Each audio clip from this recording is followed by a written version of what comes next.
Suziyun expected light traversed into a parallel world, where he's identity transformed in tatado mental patient. Despite this peculiar circumstance, he bravely entered a grand writing competition, tasked with creating workspace donkey words provided by the judges. Dear audience, greetings toil, welcome to the live soft national scriptwriting competition, Shun Lai Ji Bai. I am your host, Bing Bing. After a year of fierce competition, countless outstanding work shave emerged, and now, only 100 exceptional contestants gather here to vie for ultimate glory. Now, what splendid creations will our contestants present us next? A this moment, in the illustrious city of Mingzhu within the parallel world, Bing Bing's sweet voice ever be rate across airwaves. With a series of captivating opening remarks, the final stage of Shun Lai Ji Bai competition officially commenced. Standing at the podium, Bing Bing faced the solemn pain fuges, with a massive display screen behind her. Given the unique and Acharif T competition, this finale round was broadcast live author think on site. The production team meticulously arranged a luxuria, sophicy building gas the creative base for the contestants, providing participants with a privitir equipped with all necessary living facilities, striving for perfection in terms of comfort and creative environment. Uniquely, each room was outfitted with reality monitoring, transmitting the contestants' creative processes live. These initiative amid top preventing while allowing the audience to experience the writer's creative journeys more vividly, thereby enhancing the program's sapient interactivity. As a result, the show garnered immense popularity among viewers. Before the judges take their seats, let us first get to know the exception light-talented contestants, Bing Bing passionate introduced. First, let us focus on contestant number 1. As Bing Bing's words concluded, the screen transitioned to reveal room. The display showed the number 001. Inside the room, a man with long hair and a scruffy beard leisurely smoked a cigarette, the air thick with smoke, while an overflowing gas tray bore witnessed to his bit. Judging by his appearance, Hesimid to be at least in his 40s or 50s. Isn't thise a out competition? We is theory an older gentleman here? Viewers questioned Anunizan. The TG Luke Soder than a father there must be so mething fisha going gone. Another voice Kimden skeptically. In light of the viewers' inquiries, Bing Bing offered an awkward smiley and clarified, please do not misunderstand where absolute leferin just. This contestant number 9 sexually on la 23 years old he's implido as not pay much attention to his personal appearance. However, the viewers remained convinced, playfully mocking, 23? Helix older than my dad. He must be a programmer turned edgewriter. Indeed, fewer ters are considered normal. As the program commenced, the viewers' enthusiasm surged. Bing Bing, unfazed, skillfully directed the conversation to the next contestant. Thesson shifted to 002, where the room was similarly arranged. A muscular man was seen doing a handstand in the corner, aping clamped in his mouth. Viewers gasped, is thighs a writing competition or a bodybuilding contest? Why the transition oft has seen, the viewers' excitement was reignited. When the screen arrived at 003, the room's decor stark contrasted with the previous contestants. It was simply Ekazi, featuring a bed, a desk, a laptop, a stack of manuscript paper, appin, and a potted succulent. Seated cross-legged on the bead Wayseungman, appearing around 19 or 20 years of age. With refined features and elegant demeanor, pure glasses and ways in a meditative estate. Compared to the previous contestants, her resembled a proper writer however, his blue and white striped guitarist in a tout-off place. Wow, what a handsome young man, viewers praised. Finally, an normal person, one exclaimed. The size what an normal person looks like. What was soup with those last 12? Did the jet lost? Viewers expressed their doubts. In response to the viewers' inquiries, Bing Bing explained, ACO may have noticed, our contestant number 3's room differs from the others. This contestant is named Suzy High's rather unique, currently a mentalpant. Upon hearing this, the viewers syrupted in disbelief. The barrage of comments flooded in, questioning this decision. What's going in? A mental patient can participate in a writing competition. I don't agree with this. He simply has a mental illness it, doesn't mean Helix talent. Is this the fablegania sant he left-hand themed man authorite? Hesiim's perfectly normal tome. Where is the scene of mental illness? Could it be thought the production team is deliberately creating drama? Viewers speculated. Meanwhile, in the mental word, Suzesidinlio penedhizes, appearing somewhat what. I actually traversed, Suza murmured to Hilf. Huazis Tanishto found himself in Thebadiah Famintal patient, participating in a writing competition. This revelation left them feeling some bewildered. However, as memorious began taco, alas, Suzette discovered that this world's version of himself find he possessed a flair for writing. He had harbored a passion for writing since childhood, never relinquishing, even after being admitted to the mental hospital Theogoth 12. His work had been published in various magazines, albeit obscurions, and reaching the national Swazel reading an extraordinary achievement. As forwinning, Suzette deemed the perspective bleak. Suddenly, Suzy recognized that Grey Visu had nor collection of anything pertaining to mental illness. He was soon certain whether he had amnesia a priorto is experiencia rifivirathing had returned to normal after his traverse. Regardless, he felt perfectly fine. Suza glanced at the green planton thitable, inexplicably feeling thirjars with it. He scratched his shed, sensing something guasa misbutunable to articulate it. Moments later, his thoughts returned to the competition. Their words for the contest were undeniably tempting. 10 million for first place, 5 million for second, and 1 million for third. Moreover, the script showed a likelihood of being adapted into films or animations, presenting a substantial financial opportunity. In his original world, Suzu was merely an ordinary office worker, enduring grueling 9-tonning schedule fin laden with overtime. If he could seize this chance to Sakararan King, it would suffice to ensure his financial stability. Even as a mental patient, he would still be a wealthy one. Yet, he had no experience in script writing. His greatest pastime had been casually reading web novels. Although he recalled led maniac scenes from films and television shows, translating theme into a script was an insurmountable task. Thesisto, Suza sighed. At that moment, a mechanical vsicho eden, his mind congratulations, host, you have awakened thesism. You can reconstruct a complete storyline from more fragments. As the plot progresses, you will achieve corresponding advancements in mental health treatment. Current storyline progress 0. Current treatment progress 0. Initially, Suza felt a surge of exit, believing Hakudi fortless lie become a literary prodigy and attain financial freedom. However, what was this treatment progress? System, while I am pleased said the Vavier, your implication that I am ill is rather disheartening, Suzy expressed his dissatisfaction. Yet, the system offered no response. Suzy couldn't cast aside a long lansot the green planton thitable, venting his emotions, thought himself was ensure we heffelt compelled to do so. Now, let us welcome more judges to Thestige. First, we have Mr. Duliang, the esteemed author of Bright Sword. With Bing Bing's introduction, the judges began to whir, adding to the anticipation and excitement of this remarkable competition. Chapter 2. The selected theme, blood and divinity. When it comes to teacher Duliang, it is likely that most people are unfamiliar with him. However, mention Liang Jian, and it is undoubtedly a household name. The vibrant characters he has crafted, Li Yunlong, Kong Jia, Ding Wei, and Chu Yunfei, are all memorable figures. With a staggering score of 9.5 on a certain review platform, it remains a classic that is often discussed. Hello everyone, I am teacher Duliang, and it is a pleasure to meet you all. Following a brief introduction, another judge stepped in. Bing Bing began. Now, let us welcome our second judge, the screenwriter of the anime Bu Liang Run, teacher Guan Xian. After another succinct opening, she continued, next, we have our third judge, the screenwriter of Daqin Digua, teacher Sun Heohun, followed by our fourth judge, the screenwriter of Wabu Shi Yaoshan, teacher Han Jinyu, and finally, our fifth judge, the screenwriter of Shi Bing Tu Jianhua de Tuanzhang Wadi Tuan, teacher Lan Xiaolong. With the introductions complete, the judges took their seats. This panel is undoubtedly impressive, each member boasting a portfolio of notable works.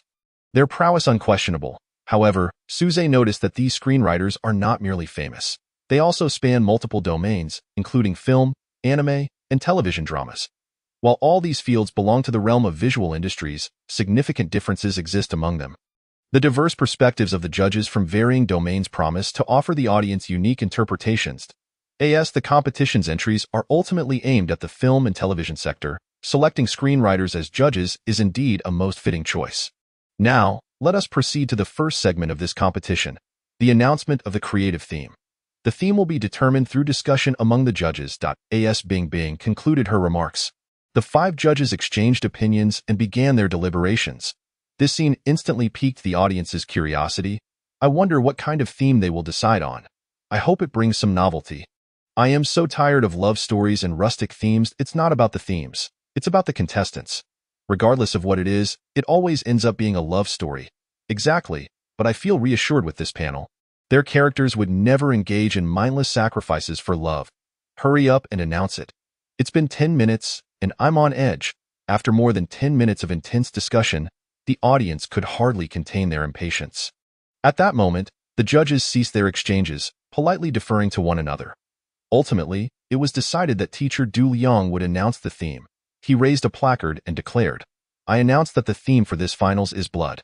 Just when everyone thought the theme was finalized, teacher Du Liang slowly lifted another placard, which bore the single character for divinity. "Could you please explain the reasoning behind this theme choice, teacher Du Liang?" Bing Bing inquired, echoing the curiosity of many audience members. Teacher Du Liang responded thoughtfully, "People from different eras have varied interpretations of the same term. For us old-timers, what we nostalgically cherish is the fervor of our youth. Now, we wish to understand how young people interpret the term blood from their own perspectives. Furthermore, this competition is called Godly Inspiration, so it would be more straightforward to incorporate the theme of divinity. Simply stating blood is too vague and makes comparison and ranking difficult. Although there have been works about divinity in recent years, they mostly adapt well-known ancient stories. For instance, figures like Sun Wukong and Neza are recycled repeatedly. This time, we seek something different. Contestants may exercise their creativity freely, with no restrictions on background or word count.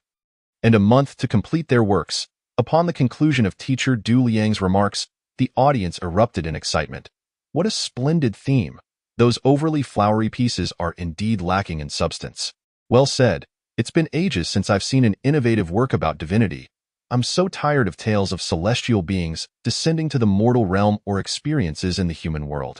I can't wait to see what kind of works the contestants will produce. The comments flooded the screen in unison. Thank you, teacher Du Liang, for your insightful explanation. Now, let's turn our attention to the contestants. Bing Bing continued.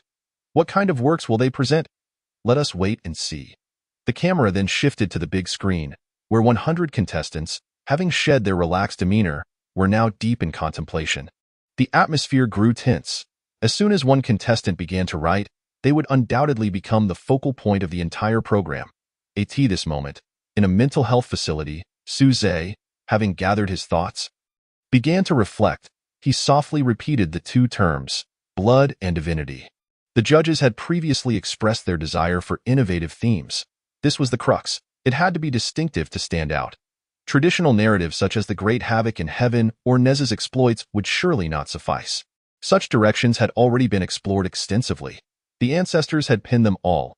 To attempt another would merely be repackaging old tales, failing to produce anything refreshingly original.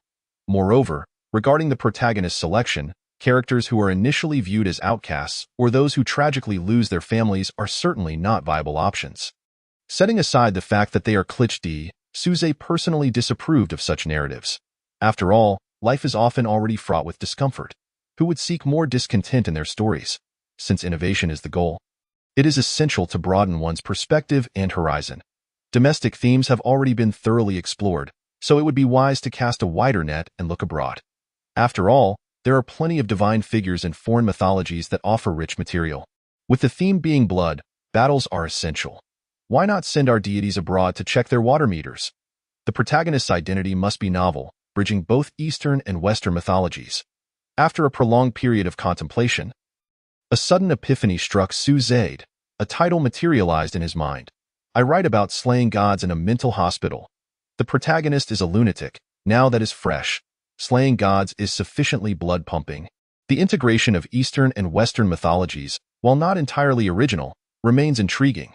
Particularly, the narrative contains numerous shocking twists, making it an inspired piece. The expansive world-building would undoubtedly captivate readers in the context of this competition. It is simply perfect, truly an unparalleled choice. Before crossing over, Su Zhe had been particularly fond of the novel Slaying Gods on the Tomato website, having read it continuously from dawn till dusk. Not less than 5 times in total, he recalled the captivating plot vividly but found it challenging to replicate the intricate details, let alone emulate the original author's unique writing style. Even regarding the first chapter, He could only recall its title, Black Satin Blindfold, and a scene involving him cosplaying as a blind monk. The rest had slipped from his memory. Ding, keywords detected. I write about slaying gods in a mental hospital. Black Satin Blindfold, he is cosplaying as a blind monk. The system began to enhance memory. Enhancement successful. Current progress of simulation, 0.1. Current progress of treatment, 0.1. Suddenly, fragments of forgotten memories began to assail Suze's mind. A complete opening scene materialized before him. He realized that the system's function was akin to memory extraction. Even a fleeting glance, as long as he remembered the keywords, allowed him to perfectly recreate the work. At that moment, Suze let out a sigh of relief. With such an extraordinary tool, what is there to fear in achieving great success? In the midst of his elation, Suze glanced at the potted plant nearby, feeling an inexplicable sensation that it was watching him. Quick, switch to room 001. A contestant has begun to write. Suddenly, Bing Bing's excited voice rang out through the program. Chapter 3. The title one write about slaying gods in a mental hospital captivates attention as the camera shifted. Room 001 appeared on the big screen. The first contestant began to write, inscribing the characters mortal becomes an immortal on the paper. Subsequently, he continued with a 200-word synopsis, detailing the tale of an orphan raised in a Taoist sect who undergoes trials in the mortal realm. Slaying demons and ultimately achieving immortality, isn't this akin to the Taoist descends the mountain? It seems this theme still holds potential. Indeed, while the presence of Taoists in mythology is prevalent, direct narratives from a Taoist perspective are relatively rare. I find it rather ordinary. It lacks a fresh feeling, and I can't sense any blood-pumping excitement. I wonder what level of work the contestant in room 001 will produce. At this moment, Bing Bing commented. It appears the title for the first contestant has been established. Now, let us invite our judges to provide their insights. Soon after, teacher Guan Xin, the screenwriter of Buliang Ren, took the microphone. The first contestant's approach from the perspective of a Taoist is indeed quite unique. However, teacher Guan Xin paused. To write about Taoists, one must possess a profound understanding of Taoist culture. The challenge lies in the fact that Taoist culture can be obscure and difficult to comprehend, making it challenging for the average person to grasp, let alone weave it into a narrative. This is a national competition. Contestants cannot simply gloss over their work with superficiality. Since he has chosen this path, he must possess the confidence to do so. Currently, Taoist-themed narratives are relatively popular, which indicates that this contestant is quite attuned to the market. However, simply looking at the title and synopsis does not reveal much. Ultimately, it is the content of the story that matters. I eagerly await what this contestant will bring forth. In the interlude of critiques, a significant number of contestants began to write. Room 006, Yao Dan Room 021, Run Jian Chi Fu Room 036, Chun Jia Room 037, Xian Ren Mu Room 056, Di Fu Shengguan Ji in less than half an hour. Over half of the participants had settled on their titles. Some approached from the perspective of Taoists, others from that of mortals, and some even from the viewpoint of spirits. It was truly a diverse array. However, without exception, all were confined to domestic mythology, predominantly set in ancient times or primordial eras. After approximately another 20 minutes, 90% of the participants had finalized their titles. An hour later, the only one remaining without penning a word was Suze from room 003. Another hour passed, and Suze still had not put pen to paper. Upon witnessing this, the audience grew anxious. They were eagerly awaiting all contestants to finalize their themes before voting. As a result, Suze had delayed the proceedings by a full hour. Come on, why isn't he writing yet? Is he having an episode? He can't possibly be playing a game of statues, entertaining himself. Can he? That can't be right. He seems perfectly normal. What symptoms is he exhibiting? I'm curious. I, too, am intrigued by what kind of explosive work a mentally ill person might produce. Now that you mention it, my curiosity is piqued. Where's the doctor? Increase the dosage. As a special participant in the competition, the audience was quite curious about what Suze would write. Meanwhile, Suze was deeply immersed in his thoughts, progressing from a single word to a full sentence, and then to a complete plot. Fragments of previously seen yet vaguely remembered content began to emerge slowly, word for word. Moments later, under the watchful eyes of the multitude, Su Chun withdrew a sheet of paper and began to inscribe. I learned to slay gods in a mental hospital. Those 9 characters materialized before the audience. a profound silence enveloped the room, affecting the host, judges, and spectators alike. Each mind was filled with a singular, resounding question. A mental hospital and slaying gods. How do those concepts even relate? I've never encountered such an eccentric title before. But then again, I am quite peculiar myself. Surely the author must have gone through something to conceive this. Could it be that he is currently imagining himself learning to slay gods in a mental hospital? That would indeed be captivating. Is it possible that this is why he ended up there? I suggest he is in a good mental state and should be discharged immediately. The majority expressed their confusion. After all, how could a mental hospital be connected to deities? They simply could not fathom it.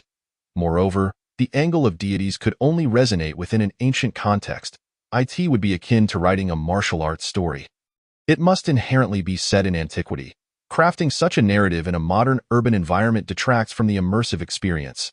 Furthermore, the notion of a mental hospital is a modern concept. The combination of a contemporary backdrop with divine beings lacks any sense of relatability. While the premise is undoubtedly novel, if it cannot be executed, it amounts to nothing.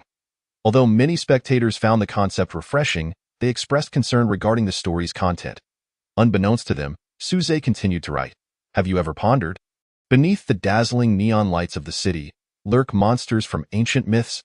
Have you considered that atop the moon, which hangs above all, stand deities watching over humanity? Have you thought about the extraordinary beings who walk among us, replacing the gods in this bustling modern metropolis? Where, then, have the deities of the great Xia gone? This world belongs to humanity. The mysteries must be unraveled." Upon completing the introduction, Suze paused. The audience, intrigued, began to interpret. Where have the deities of the great Xia vanished to? Could it be that the author is not only writing about domestic gods? Surely, he has incorporated foreign mythological backgrounds. I find myself suddenly interested in this theme. Purging the deities? Folks, I'm ignited with excitement. Is he aiming to depict a clash between Eastern and Western deities? What is there to write about foreign gods? I can hardly remember their names. It seems rather dull. Indeed, just recalling their names hampers immersion. I can't fathom it. After all, I'm just a normal person. More than that, I'm curious about how he ended up in such a situation. The theme Suze provided instantly elevated the excitement within the live stream. All participants had now confirmed their titles and introductions. Next came the voting phase, where the audience would select the work they were most eager to see. Although the main text had yet to begin, the true competition was already underway. Now, we invite all viewers to enter the room number in the comments to cast their votes for the theme they favor. To prevent fraudulent voting and malicious ballot stuffing. Each vote must be purchased for yuan. Each individual is limited to one vote and may retract it before the contestants complete their works. Rest assured, all funds collected from votes will ultimately be given to the authors. As Bing Bing's announcement faded, a voting interface appeared in the lower right corner of each contestant's live stream. Instantly, the comments were flooded with room numbers. Chapter 4, the 50,000 yuan vote currently. The livestream's viewer count stood at over 100,000. Although this was a national competition, public interest in writing paled in comparison to gaming. 100,000 was indeed a genuine figure. Considerably high, unlike those gaming streamers who boast a million viewers but only have a mere few thousand. One vote costing just yuan. And with the option to retract it, the audience was generous, eagerly casting their votes to partake in the experience. Soon, the vote counts across various rooms began to fluctuate. After a solid 20 minutes, the data began to stabilize. The final vote counts were as follows. Room 001, 20. 064 votes. Room 002, 10,245 votes. Among all contestants, Room 066 garnered the highest votes, with a staggering 50,000. As for Suze, he received a total of 20,000 votes, placing him in the upper middle tier. It seemed our audience was quite enthusiastic, fervently supporting their favored contestants. Bing Bing announced, "Next, we invite our judges to cast their votes. Each judge has one vote, valued at 50,000 yuan. We eagerly await to see which fortunate contestants will receive the coveted votes from our judges." I can't believe it. As expected of a national competition, each vote is worth 50,000. The first to raise his hand was Mr. Du Liang, the screenwriter of Liang Jian. "Mr. Du Liang, to whom will you be casting your vote?" Bing Bing inquired enthusiastically, while the audience was equally curious, as professional screenwriters possess keen insights. There is a significant probability that the ultimate winning work will emerge from among the judges' selections. Mr. Du Liang took the microphone. Like most of the audience, I have high hopes for contestant number 99. Based on his previous works, the narratives are not only relatable but also exhibit excellent writing. The plots are exceptionally thrilling, often featuring astounding twists, which I greatly appreciate. The first 50,000 yuan vote was thus awarded. Unlike audience voting, judges' votes cannot be retracted but are directly awarded to the contestants. This serves as a consolation for authors who do not secure a top position. Even if they do not win the grand prize, receiving 50,000 is not in vain. Next, the second to stand up was Mr. Guan Xian, the screenwriter of Buliang Ran. Suddenly, Su Zhe's livestream lit up with golden highlights.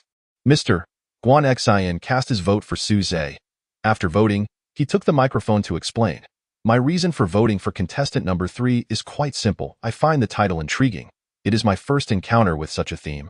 Furthermore, the contestant's writing style is quite humorous, which resonates with me. I am also curious about what perspective a mental patient might bring to the table. Mr. Guan Xian's choice was quite reasonable. Given that his own works, such as Si de Shi Zhu, Qinghua Qing Cheng, and Miao Jiang Xiao Nu Ji Ming, are filled with vibrant and comedic characters, Su Zhe's writing style indeed aligns with his description, blending seriousness with humor. Having received this vote, Su Zhe was already assured 50,000, marking a satisfactory outcome. Yet, he would not be content with merely this sum. Regardless of the prize, for the sake of addressing his condition, he must fully develop his narrative on slaying gods. Though currently uncertain of his affliction, he would reluctantly take the system at its word. Otherwise, leaving the mental hospital would be impossible. After all, he could not remain there for a lifetime without a purpose. Could he? I'm envious. He just earned 50,000 from a mere title. I can't believe my ability to earn pales in comparison to that of a mental patient. When's the next competition? I'll figure out a way to get myself admitted.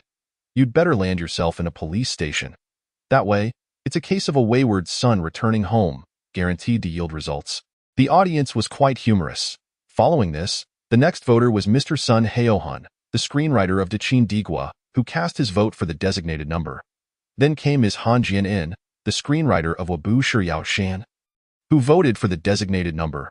Finally, Mr. Lan Xiaolong, the screenwriter of Shibing 2G. Suddenly, Su Zhe's livestream illuminated once more with golden highlights. Su Zhe garnered another 50,000. This unexpected turn of events caught everyone off guard. With the addition of the previous vote, Su Zhe had already amassed 100,000, the monetary prize equal that of securing third place in the competition. Yet, Su Zhe remained unaware of this development. Perhaps the production team orchestrated this deliberately to prevent it from affecting the contestants' creative processes. Wow, our contestant number 3 has already secured 100,000 right from the start. Bing Bing adeptly stirred the audience's emotions. What could possibly explain how he managed to secure 2 tickets simultaneously? I kindly request Teacher Xiaolong to elucidate this for us. Subsequently, Teacher Lan Xiaolong explained, the reason I chose contestant number 3 is that I find his theme utterly enigmatic. While the other contestants have yet to compose their main texts, I can already surmise the general direction of their narratives. However, with contestant number 3, I genuinely cannot predict how he will unfold his story. This undoubtedly piques my immense interest. Ultimately, a script must withstand the scrutiny of the market, and in terms of captivating readers, he has excelled. I must commend Teacher Lan Xiaolong for his comprehensive consideration, not only from the perspective of the work itself, but also from a market viewpoint. With several tickets priced at 500,000 each, the audience in the live stream began to buzz with excitement. Gradually, a surge of viewers flooded in, propelling the popularity to over 180,000. However, a significant portion of the audience was merely there for the spectacle. After all, who wouldn't want to witness something so extravagantly priced? Concurrently, the number of votes for the contestants began to fluctuate slightly once more. Driven by the judges' votes, the tally in Su Zhe's room began to skyrocket, reaching over 50,000 votes, just a few hundred shy of the leading position. This also heightened the audience's anticipation for what kind of work Su Zhe would present. Wow, this guy just hit 1 million. Is being handsome really that advantageous? What nonsense, his angle is indeed quite captivating. As expected of me, the judge's taste aligns perfectly with mine, doghead. I chose number 3, and the judges chose number 3, so I am practically a judge myself. After a brief interlude, many contestants had already begun to put pen to paper. Some had even written nearly 1,000 words. Unlike last time, Su Zhe did not dawdle for long. After all, The plot had long been prepared. He picked up his pen and began to write. In the sweltering heat of August, beep, beep, beep. Tell me, how does a blind person cross the road? He is cosplaying the blind monk. He has mental health issues. His name is Lin Chi, 17 years old, residing in Sunshine Mental Hospital. He saw an angel on the moon, a seraph cloaked in golden radiance, with 6 white wings. Having previously outlined this, Suze wrote swiftly, his handwriting clear and legible. Chapter 5. The protagonist, Lin Chi Suze, continued without pause. In the mist-shrouded realm of the gods, the mental hospital, and the immovable door, Lin Chi enrolls in the second class of the second year. Class leader Jiang Qian, Li Yifei, Wang Xiao. The origin of the eerie mist. March 9th, the day of survival. Returning home after school, the monsters appear. The squad emerges. Forbidden ruins, unrestrained voids. Ahead lies a no-go zone. The ghost-faced man's cleansing operation begins. By this point, an hour and a half had elapsed. He set down his pen, stretched his arms, and contemplated a brief respite. The basic world building had been adequately laid out, and the protagonist Lin Chi's background and past experiences had been thoroughly established. Lin Chi, a blind boy who gazes into the abyss of divinity yet cannot open his eyes, yet senses the world around him. An orphan, tenderly cared for by a loving aunt, and blessed with a kind cousin, Yang Jin, who, despite the absence of parents, enjoys a warm family environment, a troubled soul, whose truths go unheeded. Diagnosed as mentally ill and treated as a monster since childhood. What is the origin of the seraph who gazes back at him? What lies beyond the door shrouded in mist? What awaits him? How will he confront it? The suspense in the opening is abundantly present. Suze is far ahead, both in terms of plot progression and word count. Some contestants are still drafting their story outlines, while only the quicker ones have just managed to clarify the world background. Some haven't even begun writing, they remain in the conceptual stage. Meanwhile, Suze is poised to conclude his first short story. His rapid progress has drawn in even more readers, with nearly 5,000 new viewers entering his live stream. Observing Suze take a break, Bing Bing, ever astute, promptly initiated discussions around him. Suze's pace is remarkably swift. From the host's perspective, the world building he has created is intriguing, with his characters of the aunt, classmates, and Yang Jin proving to be quite engaging. Naturally, professional matters are best left to the experts. Let us listen to the judges' evaluations of contestant number 3's opening. The first to stand was teacher Sun Haohui, the writer of the Great Qin Empire. In my opinion, judging by the current length of the contestant's work, it can only be described as unremarkable. It seems highly likely this will be a cliché tale of a protagonist slaying demons, an orphan treated as a monster, a mental hospital filled with gods. This fits perfectly into the traditional narrative of rising from the bottom. Moreover, I dare assert that the protagonist's aunt will not live long, and her death will undoubtedly serve to protect him, prompting him to strive for strength and vengeance. Of course, I do not entirely dismiss it. The specifics remain to be seen based on the contestant's execution. Teacher Sun's words were striking, not only branding Suze's plot as mundane, but also boldly predicting future developments. Many viewers concurred. As such, a backstory for the protagonist is exceedingly common, most. It is merely that other protagonists lack mental health issues. Furthermore, as for subsequent developments, they often unfold as teacher Du Liang suggested. Such stories abound, and many viewers promptly lost interest, switching to other live streams. Within mere minutes, the audience in Suze's room dwindled by 30%. Unbeknownst to Suze, should he have been aware, he would likely have been taken aback. How simple it was to unveil one of the storylines. Even if he had known, he would not have argued. He would simply state, "Watch my performance." One could only wonder how teacher Du Liang would react when Suze writes about the city's disappearance. Moments later, several judges stood up in succession. Teacher Du Liang, teacher Han Jianu, and teacher Lan Xiaolong. Though most of their comments were trivial, overall, they merely implied that the piece was too short for meaningful evaluation, or noted that the writing style was quite humorous, among other tepid remarks. However, in reality, to refrain from offering comments in front of such esteemed judges is already a form of critique, suggesting that they find the story indeed lackluster. Otherwise, they would not struggle to muster a single word of praise. Currently, only the last judge had yet to speak, the writer Guan Xian, who had just cast a vote for Suze. He rose slowly and remarked, "Contestant number 3's opening is quite intriguing. It is evident that he has seamlessly integrated elements of our mythology with Western mythology, alongside a series of Cthulhu-inspired settings, resulting in a remarkably expansive worldview. Nevertheless, based on the content presented thus far, it is difficult to discern its quality. After all, stories that start strong but falter are not uncommon. Furthermore, a grand worldview does not necessarily equate to excellence. I am somewhat concerned about whether our contestant can maintain control over it. Much like teacher Du Liang, Guan Xian's critique was far from favorable. After a brief pause, he continued, "However, there is one point I wonder if everyone has noticed. Su Zhe. He has not written an outline. This implies that he has almost not paused at all, completing the early groundwork in one breath. Those capable of such a feat are either reckless or possess extreme confidence." From the content so far, the progression is remarkably smooth, and both the protagonist Lin Qiyi and the other characters do not appear to be hastily constructed. This indicates that the contestant must possess a very complete and captivating story in his mind. "I can only say that he has successfully captured my interest." As he spoke, a satisfied smile spread across Guan Xian's face. My vote was well placed. Upon hearing Guan Xian's remarks, everyone finally grasped the situation. Su Zhe not only writes quickly but has also neglected to establish even a basic outline. This is not merely an essay. It is a lengthy narrative. Moreover, from Guan Xian's perspective, his interpretation seems quite reasonable. Looking at it from another angle, can a person who reaches the national finals be just anyone? To have an experienced writer take such an interest, what a formidable talent. In Su Zhe's live stream. Wow. I initially thought it was quite ordinary, at most a somewhat unique setting, but after hearing the judges, I realized I was quite superficial. I must say, a writer is indeed a writer. Their perspective is incredibly astute. Yet, regardless of what they say, I still find this opening rather unremarkable. Yes, I feel the same way. In my estimation, isn't this just a typical tale of an orphan leveling up? At best, the world background is a tad richer. Such a pity. I quite liked Lin Qiyi's character. What's the rush? It has only just begun. Write faster. I want to see. The comments varied, reflecting a mix of enthusiasm and disappointment.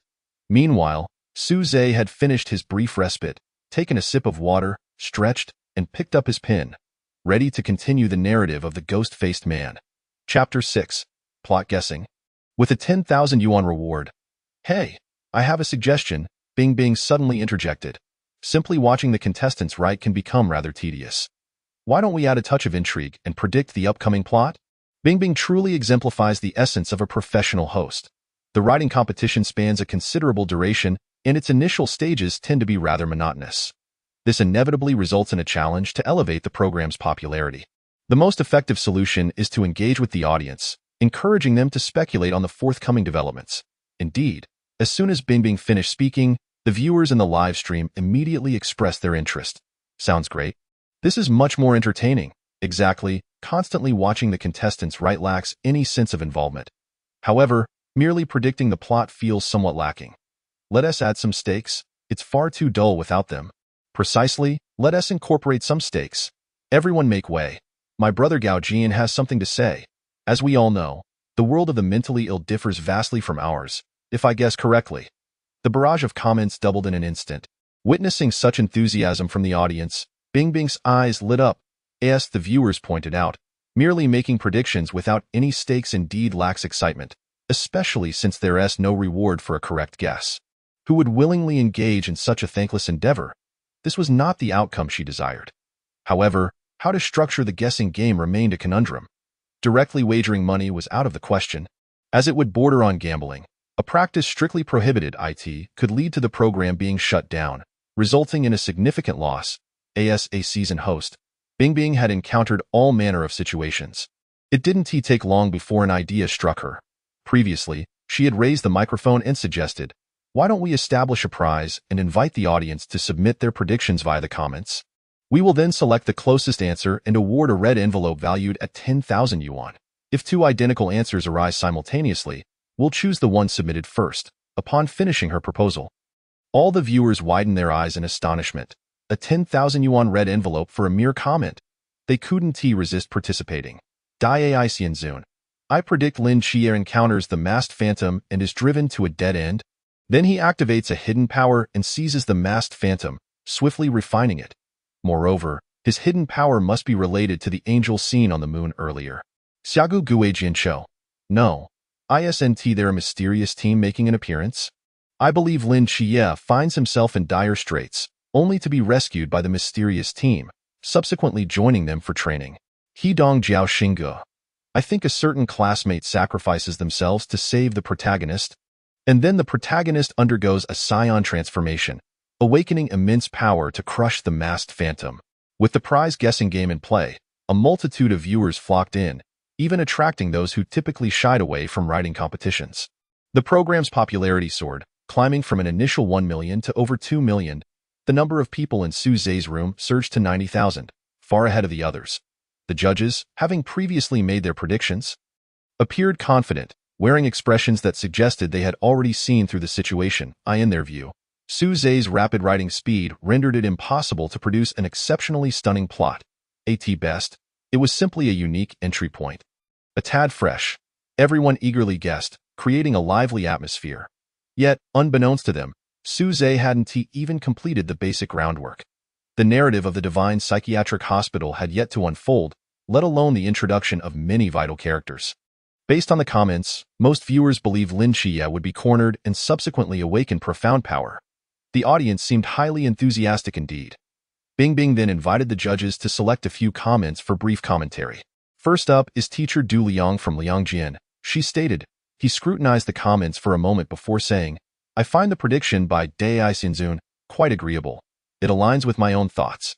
Next was teacher Han from the Han family. I choose Hidong Jiao Xingge. This follows a familiar trope. The reasoning is simple. I believe it's improbable to craft such an astonishing twist in such a short time. Following that, teacher Sun Heohun also opted for Hidong Jiao Xingge. Lastly, teachers Lan Xiaolong and Guan Xian both favored Dai Xianzun. What would the plot ultimately reveal? Who would claim the 10,000 yuan red envelope? Everyone awaited the outcome with bated breath. In room 003, Su Zhe had successfully replicated the plot involving the masked phantom. He felt a slight fatigue in his mind, but refrained from taking a lengthy break, hastily continuing with the subsequent narrative. A group of individuals traversed the road, encountering the masked phantom, who brutally killed Wang Xiao and Jiang Qian. Lin Xie, initially intending to flee, was knocked to the ground by Lu Yuan, finding himself in a dire predicament. Ultimately surrounded by two masked phantoms, Lin Xie rose in defiance but was overmatched. Life and death hung in the balance. An overwhelming sense of unwillingness surged within him. Suddenly, an extraordinary sensation coursed through Lin Xie's entire being. He opened his eyes to behold the gaze of the Seraphim. Codename 003, Seraphim Michael in an instant. A brilliant beam of light shot into the heavens. At that moment, the night shone as brightly as day. Lin Xie acquired formidable spiritual perception, granting him 3 times the dynamic vision of an ordinary person. Soon after, Lin Xie vanquished a creature, yet he found himself utterly exhausted, incapable of continuing the battle. Just then, he spotted an uncle, Zhao Kongqing. Not handsome, yet not unattractive. The uncle effortlessly dispatched the creature and then casually remarked, "Did I look cool just now?" Lin Xie replied, "Very cool." The uncle inquired, "Do you wish to become as handsome as me?" "Not really." "Why?" "It's dangerous."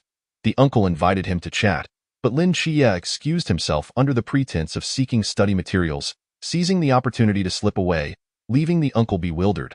Upon returning home, Lin Xie was met with the keen senses of Xiao He Lai and his cousin, who detected the scent of blood. At this juncture, the narrative reached another pause. Yu Zhe set down his pen to rest. His mind beginning to formulate the next developments, he recalled that following this, Lin Xie would open the gates to the Divine Psychiatric Hospital. He would become the director of the hospital, subsequently encountering the first mental patient. The Goddess of Night, Nyx. Ding, keywords detected. Gate, director, Goddess of Night, Nyx. Commencing memory replication. Replication successful. Plot progress, 0.4 treatment progress, 0.4 seeing the system's data. Su Zhe couldn't help but be taken aback. After writing so much, he had only achieved 0.4. He knew the original work was lengthy, but it was the first time he felt its magnitude so viscerally. Nonetheless, he felt reassured. Good things are always deemed insufficient, never excessive. The audience in the live stream, upon noticing Su Zhe had paused, understood that the plot involving the masked phantom had concluded. Simultaneously, this meant the announcement of the 10,000 yuan prize winner was imminent. Bingbing refrained from unnecessary chatter, directly stating, "Thank you to all viewers for your enthusiastic participation. The winner of this round is Daxia Zone." She then added, "As the plot progresses, the guessing game may commence at any moment. So please stay tuned and don't miss out." However, as the grand prize was revealed, Bingbing felt somewhat awkward looking at the barrage of comments. Instead of the expected flood of congratulations, a tide of skepticism emerged. Chapter 7. The Ordinary Plot. Is this it? What is this? I could write something like this in middle school. It does seem rather mundane. I didn't see anything particularly stunning. Is this truly the caliber of contestants in a national competition? With such simplistic monster slaying, how did this even reach the finals? It appears the speed of writing is the only merit. The quality is lacking. This isn't challenging at all. It's practically handing out money. I suspect this contestant has ties to the production team. But wait, didn't he write quite well previously? Is writing in a psychiatric hospital merely a gimmick for attention? The comments predominantly criticized the plot as being rather ordinary, failing to meet the audience's expectations and lacking any remarkable elements. Some even questioned whether Suze had any connections. However, where there are negative voices, there are also positive ones. I actually quite like this protagonist. He remains calm and composed, not aspiring to be a hero, just wanting to live his life normally. That's what a real person would be like. Stop whining. If you think you can do better, give it a shot. It's so annoying. He barely started. Why the rush? Bingbing's expression turned awkward, yet she quickly regained her composure. She chose not to explain but instead glanced at the panel of judges, signaling that professional matters should be left to professionals. Each judge, accomplished in their own right, naturally understood the implications. The 5 judges exchanged glances, all wanting to provide an explanation. Yet, they were at a loss. As Suze's plot truly did feel somewhat ordinary, lacking in fervor. If the protagonist merely slaying a creature in peril could be deemed passionate, then the national competition would hold little weight. After a brief silence, one of the judges stood up and said, "As you all can see, I personally also believe that the plot presented by contestant number 3 is somewhat ordinary." The judge first acknowledged the audience's sentiments before swiftly shifting the tone. However, it's possible that everyone may not fully comprehend the intricacies of plot creation. One can observe that the characters introduced early on are quite numerous. The more characters there are, the longer the narrative will be, necessitating a more extensive setup in the beginning. I can assert that the characters introduced thus far are far from mere supporting roles. They will undoubtedly play a significant role in advancing the plot. After one judge provided an explanation, another rose to speak. Furthermore, from my perspective, this contestant is still laying the groundwork. What lies beyond the gate? What is the divine ruins? How did the protagonist's brother detect the scent of blood? As soon as these words were spoken, a stir ensued. Listening to the teacher, it seems to make some sense. I have penned a script, and I concur with the sentiments expressed by my teacher. It resonates deeply with my own thoughts. I am indeed quite curious about what lies beyond that door. With the author's humorous style, I dare assert that pushing open that door will undoubtedly lead to something fascinating. Hurry up and write. I'm dying of anxiety. Build the suspense. Look, he has begun to write. A sudden barrage of comments instantly shifted everyone's attention. There sat Suze at his desk, his expression serious, as his pen began to move slowly. Lin Xia lay on his bed, utterly exhausted. Memories of the bizarre creatures from the day, and that uncle, flooded his mind. It was evident that the uncle was eager to recruit him. He yearned to uncover the truth behind it all. Yet he was reluctant to be ensnared by his own curiosity. He had no desire to become a hero safeguarding humanity. He merely wished to protect his home. Soon, Lin Xia drifted into a deep slumber. In his dreams, he found himself once more enveloped in familiar mists. Unlike before, this time Lin Xia too opened the door.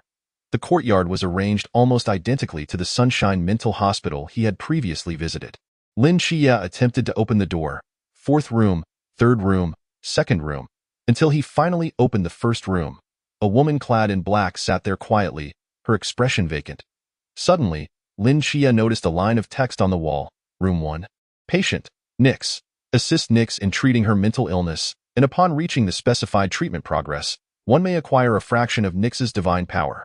Lin Xia was taken aback. The illustrious Nix, one of the 5 primordial deities of ancient Greece. The renowned goddess of night had appeared here. At this moment, the audience exclaimed. What the heck? A deity is actually locked away in a mental hospital. This twist is incredible. Do gods suffer from mental illness as well? What is this operation? I really like this setup. I wonder what a god's mental illness would be like. Oh, that's what it means to learn god slaying in a mental hospital. Could it be that the author is writing from personal experience? I suspect he has truly seen these things. I must admit, this concept is quite remarkable. Author, write faster. As the head of psychiatry, allow me to make a diagnosis, Suze scribbled furiously, showing no signs of pause. Nyx slowly turned her head, gazing vacantly at Lin Chia. The two remained silent for a long while. Suddenly, Nyx joyfully exclaimed, At last, I have found you, my child. Lin Chia stood frozen in place. Me? Her child? Why was she speaking in Chinese? Lin Chia's mind was filled with questions. Suddenly, Nyx opened her arms and lunged towards him. Lin Chia extended his arms in welcome, only to find that Nyx had bypassed him and embraced a vase instead. Hypnos, my child. How delightful to find you here. Lin Chia thought to himself that he likely understood where Nyx's affliction lol. As Suze wrote this segment, he recalled how he had laughed heartily while reading, finding it exceedingly amusing. Nyx, a primordial Greek deity, confined within a mental hospital, yearning day and night for her child to return. The seemingly ludicrous behavior concealed the profound pain of losing a child. Nyx had no offspring. Lin Chia had no parents in this regard. They shared a poignant kinship. With this, the setting of the divine mental hospital and Nyx was well established. The audience couldn't help but chuckle at this segment, the comments brimming with a joyful atmosphere. Haha, it's intriguing to depict a lofty deity as a mental patient. This is the first time I've encountered such a tale. I wonder if other doors might also conceal a deity? The author writes brilliantly, I've laughed so hard. Could the goddess of night truly be Lin Chia's mother? For your information, Nyx's son is Hypnos, the god of sleep, and Thanatos, the god of death. Hello everyone, I am Thanatos. Trapped in the mists, send me 50V, the god of death. Are you sure you're not Nethers? Life and death continue to cycle. We live, they die. I was nearly asleep, but that made me laugh awake. At this moment, both the audience and the judges were sharing in their inner joy. Having long forgotten the earlier mundane plot points, Suze paused his pen once more. At this juncture, it was time for a break. Calculating the time, 8 hours had already passed. Continuing any further could be deferred until tomorrow. However, the narrative progression could not be neglected, as Suze meticulously recalled. The next character to be introduced was Zhao Kongqing, a mortal who slays demons. A humorous, self-absorbed, yet unflinching true man. He is a figure of great significance in Lin Chia's life. Chapter 8. The entrance of Zhao Kongqing. Popularity soars. The following day, the show commenced punctually. Compared to the previous day, the popularity showed no signs of waning. In fact, it had escalated even further. Presumably, the audience found yesterday's episode intriguing and had drawn many others into the fold. Within mere minutes of the broadcast, the viewership reached 2.5 million. Neither too much nor too little. In Suze's room, the viewer count surpassed 100,000, with an additional 30,000 votes, totaling over 50,000. He was in close competition with the other 4 contestants. Their rankings fluctuating, Bing Bing took the stage, her enchanting smile accompanied by yet another tedious opening monologue. The competition continued. Meanwhile, in Suze's live stream, everyone was eager to discover what would unfold following the goddess of night. Their eyes were fixated intently as Suze took out a sheet of paper and inscribed a name, Zhao Kongqing.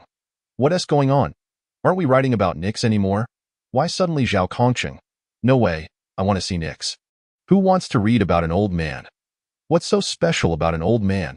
Exactly, he's just an old man. Even if he's formidable, he merely slew a demon-faced figure. Is there a need for such emphasis? I was looking forward to how the protagonist would treat Nyx's condition. The process would surely be entertaining. I want to see the goddess. I want to see my goddess. It was evident that they were all seasoned perverts. Little did they know, after this segment, they would reminisce about that distant afternoon when Zhao Kongqing came to cook for Lin Chia. Suze adjusted his mindset slightly, stretching before entering the flow. After being stood up by Lin Chia that night, Zhao Kongqing was fuming. He even began to doubt his own charm. Thus, he resolved to intercept Lin Chia at the campus entrance early the next morning. Meanwhile, Lin Chia had gone to the mental hospital to inquire about Nix's condition. Zhao Kongqing waited and waited, often mistaken for a villain, until 10 o'clock at night when he finally encountered Lin Chia. Without a word, he brought him to a couple's hotel. What followed was a flurry of information exchange. What is the Forbidden Ruins? What are its various realms? What is the origin of the No-Guard Void? What are the Night Watchers? In short, one sought to recruit while the other aimed to avoid trouble. Throughout, Lin Chia's thoughts remained unwavering, safeguarding his aunt, protecting this home. Subsequently, Lin Chia returned home and entered the Divine Mental Hospital to treat Nix. To his surprise, he succeeded, achieving a 3 progress increase in treatment and extracting Nix's ability, Starry Night Dancer. Later, Lin Chia informed his aunt of his restored vision, bringing her great joy. Meanwhile, after a fruitless attempt, Zhao Kongqing went directly to Lin Chia's home without his consent. The two exchanged glances. Zhao Kongqing remarked, "When I was young, I was just like you." Lin Chia replied, "Honestly, that opening line feels a bit kitsch." Zhao Kongqing continued, "My dream was to become a general in the army, adorned with a myriad of medals, so that those who looked down upon my mother would know that her son is a general. I am old now. I cannot bear to witness the same calamities replaying, even if it be upon others. I wish you a bright future, Lin Chia." Did you see the words behind the emblem? Aren't they impressive?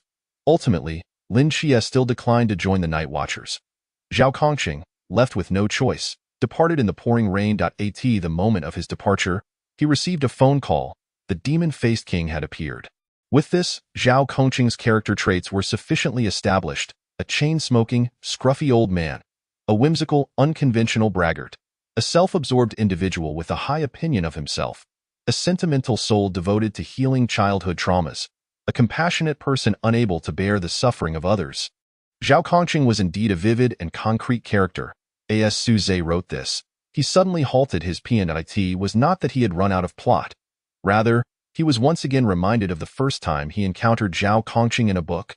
From initially dismissing this character to finding him somewhat humorous, moved by Zhao Kongqing's unfortunate childhood yet unyielding spirit, and ultimately admiring his courage to charge into danger despite knowing he might perish. It was precisely because of him that Lin Chia joined the Night Watchers, and the pearl was no longer shrouded in dust. It was because of him that Lin Chia could rapidly grow and become the backbone of safeguarding the Great Xia. Little did Zhao Kongqing know that he was not merely saving Lin Chia, but rather the future of the entire Great Xia. Such a character, such a story. Every time Su Zhe revisited it, he felt a profound emotion. Even after being moved countless times, his heart still stirred with a few ripples. Su Zhe pondered that perhaps one day when he returns to the original world, he could investigate the true identity of Sanjiu and send him a truckload of blades. This is truly so heart-wrenching. Sob, sob, sob. As he thought of this, Su Zhe couldn't help but furrow his brow. He hoped he wouldn't end up receiving blades himself. At this moment, the audience shared an equally high level of enthusiasm. "I apologize for speaking too loudly just now. I admit that Zhao Kongqing is indeed a fascinating character." 2 men, a couple's hotel. This is not the average person's thought process. Wow, this character feels so incredibly genuine.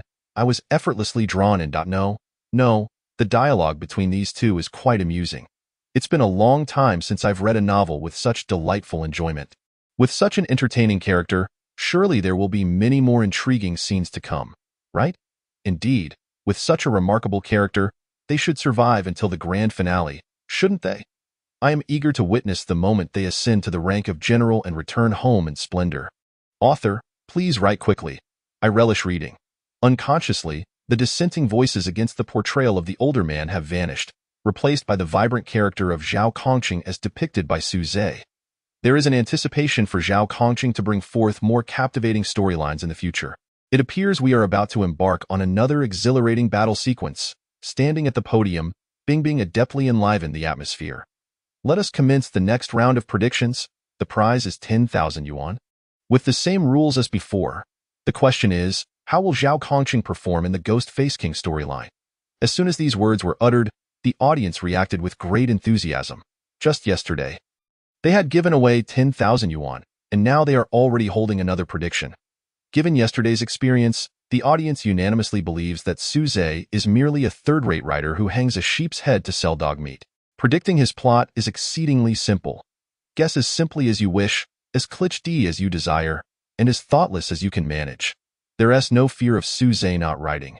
The only concern is if you mistakenly view him as profound, scaring yourself into inaction.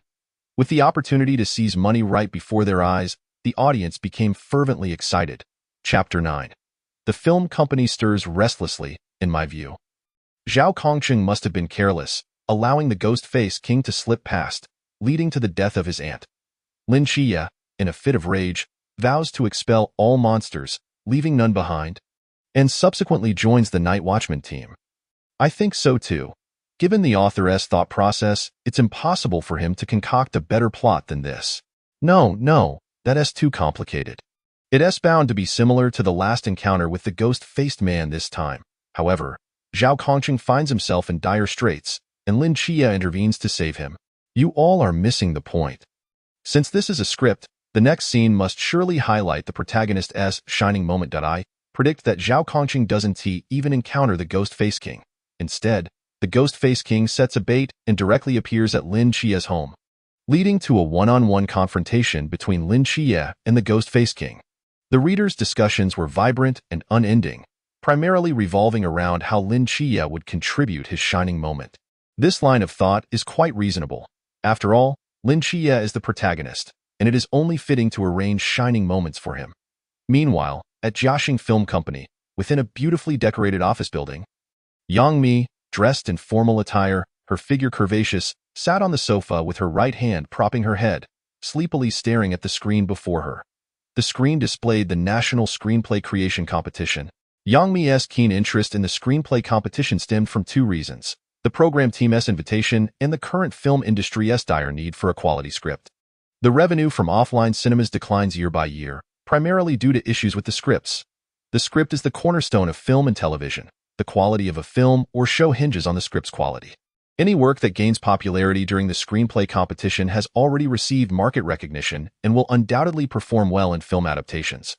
Adapting from works that are already popular saves significant upfront marketing costs and advertising expenses.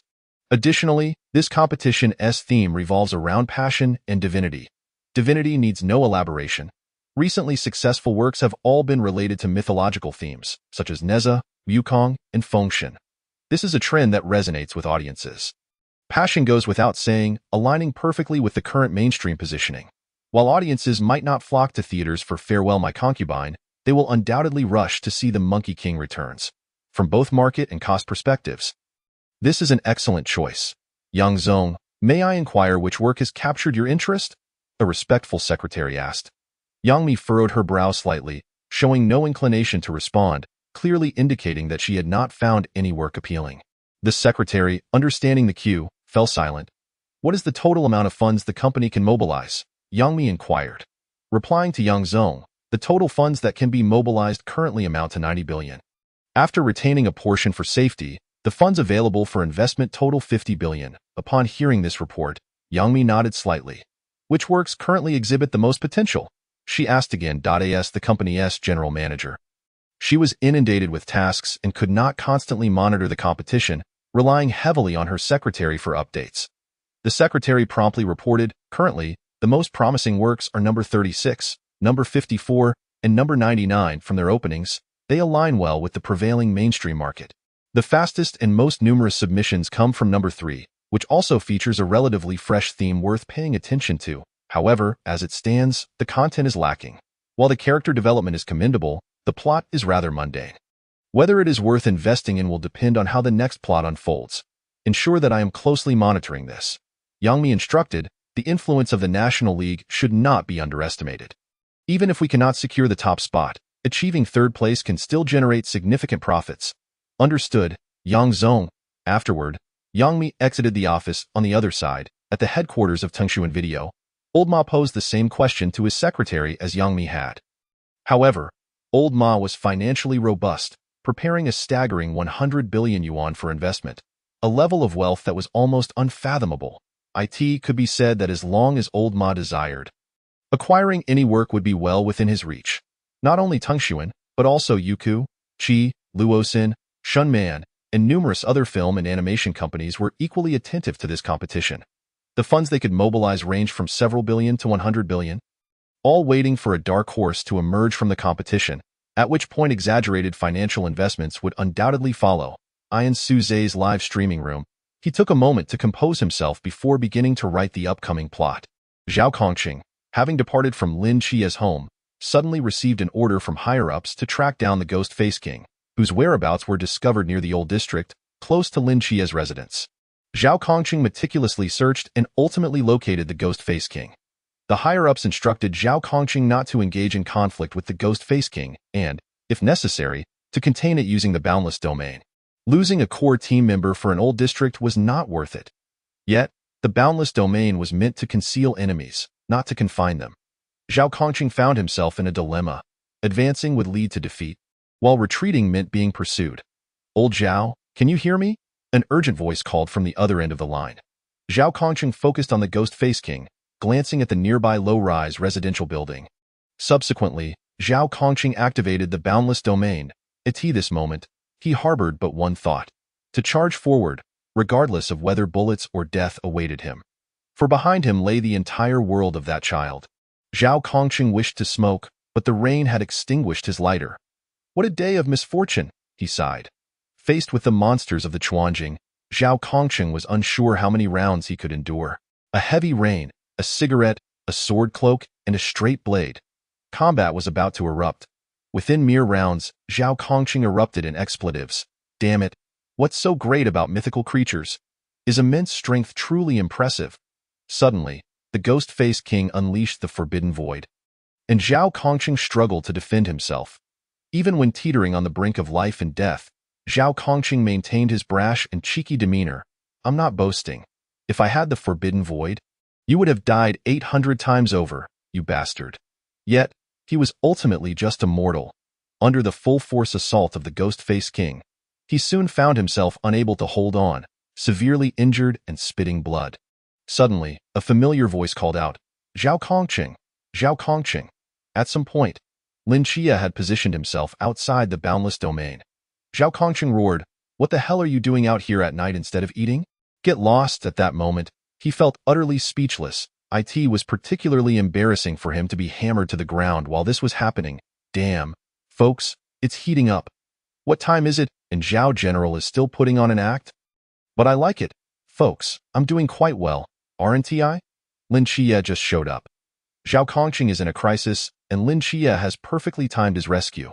No issues there, he nailed it. What kind of Ghost Face King is this? Is he really that formidable as the first boss? What level of power do the subsequent deities possess? Why did he stop again? He was riding so quickly before.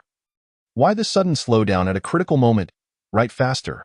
I want to see how Zhao Kongqing deals with the Ghost Face King. Is he learning from Zhao Kongqing? Is he having too much fun messing around? Chapter 10. This strike will be stunning. Suze paused for just a moment before continuing. On one side stands the monster, impervious to reason. On the other stands Lin Qia, who cannot be dissuaded and insists on entering. The monster seeks to exit, while Lin Qia wishes to enter, leaving Zhao Kongqing in a frenzy. After exchanging a few heated words with Lin Qia, Zhao Kongqing finally silenced him. A smile crept onto Zhao Kongqing's lips. That's right. Go home and have dinner. Leave the rest to us night watchmen. However, Zhao Kongqing was racked with pain, blood gushing from his wounds, while the Ghost Face King remained as vigorous as ever. Observing this, Zhao Kongqing retrieved a badge from his pocket. The badge symbolized the life of a night watchman. On the back of the badge was a needle, coated with a substance known as Ghost Goddess Call. This substance grants those without the Forbidden Void a fleeting taste of its power. However, it comes at a price. Death. To be killed by the Ghost Face King is death, and to use the substance is also death. Exchanging one life for that of the Ghost Face King, ensuring Lin Qia's safety behind him, was more than enough. Without a moment's hesitation, Zhao Kongqing resolutely utilized the Ghost Goddess Call. Should the Dark Night ultimately descend? I shall stand before countless souls, wielding my blade towards the abyss, staining the heavens with blood. There shall be no fleeting glimpses from those on the brink of death, nor the sorrow of a valiant man lost to fate. In that moment, as the silver needle pierces, I utter a simple exclamation. Damn it, that stings it this very instant. Regardless of whether they are judges, hosts, or spectators, they have all succumbed to the charismatic allure of Zhao Kongqing. Unknown to the live stream, 80,000 souls have gathered. Strangely enough, not a single person has sent a barrage of comments. All eyes are fixated on the man known as Zhao Kongqing. One must ponder. Does a man, fully aware of his impending defeat yet facing a monster with mere mortal flesh, possess charm? Does a man who can still jest in the face of death exude allure? Does a man who resolutely faces his demise to protect those behind him embody magnetism? Like the past, when Dayu tamed the waters. Like the past, when Yuhua mended the heavens. Like the past, when he shot down the suns. What if he cannot prevail? At worst, he perishes, and 18 years later, he shall rise again as a hero. There is no pretense, no sentimental longing. Knowing it is futile yet daring to act. The great Xia has never believed in deities, nor has it ever awaited a savior. The heavens are vigorous. A gentleman persists in self-improvement. Lacking aircraft and artillery, we shall wield millet and rifles. Lacking divine strength, we shall rely on mortal form. We seek only to contribute our meager strength to ease the suffering of the world. Though faced with millions, I shall march forth. Victory demands sacrifice. Sometimes that sacrifices others, sometimes it is oneself. One must choose what is right. In the face of calamity, the men of Great Xia maintain a singular attitude. It matters not. I shall take action. This is manhood. This is Zhao Kongqing. In this moment, the bloodline of millennia of civilization manifests in Zhao Kongqing. Handsome is enough. If he can slay the demon-faced king, then it is worth it. If he can save an entire district behind him, then it is a tremendous gain. Should he play the part of the handsome hero and be seen by others, he might not mind doing it again. Given the current state of affairs, Zhao Kongqing's demise is inevitable. The audience, having abandoned the $1,000 wager, all hope that this man does not perish. I swear. Zhao Kongqing, I adore this man. Suddenly, I recall my captivating ancestors from history. What is happening? Is he truly to die? Author, I shall refrain from condemning your cliché plot. Just spare Zhao Kongqing. Damn it, if you dare to kill Zhao Kongqing, I shall bring a sack of knives to confront you. Where is Lin Xia? Damn it, where is Lin Xia? Why has he gone to fetch soy sauce? Hurry and save the day. I suddenly feel averse to reading further. What is the rush? He won't die. Lin Xia is at the crucial moment. Indeed, Zhao Kongqing has been given such extensive coverage. I refuse to believe the author would easily kill him at this moment. The judges wear solemn expressions, and no one expected that merely the second story would encapsulate the spirit of the men of Great Xia over millennia. Initially, they thought Su Zhe was meandering, relying on old tropes to inflate his word count. Now, it appears to be something entirely different. While marveling at Zhao Kongqing as depicted by Su Zhe, the judges are left with a more pressing question. What will become of the protagonist? Such a climactic scene, typically reserved for the protagonist, is unexpectedly bestowed upon a passerby who has not been present for long. Either Su Zhe is foolish, or he has prepared an even grander scene for the protagonist. The 5 judges exchange glances, each comprehending the other's thoughts, then share a knowing smile, saying nothing, but silently agreeing. Let us see how he continues. Unbeknownst to Su Zhe, who remains oblivious to the unfolding situation outside. He is eager to complete Zhao Kongqing's narrative. He seems to be somewhat intoxicated by the story, reminiscent of the first time he witnessed the slaying of gods, watching Zhao Kongqing confront the demon-faced king.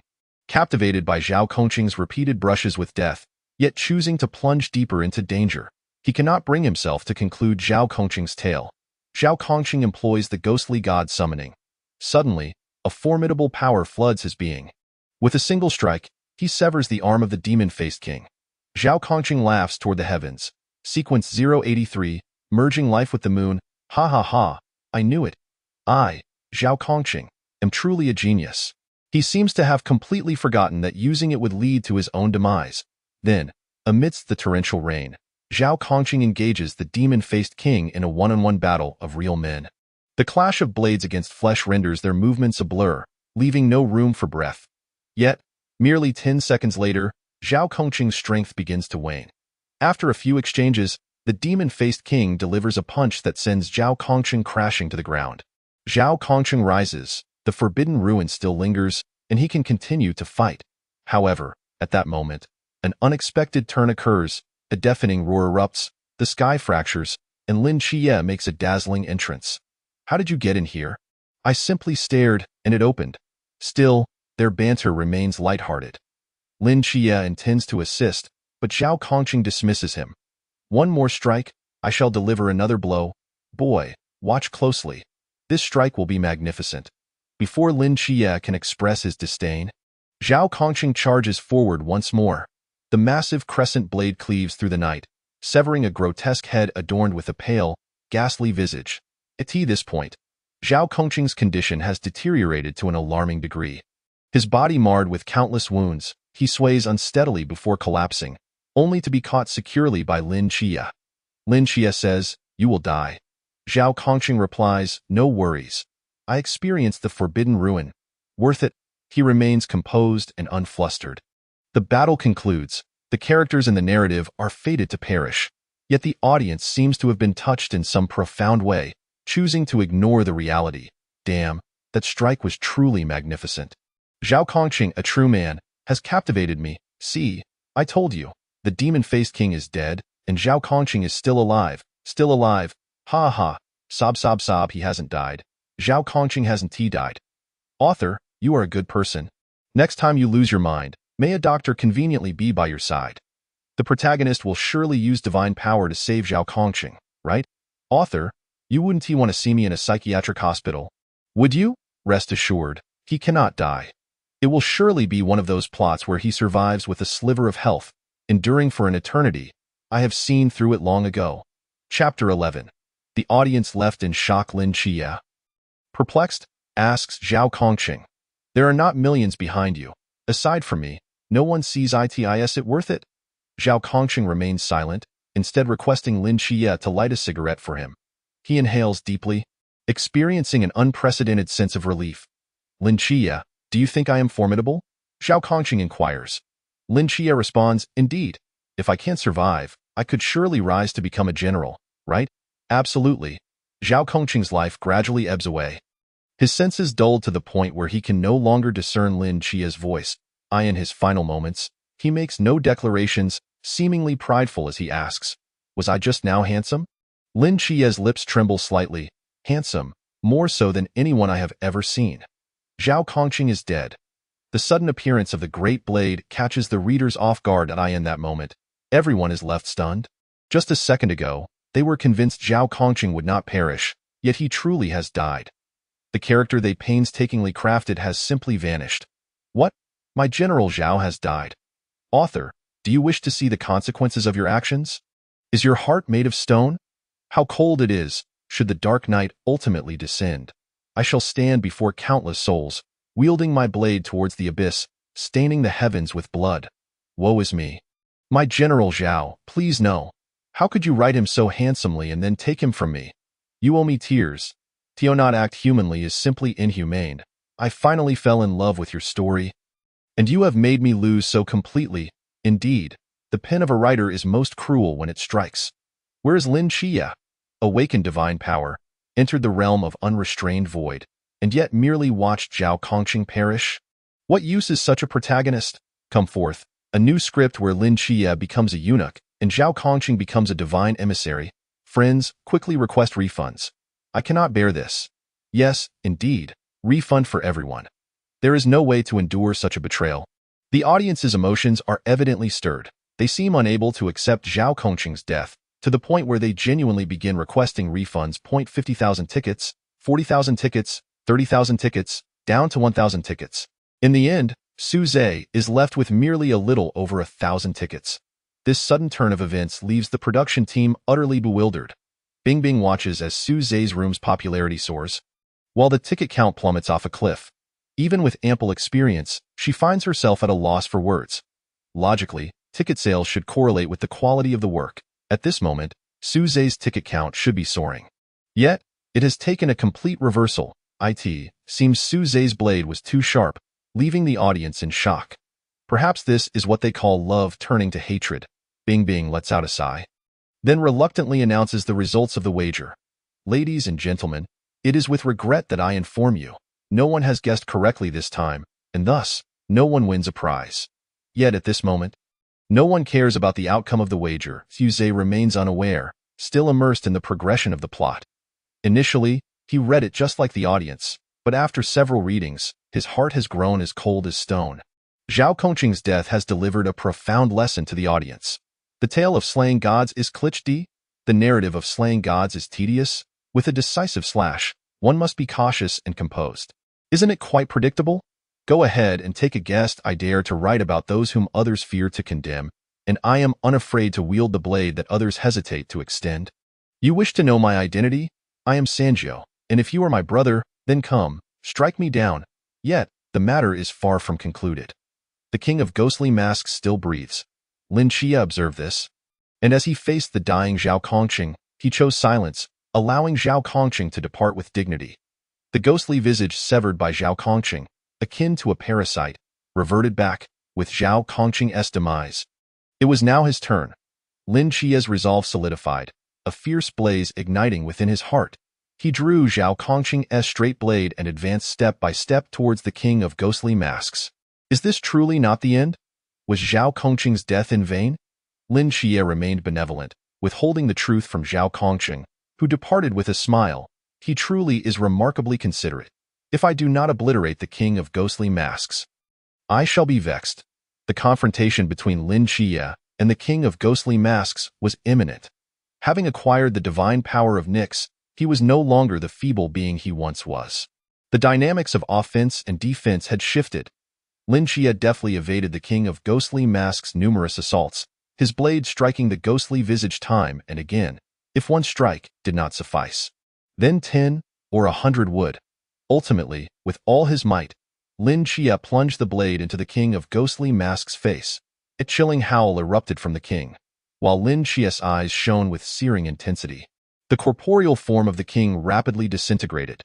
The king of ghostly masks was vanquished, exhausted. Lin Xia collapsed onto the ground. After a prolonged moment, he slowly rose and sat beside Zhao Kongqing, stating, I have told you before. Being a hero is not an easy task. When you act in secrecy, is it truly worth it? Then, facing the lifeless Zhao Kongqing, Lin Xia gradually shared the reasons for his reluctance to be a sentinel. Lin Xia feared not death. His experiences had rendered him unafraid.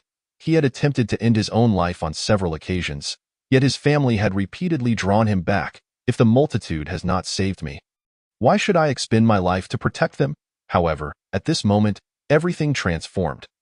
Lin Xia owed no one more than he did to Zhao Kongqing. Originally, he felt indebted only to his aunt and cousin. But now, Zhao Kongqing had joined that list.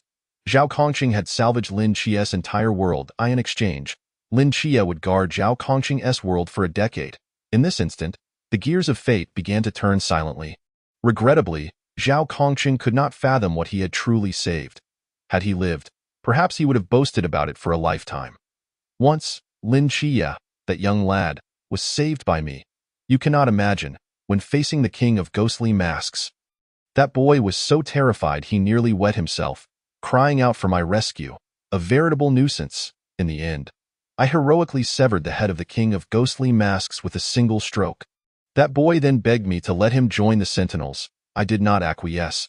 Ultimately, he ascended to the rooftop, and I relented, albeit reluctantly. Suze continued to write. The king of ghostly masks was truly dead. Utterly and completely. Lin Xia's resolve was unwavering as he bowed several times in the direction of his aunt. He cast a final glance at the lowly abode, withdrew the straight blade, and turned to depart. At that moment, Zhao Kongqing's comrades arrived, albeit belatedly. Hong Ying, be prepared. Old Zhao's emblem has not stirred for a long time. The vice-captain, Wu Xiangnan, spoke gravely through the intercom. Moments later, the captain's voice echoed. Hong Ying, old Zhao's emblem has activated. He draws nearer. Hong Ying was elated. Instinctively halting her steps, a figure began to emerge in the distance. It was a youth, a curved blade slung over his back, cradling a man's corpse in his arms. Chapter 12.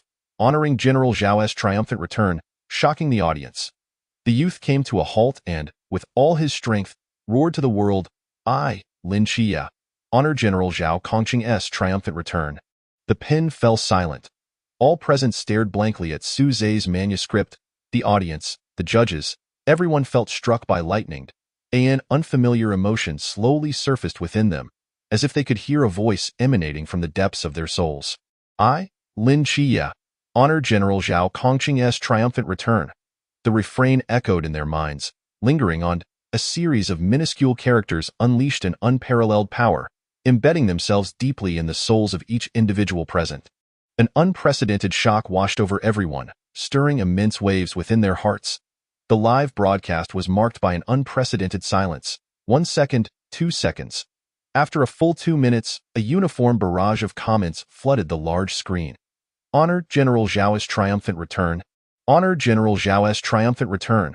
Simultaneously, applause erupted within the program. 5 judges, no less. Magnificent, simply magnificent. The 5 judges lauded in admiration. Suddenly, the popularity of Su Zhe's live stream surged dramatically, surpassing 100,000 in an instant, and continued to rise. 110,000, 150,000, eventually reaching 500,000. The pace of the increase began to moderate slightly, yet still surged by hundreds every second. At this moment, Su Zhe's popularity soared above all else, claiming a substantial quarter of the entire program's viewership, rightfully earning the title of first place. The vote count rebounded sharply as well. 2,000 votes, 10,000 votes, 50,000 votes. In less than a minute, the count reached an astounding 450,000 votes. Coupled with the judge's earlier value of 500,000, Su Zhe had already amassed 1,500,000, a sum 50,000 higher than the reward for third place in the competition. Yet, only Su Zhe understood one critical fact.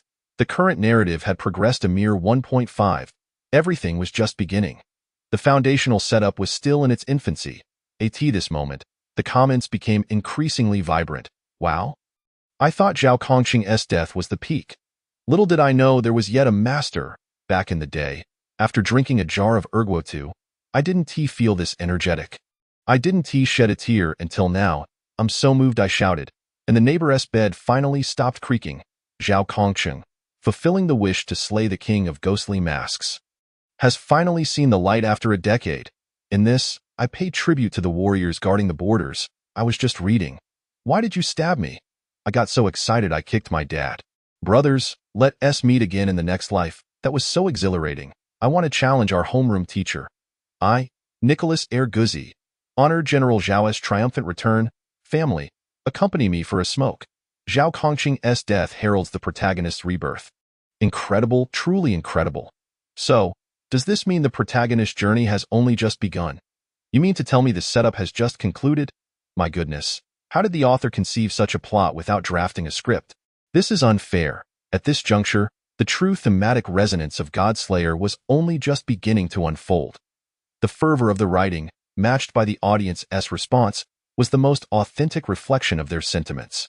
Thank you all for supporting Su Zhe. Observing the fervent emotions of the fans in the live stream, Bing realized it was time to say a few words. The tale Su Zhe has shared with us is truly heart-stirring. I believe everyone feels the same way. Now, let us invite our judges to provide their professional insights. The first to respond was the screenwriter, Sun Haohui. I recalled his earlier critique of Su Zhe's plot as overly conventional. I wondered what his thoughts would be now. Clearing his throat, he solemnly stated, undoubtedly, Su Zhe's writing is exceptional.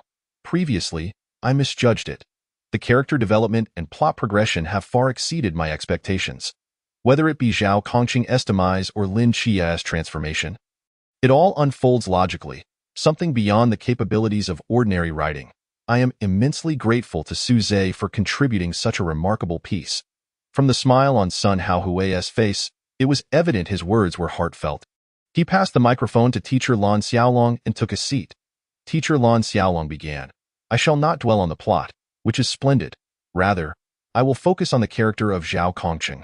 To be honest, I am somewhat moved. In Zhao Kongqing, I see the figures of countless heroic predecessors, Yu Fei, who devoted himself to the nation, Hai Rui, who served the people, and the martyrs who expelled foreign invaders. The foes they faced were akin to those Zhao Kongqing confronted in the King of Ghostly Masks. Regardless of the enemy's might, they chose to stand resolute, for behind them lay the homeland, the multitude of citizens, and us. Zhao Kongqing protected Lin Qia, just as countless soldiers safeguard us. Lin Qia taking Zhao Kongqing's blade symbolizes the continuation of this legacy. Lin Qia inherits Zhao Kongqing's wish to safeguard the world. Just as we inherit the flame from Suiren, the unified realm from Qin Shi Huang, and the duty to defend our homeland from our forebears. With Zhao Kongqing's fall, Lin Chia shall rise.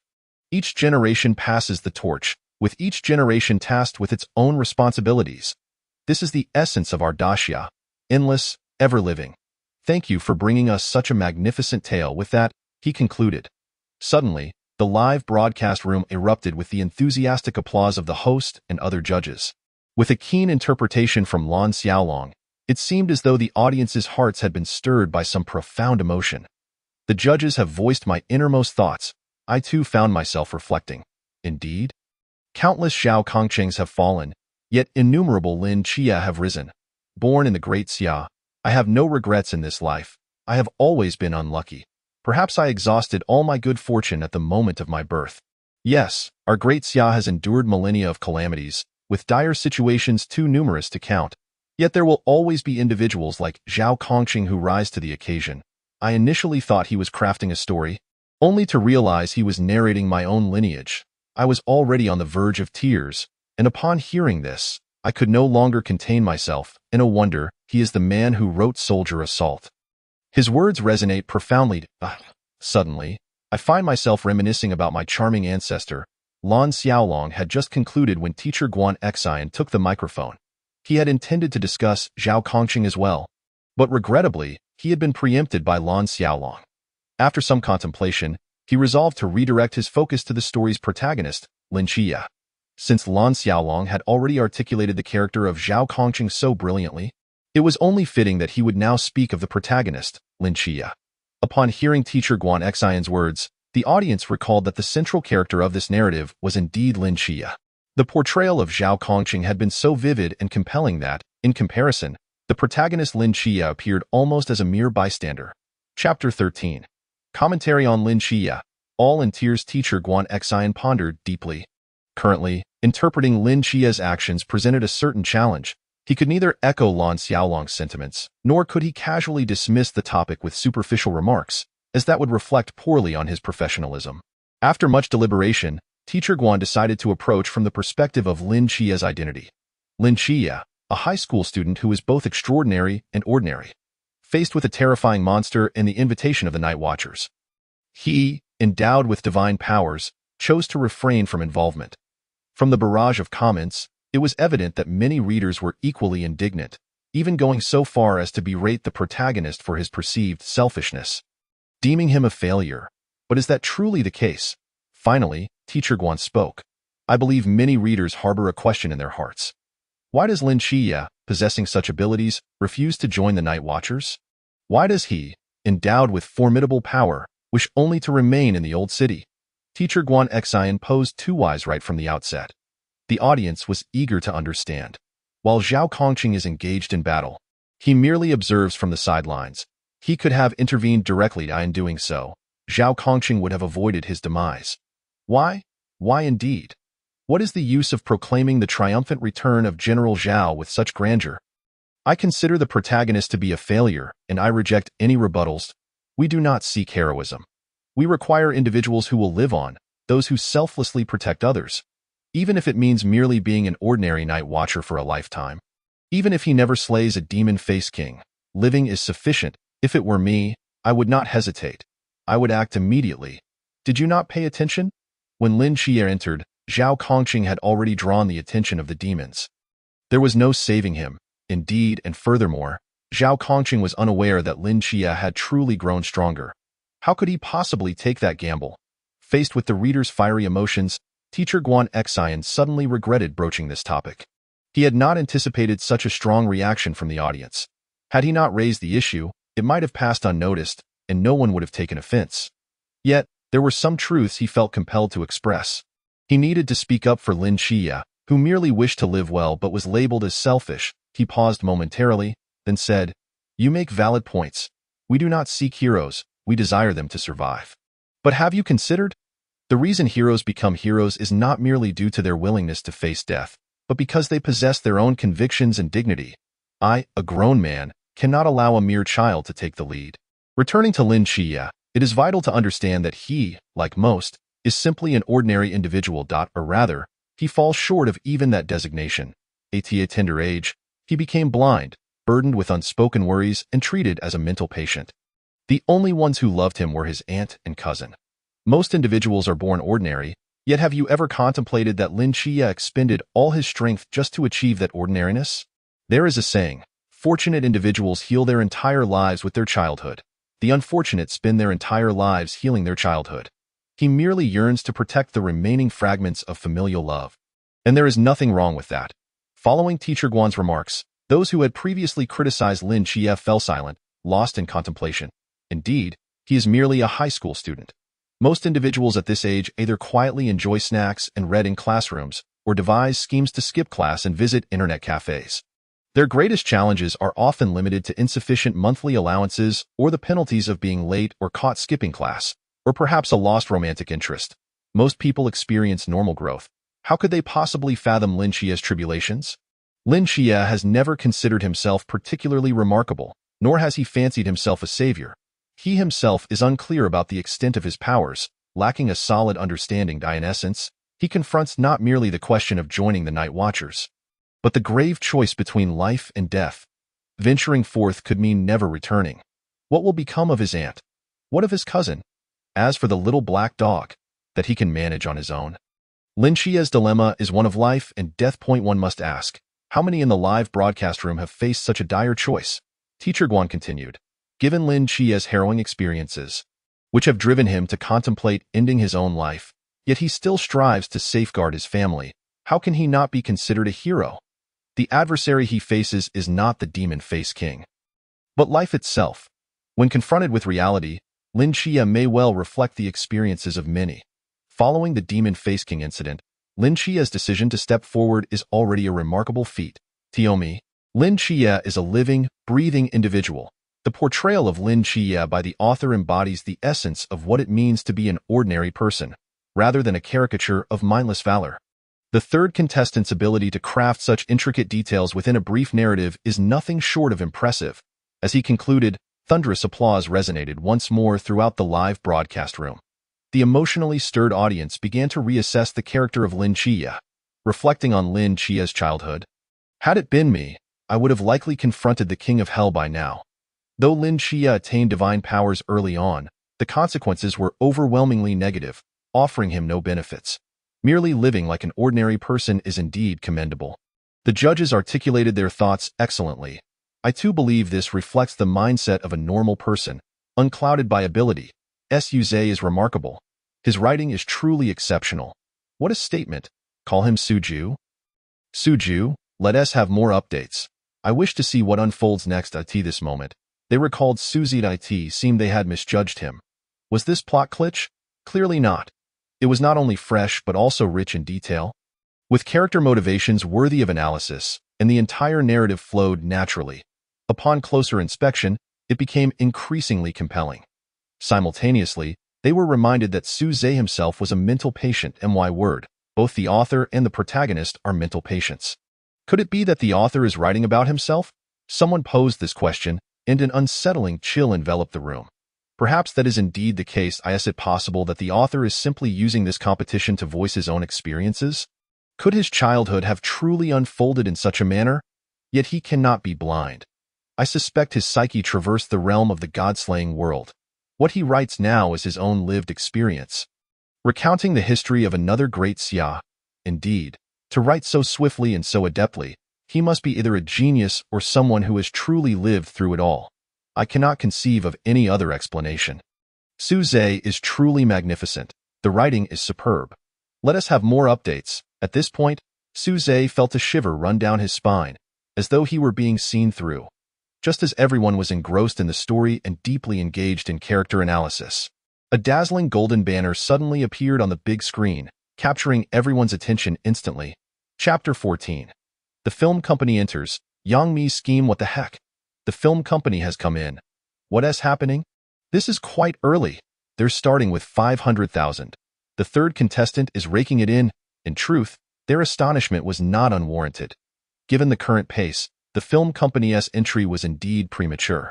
When it comes to film adaptations, the first consideration is a complete story. A narrative must have a beginning, a middle, and an end, with a dramatic climax that captivates the audience to yield any potential profit. Evaluating based solely on the initial segment of the plot, such an approach is nothing short of a gamble. Typically, Film companies enter the fray only when the narrative nears its conclusion or has been entirely completed. Who would have anticipated that they would make an entrance so early and wager a sum of 50,000? While Godslaying is undeniably splendid, what about the subsequent developments? Are they not concerned about potential losses? It is essential to understand that the rules of bidding for film companies dictate that once money is invested, withdrawal is not permitted. Unless multiple companies compete for the same work, allowing the highest bidder to claim the prize. Only then can other companies retract their funds, i.e. in the event that the writing falters and no one competes, the 500,000 would essentially serve as a reward for the author. Which company could possibly be so audacious? It is Jiaxing, the company owned by Boss Yang. Excellent, quite discerning. It is no wonder I have my eyes set on such a woman. Boss Yang is impressive. Entering the fray so early, it seems he has an abundance of wealth. Wealthy individuals are indeed different. They invest $1 million without hesitation, making me contemplate joining the competition myself. When is the next round? I am ready to prepare my script right now. Save your breath. First, finish your assignments before anything else. Is Boss Yang losing his mind? Diving in so soon? Is indeed this akin to charity? Indeed, to invest so early on? Right at the beginning, does he have too much money to burn? Meanwhile, at the headquarters of Jiaxing, Yangmi gazes at the barrage of comments, a slight smile gracing her lips. The secretary beside her is perplexed. Although he submitted an investment report on Zhanshan, he merely mentioned that the work deserves attention. He did not anticipate that President Yang would instruct him to invest 500,000 immediately. The secretary? Yang Mi, sensing the secretary's confusion, remarks, "Is it not curious why we are entering so early? President Yang, your actions must be guided by your own reasoning, and I shall refrain from inquiring further." The secretary smiles, providing a tactful response. No worries. President Yang continues, "Generally, film investments require a complete script to be reviewed, which is understandable.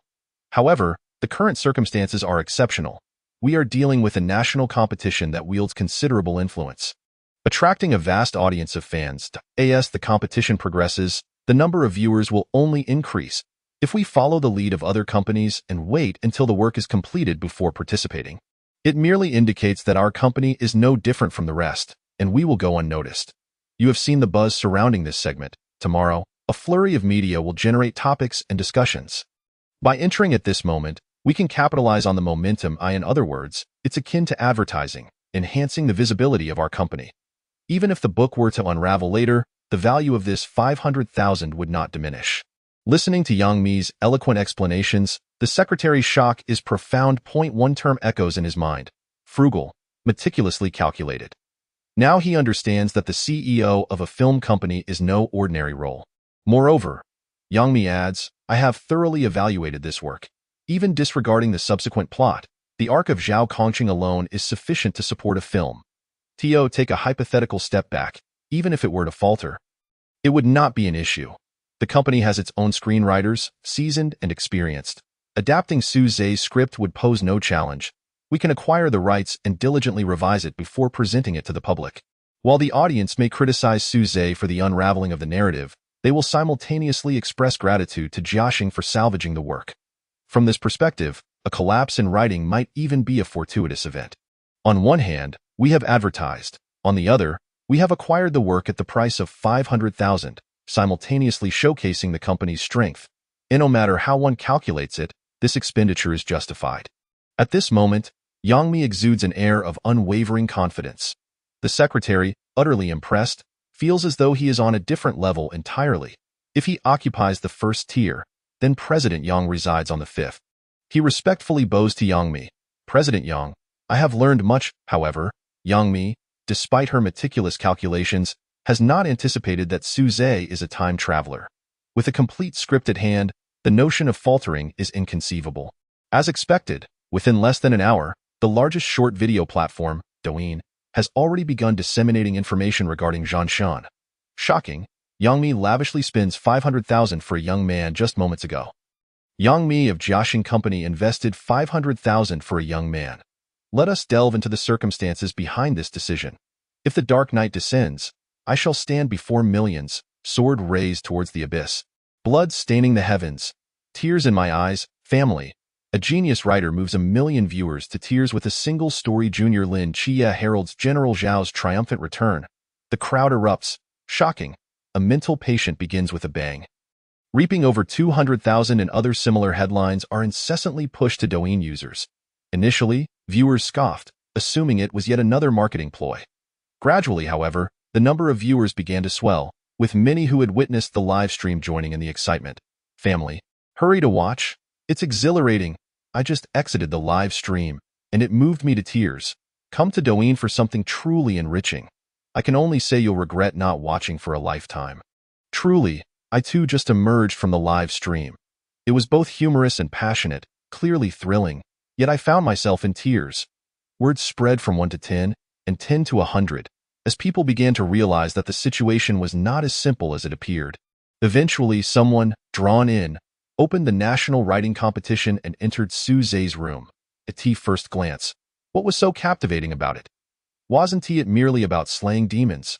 Upon a closer look, this author writes with a certain flair. It is rather amusing. Thus, they continued watching until witnessing Zhao Kongqing vanquish the Ghost Face King, followed by the triumphant return of General Zhao. The plot thickened, and the atmosphere grew increasingly tense. Gradually, the popularity of the live stream surged, with real-time viewers skyrocketing to over 300,000, the majority drawn by Su Zhe. Meanwhile, Su Zhe's votes continued to climb. Current viewers, 800,000 votes, 600,000. Once again, he widened the gap between himself and other writers, leaving them in the dust. Notably, among the new readers was an inconspicuous, newly debuted web novelist who, just yesterday, had confidently adopted the pen name Sanjiu Iniyu.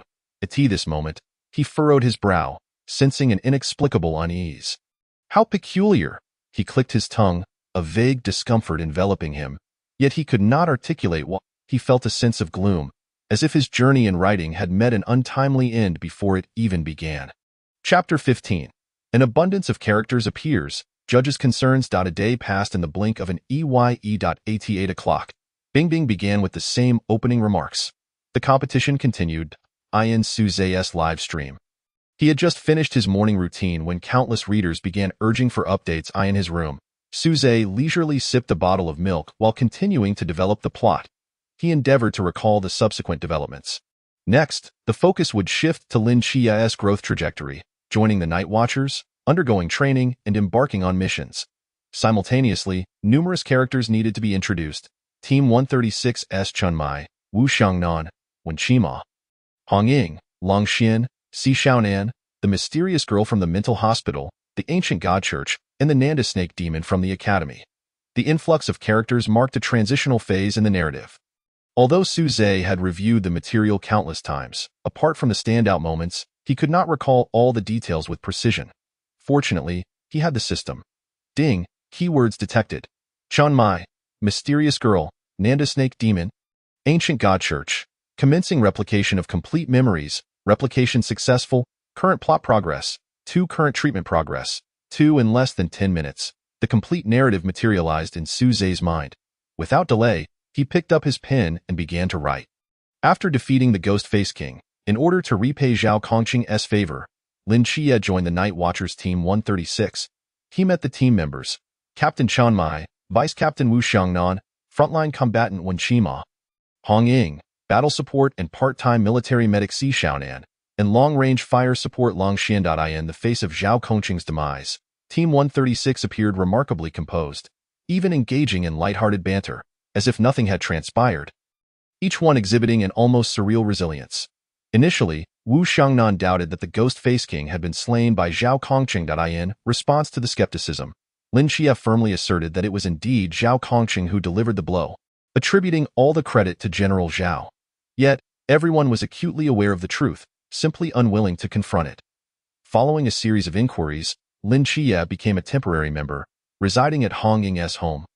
Much to Wen Qima's envied, it was only then that Lin Qia discovered just how unique his existence as the divine agent truly was. His future held limitless possibilities. The narrative then shifted to the special team. Mask, introducing the 5 pinnacle figures of humanity. 1 sword, 1 rider, 1 idol, 1 void, and 1 sage. A brief introduction to these paragons of humanity was provided. Mortals who stood shoulder to shoulder with the divine. In the dead of night, when Qima led Lin Qia to a cemetery, the Night Watcher's graveyard in Songnan City, to carve a tombstone for the deceased Zhao Kongqing. Beneath the dim light, Hong Ying, tears brimming in her eyes, painstakingly engraved the stone. She had previously claimed she would go practice shooting Eye in the Shadows. The other members of Team 136 had also arrived. Suze wrote swiftly, introducing a multitude of character setups within a short span. The dense information overwhelmed the readers. At that moment, they felt their scalp tingle. With so many characters, they could hardly remember who was who, only recalling that they were all formidable. Simultaneously, they secretly admired Suze's writing prowess. Watching Suze write with such fluidity, they could not help but marvel at how he accomplished it, only able to utter in astonishment. My goodness, with so many characters, I'm utterly confused. Who is the captain again? And who is the vice-captain? This author certainly overestimates my cognitive abilities. In the heat of battle, I wouldn't even be able to distinguish who is who. I cannot even fathom how this author intends to write it all. Is he truly incapable of articulating his thoughts? What manner of intellect does he possess? I can only recall a girl in our group named Hong Ying. The mortal frame stands shoulder to shoulder with deities. My word, it sounds exhilarating, yet I remain uncertain when it shall make its grand entrance. Goodness, he is still laying the groundwork. The judges have naturally taken note of this issue. Suze has introduced an overwhelming number of settings and characters. Within the script, the complexity of the narrative escalates exponentially with each additional character. The greater the number of characters, the more challenging the narrative becomes to manage. This poses a significant test of the contestants' logical abilities, particularly for an author like Suze, who does not outline his work. Whether he can maintain coherence is a question mark. Should he succeed, he may be enshrined as a literary genius. Conversely, failure could render him a mere jester. One must hope he does not entangle himself in his own convoluted web. What is your perspective on this, Teacher Xiaolong? Teacher Guan Xian inquired. Teacher Lan initially looked surprised, but quickly grasped Guan's implication. After a moment of silence, Teacher Lan shook his head. With over 10 characters introduced in such a brief span, the level of difficulty is self-evident to all. Furthermore, Suze lacks an outline. I believe it is highly probable that he will falter. Unless, Teacher Lan's tone suddenly paused. He is a genius. Teacher Guan Xian nodded, non-committally. I concur with Teacher Lan. Unless Suze is indeed a genius, the simultaneous development of so many characters, each fully fleshed out, is nearly impossible. However, it is not to say that having numerous characters is inherently unfeasible. The primary issue lies in the constraints of the competition. Time is of the essence, in a personal creative endeavor. No matter how many characters one has, extending the creative timeline to a year or two could yield results. Yet here, in the competitive arena, the time is exceedingly limited, leaving no room for Suze to refine his work gradually. The only option is to produce a polished draft in one go. However, Teacher Guan Xian concluded his thoughts, opting not to elaborate further. The judges fell into a contemplative silence. They pondered whether they themselves could successfully develop a dozen characters and advance the plot coherently within a mere month without succumbing to disarray. The answer was a resounding no. They were even more incredulous that Suze, previously an unknown, could achieve such feats. While Suze's past narratives had been commendable, one could not dismiss the possibility of a sudden burst of inspiration. Suddenly, Teacher Guan Xian's gaze sharpened, as if a realization dawned upon him. He scrutinized Suze's every move. I have observed Suze closely. Not only did he write swiftly before, but he also seemed to do so effortlessly, exuding an air of mastery. Looking at Suze now, his brow is unwrinkled, seemingly devoid of any pressure. Perhaps he truly possesses that level of talent. Upon reflection, all the judges recalled their own struggles with narrative intricacies. Often feeling overwhelmed, spending countless hours without producing a single word. Witnessing Suze's nonchalant demeanor delivered a crushing blow to their spirits. It felt as if they had finally ascended to the summit only to find Suze casually gliding up on a cloud. Yet, the story was far from over. New characters awaited their introduction. Chapter 16. Lin Qiyi, merely a bystander. During his journey, Lin Qiyi re-entered the asylum for the gods. He learned from Nyx that a girl had won his bracelet. The girl's identity was shrouded in mystery, leaving behind only a letter. In shock, Lin Qiyi opened the letter, discovering that beneath the director's office lay a hidden basement, where he encountered the Phantom King. As the director of the asylum, Lin Qiyi held the authority over the souls of the monsters, deciding whether to contain or obliterate them.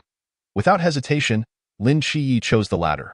Subsequently, he joined Team 136, quickly becoming the favorite and undergoing systematic training. Soon, Lin Chiyi faced his first battle as a team member. Location: Sangnan No. 2 Middle School. Enemy: the enigmatic Nantua Snake Demon. Key characters: Lin Chiyi, Si Xiaonan, Honging Damwai Word. A task so soon? Hurry, write quickly. I hope it surpasses the segment with Zhao Kongcheng in brilliance. Surely the author isn't planning to sacrifice a female character. That makes me anxious. I hope for a monumental twist that will astonish us. The group completed their task with remarkable speed and skill. After several twists, it was unexpected that the original perpetrator was none other than the person who reported the incident, Li Yifei. In the aftermath, Li Yifei successfully became the asylum's first caretaker, also the grandson of Nix. During the mission, they encountered a prodigy, and Qingyu, possessing an exceptionally high IQ and preparing to pursue a doctorate while still in high school. Lin Chiyi even played the role of an inside man, becoming an accomplice to the snake demon, with Lu Yuan as the victim. My word. After much speculation, I never imagined the perpetrator would be Li Yifei. The author's creativity is impressive, and the protagonist remains composed, without any illogical plot developments. Lu Yuan's demise was quite satisfying. I was beginning to wonder if the author had forgotten about this unfortunate character. And Qingyu is incredibly handsome. Indeed, the strongest individuals in the world are high school students. However, the scale of the scene lacks grandeur. Compared to Zhao Kongcheng's segment, it feels somewhat lacking. This segment seems a tad drawn out, slightly diminishing the anticipation. Precisely. The most notable highlights were merely the introduction of Qingyu and the inclusion of Li Yifei. Continued to write without pause, advancing the plot. Subsequently, Lin Chiyi participated in intensive training at the 039 New Soldier Training Base. His roommate, Bai Li Tu-ming, a young heir of the Bai Li Group, was an ordinary citizen known for his generosity and financial prowess. Alongside them were several other capable newcomers. Imoli, Shenxing Zhu, Wei Yuan Suze wrote at an astonishing pace. Due to the competition's time constraints, he realized that maintaining his previous speed would be utterly insufficient. The original text contained over 2,000 chapters, yet the competition timeline is merely 1 month. Calculating this, he would need to produce at least 60 chapters daily, a daunting task indeed. Suze had no choice but to maximize efficiency without compromising the original foundation. Even so, by the time Suze transitioned through these plot points, nearly an entire day had passed. Thanks to the popularity generated by the Phantom King storyline, Suze's livestream attracted significant attention. Many viewers flocked to his stream due to his newfound fame. Theoretically, his popularity should have surged. However, Suze's viewership experienced only minor fluctuations, lacking significant growth. At this moment, Bing felt perplexed. This shouldn't be the case. She quickly glanced at the back-end data, discovering that the number of incoming readers was nearly balanced with those leaving. Moreover, data analysis indicated that in the past hour, the number of departing readers had begun to exceed the incoming ones. And the exodus was steadily increasing. Bing was baffled and glanced at the comments. Initially, she expected numerous readers to call for updates or praise the work, yet the reality was quite the opposite. An increasing number of readers began to question whether Suze was dragging out the plot. While the daily life of the team was entertaining, it somehow felt lacking. The author has written extensively, yet relied on familiar tropes, failing to deliver any surprising twists. Many comments remarked that the Nantua Snake Demon segment was well written, but in my view, it was merely average. The protagonist, while competent, was unremarkable, and the twists were not particularly clever. I initially tuned in from room 99, intrigued by the popularity here, only to be met with disappointment. I'm leaving to return to my room 99. Wait for me. I'm heading over to, alas. The latter parts are utterly uninspiring. Entirely formulaic. I could write something better myself. Exactly. I also came from another room. Zhao Kongcheng's segment was excellent, so why did the subsequent parts fall flat, with predictable developments? The characterization of the protagonist is lacking. Zhao Kongcheng's aura overshadows him, making the protagonist seem like a mere bystander. Is it possible that the author initially conceived only the Phantom King storyline, and subsequently struggled to maintain momentum? Resorting to filler? Why do I feel that the supporting characters are more compelling than the protagonist? The judges, observing the comments, nodded in reluctant agreement. It appears that they had set their expectations too high. Teacher Han Jianu shook her head. As it stands, while Suze has not made any egregious errors in handling multiple characters and the narrative flows smoothly, there is a distinct lack of standout moments. The Nantua Snake Demon segment could have been crafted by a mediocre writer. Teacher Han Jianu's critique was blunt and devoid of any pretense. This is indeed the case, Teacher Sun Hao Huan concurred. Moreover, in my view, if the supporting characters are more engaging than the protagonist, that is a significant misstep. Do you think Su Zhe has run out of ideas? Teacher Sun Hao Hui casually posed this question, akin to a bombshell dropped in the live stream. Surely it cannot be as Teacher Sun suggests, that Su Zhe has exhausted his creativity. That would be a tremendous loss for this book. I suspect it may be the case. Let us wait and see. Perhaps the author has yet to reach those parts. After such an extensive narrative, aside from occasional humor, there are indeed few exhilarating moments, and the story has completely strayed from its original theme. I do not share that view. The voice of Teacher Lan Xiaolong resonated in the live stream, and I wonder if anyone has noticed that despite the lengthy narrative, Su Zhe continues to introduce a plethora of new information and characters. This indicates that Su Zhe is laying the groundwork for a truly grand scene. I have a premonition that a grand spectacle is about to unfold. After listening to Teacher Xiaolong's words, everyone was left somewhat perplexed, their minds filled with a gigantic question mark. New information has emerged, so what does it signify? Teacher Lan Xiaolong paused for a moment and slowly stated. This indicates that the fundamental setting of this work is not yet complete. It may seem as though the plot is advancing, but in reality, he is still laying the groundwork.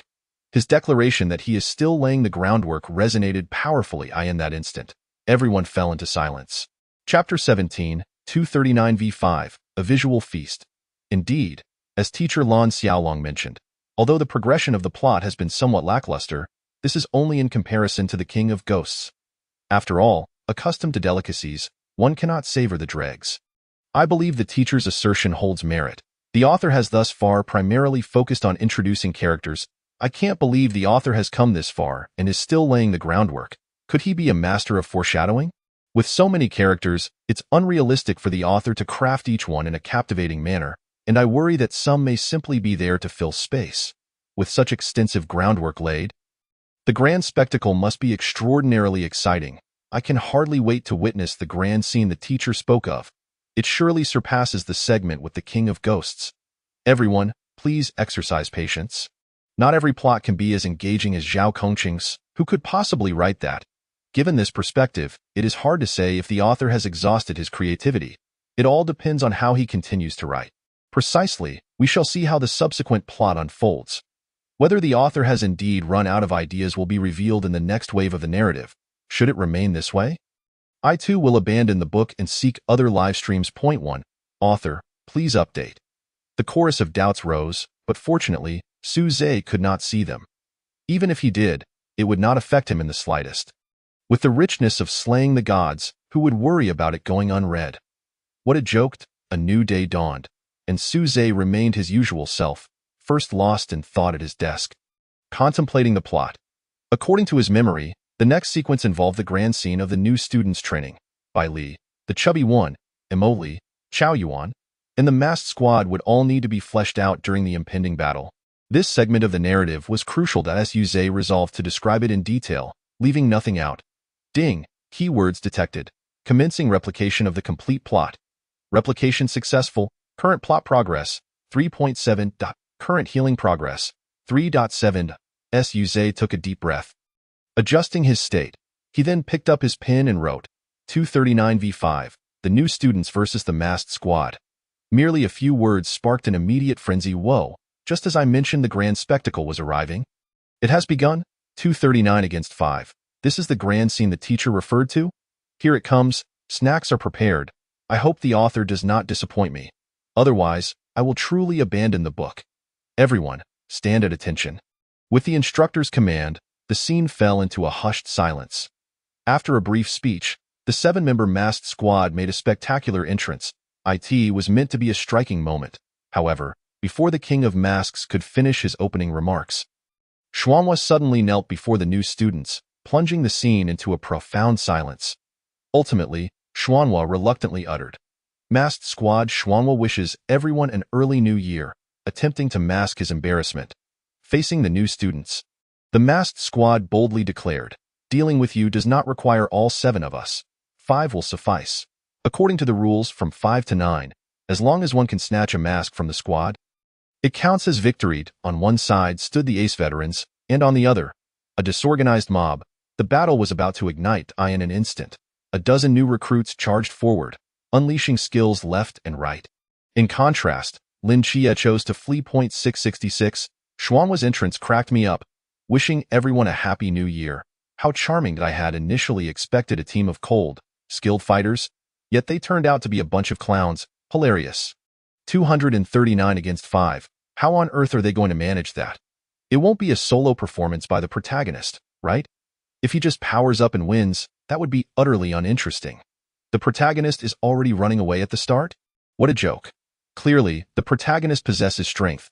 The author wouldn't resort to intelligence to secure victory, would he? What significance would the protagonist's abilities hold then? According to Lin Chia's assessment, going up now would be tantamount to seeking death.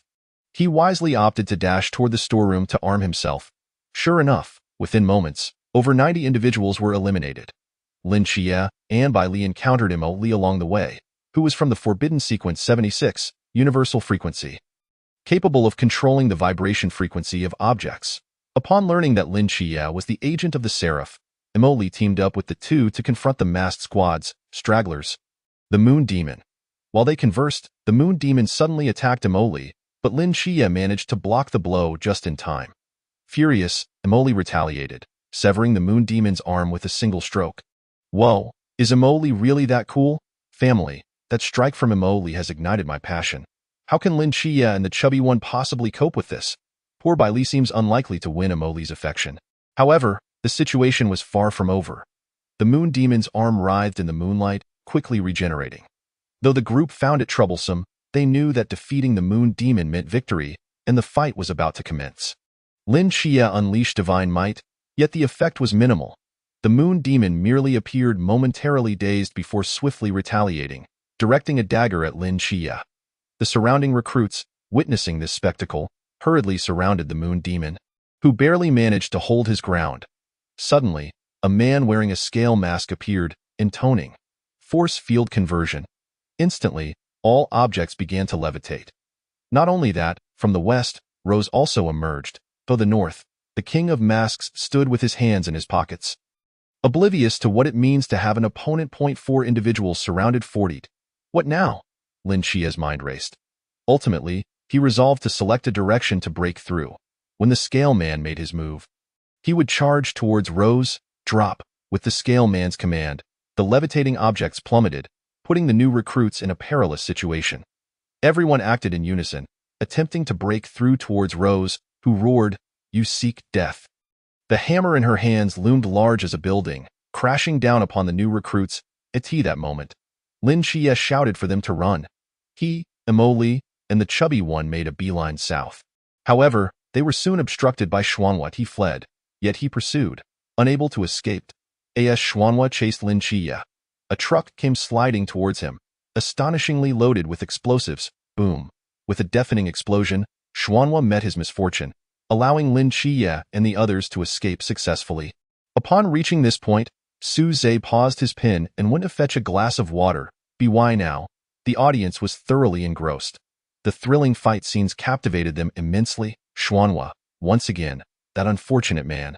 Family, the author has written the fight sequences remarkably well. It's exhilarating. I am already getting hyped. And though there are many characters, the action is anything but chaotic. Hurry, I want to see the next battle.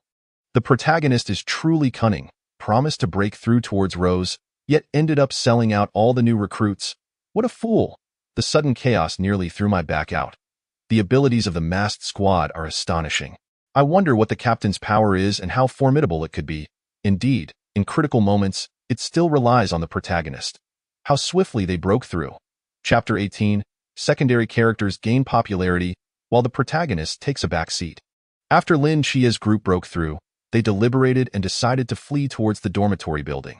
Meanwhile, inside the dormitory, Chao Yuan sat quietly in a corner. Despite others' invitations, he merely wished to laze about and wait for death. Chao Yuan is quite the character, adopting a nonchalant attitude, a true ascetic. He has long since detached himself from life and death. He resembles me before final exams. Whoever wishes to go can do so. I simply refuse to put in effort. Lying flat is the essence of life. Shen Qingzhu found this quite exasperating.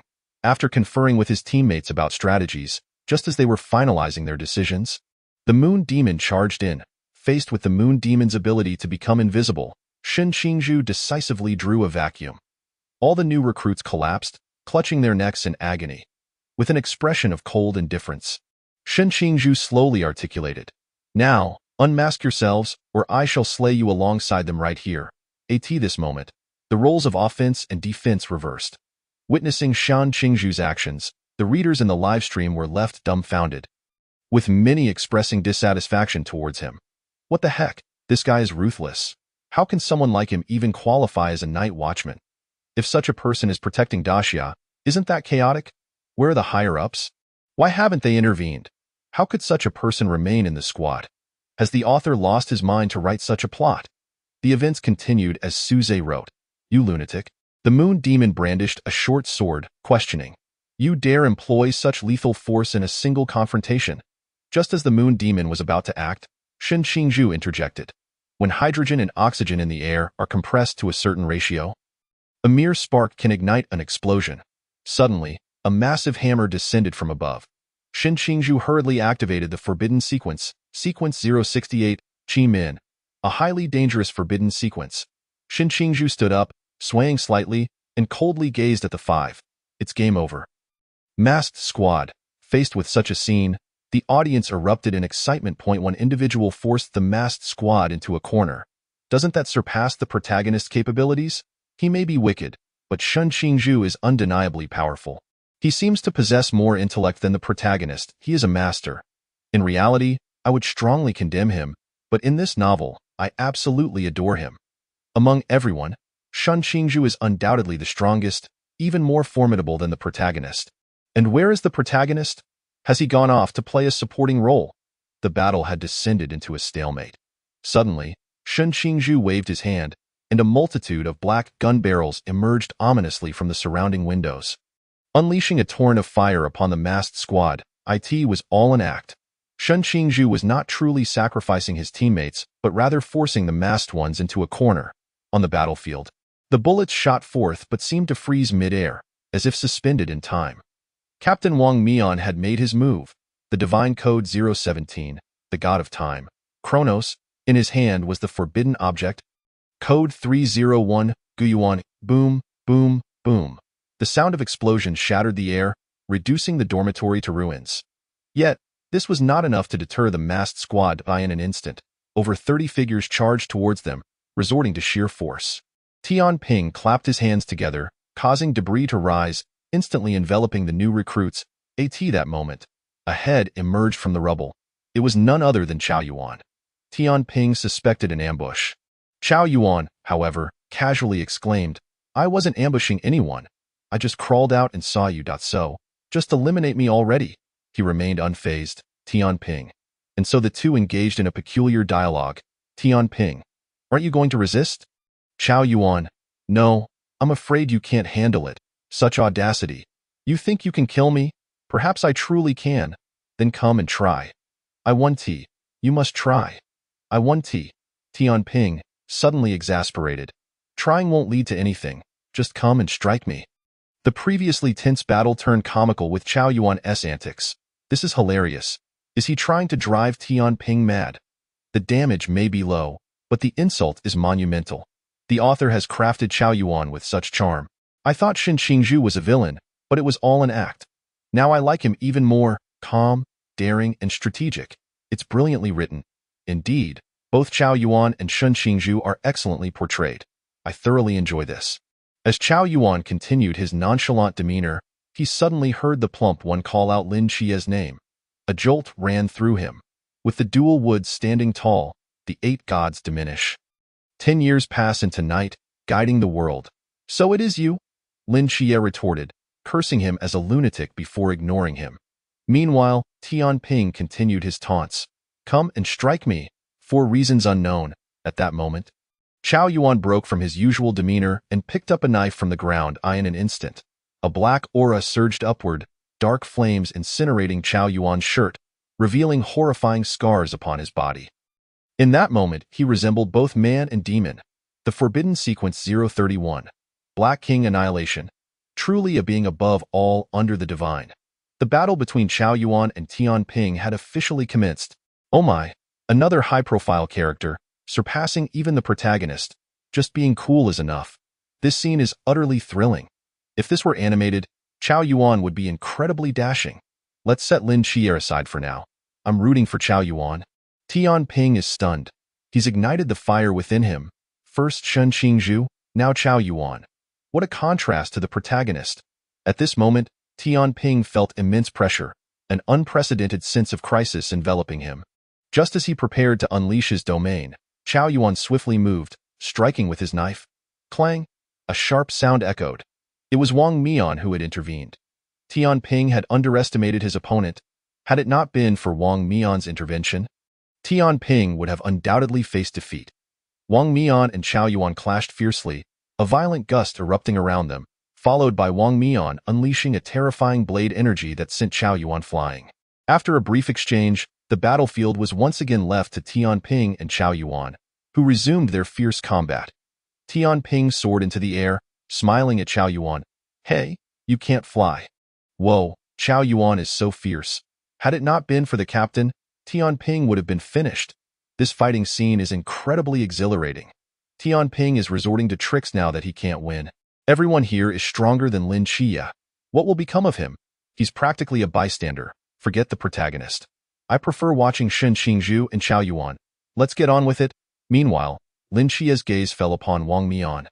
Earlier, he had patted the plump one's shoulder, advising him to take care. Before walking towards Wang Mian. At that moment, the audience's eyes brightened. Chao Yuan and Shen Qingzhu had already made their exits. It was finally the protagonist's turn to shine. This protagonist has some guts, going straight for the captain. At last, he's making a move. If he didn't act soon, he'd steal the limelight. Experts always appear last. Do you not understand? Chao Yuan is so formidable that he barely lasted a few rounds. Can the protagonist hold his own? Though the protagonist possesses powerful abilities, I still feel he may not surpass the captain. This is a novel. The protagonist must surpass the supporting characters. There's no need for concern. I'm just curious how the author will elevate Lin Xie's brilliance. Chapter 19. Such a grand spectacle. Is this it? At this moment, everyone could see that this great battle was nearing its climax. What lay ahead was the true centerpiece of the narrative. All were eagerly awaiting how Su Zhe would craft the climax of this confrontation. They hoped for a peak akin to Zhao Kongxing, one that would thoroughly illuminate Lin Xie's glory. Inside the room, Su Zhe rubbed his wrist, striving to adjust his focus. Just as Lin Xie departed, the plump one was ambushed by the moon ghost. Yet, without a proxy, the plump one valiantly defended against all attacks using his wealth-based abilities. Yao Guang, Gaze of Truth. 1 flower, 3,000. Various forbidden objects emerged in succession, nearly overwhelming the moon ghost. This is the power of wealth? Rich folks, please be my friends. Indeed, no matter where you are, money is always effective. Damn those wealthy people. This is intolerable. The plump one is so obnoxious that I feel like hitting him. Meanwhile, on the other side, the masked one regarded Lin Xie with a slow, I've been waiting for you for a long time. A simple exchange of pleasantries, yet their status was elevated. The two instantly clashed. Lin Xie struck first, drawing a straight blade, his speed astonishing under the enhancement of the Starry Night Warrior. The masked one merely gasped, unleashing a terrifying sword energy with Gu Yuan aimed at Lin Xie. Lin Xie dodged and seized the opportunity, and the two resumed their fierce duel. 1 strike, 2 strikes, 3 strikes. They battled fiercely, neither yielding. At this moment, Wang Mian's cooldown for the Time Divine Ruins had expired, and he activated it, believing Lin Xie could not evade. To his astonishment, Lin Xie managed to seal Wang Mian's Gu Yuan. The two became entangled once more. Just as their conflict intensified, on another battlefield, several confrontations abruptly ceased. Bai Li, the plump one, and the moon ghost halted their skirmish, with Bai Li inviting the moon ghost to his home. Shen Qingzhu and the moon ghost, upon witnessing this, also refrained from fighting and decided to rest together. Tian Ping looked at the fallen Chao Yuan and bluntly remarked, "Aren't you tired? Go take a break. Let's call a truce." Li and Rose conferred and decided to surrender as well. Rose promptly changed her name to Lily as for the reason. It remained a mystery. The combatants swiftly transformed into onlookers, gathering to cheer from the sidelines. Faced with this sudden ceasefire, the audience was momentarily stunned. Oh my. I was anticipating a grand spectacle, and it ends here? Such a grand spectacle. Is this it? What is the author doing? Just as it was heating up, it fizzles out. At least let there be a decisive outcome. The moment the protagonist takes action, everyone else falls silent. Is the grand scene beyond the author's reach? IVE got my snacks ready, and now I'm just left watching? Folks, let us disperse. This is dull. I despise these half-hearted moments.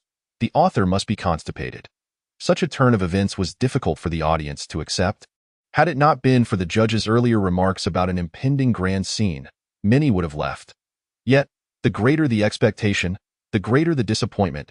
At the onset of the battle, it seemed promising, but just as it commenced, it fell flat. What does this signify? Just as it was reaching its peak, they suggest a break. Everyone felt a sense of betrayal, reminiscent of certain action films that boast attractive covers only to reveal a disappointing reality upon viewing. In the judges' seats, teacher Lan Xiaolong wore an awkward expression, having previously predicted a grand spectacle was forthcoming. Yet, Su Zhe's actions had yielded nothing of substance. It was indeed a rather dull experience. Teacher Lan cleared his throat twice, awkwardly stating, "Everyone, don't be anxious. This is merely the protagonist paving the way. I have a feeling something grand is just around the corner." At this moment, Teacher Lan's confidence appeared somewhat shaky. The audience was left wavering. Shall we wait a little longer? We've come this far. What us another few minutes? Let us hope the teacher is correct. Otherwise, the author may lose me. Forget it. Let us wait until he finishes and then see. I'll check other rooms to see if there's anything worthwhile. And I'll return to inform everyone. Me too. Once he is done, I'll remember to check the main channel. At this time, the popularity of Su Zhe's room began to slowly decline. From 800,000, it gradually dropped 790,000, 780,000, 690,000, 680,000. Within minutes, over 20,000 had vanished. The previously steady 600,000 votes began to shift 590,000, 580,000, 490,000, 480,000. Within a short span, tens of thousands had disappeared. This indicated that Su Zhe had lost several tens of thousands of dollars in mere minutes. Currently, the popularity dwindled to just over 500,000, with votes exceeding 30,000. The decline showed no signs of halting. Although it slightly eased, it continued to drop at a rate of several hundred per minute. Of course, Su Zhe was oblivious to this. Even if he were aware, it would merely garner a fleeting glance. It bore little consequence to him. He took a sip of water and resumed writing the battle between Wang Mian and Lin Chia. The two engaged in a fierce struggle, pushing their limits, both aware that victory or defeat hinged on the next move. "Do you truly wish to win?" Wang Mian inquired, gazing at Lin Chia. Lin Chia's expression was calm and composed. "I merely wish to give it my all." The masked figure also smiled indifferently. "To give it your all, is it?" Suddenly, both individuals erupted into action, striking almost simultaneously. In the blink of an eye, they unleashed divine pressure and engaged in a fierce clash. Their eyes bloodshot. With a soft thud, the masked figure's divine realm shattered, and Lin Chia sliced towards the mask, cleaving it in two. The mask was shattered. In the next moment, it was about to tear through the skin. In this moment of peril, Wang Mian had no choice but to lift the restrictions on his power, invoking the Forbidden Realm to rewind time by 3 seconds. However, according to the rules, Lin Chia was declared the victor. With Yuan Gang's command, the contest came to an end. By this point, the day was drawing to a close, with merely half an hour remaining, and Su Zhe had no intention of continuing to write. He set down his pen, rubbed his stomach, and remarked, "It's time for a meal." He then vanished, leaving behind an empty room and a group of bewildered readers. Is that it? What kind of grand scene is this? Author, come back. We need to have a proper discussion. Just like that, I feel deceived again. What's so difficult about this scene? Isn't it just a standard turn-based battle? At the very least, you could have had a Buddha's Fury skill or something. Exactly, it's so boring to read. After a whole day, there's nothing extraordinary in the plot. At this moment, teacher Lan Xiaolong, witnessing the scene, was at a loss for how to salvage it, opting instead to remain quietly at the side. Feeling somewhat embarrassed for having slapped his own face on the hosting platform, being observed as Su Zhe departed, mulling over the audience's critiques and insults, realizing she could not allow the audience to continue in such a manner. She needed to find a way to redirect the rhythm of the live stream. Ultimately, the entire event had to shift its focus. Contestant number 3 had already left, indicating that no updates were forthcoming today. Given the numerous characters from Slaying the Gods already presented and the ample length of the narrative, the production team decided to proceed with character voting and script scoring. First, we invite all viewers to cast their votes for their favorite characters. Simply type the corresponding character names in the comments to begin voting, and after 10 minutes, the production team will announce the results. In Chapter 20, character rankings revealed that Lin Xie did not secure second place. Indeed, under Bing Bing's guidance, everyone's attention shifted to the voting. Instantly, a multitude of characters from Slaying the Gods appeared on the big screen. A bar graph emerged in real time, displaying the names of the characters below. Zhao Kongqing, Lin Xie, Anti, Yang Jin, Ghostface King, Nikes, Chun Mai, Hong Ying, every character that had made an appearance, human or monster, deity or not, was listed on the statistics board. Time ticked by minute. Though 1 minute, 2 minutes, 3 minutes, and 10 minutes may not seem long, the production team could not simply wait idly. It's clear to see that the audience is very enthusiastic about voting, Bing Bing remarked cheerfully. Before the data is revealed, let us invite our judges to predict the top 3 popular characters. As soon as Bing Bing finished speaking, Teacher Guan Xian stood up. Based on my estimation, I believe the first place is undoubtedly Zhao Kongqing. As for second place, I think it's Lin Xie. The third is a bit harder to guess. After a moment of silence, Teacher Guan Xian continued, for third place, I will choose Lin Xie's Annie. Although Lin Xie is not her child, she treats him as her own, caring for him as a mother would. Her devotion surpasses that of a biological mother. The hero is great, but the mother who nurtures the hero is equally magnificent. Countless unnamed Yuwumu cultivate one famous Yuwumu. A hero is never an individual but a collective effort alongside those who support him from behind. On the surface, I am voting for Lin Xie's Annie. But in reality, I am casting my vote for all the countless mothers like her who selflessly contribute in the shadows. Upon finishing, applause erupted in the audience, and the comments section brimmed with praise. Well said, Teacher Guan. Heroes do not arise from thin air. I applaud you, Teacher Guan. As expected of you, even a vote can move me deeply. Not to mention, just for my mother, I must cast a vote. Though I am not a hero, my mother raising me is truly remarkable. Because of what Teacher Guan said, I will also vote for Lin Xie's Annie.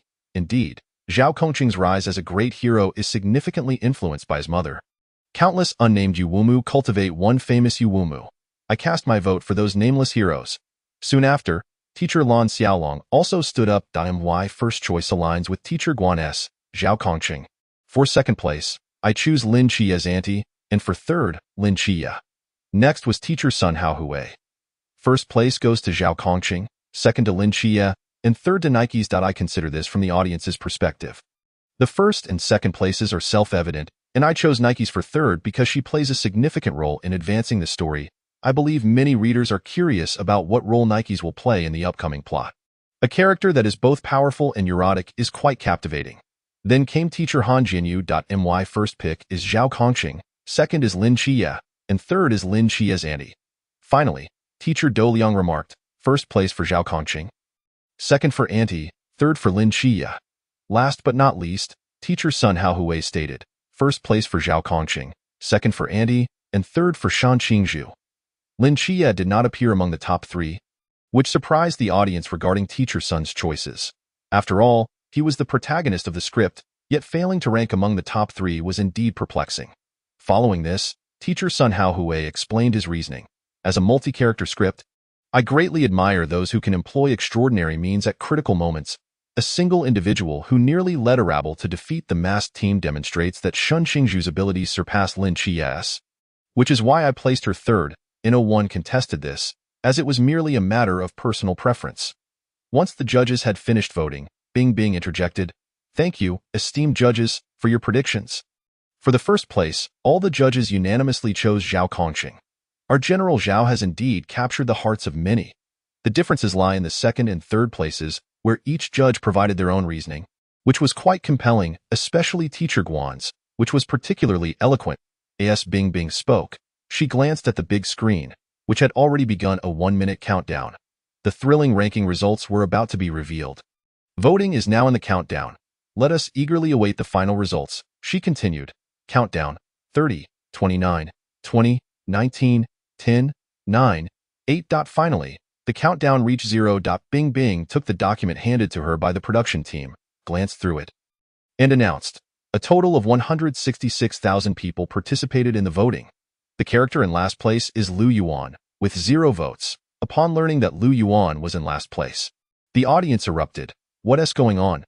How is it that the last place isn't Ghost Face King? Yeah, Ghost Face King killed General Zhao but isn't last? I find it quite reasonable. Ghost Face King kills because he does not align with humanity. Much like a tiger in the wild. Would you scold a tiger for attacking? Exactly. Lu Yuan, on the other hand, had the option to behave like a human but chose to recklessly attack the protagonist. Utterly disgraceful, right? It's akin to throwing a powerful move at the enemy's tower while pushing your own jungle, equally despicable. With that logic, it seemed justified that he would be in last place. Bing Bing continued to announce the results. Second to last is Ghost Face King, with 1,000 votes. In third to last place, the Nandu Snake Demon, with 1,001 votes, 19th place. Little Black Lay, with 3,000 votes, 18th place.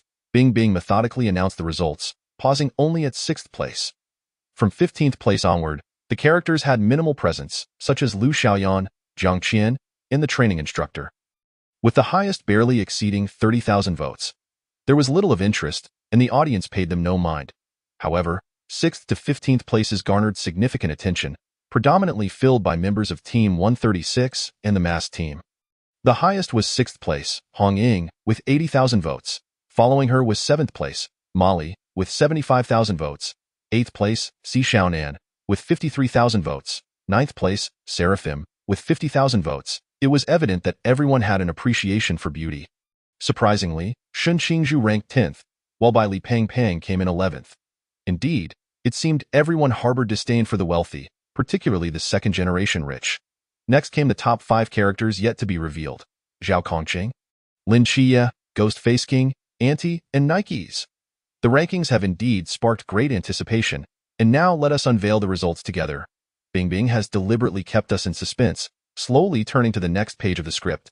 In 5th place, we have the Phantom King, garnering a remarkable 150,000 votes. Wow! Upon hearing this result, the audience erupted in astonishment. My goodness, the Phantom King actually secured 5th place with 150,000 votes. What kind of individuals cast their votes? What a joke! Even though he is a villain, he is still capable of slaying General Zhao, which is no small feat. Exactly, he came out swinging. Despite being a villain, he truly is formidable. While I do admire General Zhao, the fact that he can single-handedly take down that man elevates the Phantom King's status significantly in my eyes. Just because he is an adversary? Must we belittle him? Bing Bing and the panel of judges exchanged glances, equally astonished by the Phantom King's unexpectedly high popularity, which was utterly bewildering. Chapter 21. A mere second-tier script. Next, we have the 4th place. Lin Chia, with 170,000 votes. Lin Chia, as the protagonist, surprisingly ranks 4th, unable to even break into the top 3. Yet, to everyone's astonishment, the audience in the live chat did not express significant dissent. As I expected, he indeed placed 4th. Ultimately, his ranking is primarily due to him being the protagonist. Otherwise, based on his performance against the mass team's betrayal, he would have ranked at least 10 spots lower. As a protagonist, to betray his allies is simply unacceptable. Even Shun Qingzhu surpasses him in prowess. To be frank, Lin Chia spent most of his time merely spectating. Although he is labeled a protagonist, he essentially serves as a background character. Despite possessing numerous advantages, one could likely perform better in his stead. Given the current storyline, I find no issue with Lin Chia being ranked 4th. Whether Lin Chia's ranking can ascend hinges on the author's subsequent writing. If Lin Chia fails to secure 1st place, this book may very well collapse. I now question whether the author possesses the skill to elevate Lin Chia to the top position. I consider it quite unlikely. Let us observe the developments. I still have faith in the author. My views align with those of teacher Xiaolong. The author is merely introducing characters, perhaps indulging a bit, likely laying the groundwork for future scenes. This is merely the beginning. Why the rush? If everyone continues to sing his praises, don't be surprised if they end up with egg on their faces. Next, we reveal the 3rd place. The Goddess of Night, Nyx, with 180,000 votes. By this point, The rankings were becoming increasingly clear. Zhao Kongqing undoubtedly claimed first place. Everyone was aware of this, and naturally, the second place belonged to Ani. Bingbing promptly revealed the final results to in second place, Auntie, with 300,000 votes. First place, Zhao Kongqing, with an astounding 550,000 votes. Zhao Kongqing alone captured nearly one-third of the total votes, leading by a staggering margin. Undoubtedly deserving. General Zhao is magnificent. General Zhao is incredible. With General Zhao here, who dares to object? Indeed, in the presence of General Zhao, all are mere shadows. I believe General Zhao should have received at least 1 million votes. The voting segment for character rankings concluded. Next up was the script scoring. The voting session was over, and the audience was invited to score Slayer of Gods, with the final result being the average score. Scores ranging from 7 to 7.9 indicated a third-tier script, 8 to 8.9 denoted a second-tier script, 9 to 9.5 represented a first-tier script, and 9.6 to 10 classified as a masterpiece. Just as Bingbing finished her announcement, the script scoring commenced. Once again, a 10-minute countdown began. The judges would score first, with teacher Guan Xin taking the lead in speaking. I'll give it an 8.5. The segment with Zhao Kongqing deserves a 9. While the subsequent plot merits only an 8. Overall, let's settle on an 8.5. Whether the score can improve depends on how Su Zhe writes it. Teacher Lan Xiaolong. I'll give it an 8.5. It was too brief to warrant a higher score. Teacher Sun Heohun. I'll give it an 8. Teacher Han Jian. I'll grant it an 8. Teacher Douyang. I'll award it a 9. Attributing 6 points to the theme and the remainder to the story. After all, it has pioneered a new avenue, and writing ensemble characters is indeed challenging, so consider this encouragement. Whether intentional or not, the scores from the judges hovered above 8. This range was quite delicate. It felt akin to preparing a meal and inviting friends over, only to receive the lukewarm response of it's acceptable. Neither a compliment nor a critique. Whether this was mere social nicety or genuine belief remains uncertain. All judges, with the exception of teacher Douyang, who awarded a 9, deemed Slayer of Gods a second-tier script. Averaging the scores, the consensus among the judges classified Slayer of Gods as a second-tier script. Bingbing continued her commentary. Soon, the countdown for audience voting came to an end. Bingbing glanced at the data and began her analysis. A total of 1.5 million participated in voting, with the highest score being 9.2 and the lowest at 5.5. From the final results, the average score is 8.2, categorizing it as a second-tier script. At this moment, the audience was still engaged in heated discussions. Phew. That essay relief. I told you to off General Zhao. I find no fault in that. Had it not been for the theme and General Zhao's influence, I would have deemed 7 points excessive. It merely possesses some creative spark, and coupled with General Zhao's support, otherwise, the latter parts of the plot resemble a mere ledger. I could write it myself. Isn't it just encountering monsters? Then the protagonist steps in, isn't it merely encountering training, then using some wit to win a match. It has long since become tiresome. If the writing continues in this vein, I would rate it a mere 3 points. The story relies entirely on the earlier plot. Otherwise, I would have abandoned the book long ago. I suspect further training lies ahead, with the protagonist clinching first place. I could predict that even without thought. I would venture a guess that the training base will inevitably be attacked, only for the protagonist to resolve the crisis once more. I sense the author has run out of ideas. The following chapters will undoubtedly devolve into mundane monster slaying and leveling up. Thus, amidst the reader's discussions, today's competition drew to a close. Ultimately, Su Zhe's Slayer of Gods was rated as a second-tier script, resting at the lower end of that category. Just 0.3 points shy of third-tier status. It was a case of being better than some yet lacking compared to others. At this moment, however, Su Zhe paid no heed to these evaluations, not even glancing at his computer to check the program. While dining, he contemplated the forthcoming plot developments. Next would be the storyline of new recruits undergoing training runs. Had the narrative followed the altered anime, there would be ample material to expand upon. But in the original text, it was rather unremarkable. Su Zhe decided against elaborating, opting to streamline where possible. Following that, Nyx would appear in the real world, facing an ambush during a holiday, unveiling the second neurotic character. Su Zhe merely retained a rough timeline. Replicating it verbatim was simply impossible. Fortunately, with the system in place, he felt no need for concern. Ding, keywords detected. Commencing complete memory replication. Replication successful. Current plot progress. 7.5. Current treatment progress. 7. 5. After reviewing the data, Suze furrowed his brow. A mere 7.5. This pace seemed rather slow. With a month for the competition, time was tight.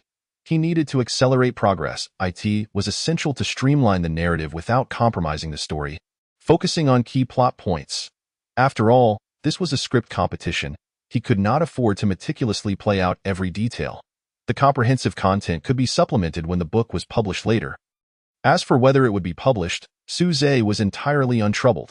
It was a certainty for him. After a light workout post-dinner, Suze soon drifted into slumber. The following day, the competition continued as usual. Suze was well prepared, promptly commencing to write the next chapter. Chapter 22. A Fall from Grace. Unfazed meanwhile, a significant number of fans had gathered in the live stream room. The viewer count displayed 300,000. Compared to the previous day, this marked a decline of 100,000, revealing a stark contrast to the peak moments.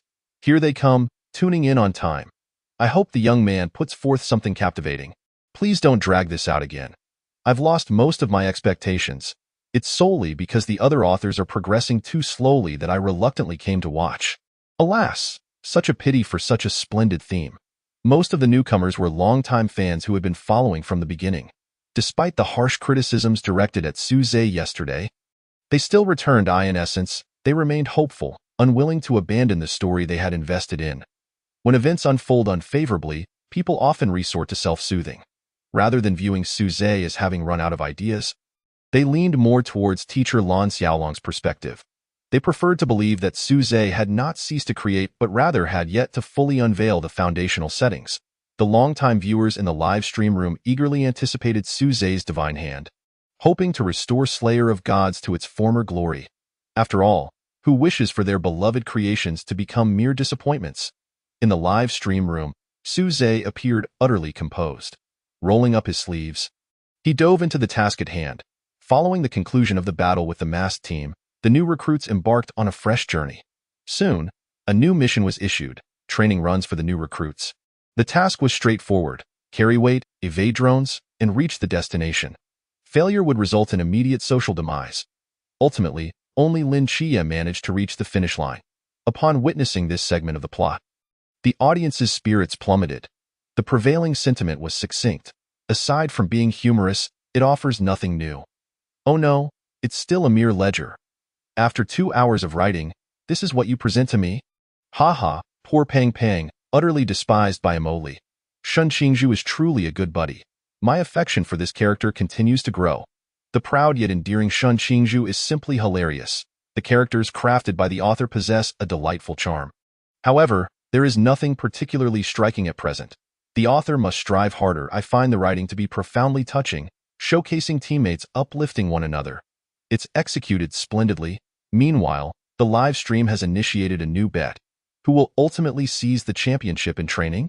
In the end, everyone guessed correctly. Some even managed to restore nearly every detail. The eliminated contestant, Li Liang's mortifying moment, Shun Xingzhu's selflessness. Ultimately, everyone sacrificed themselves to help Lin Chia reach the finish line. The entire narrative was nearly predicted with remarkable accuracy. If one were unaware, they might think Suze had plagiarized the content. The winner of this competition, Sanjiu Inyu. At this moment, despite Sanjiu receiving a reward of 10,000 yuan, he feels no joy. Why is that? What could possibly be the reason? An overwhelming sense of unease troubles Sanjiu's mind.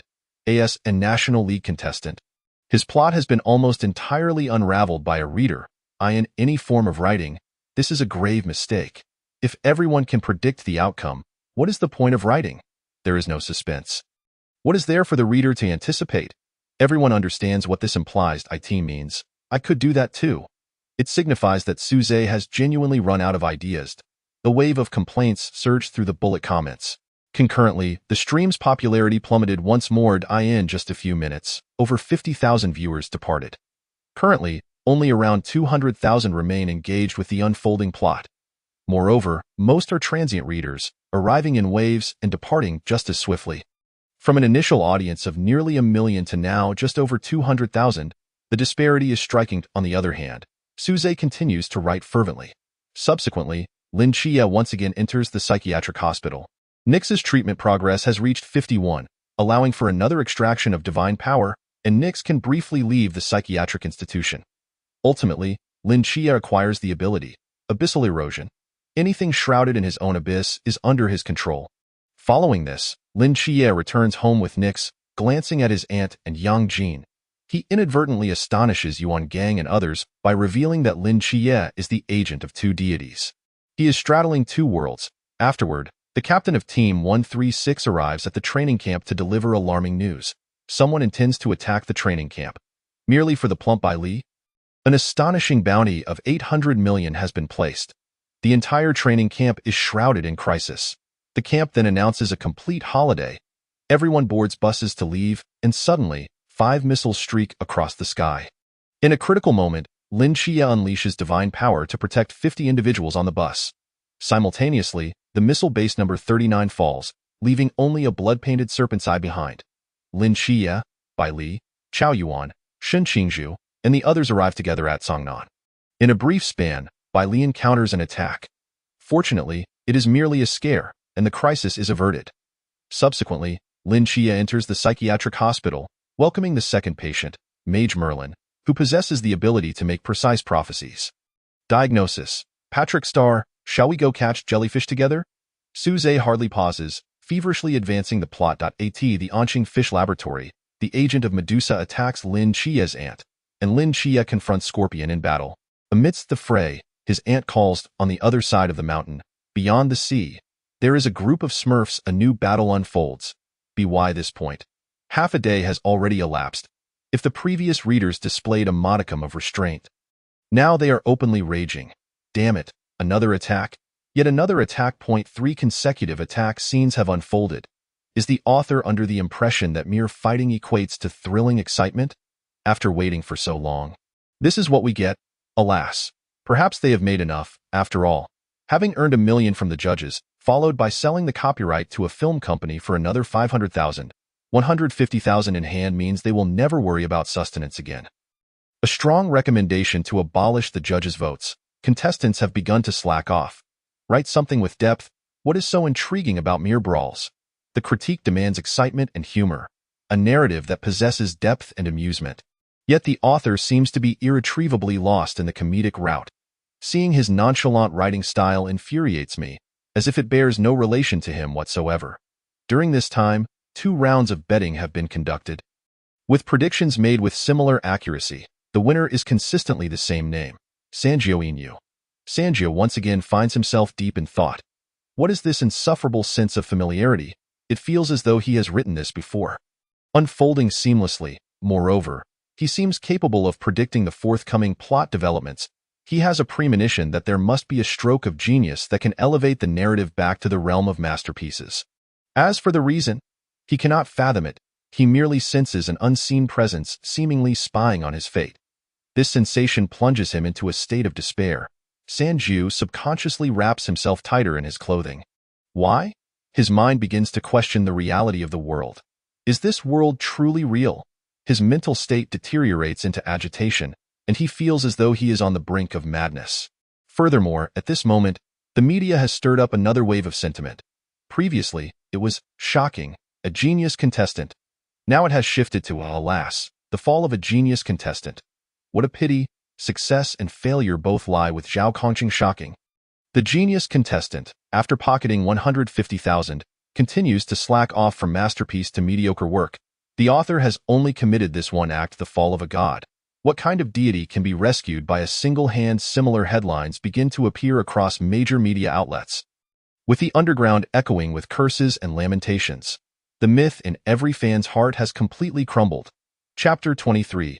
A stunning layout, a reversal of reputation. The plot continues to unfold methodically.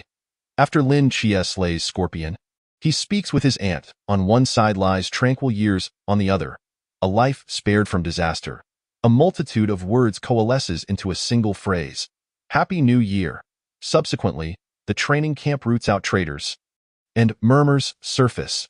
However, on the other side, Lin Chia, who has just recovered, encounters an adversary once more. The Serpent Woman, the agent of Medusa. The two engage in an intense struggle, but the Serpent Woman finds herself outmatched by Lin Chia. Just as Lin Chia is about to strike down the Serpent Woman, Han Xiaoyun, the 13th seed of the ancient god church, intervenes. Team 136 arrives at a crucial moment. From the captain's words, everyone learns that Han Xiaoyun is actually the former captain of the Gusu Night Watcher team. This time, Han Xiaoyun's sole objective is Lin Xie. Han Xiaoyun activates the Forbidden Domain. Sequence 079, Great Wind Disaster. Captain Chen Mai also unleashes his Forbidden Domain. Sequence 037, Black Wuchang. Under the scythe of Wuchang, both body and soul can be severed, as can one's lifespan. Everyone is left in shock. High-risk forbidden domains should belong to special teams, yet they manifest here in this small city of Cangnan. A single slogan instantly draws the attention of fans. That familiar figure, could it be the second Zhao Kongqing? That familiar sensation returns. Is this the rhythm of sacrificing the captain? No, please. Folks, it seems a turning point has emerged. The author hasn't collapsed. He is merely laying the groundwork. What in the world? How could a distinguished night watchman from Daxia become a traitor? Amazing, Black Wuchang. Just hearing it fills one with dread. Our Daxia's deities possess that aura. It must be my charming ancestor, protecting our Daxia for eternity. Under the combined assault of Captain Chen Mai and Vice Captain Wu Xiangnan, Han Xiaoyun suffers grave injuries. Seizing the opportunity, Wu Xiangnan, leveraging the Forbidden Domain, Rebirth, charges at Han Xiaoyun, initiating a self-detonation. Regrettably, Han Xiaoyun does not perish. Han Xiaoyun activates the Forbidden Domain, creating an Eye of Wind. Once formed, Cangnan City will be torn to shreds. Han Xiaoyun utters, "We must address the problem at its root." As if hinting at something, the Eye of Wind expands, unstoppable at that moment. Shen Qingzhu lets out a light exclamation and snaps his fingers. The Eye of Wind disintegrates in an instant. Everyone stands in stunned silence. Bewildered, Han Xiaoyun offers a faint smile. "Well done." Chen Mai exclaims, "I love what the readers say, huh?" At this moment, the readers are all wide-eyed in astonishment. "Wow, there's such a maneuver. Our brother Shen, with just a gesture, resolved the apocalyptic crisis. This man remains so reliable. Ha ha ha, I'm dying of laughter. Brother Shen probably didn't anticipate this either. I always knew that our Daxia Night Watchers would never harbor a traitor. It turns out they were forced into it. Our Daxia's men are indeed valiant. Oh no, I just started to like a character, and now he has gone." The author's unique blade strikes truly catch one off guard. At this point, the bullet comments are once again filled with joyful discussions, reminiscent of the early days. Everything seems to be looking up. The data in the live stream begins to gradually recover, rising at an average rate of 10,000 per minute. Soon, Lin Xie and his companions return to the training camp. Lin Xie is awarded the Star Medal, while Shen Qingzhu receives the Starlight Medal. Afterward, everyone begins their lessons. In class, Lin Xie poses a question to the instructor. "Do you believe this world is real?" This inquiry leads to another night watchman descending into madness, causing an extremely adverse impact. Subsequently, Lin Xie learns from Yuan Gang. Wu Xiangnan was surprisingly a former member of the special team, Blue Rain. The entire squad met their demise while pursuing the eight-headed serpent, becoming lost in the fog. Their destination was a place known as Gaoxianyuan. Furthermore, the Captain Chen Mai was once a member of the Jingdu Night Watch team, alongside his comrade by Wuchang Xiaoping. The reasons behind their arrival at the Cangnan 136 team remain shrouded in mystery, as everyone was preoccupied with confronting the cataclysm of the apocalypse. When Lin Xie inquired about specific details regarding the apocalyptic catastrophe, the captain disclosed a terrifying forbidden object. At this juncture, Suze abruptly paused his writing, feeling an urgent need to relieve himself. This left the viewers in the live stream in a state of anxious anticipation. Hey, where are you going? What is this terrifying forbidden object? Hurry up and write. You finally piqued my curiosity. What could he possibly be doing? Is it a sudden health crisis? Dog emoji. In but a brief moment, Suze returned, calmly sipping water before resuming his writing. He then inscribed another name, Shiva's grudge.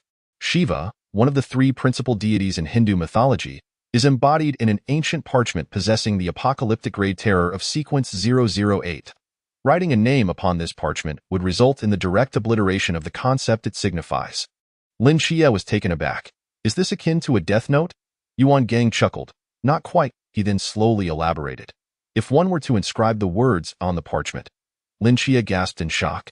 Yuan Gang continued, recounting the divine war ignited a decade prior over the coveted Shiva's grudge, where 5 celestial paragons clashed fiercely with Loki, the Norse god of mischief, and Gaia, the Greek mother of the earth. At this moment, the readers in the live stream were wide-eyed, as a multitude of enigmas flooded their minds. Why were Chun Mai and Wu Xiangnan present in Songnan?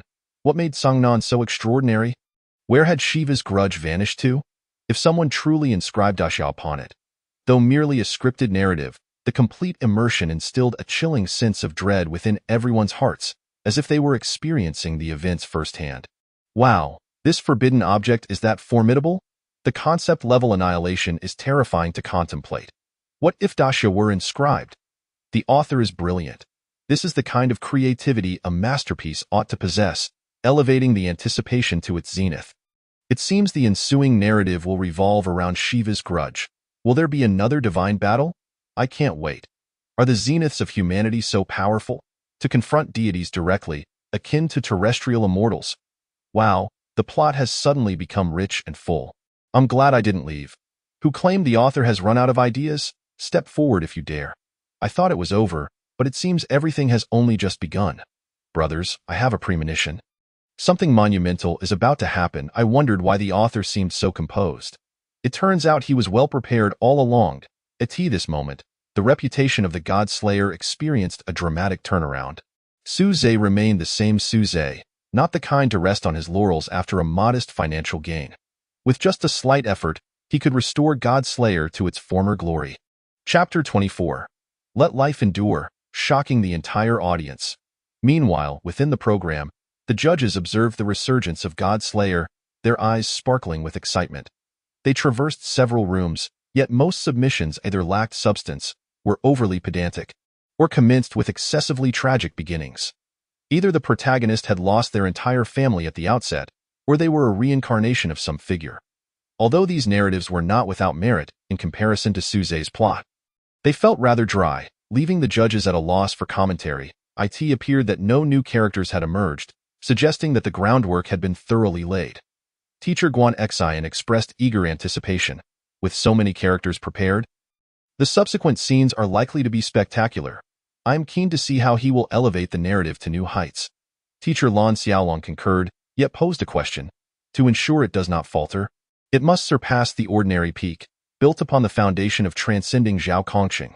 This is a non-negotiable standard, otherwise, it would merely be a descent. However, Teacher Lan Xiaolong furrowed his brow, revealing a hint of concern. With my decades of writing experience, if I were to write it, I have pondered several routes, yet I find it nearly impossible to elevate the narrative to a greater realm, though I hold hope for Suze. I cannot help but feel apprehensive. Upon hearing Teacher Xiaolong's words, the other judges fell into contemplation. Indeed, if they were to write it, how could they conjure a plot more enthralling than Zhao Kongqing's? If the narrative merely revolved around Shiva's grudge, leading to a divine invasion, culminating in Lin Qie battling deities to protect Daxia single-handedly, it might suffice. They could easily replicate several characters akin to Zhao Kongqing, achieving a tragic and heroic effect. Yet, regardless of their deliberations, they consistently lacked a certain depth. Aside from differing backgrounds and characters, it fundamentally remained a standard savior narrative. Readers would undoubtedly be unsatisfied. The judges, lost in thought, struggled to devise a solution to break the deadlock. The elevation of the story remained just out of reach. Silence enveloped the judges, as if the readers were similarly influenced, beginning to theorize the plot's trajectory. The live stream suddenly grew hushed. Within the live stream, Suze methodically advanced the plot. Lin Qie entered a psychiatric hospital. Treatment progress for Merlin. 2. Lin Qie gained the qualification to draw divine power. Ultimately, he drew the ability to master summoning magic, conjuring a hodgepodge of items. Subsequently, the training camp organized an exercise unbeknownst to anyone. Lin Qie and his teammates collaborated to resolve the crisis. Simultaneously, the psychiatric hospital welcomed 2 new attendants. Spider and Cube. Spider exclaimed, "Don't kill me. I'll give you 2 spider legs braised," Magic replied. Cube brand fully automatic housekeeping at your service. Haha, what kind of operation is summoning magic that turns into stockings? Blaming it on Chao Yuan is so underhanded, but I like it. Chao Yuan, scratching his head, expressed his innocence. This spider is clearly powerful yet overly timid. This spider is adorable. I want to keep one. How can one scare such a lovely spider? If only I had a cube at home. Cleaning would be a breeze, utterly convenient. The protagonist is truly impressive. His intelligence is quite sharp. What a remarkable imagination. How did the author conceive this? Concurrently, numerous complaints arose. Why is there yet another training session? Is there no end to this? After finally building suspense, they went off to train again. Exactly. I'm tired of it. How many training sessions have we had? This back and forth is rather dull.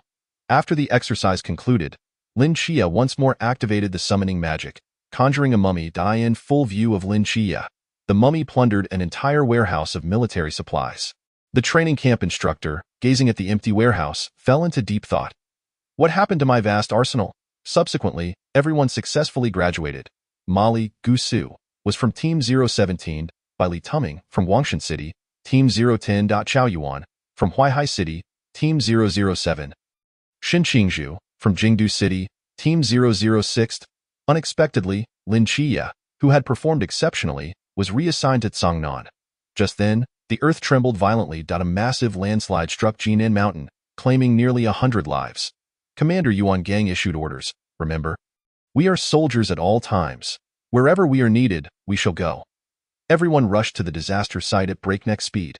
Upon witnessing the grim scene, a leading soldier shouted, "The Daxia army is here. Death itself shall retreat, and survivors shall live." Everyone swiftly began the rescue operations. In the face of relentless calamity, they repeatedly chanted, "The Daxia army is here. Death shall retreat, and survivors shall live. The Daxia army is here. Death shall retreat, and survivors shall live. The Daxia army is here." This simple phrase encapsulated the spirit of the Daxia soldiers and articulated their singular mission, to serve the people. At this moment, a single phrase ignited the passion of all present. Memories of past disasters in Daxia, alongside the reassuring figures that brought comfort, involuntarily surfaced in everyone's minds. Earthquakes, floods, wildfires. Wow, this feels so intense. My head is heating up. The Daxia army is here. Death shall retreat, and survivors shall live. Beautifully written. This is the essence of our Daxia soldiers. A salute to every hero. In the face of disaster, we never flinch. Why do my eyes feel a bit teary all of a sudden? It feels as though bricks have entered my eyes, a tribute to the Daxia soldiers, a tribute to the most lovable people. Wow, this has transcended. This is what true passion feels like. Yama, what death god dares to overstep? I shall slay them, death god. You're all dead. Come with me, Yama. Go to hell. They say they live, and that means they shall live. The people stand upon the shoulders of the Daxia soldiers, mocking the impotence of death. Suddenly, the number of viewers in the live stream surged quietly, reaching 60,000 in a brief span. At this moment, all the judges were equally astonished. They never anticipated Su Zhe would orchestrate such an arrangement. Su Zhe once again relinquished the spotlight, having previously done so for Zhao Kongqing. This time, it was for the Daxia soldiers. They had thought this time would be Lin Chia's turn. What kind of confidence allows him to be so generous as to relinquish the two pivotal moments that should have belonged to the protagonist? Su Zhe's actions undoubtedly increase his own difficulties. At the same time, a question arises in their minds. What kind of plot could possibly support Lin Chia? Can Su Zhe truly accomplish this? Chapter 25. The echo of Zhao Kongqing. Dominating the scene, the rescue operation is proceeding at a rapid pace. It is only upon encountering the followers of the ancient god church that they realize this is not a natural disaster, but rather a conspiracy of the ancient god church. There are 3 from the Chuan realm and 1 from the Sea realm. Yuan Gang encounters the Murmurer. Xin Qingzhu and Li Liang's group face a burly man wielding an axe. Lin Chia, on the other hand, collides with Zhuang Qi, summoning a mummy to engage him, transforming the mummy into a walking arsenal, provoking the opponent to curse while repeatedly breaching their defenses. Multiple battlefields erupt simultaneously. However, the conflict involving Xin Qingzhu's side is far more brutal. Elijah has perished, and Li Liang is on the brink of death. The 2 brothers he brought along are watching their demise unfold. Xin Qingzhu is consumed by rage. Then, Pang Pang arrives to assist. The usually strong-willed brother Zhuai pleads with him to take the 2 brothers and retreat for treatment. Ultimately, Xin Qingzhu activates the Forbidden Ruins, taking great risks to slay the burly man, putting himself in a life-threatening position. Fortunately, he is saved by Pang Pang, who returns with the Tianyu Jade. Brother Zhuai is as reliable as ever. The moment Brother Zhuai pleaded with Pang Pang brought me to tears. Perfectly illustrating the concept of a tough exterior but a soft heart, I asked this the ancient God Church. The oppressive atmosphere is becoming increasingly intense. That strike from Brother Zhuai was genuinely satisfying. What a relief! Is Lin Chia's mummy truly that formidable? A walking armory, akin to a humanoid siege weapon. Anyone would be broken by it. Ha ha ha, watching the villain suffer is immensely gratifying. The author's writing remains consistently sharp and engaging. The crisis has yet to abate. Lin Chia and Shen Xingzhu finally cross paths with Pang Pang, who entrusts the enemies to his most trusted ally, Lin Chia, before preparing to lead Shen Xingzhu away. In this moment, Shen Xingzhu declares, "We must personally annihilate the entire congregation of believers, accompanying our brothers in death. If I fail to do so, upon my demise, my ashes shall be placed in a jar. Never to enter a tomb or be laid to rest. Far better to be cast into the sea." Brother Zhuai truly possesses integrity. My Xinggu is a real man. So handsome, though be this ruthless to oneself. I respect Brother Zhuai as a true warrior. He is genuinely admirable. I sense a blade. Author, I advise you to tread carefully. Shachun, what are you planning? Do not lay a hand on my Brother Zhuai. If you dare to kill Brother Zhuai, I will personally hunt you down. Within the underground labyrinth, Lin Chia faces the silver-clad man for the first time, while simultaneously contending with Zhuang Qi's assault. Rendering the situation exceedingly dire, a critical moment, Lin Chia employs the Caregiver Cube, completely disrupting the labyrinth's spatial structure, achieving a double kill. However, lurking within the labyrinth is a Sea Realm powerhouse, Ma Tianyi, and a colossal dragon. Even more terrifying is the fact that the Murmurer has also arrived. Meanwhile, Instructor Hong has rushed over, but they are vastly outmatched. Subsequently, the Murmurer invades Lin Chia's mental realm, plunging him into a tragic state, adding yet another mentally unstable individual to the world. The situation remains perilous, with a dragon looming ahead. Nikes injects divine power into Lin Chia. Instructor Hong intends to sacrifice himself to cover their escape. Yet Lin Chia halts him, laughing softly. "If the night of darkness descends, I shall stand before millions, wielding my sword against the abyss, staining the heavens with blood." I am the astonished gazes of the crowd. Lin Chia transforms, radiating divine might, as if a true deity has descended.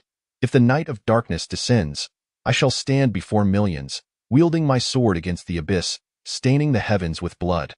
This passage commands the scene. Evoking memories within the readers, a towering figure slowly materializes in their minds. All prior setups seem to have awaited this moment. Lin Chia has not forsaken his vow. He is diligently fulfilling the promise he made to General Zhao. And he is doing it remarkably well. An indescribable emotion lingers in the hearts of everyone. Heritage. This is heritage. "If the night of darkness descends, I shall stand before millions, wielding my sword against the abyss, staining the heavens with blood." General Zhao has perished, but his spirit lives on. He has successors. Oh, I'm reminded of General Zhao again. At this moment, that phrase echoes in my ears. This strike will be magnificent. The same line has captivated me twice. Go stab once with a blade is one thing, but to do so twice is quite another. Lin Chia is becoming increasingly dashing. He has endured so much on this journey. Is this the joy of character development? In this moment, all suddenly realize that the boy who once was sheltered by others has undergone a complete transformation into a true man. This time, it is he who must protect others. At this moment, it is just as it was then. Two men embody the same spirit, the same faith, upholding a shared dignity. Theo faced death without fear. The judge's eyes shimmer with excitement. This is truly remarkable. Teacher Lan Xiaolong applauds. This segment on heritage is beautifully crafted, elevating the script's value significantly. Indeed, Teacher Guan Xian sighs in agreement. I calculated and recalculated, never expecting Su Zhe would write it this way. It is truly brilliant. Upon regaining his senses, one realizes how much Lin Chia has grown. Lin Chia engages in battle with the dragon, successfully opening a path, while the others flee towards the exit. The battlefield ascends into the sky. Lin Chia calmly declares, "This is now my domain." After a fierce struggle, Lin Chia ultimately slays the dragon.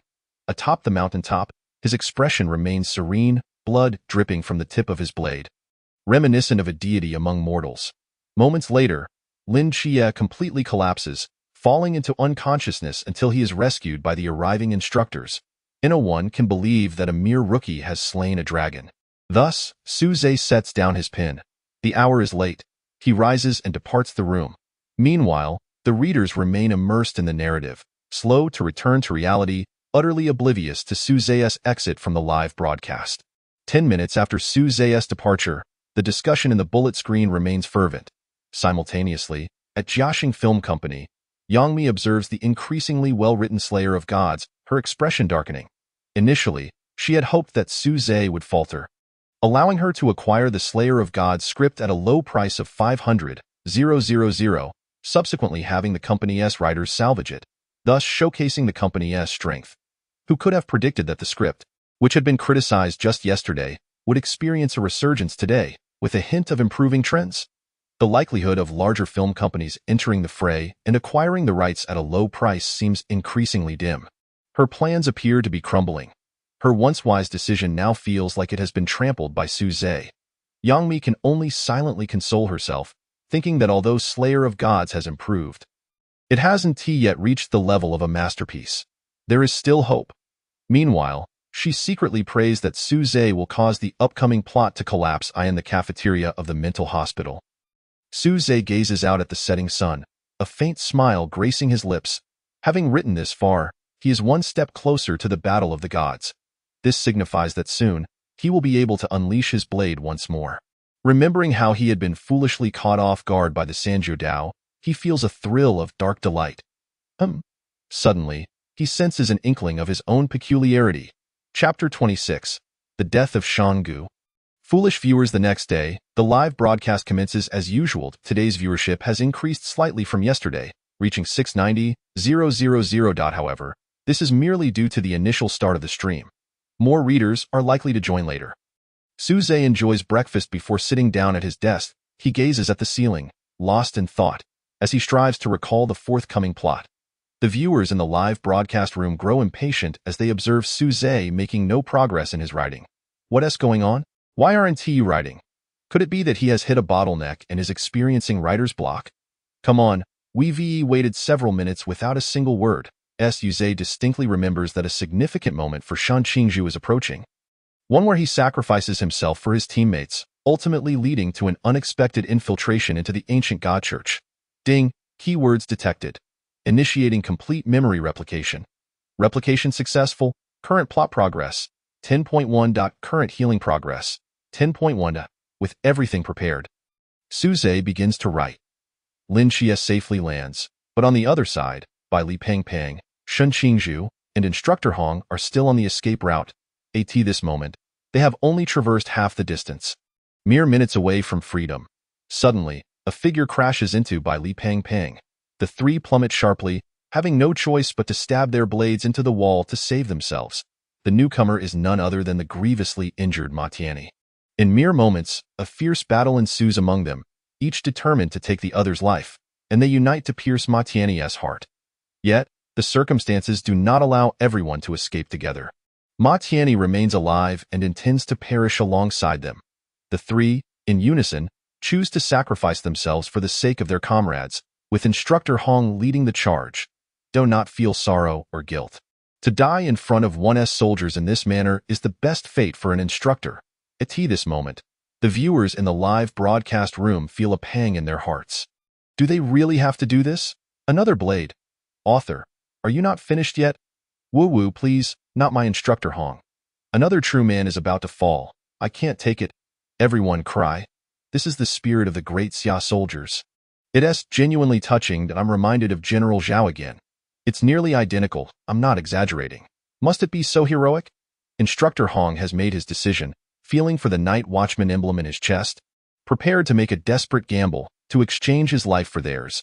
After searching for an extended period, he was unable to find what he sought. Meanwhile, the corners of Shan Qingzhu's mouth curled into a subtle smile as he removed his plump black ring, leaping from the straight blade with a singular declaration. I have stated before, I do not wish to witness any more sacrifices today. Following this, Shan Qingzhu unsheathed the silver spike of his brooch and plunged it fiercely into his own flesh, catapulting his own realm to the pinnacle of the Chuan. A sudden recollection struck him. It seemed he had once told the chubby fellow that if he failed to annihilate the followers, he would consign their ashes to the sea. Yet this time, it appeared that even the ashes would not remain. He raised the soul-cutting blade and cleaved through Ma Tianyi in that instant. He had completely exhausted himself, his form hurtling directly into the sea of flames. Instructor Hong suddenly bellowed. You train against me, you assess against me, and now when it comes time for me to make a gallant sacrifice, you still stand against me. How can I possibly surrender such a rebellious soldier like you? Damn. Yet, Shen Qingzhu could no longer hear him. Witnessing this scene, the readers were left dumbfounded. What the hell? Big fool Chun, what are you doing? You dare to write my cool brother's demise? A blade. Ha ha ha, just a mere blade. Ha ha ha. Oh no, he's gone mad with the blade. I could almost hear my cool brother say, that blade was quite stylish. Pain. It hurts so much. Woo-woo, my cool brother. A true man with genuine emotions. It's making me see or why T.O. be thinking about his ashes even at the brink of death. He truly values his vows in this moment. Shen Qingzhu was on the verge of collapse, his mind racing with chaotic thoughts. The followers had not been vanquished. He had not become a true powerhouse. What of the night watchman team in the capital? He had missed the night watchman's ceremony. After toiling for a lifetime, he had yet to even become a night watchman. What a life filled with regrets. Stop writing. Stop writing. Author, I beg you. It's too painful. Brother Shan is truly capable. How I wish I had a comrade like him, so full of regrets. It cannot be like this. It's hard to watch. Stop crying. I refuse to believe Shen Qingzhu will die. If you don't believe, I'll go confront the author right now. Take me with you. I am always quite polite in the live stream. Su Zhe's glasses reflected two beams of white light. He appeared like a mad genius from a film. A deranged killer, exuding an eerie malice, almost cackling with glee. The viewers gasped in shock. Hiss, a writer of the Dozong level, truly terrifying. What to do? I feel like he is about to come for me with a blade. This vibe, one might suspect he has taken a few lives. No wonder he resides in a mental institution. Keep him locked away, never let him out. Such exquisite blade work, it's too frightening. I find myself hesitating to watch further. Su Zhe continued to write. Amidst the raging flames, Shen Qingzhu suddenly opened his eyes and smiled. Gripping the emblem of the night watchman tightly, he parted his cracked lips and murmured, I, Shen Qingzhu, pledge under the crimson banner of the Daxia. Should the dark night descend, I shall stand before the multitude, blade held high against the abyss, blood staining the heavens. Upon finishing, Shen Qingzhu slowly closed his eyes, his grip on the emblem loosening. That same declaration once again stirred the readers to a euphoric peak.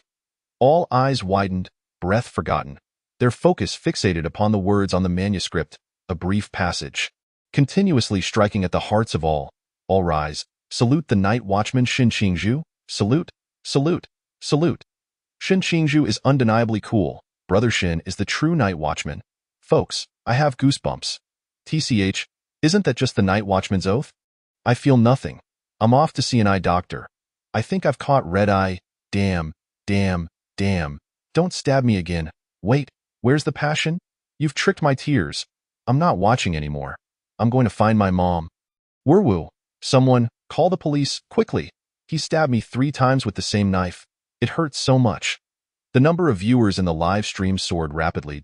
69,000, 70,000, 71,000, until it surged past 90,000. Still climbing with no sign of stopping. Simultaneously, the votes began to soar. 200,000, 300,000, 400,000, stabilizing only at 750,000. Su Zhe ascended once more to the pinnacle of popularity in the live stream. At the judging table, several judges stared intently at the screen, astonishment etched on their faces.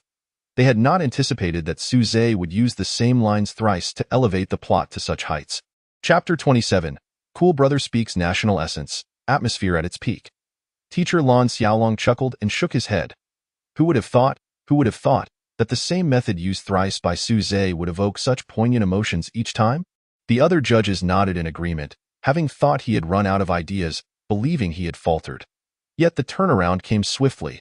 It seemed they had overthought it. Teacher Guan Exine chimed in with a satisfied smile. Knowing the plot of the Wrath of Shiva had yet to unfold, yet it had already reached such a level. When the Wrath of Shiva plot does unfold, I dare not imagine how spectacular it will be. Even I am immensely looking forward to it.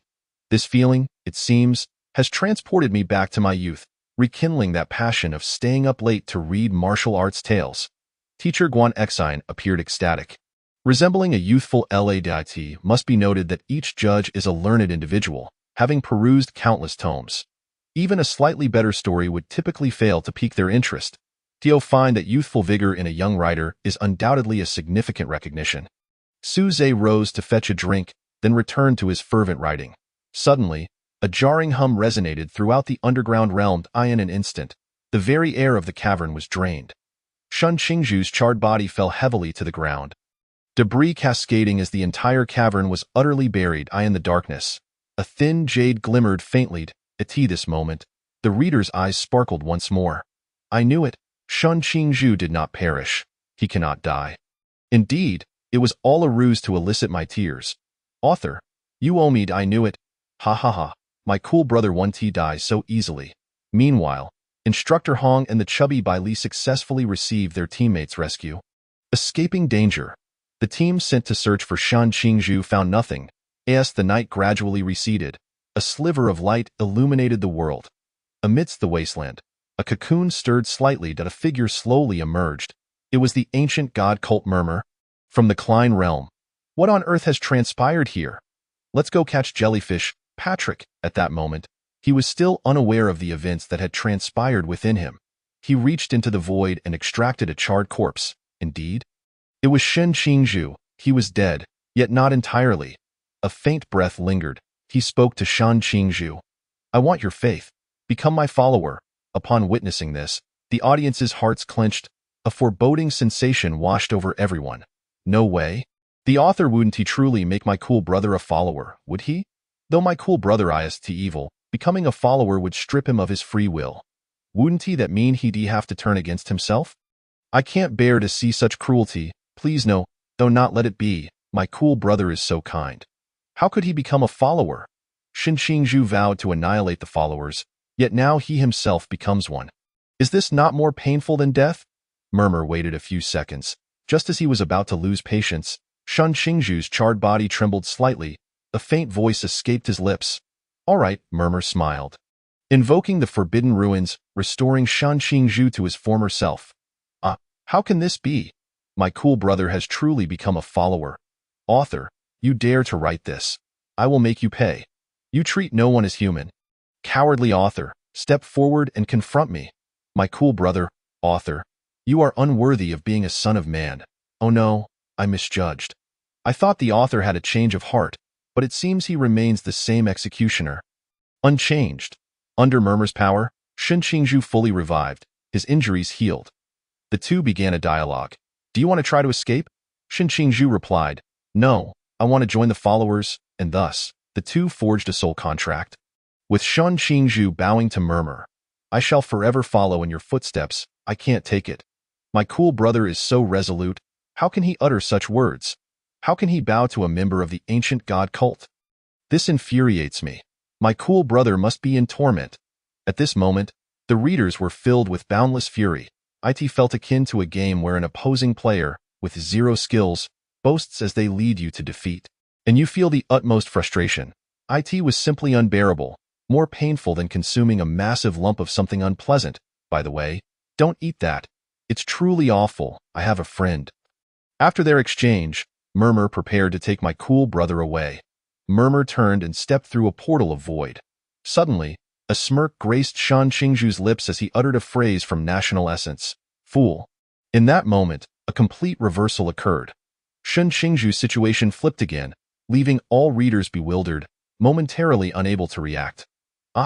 666, I knew something was up.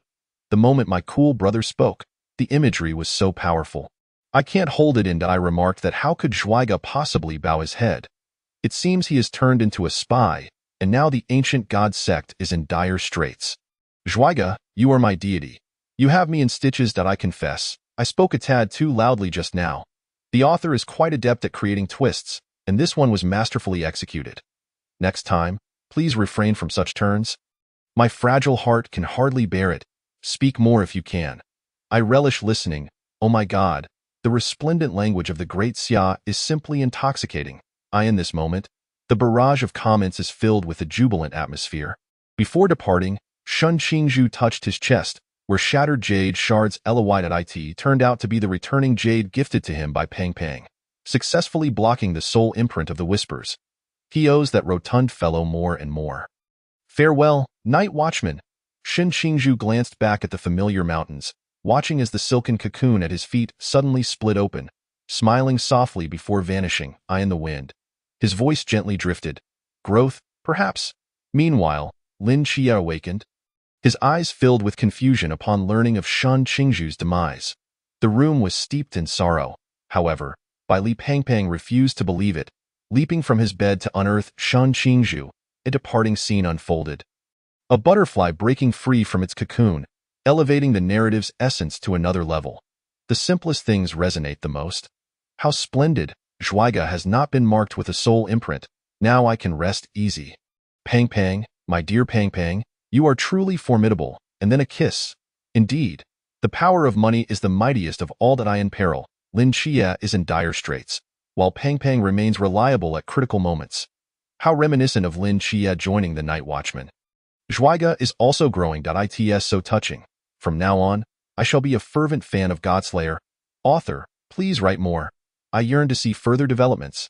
Chapter 28. The film moguls lurk. A segment of the plot concludes. In the live stream, the rankings of the characters subtly shifted. The throne of the first place remained unassailable, still occupied by Zhao Kongqing, who at this time had garnered 800,000 votes. Anti-S votes had risen, yet she still held the second position with 690,000 votes. Strangely, Shun Qingzhu had leapt from 10th to 3rd place, accumulating an astonishing 550,000 votes. Fourth was by Li Pangpang with 400,000 votes. Lin Chia remained in 5th place with 390,000 votes. The script's ratings also experienced fluctuations, with an increasing number of ratings surpassing 8.5. Ultimately, the score stabilized at 8.9, marking the pinnacle of a second-tier script, just a mere 0.1 points shy of first-tier status. This moment, Su Zhe was once again surging across the internet. Geniuses do not fall. They merely choose not to intervene. With 90,000 views, Godslayer, a tearjerker draped in passion, boasting 80,000 views. Shocking. Godslayer may become this year's biggest dark horse, with 120,000 views. Godslayer returns to the pinnacle. Just how high is Su Zhe's potential? With 95,000 views. Family, it's so captivating. Those who haven't watched, do so quickly. It's absolutely worth it. This is the best work of the year. I am not lying to you. A single line cut me 3 times. Can you believe it? If only it could be adapted into an anime. No matter who does it, I'll be the first to purchase a membership. In the office of Tungshuan Video, Old Ma, donned in glasses and a sharply tailored suit, sat upright in his chair, gazing at the large screen on the wall. The screen displayed the divine pin competition. It was peculiar. A figure like Old Ma, not engaging in 648 lotteries or releasing new skins, actually took the time to watch a small writing competition. Beside him, the old screenwriter was nervously holding a notebook. Approaching to report. Boss Ma, we have assessed, and this Godslayer is undoubtedly a script worthy of investment. The viewership of Godslayer across the internet had reached over 1 billion, and this was merely the count for 1 week. The traffic behind Godslayer represents a vast and promising market. Furthermore, the script of Godslayer is still in its infancy. One can only imagine the subsequent traffic it will attract. Currently, it's estimated that the copyright could be secured for under 10 million. Old Ma nodded. Recently, major film and television companies have been eyeing the cake of online literature adaptations, and Tungshuan, being the largest video platform in the country, would not let this opportunity slip away. They were aiming for the largest slice of the cake. Old Ma's strategy was simple: acquire everything with inherent traffic to firmly seize market dominance. When it comes to cake, one must take the largest piece. Tungshuan is not short on funds. With ambition comes capability that, if necessary, they could release a few legendary quality limited skins. Old Ma refrained from giving direct advice and instead countered, "Is this the only script worth our attention in the entire competition?" "Not at all," came the reply. It's just that the other contestants are progressing too slowly. Some authors have promising themes, but they don't yet meet our investment criteria. From any angle, Godslayer is the preferred investment target. Old Ma nodded. There's no need to rush.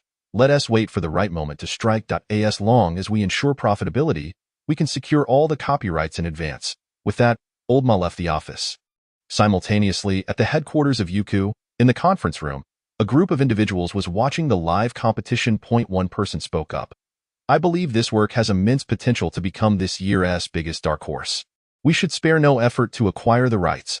Some others were hesitant. I disagree. The company's investments cannot be based on speculation.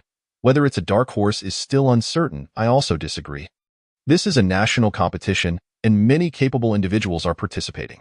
Only at the finish line will we know who the dark horse truly is. I believe Godslayer is not yet at a point that requires us to take risks. The earlier speaker retorted, investment comes with risks.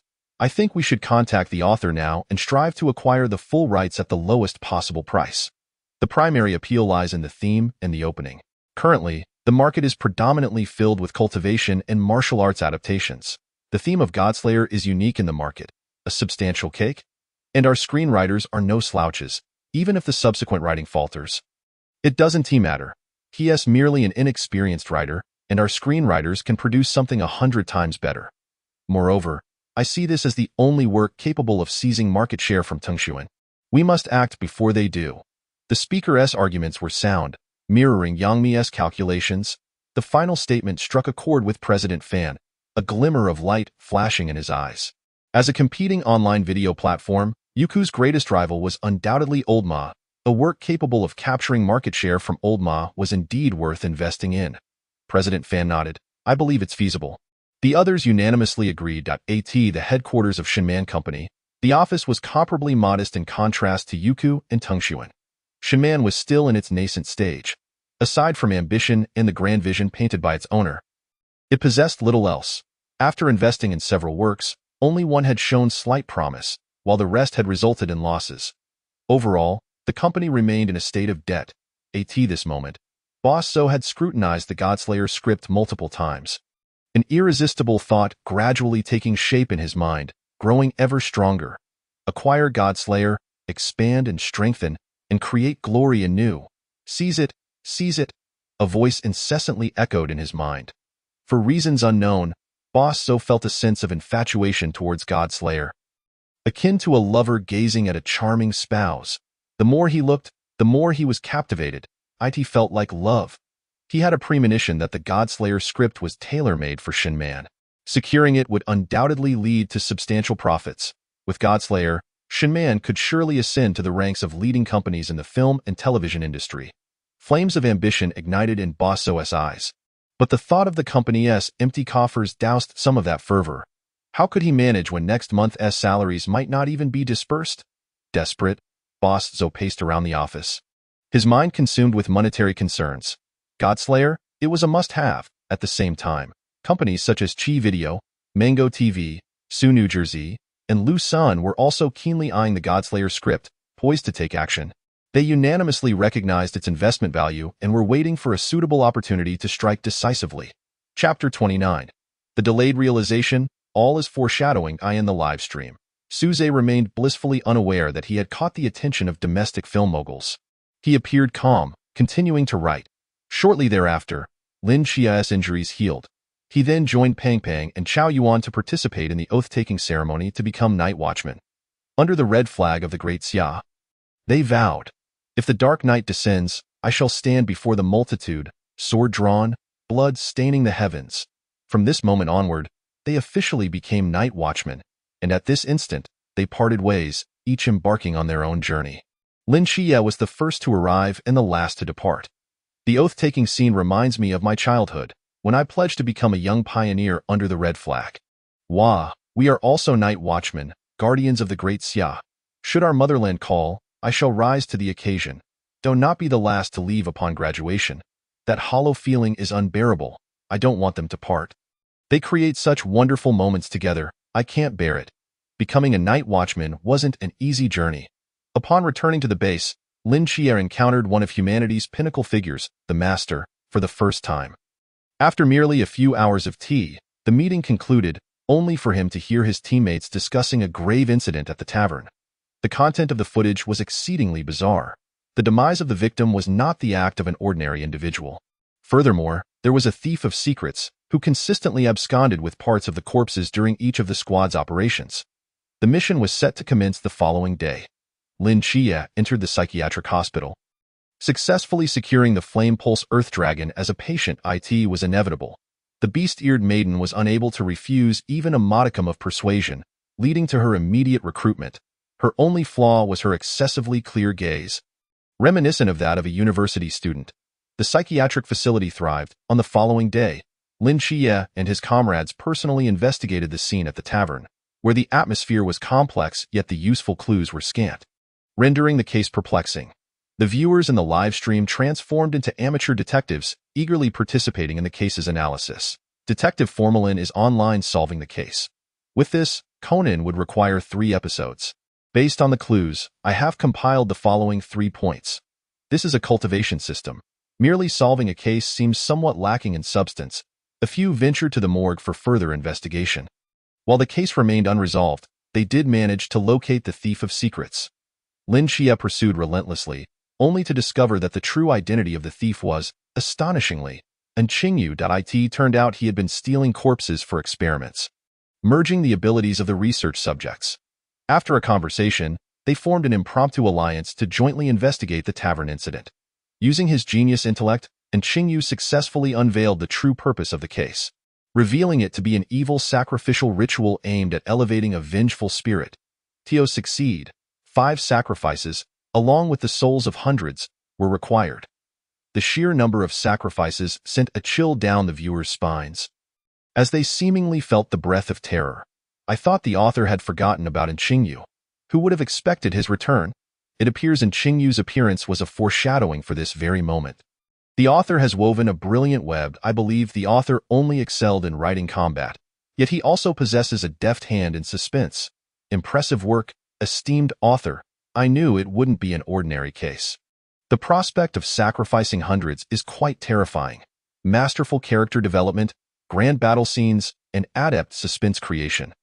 What else can the author not write? Could it be that the author is a jack of all trades, lacking any limits? At this juncture, the judges also took note of this revelation. They were surprised to learn that Su Zhe was skilled in crafting suspense. However, they were uncertain of his level of proficiency. From the outset, the writing was commendable, with ample suspense set up. The only uncertainty lay in whether the process of unraveling the mystery could be executed with flair and excitement. Through their investigation, Lin Chia and Qingyu ultimately identified the tavern owner as the primary suspect. However, at that moment, the owner had already boarded a plane, preparing to depart from Cangnan. Lin Chia, belatedly realizing the gravity of the situation, was filled with dread. The owner was not fleeing. He intended to sacrifice the individuals aboard the aircraft. With only 5 minutes remaining until takeoff, time was of the essence. Brothers, this twist has my scalp tingling. I feel as if I am reading a detective novel again. The setup of this case is remarkable. It's a shame the author isn't writing suspense novels. Indeed, geniuses often harbor a hint of madness, and Qingyu's character resonates deeply with me. What can be done? Only 5 minutes left, and Lin Chia cannot fly. Then, Lin Chia conceived a brilliant idea. He resolved to ride a spider. By the time he arrived, the plane had already begun its ascent. With no other option, he summoned a cube and pulled Qingyu into the cabin. The entire ritual was meant to resurrect Belkrand, the master of desires and spirits. After an intense battle, the duo successfully thwarted the sacrificial ceremony. Lin Chia certainly garnered attention. Regrettably, all individuals perished, and none could be saved. The most pressing concern was that the plane remained unresolved, on the verge of crashing into the urban area of Cangnan. At that moment, Captain Chunmai inappropriately inquired about the plane's status, then produced a partially decayed piece of parchment, from which an eerie energy began to dissipate. Nonetheless, all turned out to be mere false alarms, and Qingyu, the unexpected sixth, was surprisingly adept at piloting an aircraft. Yet, so many lives were lost. 666, I never anticipated that Qingyu could fly. This has truly caught me off guard. You don't understand. This is the romance of a science student. Could that half piece of parchment in the captain's hand be the curse of Shiva? It seems to have broken some kind of seal. This is crucial, and will likely be examined. Why would such an important artifact as the curse of Shiva be in Cangnan, and in the captain's possession? Something feels profoundly off. At this moment, the readers began to grasp the gravity of the situation. Both the captain and the vice-captain were members of a special team, yet they both appeared in Seongnan. Lin Chia, the top new recruit, has also returned to Seongnan. I can't shake the feeling that Seongnan harbors some monumental secret. Indeed, why are so many individuals congregating around Seongnan? Surely, it must possess undisclosed monumental secrets. I have a premonition that the time for revealing these secrets is imminent. Hearing you all speak, I can hardly contain my anticipation. Author, please write faster. What kind of secrets lie hidden in Seongnan? In the judges' seats, teacher Guan Xian noticed the barrage of comments and couldn't help but furrow his brow, diligently recalling the previous plot. What had initially appeared straightforward, seemingly a narrative of Lin Chia's growth, had actually laid numerous foundations for future revelations, though at the time, no one had been aware of it. Yuzhe had crafted an extensive narrative surrounding the case, which now appeared merely as a prelude to the curse of Shiva. As he pondered, teacher Guan Xian felt a shiver run down his spine. Chapter 30. A nationwide operation to uncover the foreshadowing. It must be said that Bingbing understood the importance of showmanship. Upon seeing the comments all fervently discussing plot foreshadowing, she immediately decided to stoke the flames further, igniting the audience's passion. It seemed everyone was enthusiastically discussing the foreshadowing of the Godslayer. The production team promptly initiated a forum, incorporating this into the plot guessing game, with participants competing for a prize of 10,000 for correct guesses. As expected, the moment the announcement was made, the audience erupted in jubilation, the comments flooding in. Great love Xianzun. Has anyone noticed that although the protagonist Lin Chia is the top new recruit, he has not ascended to a higher tier Night Watcher unit? It feels as though there must be a reason he needs to remain in Seongnan. I believe this is undoubtedly a piece of foreshadowing. This isn't necessarily foreshadowing. Perhaps they simply felt Seongnan needed a top-tier combatant, considering the numerous incidents that have occurred. Could it be that Lin Chia was dispatched to guard the curse of Shiva? I doubt this is a positive foreshadowing. To me, it seems there is something that requires Lin Chia's protection, perhaps a high-level forbidden artifact or an important figure. Exactly, the author must have arranged for a significant adversary. Using Lin Chia as a stepping stone, the opinions began to converge. Many believe that Lin Chia's forced presence in Seongnan was to safeguard something vital or someone important. Unbeknownst to them, the majority of readers began to realize the intricacies of the earlier plot setup, leaving them feeling overwhelmed. Strengthenedly by, I want to take a guess at a character's identity. Everyone has likely noticed that Lin Chia's cousin is undoubtedly suspicious. From his few actions, he cannot be an ordinary person. And the dog by his side is also extraordinary. His name is Yang Jin, and with a dog named Yang, I suspect he must be the rebellious son of the heavens, Erlang Shun, while the little black dog must be the legendary Xiao Tianquan. That doesn't require a guess. Even my university friends can see it. It's too obvious. But wait. It said that all deities have gone missing. If Yang Jin is Erlang Shun, why didn't he intervene when monsters appeared earlier? Exactly, it doesn't add up. Zhao Kongqing lived nearby, and with Erlang Shun's capabilities, he shouldn't have perished. Could it simply be a coincidence? At that moment, others began to recognize a significant issue.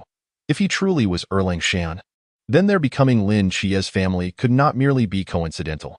Thus, Lin Chia's identity appeared to possess a more profound significance.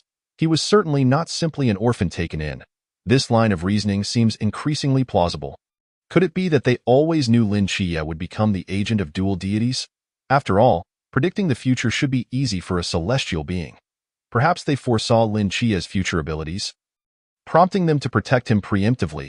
If that is the case, the reasons for the captain and vice-captain appearing in Seongnan become clear.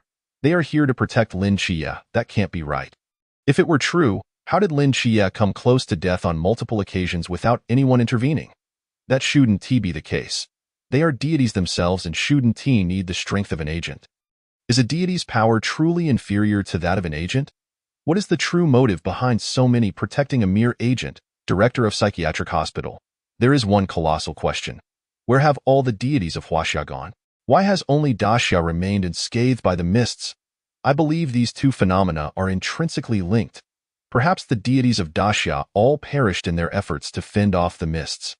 Indeed, otherwise, why would a Daxia individual like Lin Chia have foreign deities as his agents? Furthermore, even Wang Mian's agent is a foreign deity. But that also doesn't make sense. Why are there still the black and white impermanences? I find that highly plausible. The deities of the Great Xia are meticulously chosen by the people. It is inconceivable that they would opt to sacrifice their own citizens for personal gain. There exists a saying in Taoism, if I recall correctly, urgent as the law commands, grant me divine intervention. Fate-Yin Wajidian's founder. Brothers, the previous mention of the battle between Shiva and the vengeful gods is undoubtedly a foreshadowing. Now that Shiva's wrath has been unveiled, it is highly probable that a divine conflict is imminent. This is quite plausible. Foreign deities invade, and then Lin Xia, the dual deity, unleashes a devastating assault on these foreign gods, elevating the protagonist's stature to unprecedented heights. Additionally, there will likely be sacrifices of significant figures to elicit a wave of tears. The author's character is predictable. He writes this book solely to wield the knife of betrayal. He is, indeed, a perverse individual, it's credible. Something monumental is on the horizon, and I can hardly contain my anticipation. We must urge the author to provide updates. Yet, there is a distinct lack of depth. It remains a tale of leveling up by vanquishing foes, albeit with a more formidable adversary. If it merely revolves around a divine conflict, I find it lacking in interest. The protagonist will not surpass the legacy left by Zhao Kongqing. It remains to be seen whether the author has concealed something substantial in a matter of mere minutes. The forum has erupted with hundreds of thousands of discussion threads, with readers fervently speculating potential foreshadowing surrounding the slaying of gods. The plot regarding the slaughter of gods has become increasingly enigmatic amidst the discussions, although some speculations are indeed far-fetched. The white undergarments of Hong Ying are a clue, a point to be examined. The captain's cooking is a significant hint. The high sea summoned by Lin Xia is a clue. The last cigarette smoked by Zhao Kongqing is a clue. The door latch of the psychiatric hospital is a clue. The frequency with which Lin Xia knocks is a clue. For the sake of the reward, the vast readership has descended into obsession, casting their nets wide. They are eager to extract every utterance, proclaiming it a clue. Meanwhile, everyone is eager to discover what grand surprise Suze has prepared. Having buried so many hints in the judging panel, teacher Guan Xian's focus has shifted predominantly to Suze. He has perused numerous posts and, at this juncture, it is evident that many elements could indeed serve as foreshadowing. This implies that Suze's intentions were not merely to advance the plot, but to strategically embed clues throughout the narrative. However, the notion that teacher Guan Xian finds difficult to fathom is how a novice writer, who eschews drafts and outlines yet writes with such rapidity, has achieved this feat. Those who write frequently understand that the challenge of merely advancing a plot is not on the same level as embedding foreshadowing. The quality of writing is often significantly influenced by the effectiveness of clues. The moment an audience comprehends the foreshadowing is the most astonishing point. One must recognize that during the creative process, an author must contemplate for a considerable period to arrange the clues appropriately. Achieving a seamless and nearly imperceptible execution, as Suze has done, is no small task unless afforded ample time.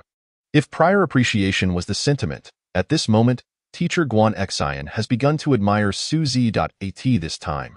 Within a modest 6-square-meter study, during the bright daylight, Sanjiu is swathed in a blanket. The lingering fear of being observed remains ever present. Unlike most, Sanjiu is fixated on a seemingly innocuous line of text on the screen. Danon Ducey, is this your divine realm? He senses that this statement conceals a monumental secret. Though unable to articulate why, it is an instinctual feeling. Chapter 31. The deities of Great Xia forbidden within their borders, the internet erupts in the live stream. Suze has commenced writing. Following the completion of their task, the team celebrates, yet only Captain Chun Mai quietly makes a phone call, his expression betraying concern. Meanwhile, the recently departed Confucian has been urgently summoned back to Tsangnan. Upon returning to the base, the radio broadcasts a severe disaster warning, 40-meter high tidal waves. Lin Xia inquires of the captain regarding the Calamity Raven. The Calamity Raven serves as a harbinger. It will cry out if extreme disasters are imminent. At this moment, the captain proposes a team-building exercise. Everyone is captivated by the green other shore flower in Si Xiaonan's hand, symbolizing the hope of perpetual life. Subsequently, Captain Chun Mai announces that everyone will proceed to Shangjing City for observation and learning, while he and Lin Xia remain stationed in Tsangnan. The following day, several members are dispatched. However, Lin Xia has already discerned that the captain has fabricated documents. The trip to Shangjing City for learning is merely a ruse. In response, the captain states, once it concludes, they shall return. It appears that events may soon unfold. Simultaneously, a special team is en route to Tsangnan. This seemingly tranquil segment, however, conveys substantial information. Readers have begun to sense an unusual atmosphere from the text. Something is amiss. Profoundly amiss. It is the calm before the storm. It seems some foreign participants have deduced correctly. A grand conflict may soon commence, as even the Confucian and special team have arrived. The captain has sent away his teammates at such a perilous juncture. I am devastated. The green other shore flower is undoubtedly a clue. At this moment, Lin Xie should declare, it matters not. I shall take action. See, I told you Lin Xie could not leave Tsangnan. This was all part of the author's preparation. It is finally about to begin. I shall step out for some snacks and wait at tea this time. Along the southeastern coastline, dark clouds obscure the sun, lightning flickers, and fierce winds raise towering waves, having already engulfed over 10 coastal cities, a calamity of unprecedented proportions. Suddenly, all earpieces crackle to life. Target detected. Do not attempt to attack or engage unnecessarily. Maintain radio silence. Everything will be handled. In an instant, the sea churns violently, a colossal wave surging skyward. At this moment, readers find their hearts lodged in their throats. I knew something monumental was coming, but I never anticipated it would be this immense. I thought it would be a formidable enemy. Yet it turns out to be an apocalyptic disaster. The author has masterfully crafted this atmosphere. I can genuinely feel the terror of the apocalypse. Here it comes, this spectacle. Everything prior was child's play. The author is prepared to unleash their ultimate move. Someone will handle it. Is this truly within the realm of mortals? Suddenly, a sound akin to a sword's cry reverberates through the skies of Tsangnan, the towering wave cleaved in two by a single strike.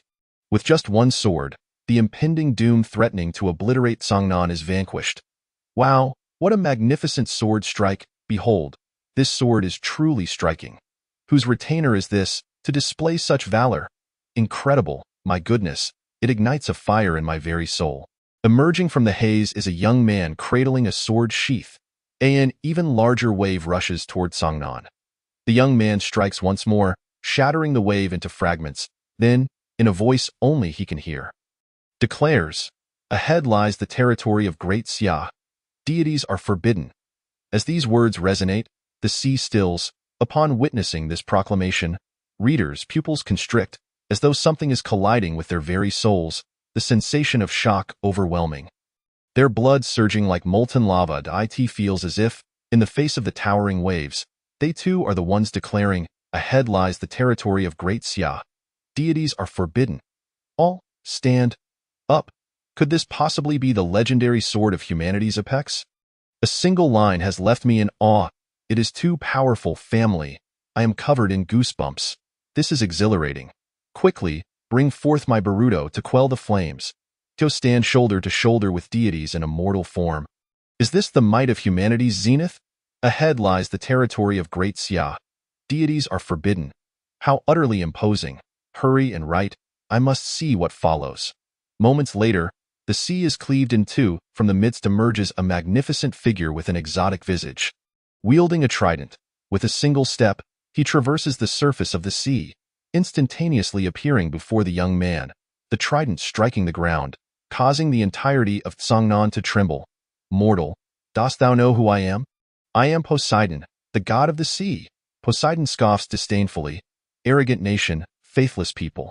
How can deities be numbered at will? The young man remains unfazed. I believe in nothing but my sword. Interesting. What is your name? Zhou Ping. They call me the Sword Saint. Their exchange is brief, yet the latent dominance in their words envelopes every reader present. Sword Saint, Sword Saint, Sword Saint. Just this appellation alone carries weight wherever it is uttered. Who claims humanity lacks great emperors? So cool. The Sword Saint embodies magnificence. Well said. What merit is there in believing these deities who abandon their subjects? My ancestors surpassed them 1,000-fold. Dare to tread upon the territory of Great Xia? What of the gods? Wretched beings, do you dare to transgress against Great Xia? Have you consulted the people of Great Xia? Those who offend Great Xia shall be punished, no matter how distant. Do you truly believe that? As a mere mortal, you can impede the footsteps of my sea god. You may attempt it. In an instant, A terrifying sword mark appears on the ground. As Zhou Ping unleashes a formidable sword intent, Poseidon is taken aback. A mere mortal stands resolute against a deity. At this moment, the live stream's large screen is inundated with a singular barrage of comments. A mortal form, standing shoulder to shoulder with deities. A mortal form, standing shoulder to shoulder with deities. A mortal form, standing shoulder to shoulder with deities. The audience's fervor has surpassed the program team's expectations. With fans spreading the word, a torrent of supporters floods Su Zhe's room. In mere minutes, Su Zhe's popularity skyrockets to 1,500,000. This nearly constitutes half of the program's viewership.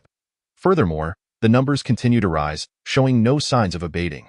The fan votes also soar to an astonishing 120,000. Although these can be retracted, for Su Zhe, who possesses the complete script, this 120,000 is firmly within his grasp.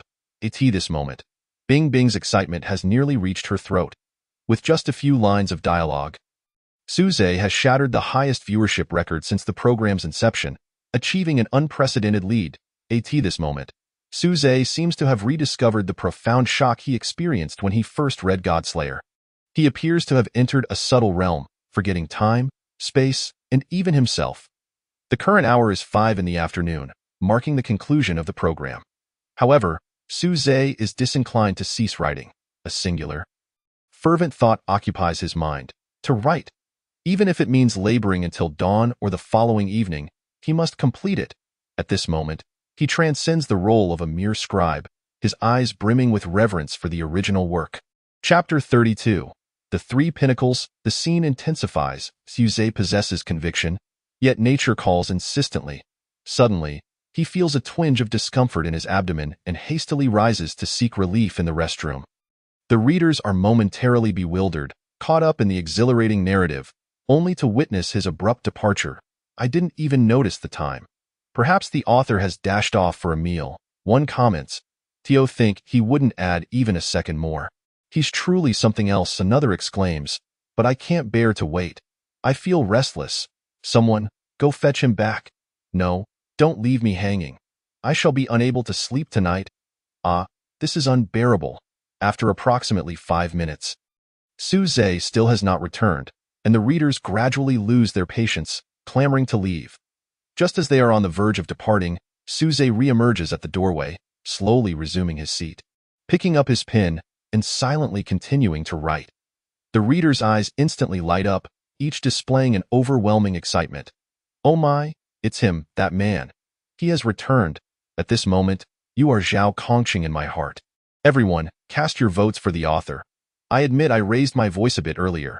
He is indeed a touch more handsome than I. Poseidon finally reveals the purpose of this invasion. He seeks to seize the grievances of Shiva. How could Zhou Ping possibly acquiesce? Drawing his sword, he declares once more, for the last time, before the great Xia, divine beings are forbidden. Such audacity. Merely an external god, why should he take what he desires? In just a brief passage, this man has captivated me once more.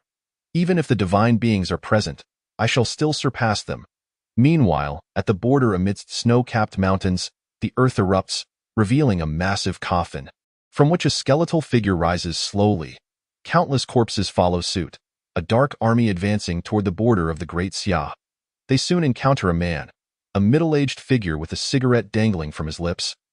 Cloaked in a dark red cape, beside him a standard star blade, he rises slowly. The supreme commander of the night watch of the Great Xia, Yifan. Suddenly, a figure appears. The visitor is none other than Hades, the Greek god of death. His purpose is also the grievances of Shiva. In the face of Hades' threat, Yifan responds with a single statement. Like a dying dog. What a sight. Another human pinnacle. Absolutely stunning. That retort was invigorating. It felt so satisfying. Thank goodness my brother Shun is not here.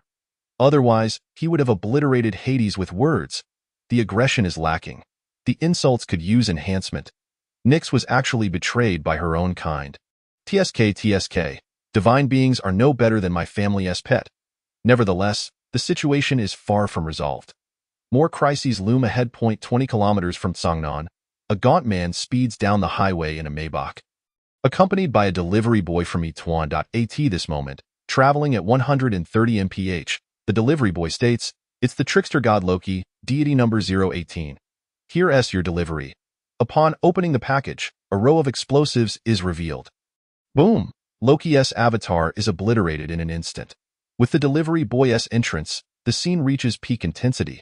666. I knew the delivery boy was a mysterious profession. Ordinary people cannot deliver like this. This scene is utterly hilarious. In this world, facing the divine beings, could this be another human pinnacle? With Confucius, that makes 4. Here in the Great Xia, every individual is like a dragon. How dare mere divine beings challenge us? Coupled with the earlier appearances of Sword Saint Zhou and the esteemed Yi Fan, the stage has been set for an epic tale, immersing the readers in the narrative, their eyes wide as saucers, fixating on Su Zhe's words. However, the readers suddenly realize a pressing question. Where's Lin Xie? As the protagonist, where has he gone? Where is the protagonist? Did he go off to buy soy sauce? This brings to mind the famous saying, at this moment, Lin Xie is still on his way, riding towards the scene. Even if Lin Xie arrives, it wouldn't matter. With such a scene, even as a 3-god agent, he cannot compete. Logically speaking, Lin Xie's arrival seems inconsequential. The readers ponder how the author intends to weave this plot. As the reader's anxious emotions mount, Su Zhe slowly writes, at Team 130 SIXS base. Amidst the shrieks of the Lin Xie jolts awake. The team leader's expression is grave. After a series of inquiries, Lin Xie learns the unfolding situation. The grievances of Shiva are unexpectedly in the leader's possession, and divine beings are already vying for it. All they can do is wait, and why goodness, the protagonist Lin Xie is merely here for a cameo. Lin Xie wakes up to discover he has traversed realms. The leader is impressive, having restrained the grievances of Shiva for a decade single-handedly. Risking exposure to save Tsangnan, he remains undeterred despite the dangers. In Shangjing City, a voice suddenly resonates in Si Xiaonan's ear. Do you truly believe you can escape everything? Return to my embrace, Si Xiaonan. At this moment, the members of Team 136 in Shangjing also begin to sense something amiss. All routes from Tsangnan have been halted, and the leader's phone is unreachable. As this passage unfolds, the readers are instantly bewildered. What does this mean? Is Si Xiaonan a traitor? This twist caught me off guard. Wah wah wah, such a lovely girl. How could she possibly be a traitor? Author, please revert this. Such a loss of a girl, goodness. None of Team 136 are ordinary individuals. Lin Xie enters a mental hospital. Compared to the apocalyptic scenes outside, the hospital is a haven of tranquility.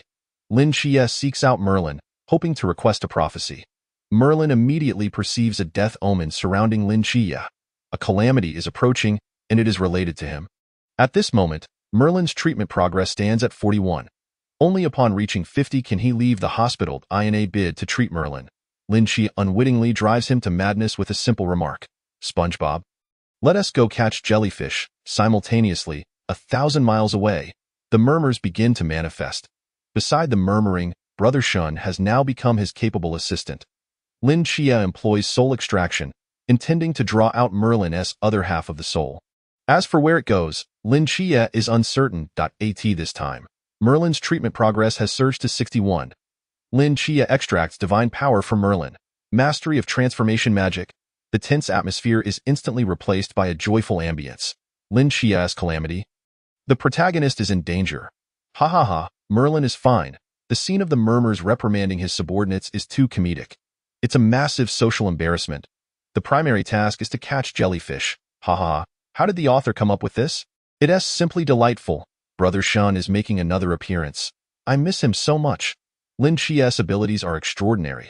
Soon, when Qima will pester him daily to transform into a fearsome beast with ears. Above the river, a carriage glides across the water. An elderly voice emerges. You are Lin Xie. Chapter 33, The Middle-Aged Passion Play. Subsequently, Lin Xie boards the carriage. Together, they embark on a significant endeavor, drinking tea. Confucius speaks with profound wisdom, leaving Lin Xie devoid of secrets in his presence. Meanwhile, team leader Chun Mai connects a call to a woman. On the other end is his ex-wife. 10 years prior, after she bore their child, the leader divorced her. Chun Mai apologizes, transferring a substantial sum to support her and their child.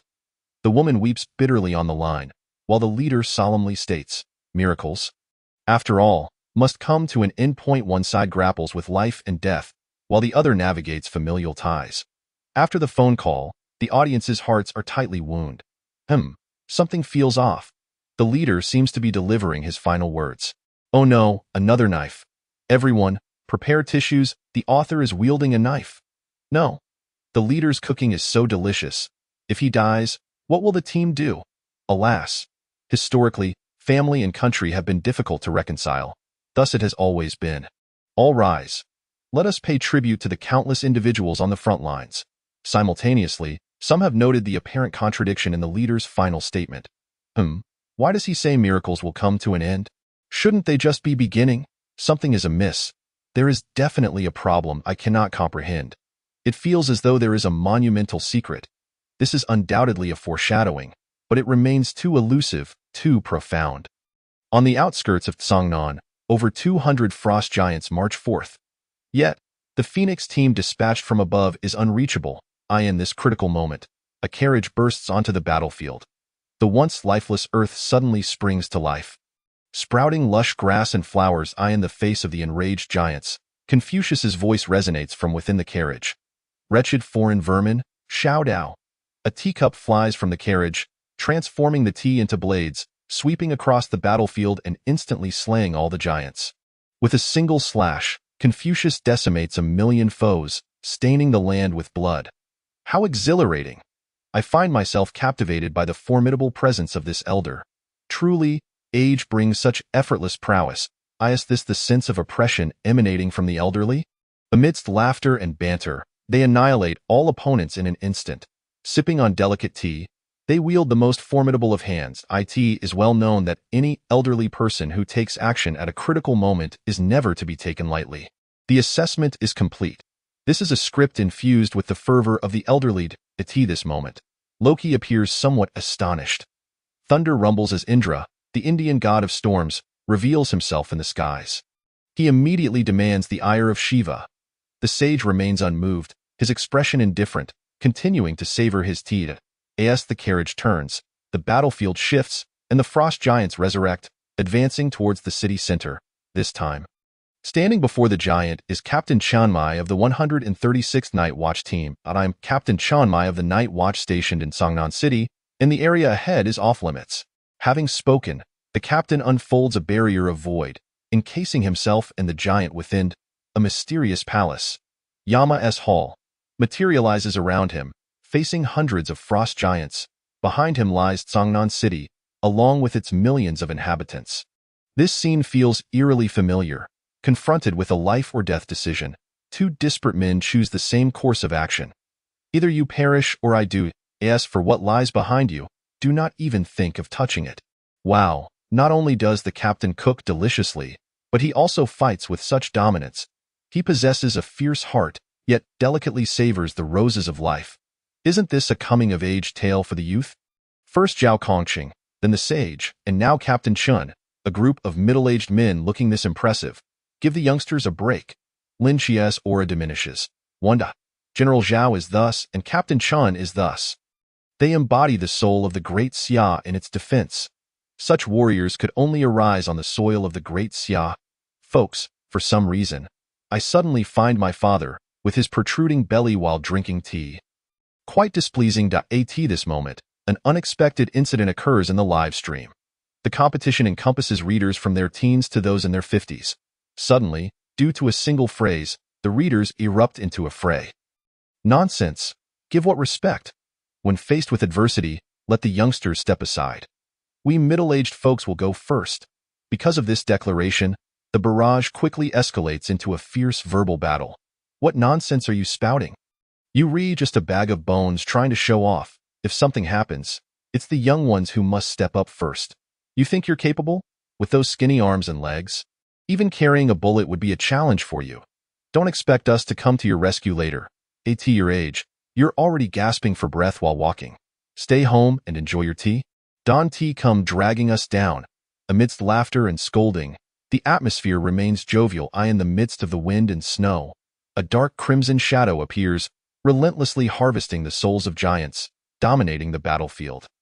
Yet, only one person finds it exceedingly strenuous to confront such a multitude of giants. Suddenly, a young man bursts onto the scene. and Qingyu. He arrives at a time when Chiang Mai is without assistance. The reason for his arrival is simple.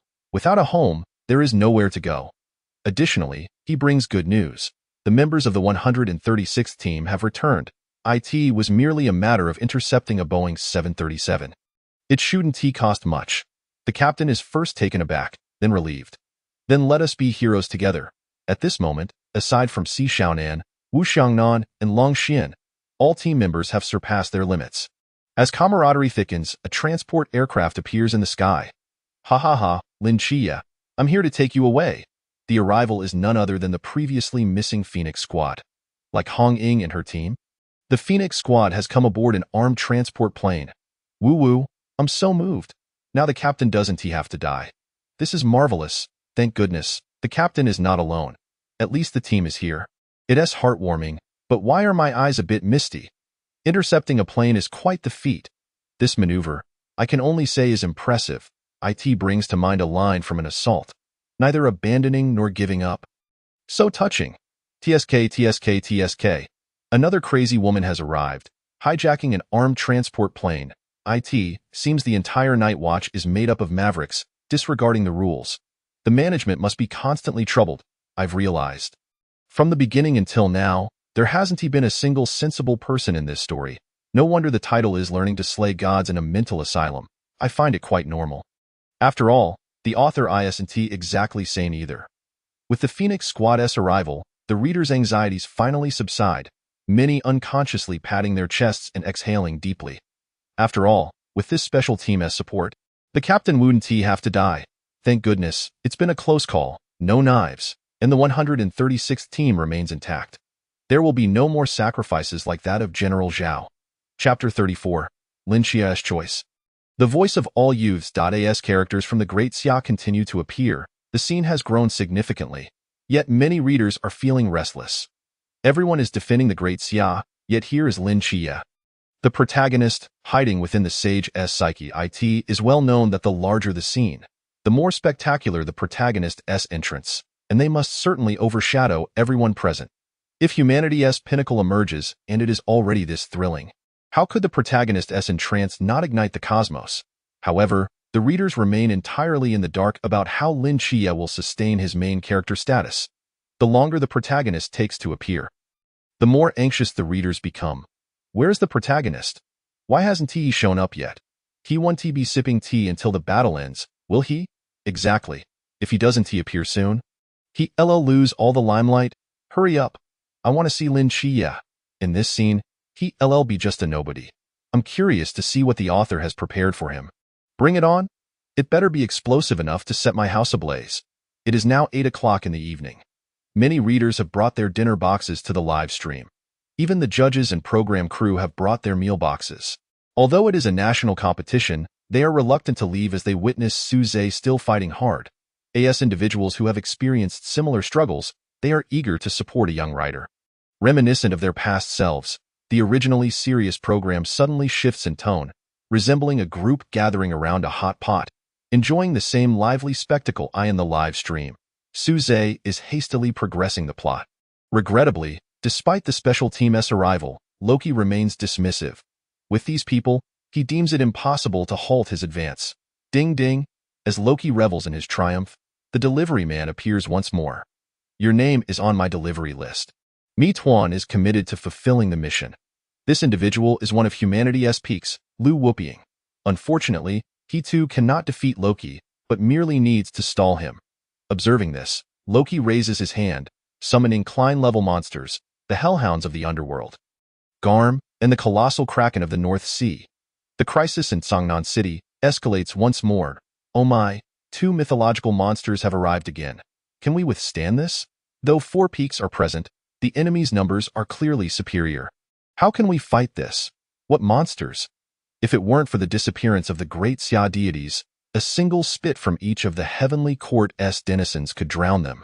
The delivery man's entrance is quite a sight. Just thinking about it makes me laugh. At this moment, the focus finally shifts to Lin Xia. Currently, within the sage's psyche, Lin Xia is eager to leave. It is safe here, but he does not wish to remain. He knows the danger outside. Yet his family and comrades are out there. Even if he is weak, Joining the battle wouldn't change much. Still, he feels compelled to go. Although the sage has warned that the truth is far more brutal than one imagines, he must proceed. Ultimately, after the old sage cautions him not to leave Tsangnan, Lin Xie resolutely heads towards his teammates. As Lin Xie departs, the sage also takes action against Indra. The protagonist has finally made his entrance. I can barely contain my excitement. Lin Xie speaks well. No matter how weak, for the sake of comrades and family, every bone will stand firm. Why emphasize not letting Lin Xie leave Tsangnan? There must be a problem. I'm so curious about the reason. It's driving me mad. Lin Xie has appeared, but how will he deal with the deities outside? It seems he can't fight them either. The old man has acted again. That monster is in for a rough time. Lin Xie has shown up, but compared to the peaks, readers feel there's a lack of grandeur. Yet this is not their primary concern. They are more invested in how Lin Xie will turn the tide.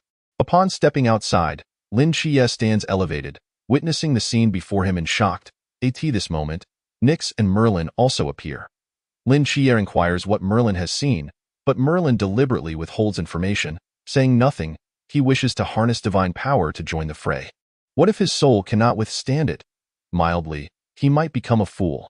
Severely, he could dissipate completely. Yet to witness his teammates in action while being unable to assist is an unbearable indignity. Here, there are people he must protect. Much like someone once protected him, in comparison, life and death are trivial. He must advance, or what difference would he have from decaying grass? However, at this moment, his soul cannot bear Nyx's divine power and must rely on Merlin's strength. At this time, a blade manifests in Lin Xie's hand, inscribed with the name Zhao Kongqing. He fears not death but the inability to face this name. He does not wish to be a hero, but he has no choice. He plunges the straight blade into the ground. This time, you shall watch as I protect this city. Having uttered these words, he charges into the battlefield. Though there are no grandiose battles or imposing lines, Lin Xie's actions have already won the hearts of all present. Oh dear, watching too much on my phone has its downsides. It easily strains the eyes. It's him again, General Zhao, the man who has been handsome from start to finish. Your writing is commendable. This truly encapsulates the essence of the protagonist and embodies the responsibility of the young people of Daxia. What does it matter if one is weak? Ultimately, one must first be a man. It is only in the fervent moments of defending one's homeland that one can truly grasp the profound meaning of tragedy. Lin Xie possesses a certain quality. He is indeed a man among men. Throughout a lifetime, there are undertakings that one must confront. When faced with formidable foes, how could one possibly retreat? Otherwise, how could we justify ourselves to those who safeguard us? Heroes are not defined solely by their strength. Rather, they are those who choose to stand tall when their country is in need, not merely within the confines of a live broadcast. At this moment, various media outlets, after more than an hour of brewing intrigue, witnessed slaying the deity sword to the top of trending searches, with headlines such as Daxia ahead, divine beings prohibited, annual explosive event, garnering 5 million views within an hour of release. Slaying the deity, a tear-jerking masterpiece cloaked in passionate attire, achieved 420,000 views in just 50 minutes. A mythological novel, yet I perceived a millennia of national sentiment accumulated 130,000 views in 30 minutes. A phenomenal masterpiece, potentially the best script of the year, reached 100,000 views in merely 15 minutes. Such topics consecutively dominated major platforms, showcasing an undeniable strength. In less than 2 hours, nearly 200 million views were amassed across platforms. During this post-work period, many found themselves idly engaged, resulting in a surge of onlookers flocking to the live broadcast. The viewership of the live stream skyrocketed to an astonishing 5 million, with over 3 million tuning into Su Zhe's channel alone, and the numbers continued to rise. The live stream became unbearably laggy. With the network on the brink of collapse, it is essential to note that these were genuine viewers, not the inflated numbers of a typical stream boasting 100,000 viewers. In this moment, Su Zhe shattered the internet's viewership records, crafting an unprecedented spectacle across the entire online platform. Faced with such staggering statistics, the host Bing was left in awe, despite her years of experience. She found herself slightly flustered. Chapter 35. The Divine Hound of Daxia descends. All rise. The lagging network severely impacted the viewing experience, leading to a chorus of complaints from readers. The production team was compelled to temporarily add 3 additional network devices to stabilize the connection. Within the live stream, Suze calmly continued to pin the forthcoming content. On the battlefield, 2 mythological beasts roared as they launched an assault on Songnan. Here, the collective strength of all present could barely withstand one of the beasts. They had resolved that, even in death, they would perish before this city. The only way for the beast to enter Songnan was to trample over their corpses. Fortunately, the Phoenix squad had destroyed the Frost Giantess portal. Alleviating some pressure this moment, the Sea Demon's aura locked onto Captain Chen Mai. Captain Chun resolved to divert the Sea Demon's attention alone. Naturally, his teammates opposed this. If death was to come, they would face it together. Captain Chan, however, remained resolute, uttering a phrase that left everyone baffled. After all, I should have been dead 10 years ago. Faced with their leader's stubbornness, his rationale was inarguable. Together, they could not defeat him 10 years ago. What on earth happened then? The captain's reasoning was simply irrefutable. Don't tell me. Is the captain really destined to die? That's too much to bear. After a convoluted exchange, the captain set off to distract the Sea Demon alone. Just as he had taken a few steps, a familiar figure appeared before him, blocking his path. It was Lin Chia. He had finally made his presence known, now bearing the soul of Mei Lin. He echoed the captain's words back to him. After all, you altogether cannot defeat me. With that, Lin Chia engaged the Sea Demon in battle. Lin Chia exerted himself to the fullest, managing to freeze the Sea Demon. Meanwhile, upon witnessing Lin Chia, Loki uttered a cryptic phrase. I see now. He is that person. 10 years had passed. Gaia should have inscribed that name upon the Shiwa's curse. A decade later, that miracle should have met its limit. Speaking thus, he began to summon Si Shaonan. Si Shaonan's realm ascended to Klein, swiftly snatching the Shiwa's curse from the captain. However, the team members did not believe that Si Shaonan could truly be a villain. The images of the past stirred Si Shaonan's bonds, reminding him that he was still a member of the squad. The protagonist is indeed strong. He froze the Sea Demon with a mere flick. Lin Chia is impressive. This is the kind of combat prowess befitting a protagonist. What a shattered miracle. This author, ever the enigma, is driving me mad. How touching.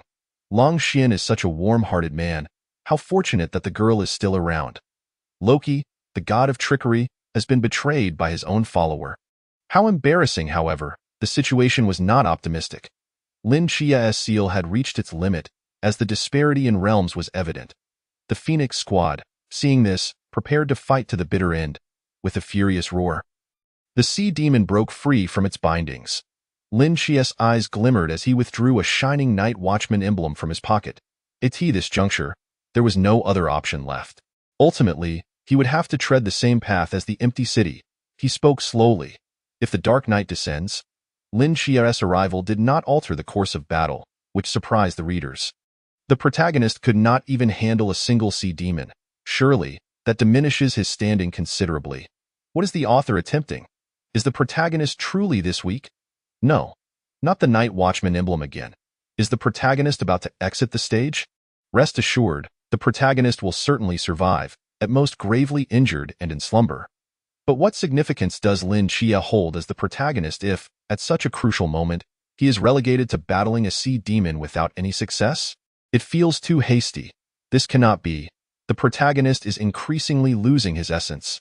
He has yet to truly shine, and we cannot wait until the conclusion. Suddenly, a colossal roar reverberated across the battlefield, shocking even the 2 mythological beasts. Lin Chia halted, witnessing a massive black hound materialize from the horizon. Upon recognizing the hound's form, Lin Chia was momentarily stunned. This dog bore an uncanny resemblance to Xiao Hei Lai. The divine hound descended, and in an instant, everyone deduced its identity. Indeed, in all of mythology, there was but one divine hound. The eyes of the readers sparkled with excitement, for this was the first appearance of a divine being from Daxia since the onset of the narrative. How could one not be exhilarated? Wow, the divine hound has arrived. Such a magnificent entrance. Indeed, when it comes to protecting its master, a dog is most reliable. Bring forth 10 chicken legs for the dog tonight. No grains of rice shall be permitted. The fearsome beast, the hound of the heavens, faced off against the Sea Demon Kraken, decisively overpowering it. The divine hound viciously tore at the Sea Demon, discarding the flesh as if it were refuse, unworthy even of its consumption. The sea demon, confronted with the divine hound, stood utterly defenseless, meeting a gruesome end at the houndess claws. With the sea demon vanquished, the hound turned its gaze towards Gam, who trembled in fear. The ensuing battle would now be one between the hounds. Lin Chia, having retracted the emblem, realized it was no longer needed. Yet, he still struggled to reconcile the formidable beast before him with his own silly little Xiao Hei lie at home. The others on the battlefield finally grasped that this colossal creature was likely the Hound of the Heavens from the mythology of Daxia. Wow, that was exhilarating. How dare this octopus come ashore? It deserved its demise. Even the dog wouldn't consume it. That's spot on. The divine hound is majestic. The Hound of the Heavens is striking. The divine being of Daxia has finally made its entrance. Let us eliminate these foreign deities. They swagger about as if they own the place. But this is Daxia. My dog seems to be looking at me strangely. It feels like it's about to turn on me. With the divine houndess arrival, everyone became invigorated for the imminent battle. Yet, unbeknownst to them, the combat scene was about to conclude abruptly. Chapter 36. The divine battle concludes abruptly, readers left vulnerable. At this juncture, Si Xiaonan had reached Loki's side, presenting the Shiwa's curse in hand. Their objective had been achieved, and the foreign deities no longer had any reason to continue the battle, preparing to depart from Tongnan. Upon witnessing this development, the readers were left bewildered. What? The battle ended so suddenly that it took a moment to process. It just concludes like this. This is far too hasty. Shouldn't there have been a chaotic slaughter instead? Is there not still an unresolved foreshadowing? To construct such a grand scene, only for it to conclude so abruptly? Is this not a jest? I initially believed this was merely the beginning, yet you inform me it has come to an end? Author, might you take a moment to reflect on your actions? The live chat suddenly erupted with a wave of discontent, all voices echoing dissatisfaction. After all the build-up, you present me with this? At this moment, the readers felt a heavy knot in their chests, utterly frustrated. On the judging panel, all the judges furrowed their brows, a jolt of realization coursing through them. Things were amiss. They had not anticipated that the divine battle would conclude in such a manner. They were bewildered as to why Suzhou chose to write it this way. What was his intention? With 5 million viewers watching, this approach would undoubtedly invite scorn. Teacher Lan Xiaolong anxiously exclaimed, "Alas, what confusion! What folly! If the divine battle ends like this, then the story is rendered null." After all the groundwork laid, we were all eager to see how he would tie up the loose ends. Instead, he merely parades the characters without any substantial follow-up. While their entrance may have been grand, it lacks a cohesive continuation. Indeed, Teacher Guanxinxin, standing nearby, also displayed concern. More importantly, the previously highlighted issues regarding the protagonist's prominence had led us to this point. Lin Chia remained overshadowed by supporting characters, rendering this book effectively concluded. The greater the expectations, the deeper the disappointment. Had the earlier sections been mediocre, the readers might not have reacted so vehemently.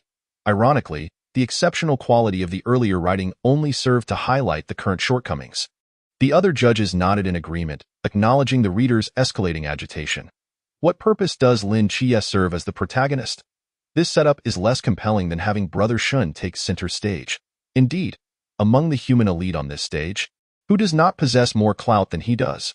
The protagonist's entrance is even eclipsed by a mere dog. Can you believe that? As the supposed main character, Lin Chia remains ensconced within the protection of others. What is the miracle supposed to be? Nothing has been explained, and it ends like this. What a disheartening experience. This book is effectively ruined.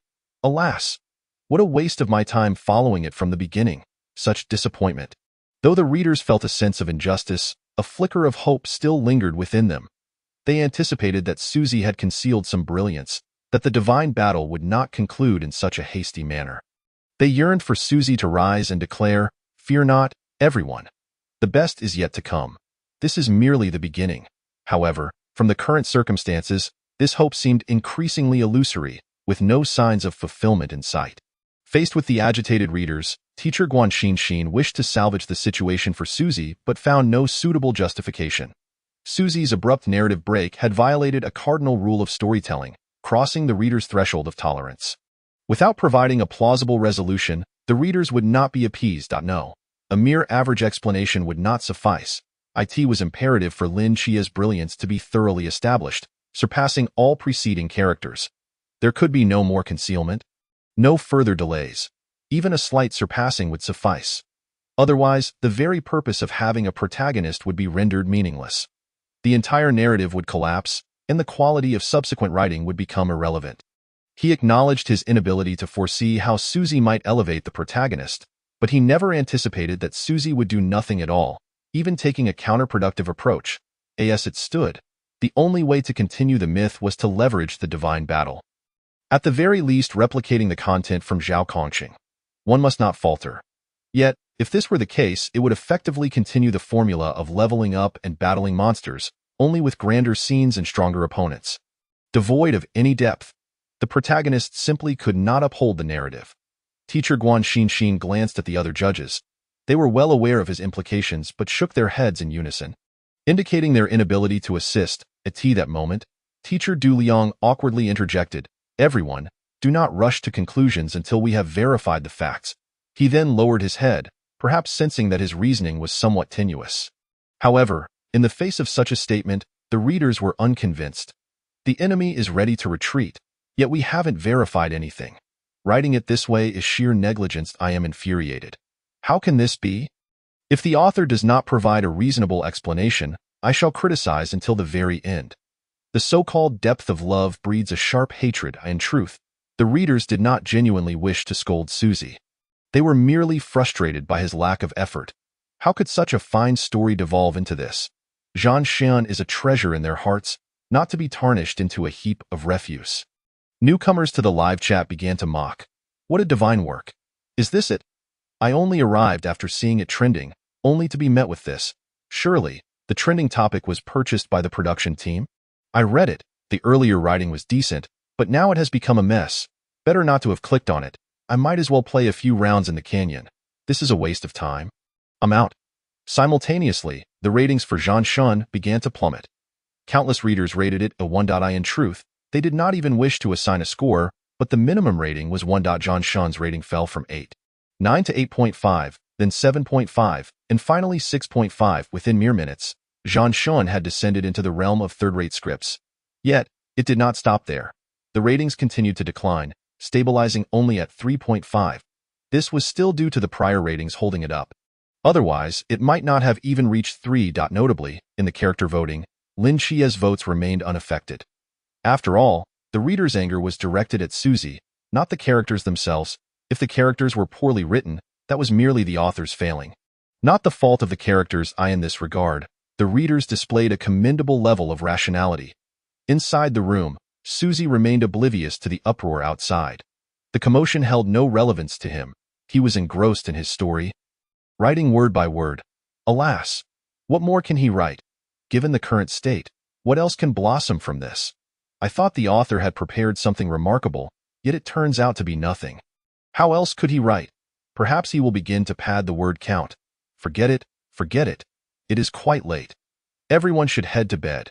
Continuing to watch will only lead to further discomfort. Many readers, with disappointment in their hearts, began to chatter about leaving. Chapter 37. A great miracle, shocking the entire audience. Suzy slowly wrote. Lin Chia was lost in thought when suddenly the captain appeared beside him. Si Xiaonan has betrayed us. We must pursue her. With this statement, Lin Chia quickly deduced that the speaker was not Captain Chun, but the god of deceit, Loki. The captain would never utter such words. It stemmed from trust in his teammates. Loki's aim was to deceive Lin Chia into leaving the Tsangnan region.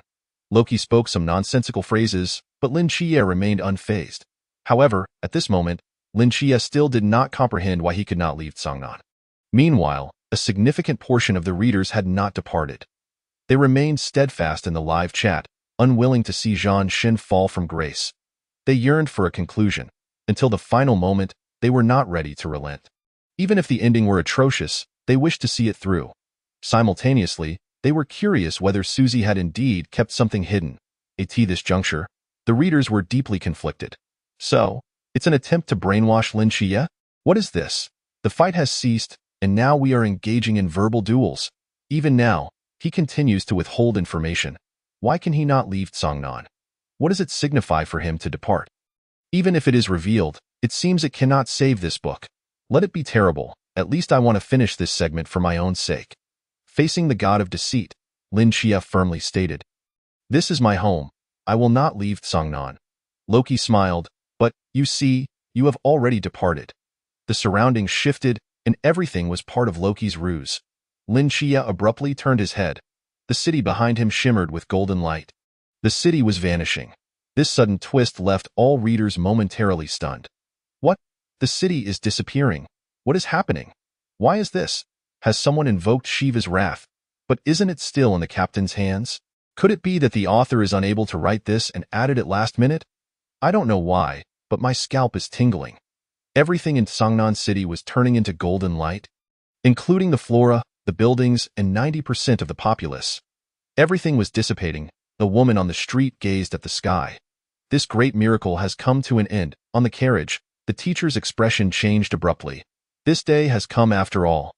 This city should not exist. 10 years prior, Gaia had obliterated Songnan with Shiva's wrath.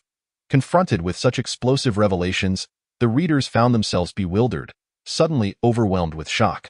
What does it mean that this city should not exist? Everyone, this information is a bit overwhelming. My mind is struggling to keep up. Why has everything vanished?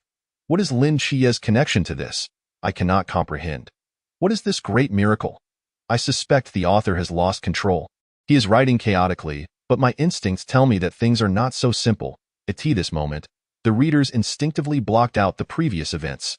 The previously disruptive comments vanished, replaced by a shift in focus towards discussing the plot. But the city is right here. The book boy anxiously inquired of the teacher. In truth, the existence of this city was solely due to Lin Xia.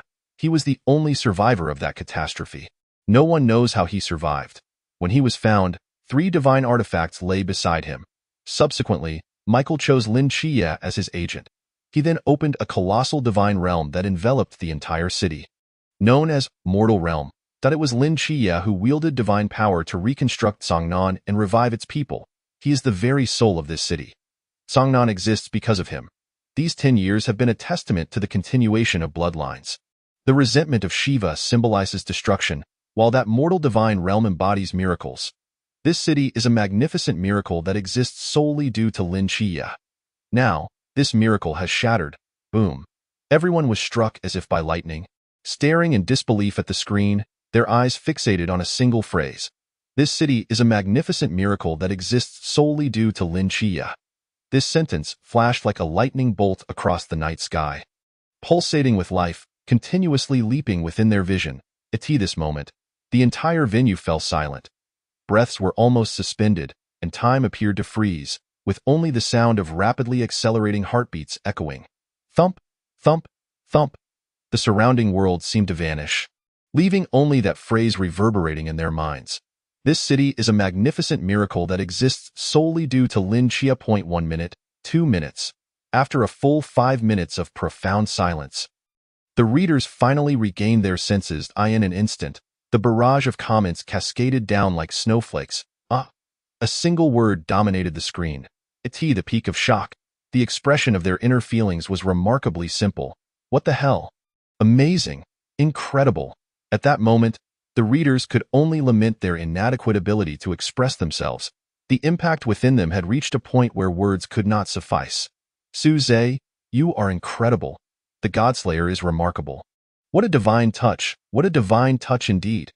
Is this truly something carbon-based life forms can write? It's terrifying. So shocking, my friends, but I can't express it. I'll confront my language teacher tomorrow. He didn't teach me well, so many foreshadowings buried. All for this moment. It's enlightening. I might see RYS a mere mortal. How can I behold such a divine work? Someone, take me away. I thought a few would sacrifice. Yet it turns out a city has been sacrificed. I'm dumbfounded. What a knife. Such a knife. The twist is too brilliant. Author, you are a god in my heart, a miracle in my heart. At this moment, Lin Xia's brilliance finally came to fruition. Such heights are unattainable by any other. Lin Xia Werwa, who said Lin Xia was always protected by others. He is the one protecting everyone. I'm in tears. Indeed, this is Lin Xia's home, but all of Songnan is home to Lin Xia. It's too shocking. one person safeguarding a city. What could be a greater miracle than this? This is truly the 10 years of nightfall, guiding us mortals, a magnificent miracle. Praise Lin Chia. Praise the Seraph Michael. Everyone, please rise and pay tribute to Lin Chia. At this moment, the judges' panel sat in astonishment. The judges, seasoned readers of countless works, wore expressions of disbelief. Their shock no less than that of the readers. They too were profoundly moved by Su Zhe's divine artistry. Suddenly, one judge, unable to contain himself, exclaimed, "Does anyone remember the first words spoken by Nix when he appeared in the outside world?" Chapter 38. The Captain and Aunt depart. Knife silly audience. Does anyone remember the first words spoken by Nix when he emerged into the world? The sudden inquiry left the readers momentarily bewildered. It wasn't until one reader exclaimed, "Dathanas, is this your divine realm?" That enlightenment dawned upon them, and they felt a chilling realization. My heavens, reflecting on it, this phrase was a foreshadowing. Author, you are too formidable. This ability to plant foreshadowings is truly terrifying. I bow to you. Wow, my scalp is tingling all of a sudden. Now, reflecting back on the previous plot, everything feels entirely different. Indeed, because of this magnificent miracle, the preceding plot has elevated to an entirely new level. Friends, this wave is too powerful. I feel my intellect expanding. What is a magnificent miracle? Why can Lin Chia not leave Tsangnan? As the foreshadowings unraveled, a wave of spiritual exhilaration swept through each person. At this moment, the readers felt an endless aftertaste, akin to sipping the finest tea, growing more flavorful with each sip. Meanwhile, teacher Guan Xian appeared astounded, his eyes fixed intently on Su Zhe's manuscript. For reasons unknown, he suddenly slumped into his chair, resembling a deflated balloon. With a heavy sigh, he muttered, "Alas, I have indeed grown old." Randomly, he added, "To be honest, I had previously predicted the trajectory of the plot, exploring several possibilities. However, none reached the desired height. When the divine war concluded, I too thought Su Zhe had faltered, but unexpectedly, he concealed such a divine stroke until the very end. I can only say, it's truly remarkable. This story is executed flawlessly. I can't conceive of a better method than this. This plot is not something an ordinary person could devise." Teacher Guan Xian's praise, for a nascent writer, undoubtedly constituted the highest form of recognition. Nearby, teacher Sun Heohun nodded in agreement. Suddenly, he began to applaud. "Audience, I can only say it's written exceptionally well, and no words can express my current astonishment. I can only convey it through applause." Following his words, the live stream erupted into enthusiastic applause. Indeed, when witnessing the conclusion of the divine war, my heart felt cold, but thankfully, the author did not disappoint me. Even with 1,000 brains, I couldn't have conceived of this plot. It is truly powerful. Look, Su Zhe is still writing. The story isn't over yet. Unbeknownst to them, another blade awaited them in Songnan City, the old district. Jin. "It's time to eat," Auntie called out, her mouth complaining about the disappearance of Little Black. Yet, Yang Jin stood there in a daze, lost in thought. Amid Auntie's incessant complaints, Yang Jin suddenly spoke, questioning whether she regretted it. He told her that everything was over, and they still had to live together. At that moment, a golden light flickered at Auntie's fingertips. Yang Jin merely offered comfort, "Don't be afraid. Everything will be all right," and he repeatedly apologized, I'm sorry. Suddenly, Auntie understood everything. Then, Yang Jin knelt down with a thud. "I, Yang Jin, representing all the gods of Daxia, seek forgiveness from everyone." After that, Auntie gradually faded away in the air. Only the echo of "wait for you to return home" lingered with anticipation. Following Captain Chen, another blade pierced the reader's hearts. A knife, another knife. I can't take it anymore. My eyes are red from crying. Representing all the gods of Daxia, seeking forgiveness from everyone. Mother, you've deceived my tears again. Family, I showed it to my brother. He didn't cry, so I slapped him and he cried. I smiled with relief. Auntie, safe travels. No regrets in this life. The characters are revitalized. The gods support the nation. As Auntie vanished, Yang Jin took out a cloth bag, calling out, "Souls return." All the souls of Tsangnan were drawn into the bag. What he held was a heavenly treasure, the soul capture belt. In due time, the celestial lord would reshape everyone's bodies. and all could be resurrected. When that time comes, Sangnan will rise again in the world. Having completed all this, Yang Jin stepped forward. At this moment, the readers felt as if a glimmer of light had pierced through the gloom. Damn, you should have mentioned this earlier. You've drained my tears. How wonderful it is that everyone can be resurrected. At long last, the author has reclaimed their humanity. Does this mean that General Zhao can also be brought back to life? How splendid! I can only imagine the expression on General Zhao's face when he sees the grown Lin Chia. It must be one of great satisfaction. I am filled with anticipation. What is Yang Jin up to? Is he about to take action? If the rebellious ones strike, it will surely be ruthless. It is currently 1 o'clock in the morning. Inside the room, Su Zhe sets down his pen and exhales deeply. His hands tremble uncontrollably, and he realizes that his back has become soaked with sweat. This moment, he is utterly exhausted, yet his heart is light. The great miracle has been completed, and his thoughts are clear. As for what comes next, that will be a matter for tomorrow. Su Zhe collapses onto his bed and quickly falls into a deep slumber. Chapter 39. The Return of the Gods, igniting the scene as Su Zhe drifts into sleep. The readers in the live stream room remain reluctant to leave, tirelessly discussing the plot of Slaying the Gods. At this moment, the rating for Slaying the Gods experiences another shift. Countless individuals have awarded it a perfect score of 10. The rating soars rapidly, climbing from 3 to 4 to 5, skyrocketing upward. Those who had previously given it poor reviews are now retracting their scores in favor of numerous 10-star ratings. Within a mere few minutes, a striking figure of 9.9 appears. No negative reviews. Slaying the Gods has successfully ascended to the pinnacle of masterpieces. Lin Chia's votes also begin to surge dramatically. 200,000, 300,000, 400,000, rising to a staggering 770,000. Before the momentum finally begins to stabilize, Lin Chia's character ranking leaps from 5th to 1st, with an overwhelming lead. Meanwhile, the total number of viewers in the livestream shows 8,500,000. It is currently 1 o'clock in the morning, and so many readers are still waiting in the live stream. The height of Slaying the Gods needs no further elaboration. On media platforms, numerous content creators worked tirelessly through the night, striving to release discussions related to Slaying the Gods at the earliest opportunity. The Great Miracle, an unparalleled masterpiece. Breaking news. Slaying the Gods reigns supreme. Slaying the Gods, capturing the tears of 8 million people the following day. Having written late into the night, Su Zhe does not rise until 9 o'clock. The readers, having waited for over an hour, are now quite anxious. After breakfast, he sits down at his desk and begins to devise the plot. He clearly remembers that the moment of the return of the great Xia gods is approaching. Ding! Keywords detected. Replicating complete memories. Replicating. Replication successful. Current plot progress. 14 current healing progress. 14 with the plot fully devised. Su Zhe raises his hand to write.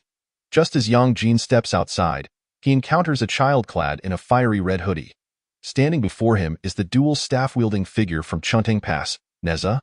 With 3 heads and 6 arms, adorned with treasures, a master of dragon taming, a golden metal assassin from heaven, and a disciple of the True One. Whoever opposes heaven, he assists. The foremost rebel of the celestial realm, Neza. The third prince, Neza in a fiery red hoodie? What a trendy look. Does he also sport dark circles under his eyes with his hands shoved in his pockets? Why does he suddenly seem so amusing? I can't help but laugh when I see Neza. Yes, him. It's him, our friend, little Neza. Just one more great sage and it would be a complete ensemble. Goodness, if these 3 were to gather. I can hardly imagine the spectacle. Yang Jin's mission is to confront the gods. At this moment, he has only a century's worth of reincarnation power remaining. But what of it? What does it matter if he spins his divine essence? Unmoved by Neza's obstruction, Yang Jin merely wishes to clearly convey to the world and the foreign gods that the great Xia deities have returned. Wow, the manifested Holy One is truly formidable. Goodness, of all beings to provoke, why choose the rebel of heaven? With such a sudden attack, it must be ruthless. For a moment, I find myself sympathizing with the foreign gods. The return of the great Xia gods is igniting. Just this statement has shocked the foreign gods for 10,000 years. Yang Jin grasps the 3-pronged, double-edged blade, whistling to summon the celestial hound.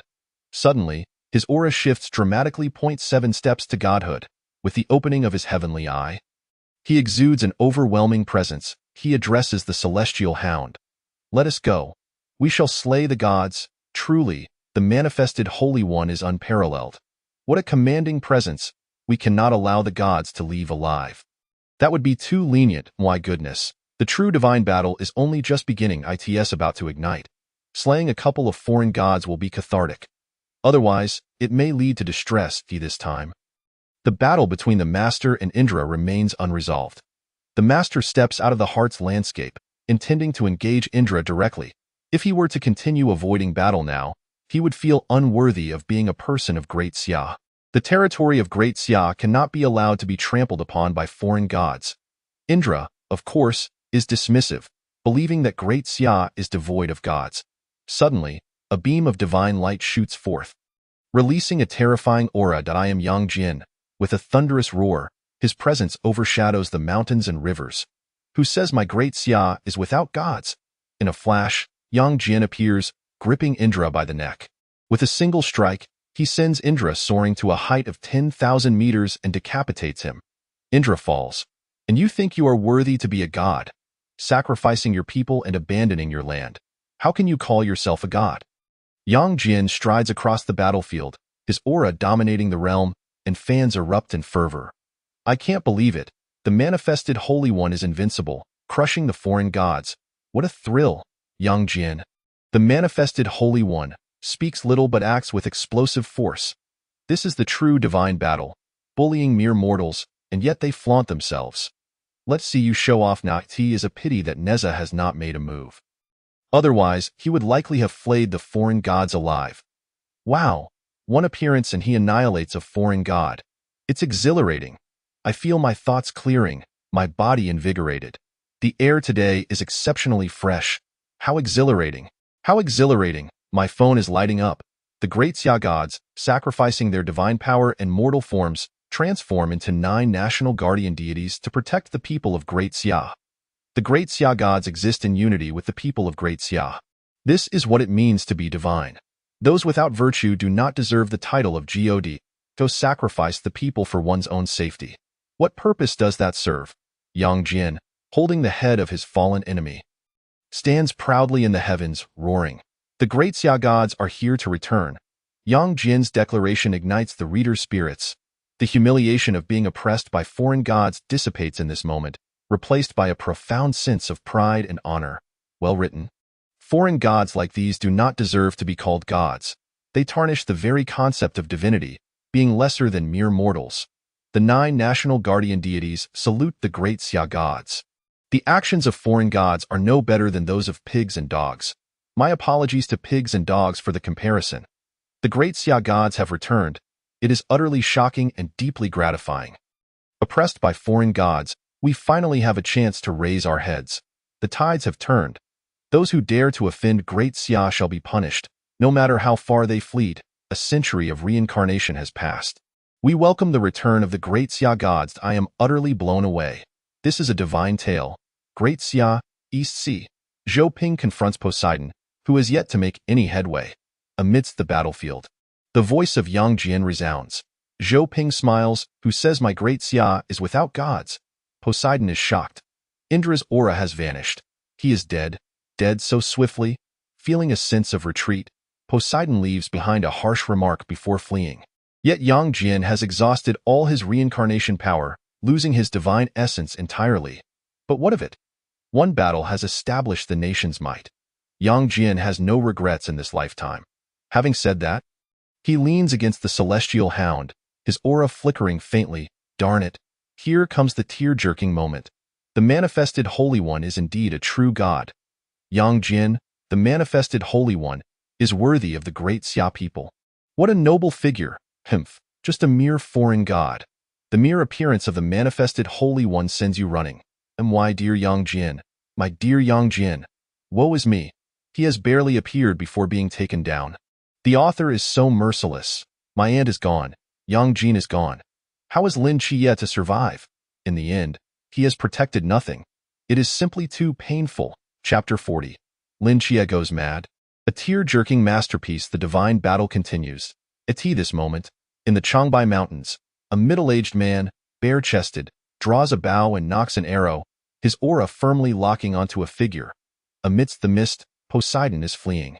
Suddenly, a golden arrow surges forth from the sea.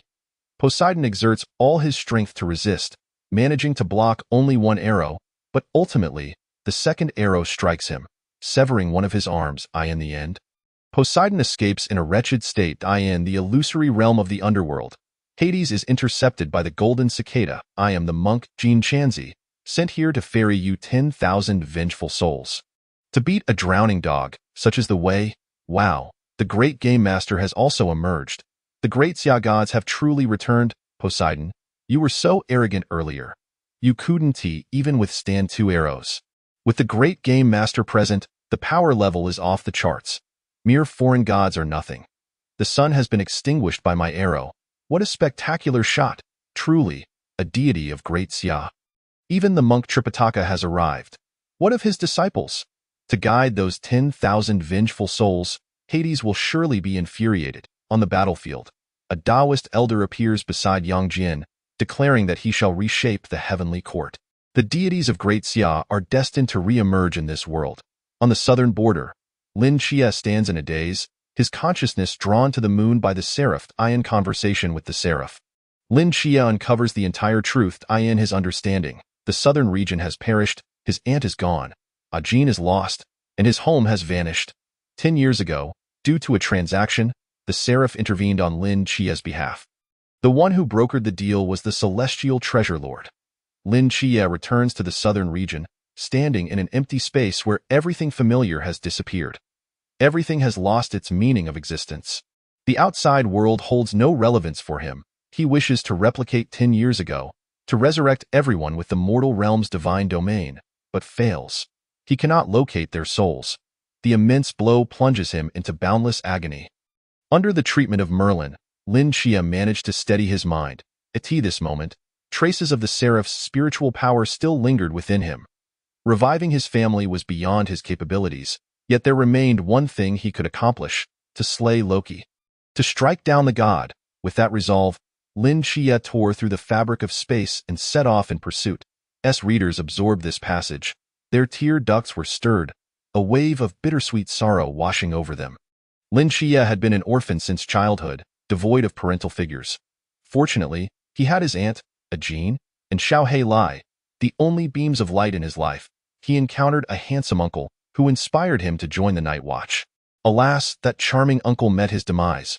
Now, his aunt had departed, and Ajin had also left. With no home and no remaining light in his existence, he had become a quintessential tragic figure. Alas, ultimately, the most pitiable was still Lin Chia. Indeed, having been an orphan since childhood, he had at least possessed a family, but now he was left with nothing. The greatest sorrow lies in separation, he lamented, for in the end, he had failed to protect anything. And the deepest grief is akin to a heart that has ceased to feel. Such was his plight. How would Lin Chia confront the life that lay ahead? Were it me, I would likely be consumed by despair. The grievances of family and nation demanded retribution. Loki must perish. In that moment, all of Lin Chia's fury was directed at Loki. Loki had become his whetstone, even if his divine power was depleted. So what? He was determined to slay the god. In his flight, Loki was soon locked onto by Lin Chia. Initially, Loki taunted him, unleashing his divine power to meet the challenge head-on. Lin Chia struck first, inflicting injury upon Loki. Loki summoned Jormungandr, while Lin Chia called forth Godzilla. After a protracted and fierce battle, Lin Chia ultimately pierced Loki's chest, delivering the final blow. Regrettably, it was not the true Loki, but merely a doppelganger. In the live stream, readers sighed in unison, murmuring their disappointment. Alas, what a pity it was merely a doppelganger. To not have slain the true Loki is truly unfortunate. Lin Chia's current predicament might be better faced by continuing the fight. At least he would have an obsession. Indeed, once the battle ceases and silence descends, that is when his suffering reaches its zenith. When the fight concluded, Lin Chia returned to his comrades. From Hong Ying, he learned that the captain had also vanished. Lin Chia merely fell into a brief stupor, responding to the captain's last words with a subdued him, having endured tremendous pain. He was now a husk of despair. After healing the vice-captain's wounds, Lin Chia vanished in a flash. Meanwhile, Merlin's soul returned to the psychiatric hospital. At this moment, Lin Chia faced dual torment, both mental and physical. Upon the desolate earth, Lin Chia wailed in agony, repeatedly calling out for his family. The cherished memories of the past had transformed into the sharpest of blades, relentlessly assaulting his soul. His spirit hovered precariously between collapse and restoration. Ultimately, after the intervention of a Taoist, Lin Chia crumpled in exhaustion. Amidst the bewildered gazes of all, Lin Chia extended his hand, whispering, "Aunt, I have returned." Lin Chia had succumbed to madness. Following treatment, the doctors confirmed his mental instability. It was ultimately decided that Lin Chia would be sent to a psychiatric facility for confinement. Beside him was another unfortunate soul, Hong Ying. Old Zhao was dead, the captain was gone. Si Xiaonan and Long Xian had also departed, and now, Lin Chia too was about to leave. Once a team that felt like family, now only 3 remained. Unbeknownst to her, Vice Captain Wu Xiangnan had also received transfer orders. He too would be departing. If the readers had been somewhat restrained moments ago, tears could no longer be contained. It turned out that the sharpest blade resided within Lin Chia. Wu, don't cry, Chia. You still have your teammates, alas. I previously said Lin Chia was useless. I apologize, I was wrong. Lin Chia has endured far too much, suffering the greatest of pains. The poor child. Madness. Madness is preferable. It is the lucid who suffer the most. Living in a false world may bring happiness. Misfortune targets the unfortunate, indeed. Alas, Hong Ying is also a pitiable soul. From the once vibrant base, only she and Wen Qima remained in the outskirts of Cangnan City, before a gravestone. A green ghost flower swayed in the wind. The breeze carried Hong Ying's hopeful words, "Wait for them to return." It was 2 o'clock in the afternoon, with several hours remaining until the live stream concluded. Suze finished this segment and paused, setting down his pen, lost in thought as he gazed out at the gently swaying leaves. The readers quietly observed Suze, equally entranced. The entire program was eerily quiet, akin to a funeral, mourning for those who had perished. Wu, I don't know why, but my heart feels so heavy. Indeed, it feels as though half a lifetime has passed idly, and now I wish to do something, yet I know not what. At last, it has concluded. To witness such a masterpiece as Slaying the Gods has been worthwhile. Yes, time to embark on a new story. Yet I suddenly feel reluctant, not wanting it to end like this. In the live stream, the comments flowed steadily, when suddenly, a bombshell announcement dropped. The comments erupted in fervor.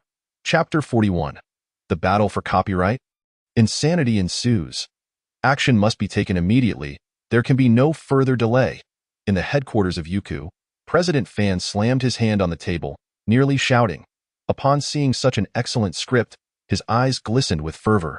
Not to mention the nearly 9 million readers, Slaying the Gods was undoubtedly a gold mine. If acquired, profits were guaranteed. Quick, put in 5 million.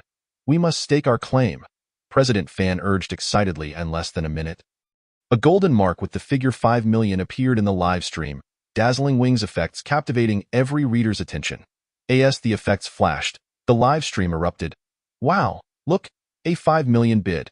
It's Youku. Youku has made its move. And it's 5 million, incredible. A mere 5 million for Slaying the Gods. Is that all? Are they underestimating it? Indeed. Although it is not yet concluded, given the current plot, 5 million is hardly enough. Who is this? Bidding only 5 million? Outrageous. On the judging panel, Teacher Guan Xian shook his head. As I suspected, they have made their move, but I did not expect them to only bid 5 million. That shows a lack of appreciation for the worth of Slaying the Gods. Who can blame them? Teacher Lan Xiao. Alongside in our country, the status of screenwriters has been declining year by year, unlike in other nations. The other judges wore bitter smiles. Indeed, as Teacher Lan Xiaolong remarked, the status of screenwriters domestically was waning, leading to countless instances of production companies interfering with plots, resulting in fragmented narratives. Yet they found themselves powerless to accede. In the joshing office, Yangmi stared at the 5 million figure drifting through the live stream. Her heart sinking. Initially, she had hoped to snag it for 500,000. However, when Su Zhe's live stream viewership skyrocketed, she felt her hopes diminish. Now, with Youku's 5 million bid, it had utterly shattered her last glimmer of hope. Fuming, Boss Yang raised her voice. Quick, throw in 6 million. We were here first. Why should we let them have it? Subsequently, a 6 million bid emerged, forcefully pushing Yuku's down. Wow, Boss Yang is generous. She's amazing. Boss Yang initially bid 50,000. Her foresight is commendable. She is panicking now, seeing her chance being snatched away. I envy the author. All combined, that's at least 10 million. A few days of effort could earn more than a lifetime of struggle. If he earns that money, I feel not a shred of envy. He deserves it.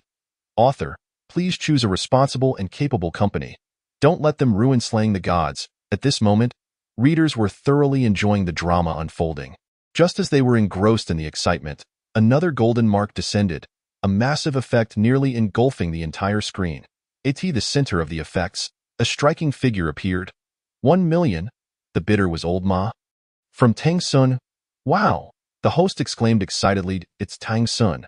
They've entered the fray with 1 million. It seems several production companies are keen on acquiring the rights to Slaying the Gods. Wow, 1 million. Old Ma is incredible. As expected of Old Ma, throwing down 1 million like it's nothing, with Old Ma in the game, it's unlikely anyone can outbid him. If Suze is willing, it will undoubtedly be Tang Sun's. 1 million from Old Ma. His money-making prowess is no joke. He is indeed generous. Slaying the Gods is phenomenal. Suze is phenomenal. Who else? At this moment, everyone assumed Old Ma was determined to secure Slaying the Gods. After all, he had plenty of funds and owned the largest online video platform in the country. Whether it was for copyright fees or release platforms, choosing Tang Sun was undoubtedly the fastest route to profit. As for quality, well, it hovered around average. The question remained, how would Suze choose? Would he uphold quality over profit, or would he yield to monetary temptation? 1 minute, 2 minutes. Time slowly passed. 10 full minutes elapsed without any further bids. Just when everyone thought the bidding had ceased, a shocking figure emerged. 15 million. A company had bid 15 million. Ice's excited voice rang out as everyone fixated on the screen. Curiosity piqued. Everyone wondered which company had the audacity to challenge Old Ma. All eyes turned to the golden mark beneath the ID. Shunman. Alas, which company is this? I've never even heard of it. What is its true nature? Is Shinman not performing poorly? Where did the owner acquire the 15 million? Although they have not achieved remarkable results, their animated works are quite commendable, with character modeling that is exceptionally appealing, yet they lack a solid script. Indeed, I have viewed their creations, and given the quality they possess combined with the script from Zhang Shan, the resulting animation would undoubtedly be a masterpiece. I sincerely hope Suze opts for this company. Amidst the discussion, Bing Bing's voice rang out once more. 16 million. Yuku has raised the bid to 16 million. The audience was still in a daze. Bing Bing shouted again, 17 million. Jiaxing has increased the bid to 17 million. However, within less than 10 seconds, Tang Sun also raised the stakes. 20 million. Tang Sun raises the bid to 20 million. At this moment, the audience was utterly bewildered. 20 million already? It escalated so quickly. Suze is truly formidable. Wow, such a scene. I've only witnessed this in novels before, and today I've truly opened my eyes. It's astonishing.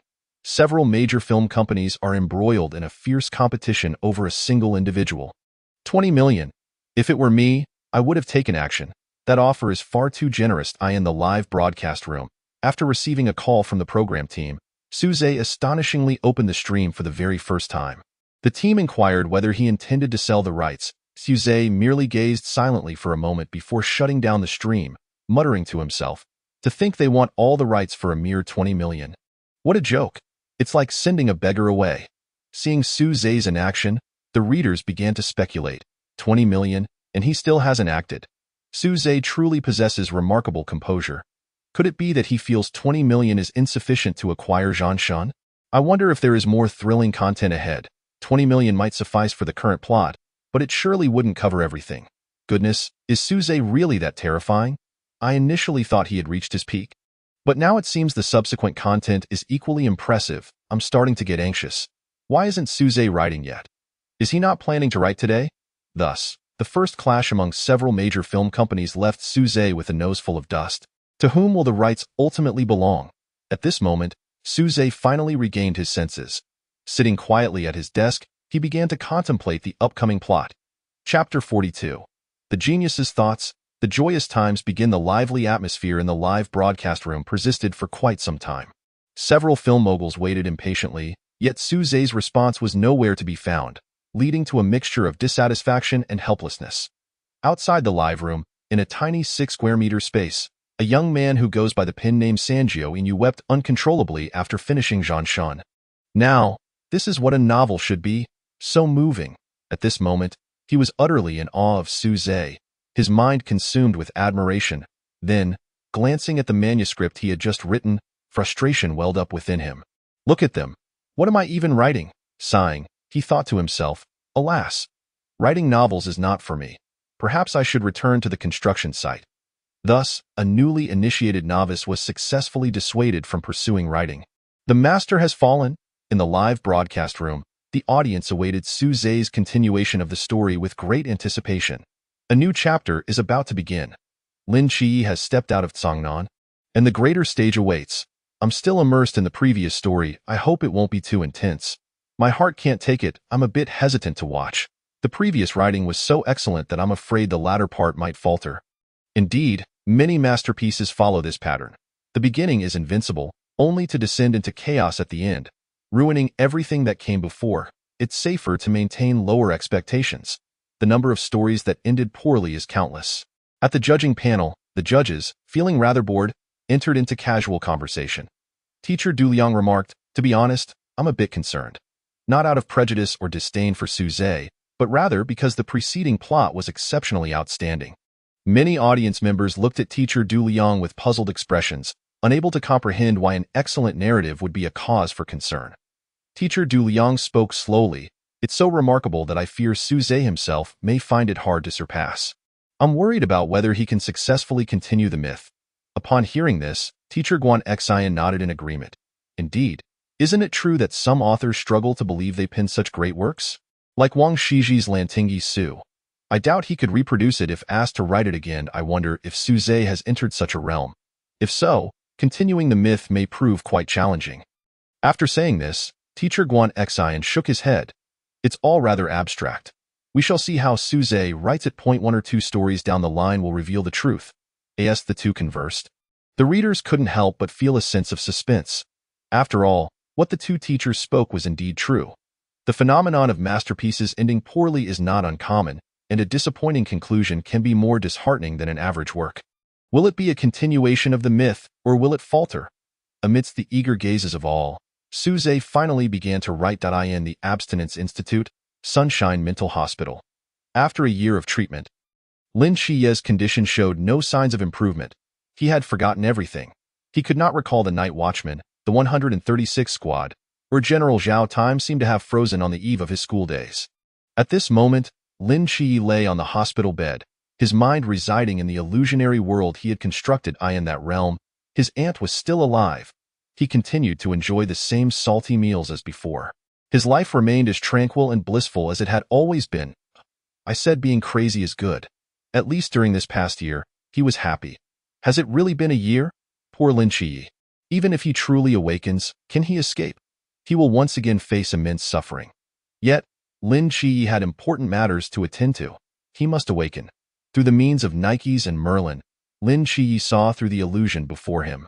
His mental world began to collapse, much like the city had vanished that day. Memories returned, and the past pains surged once more. Yet this time, he endured. He understood that it was time to awaken. Through conversations with the doctors, he learned of his current situation. To be discharged, he would need at least another year. Meanwhile, in the capital city, at the night watchman headquarters, discussions were underway regarding the establishment of the 5th Special Squad. Commander Yifan nominated Lin Qiyi as the captain, but whether he could take on the role depended on Lin Qiyi himself. Lin Qiyi has awakened. This child has endured so much yet remains so strong. It's truly touching. At this moment, a boy perished and a true man arose. This is the transformation process of a man. It has been arduous. Wow! Is Lin Qiyi going to have his own squad now? He's been promoted. We shall henceforth call him Captain Lin. Let me guess, among the squad members, there must be Pang Pang, Emoli, and Chao Yuan. Lin Qiyi entered the mental hospital and unlocked the 3rd room. Inside was Odin's 9th son, the god of poetry and music. He's not trash. The condition remains ambiguous.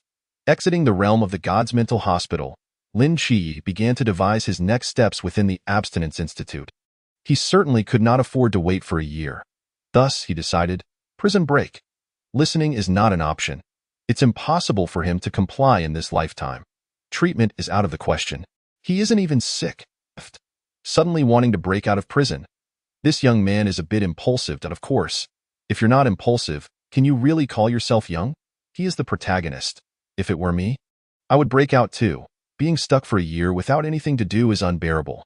Meanwhile, in Guangshan City, while bathing, Li Pangpang received a call from Chao Yuan. After a brief conversation, the two immediately decided to rescue Lin Qiye's chastity. Prison break. Young people should aim big. The greater the risk, the more valuable the rewards. As for the plan, while there isn't one yet, one will surely come in time. Thus, one impulsive and one unhappy individual decided to set off for the Abstinence Institute. Wow, my Pang, it's been so long. I miss him. TSK, TSK, TSK. Making trouble right from the start. No wonder he is the prince. Truly fearless. What do you mean by protecting Lin Qiye's chastity? If Lin Qiye heard that, he would probably prefer to stay inside. Ha ha ha, Pang and Chao Yuan together are too hilarious. They truly know how to stir things up, I can only say. He knows how to plan in Songnan City. The solitary Qing Yu took the initiative to appear, willingly throwing himself into the net and heading to the Abstinence Institute. This was rather normal. He merely wished to deliver himself into the Abstinence Institute and rescue Lin Qiye. Engaging in a senseless prison break was not something a genius would undertake. It seemed unprofessional. His reasoning was not particularly bizarre. He simply wished to repay Lin Qiye a favor of considerable weight. At this moment, the readers could no longer contain themselves and burst into laughter. Wow, incredible. Yet another oddball. No wonder he is a genius. He managed to get himself in so easily. Goodness, what is this young man? Are all young people so audacious nowadays, ready to break out of prison at any moment? This is not nurturing a group of talents. It's clearly raising a bunch of troublemakers. Heavens, if these few were to form a squad, hijacking a plane would probably be the least of their worries. Chapter 43. The Sleeping Dragon and the Phoenix Chicks. Bringing laughter to all, Lin Qiye encountered a mysterious figure named Wu Laogo in the fasting center. This individual possessed the ability to enter the dreams of others, repeatedly revealing the access code to Lin Qiye, and boldly claimed he could assist Lin Qiye in escaping. Within the halls of the Divine Mental Hospital, Lin Qiye treated Brockie and extracted divine power, the chanter of the sky. Shortly thereafter, Qing Yu arrived at the fasting center in the prison. The chastity of both individuals was threatened. After a series of incidents and confrontations with the prison bully, they successfully became the leaders of the prison and began devising an escape plan together. Is Wu Laogo truly that formidable? Entering others' dreams. What an intriguing ability, he. It appears that Fatty's intuition was correct. Lin Qiye's virtue truly needs safeguarding. He is nothing short of a genius. Fatty? My good brother, he is genuinely considerate of his friends. I'm in tears. The chanter of the sky. Doesn't this imply that words manifest into reality? Indeed, geniuses are truly remarkable, and Qing Yu managed to enter effortlessly, while Fatty and Chao Yuan are likely still formulating their plans. Ha ha ha. They are all good brothers. It's so touching, yet I can't help but chuckle. In the ancient God Church, Whispers summoned followers to infiltrate the fasting center for their scheme. And Shen Qingzhu was among them. They prepared special equipment, intending to swim to the island. Thus, these scattered individuals found their fates intertwined once more, creating a highly engaging narrative filled with anticipation. Wow! Shun Gu is out again, also heading to the fasting center. Only Molly is missing from the former genius group. 666, several lines intertwining. Who knows what will happen when they meet? Author, hurry and write. I am so eager to see. Meanwhile, Li Fatty and Chao Yuan had already set foot on the island. It must be said that their preparations were quite thorough. They procured specialized diving suits and packed compressed biscuits. Though they had consumed them all, they devised a meticulous plan to adapt their actions upon reaching the island. Moments later, Shen Qingzhu and the others also reached the shore. Their gazes met in a moment of silent astonishment, creating a subtly awkward atmosphere. After a few seconds of discomfort, Fatty slowly uttered, "Are you here for a holiday at the diving base too?" "Ahaha, we're here for a vacation as well." "Welcome, welcome. The scenery here is delightful." After a round of awkward exchanges, the two groups parted ways to pursue their respective agendas. However, upon reflection, things began to feel increasingly strange. The followers aimed to eliminate the pair but were thwarted by Shen Qingzhu. Fatty and Xiao Yuan, however, had different intentions. Let us take them down. Not long after, the two factions crossed paths once more. This time, the followers succumbed to Bai Fatty's overwhelming presence, bound tightly with ropes. Lacking any technical finesse, Fatty effortlessly subdued them with his financial prowess. However, the method of binding was rather enticing. According to Fatty, he learned this technique from a special film, though the specific film remained unknown. Did they really just bump into each other? I'm already cringing from the awkwardness of that stare-off. The plan was to adapt upon landing on the island. He truly is a strategist. Fatty is indeed a lively character. What does a vacation even mean? Ha ha ha. I'm familiar with this binding technique. Any ladies interested in a demonstration? Indeed, the swaggering guy can never hold a candle to Fatty. He is the bane of all swaggerers. Thankfully, the swaggerer wore a mask. Otherwise, he'd have no face to return to the night watch. I wonder how extensive the swaggerer's psychological trauma is. Are these two really here to rescue Lin Xie? Ha ha ha. It seems they collectively struggle to muster a full brain. I suspect the greatest insult since the establishment of the fasting center is allowing these two to enter. I am in stitches. Meanwhile, at the fasting center, Lin Xie's escape plan was beginning to take shape, albeit requiring some external assistance. Suddenly, a meteorite hurtled towards the fasting center, triggering a state of heightened alert. Outside the fasting center, Fatty and Xiao Yuan were deliberating their entry strategy. Their primary objective for reaching the island was indeed to infiltrate the fasting center. No doubt about that, at that moment. Fatty maximized his intellect. I have an idea. Xiao Yuan. Ultimately, after thorough consideration from every conceivable angle, they decided to turn themselves in. According to Fatty, the best plan is simply to have no plan. There's no need to overthink things. Under Fatty's brainwashing, Xiao Yuan's head buzzed, as if he were about to gain some sense. Thus, the two of them stood up straight, hands raised, approaching the fasting center as if they were the son-in-law of the establishment.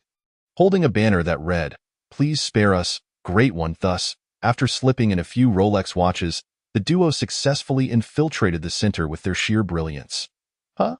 The dim-witted and the disgruntled just waltzed in so effortlessly? Two intellects combined barely reach 100, and they got in. Can you believe it? The author truly knows how to craft a story.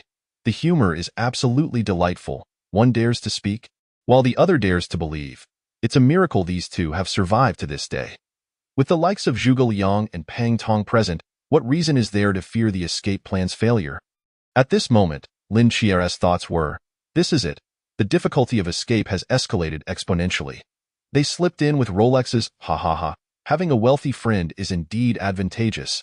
However, an even stranger occurrence unfolded. The acting warden of the fasting center, Xie Yu, was, in fact, a follower of the Whispering Sect. By twist of fate, Xie Yu mistook Fatty and Xiao Yuan as emissaries of the Whispering Sect and began contemplating how to assist them. Fatty and Xiao Yuan were still mulling over the confiscation of their comfortable space when, in the next moment, Xie Yu returned it with utmost sincerity. My apologies for the inconvenience. Wily Fatty. Xiao Yuan, Xie Yu, lost in his own thoughts. While Fatty feigned understanding, the two operated on entirely different wavelengths yet managed to converse fluidly. During their exchange, Xiao Yuan was left bewildered. Unexpectedly, this was all part of Fatty's master plan. Impressive. Amidst their brainstorming, they attributed all circumstances to Fatty's wealthy father. Wow, such operational genius. Who truly is the undercover agent here? The Whispering Lord's followers are all exceptionally talented. The voices within are utterly melodious. I wish to join.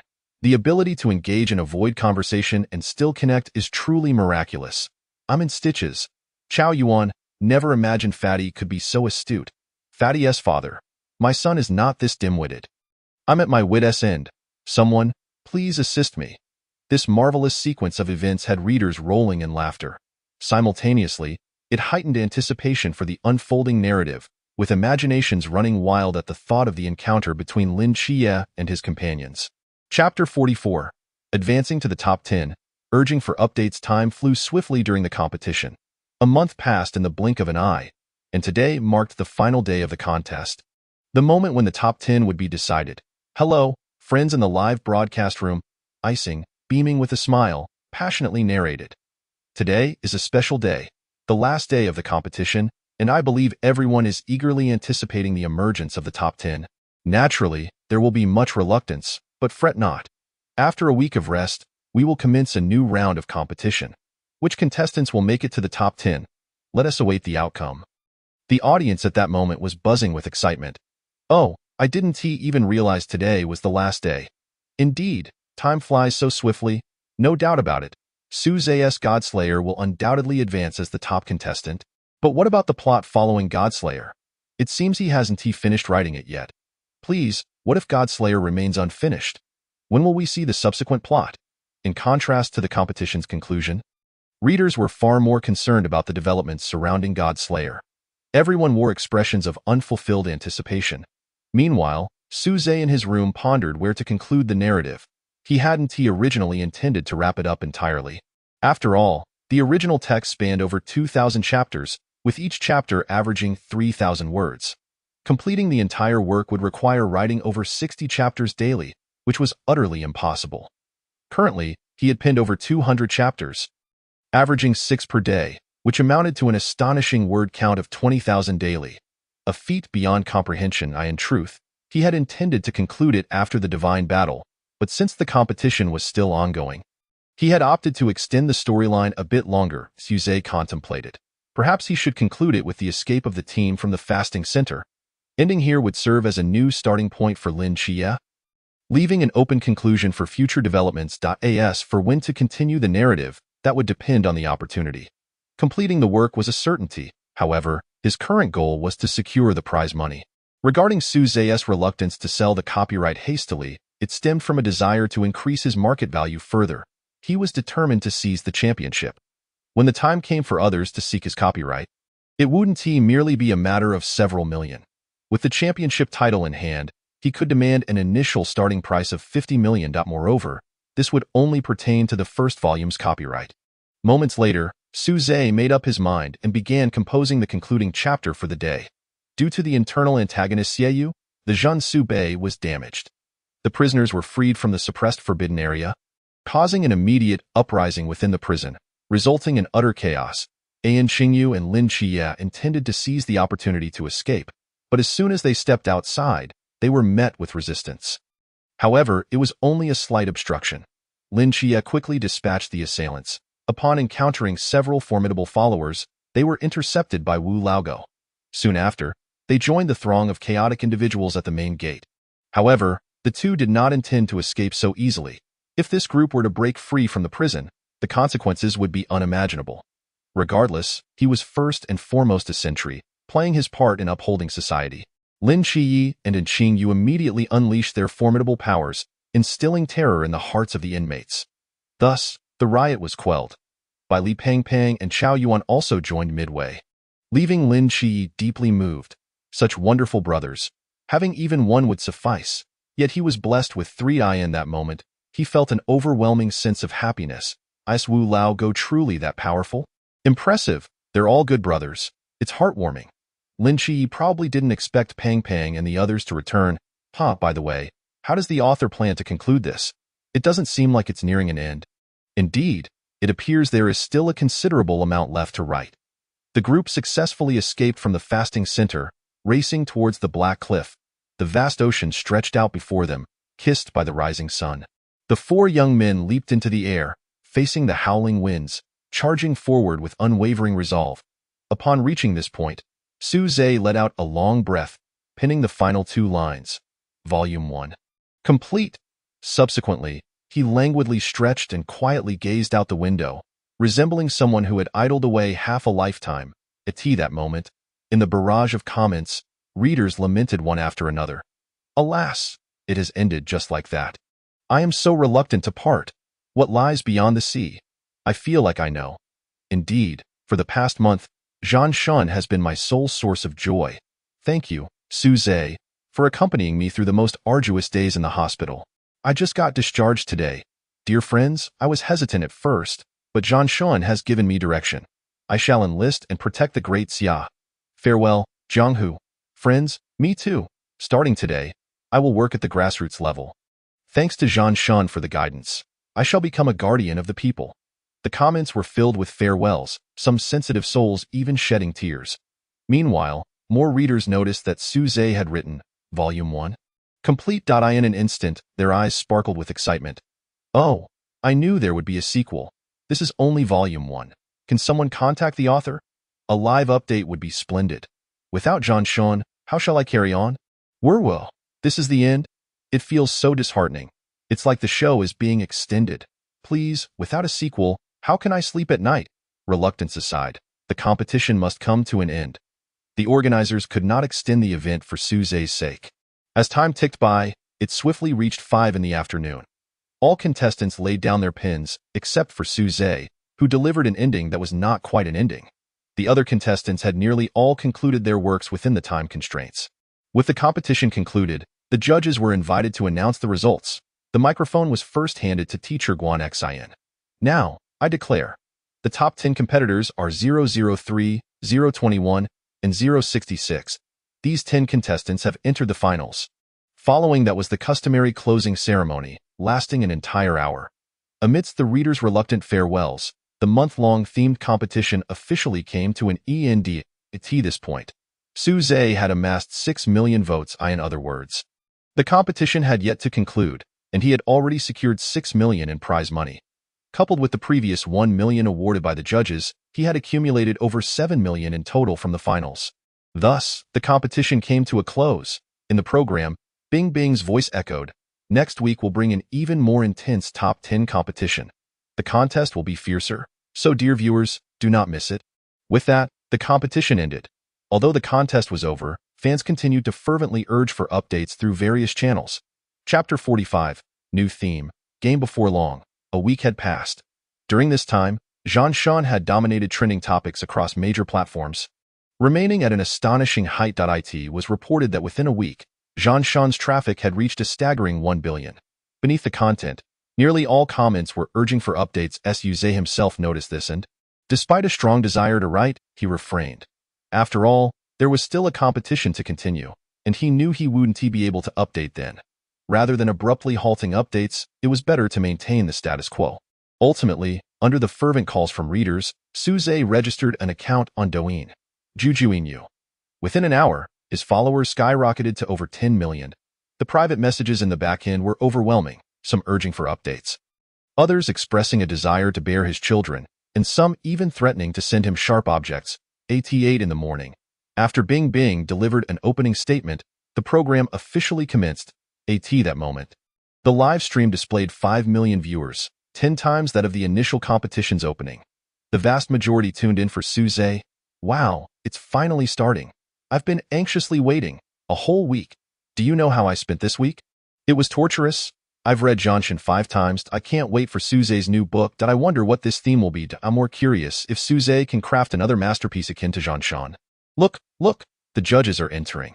The theme is about to be revealed. After a brief introduction, the judges took their seats. Bing Bing wasted no time and got straight to the point. I'm sure everyone has been eagerly waiting.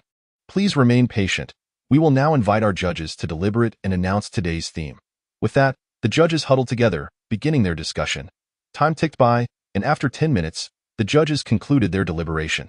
Teacher Lan Xiaolong picked up the microphone, cleared his throat, and spoke slowly. Dear viewers, after consultation among the 5 judges, we have come to a decision. As he spoke, Teacher Lan Xiaolong raised a specially crafted sign. The theme for this top 10 competition is game. As soon as the words left his lips, the comments section erupted. Game? Wow, that's a bit abstract. Are we supposed to write about all-nighters in internet cafes? I don't understand. How did they come up with this theme? I have no clue. Don't say that. This theme is indeed rare.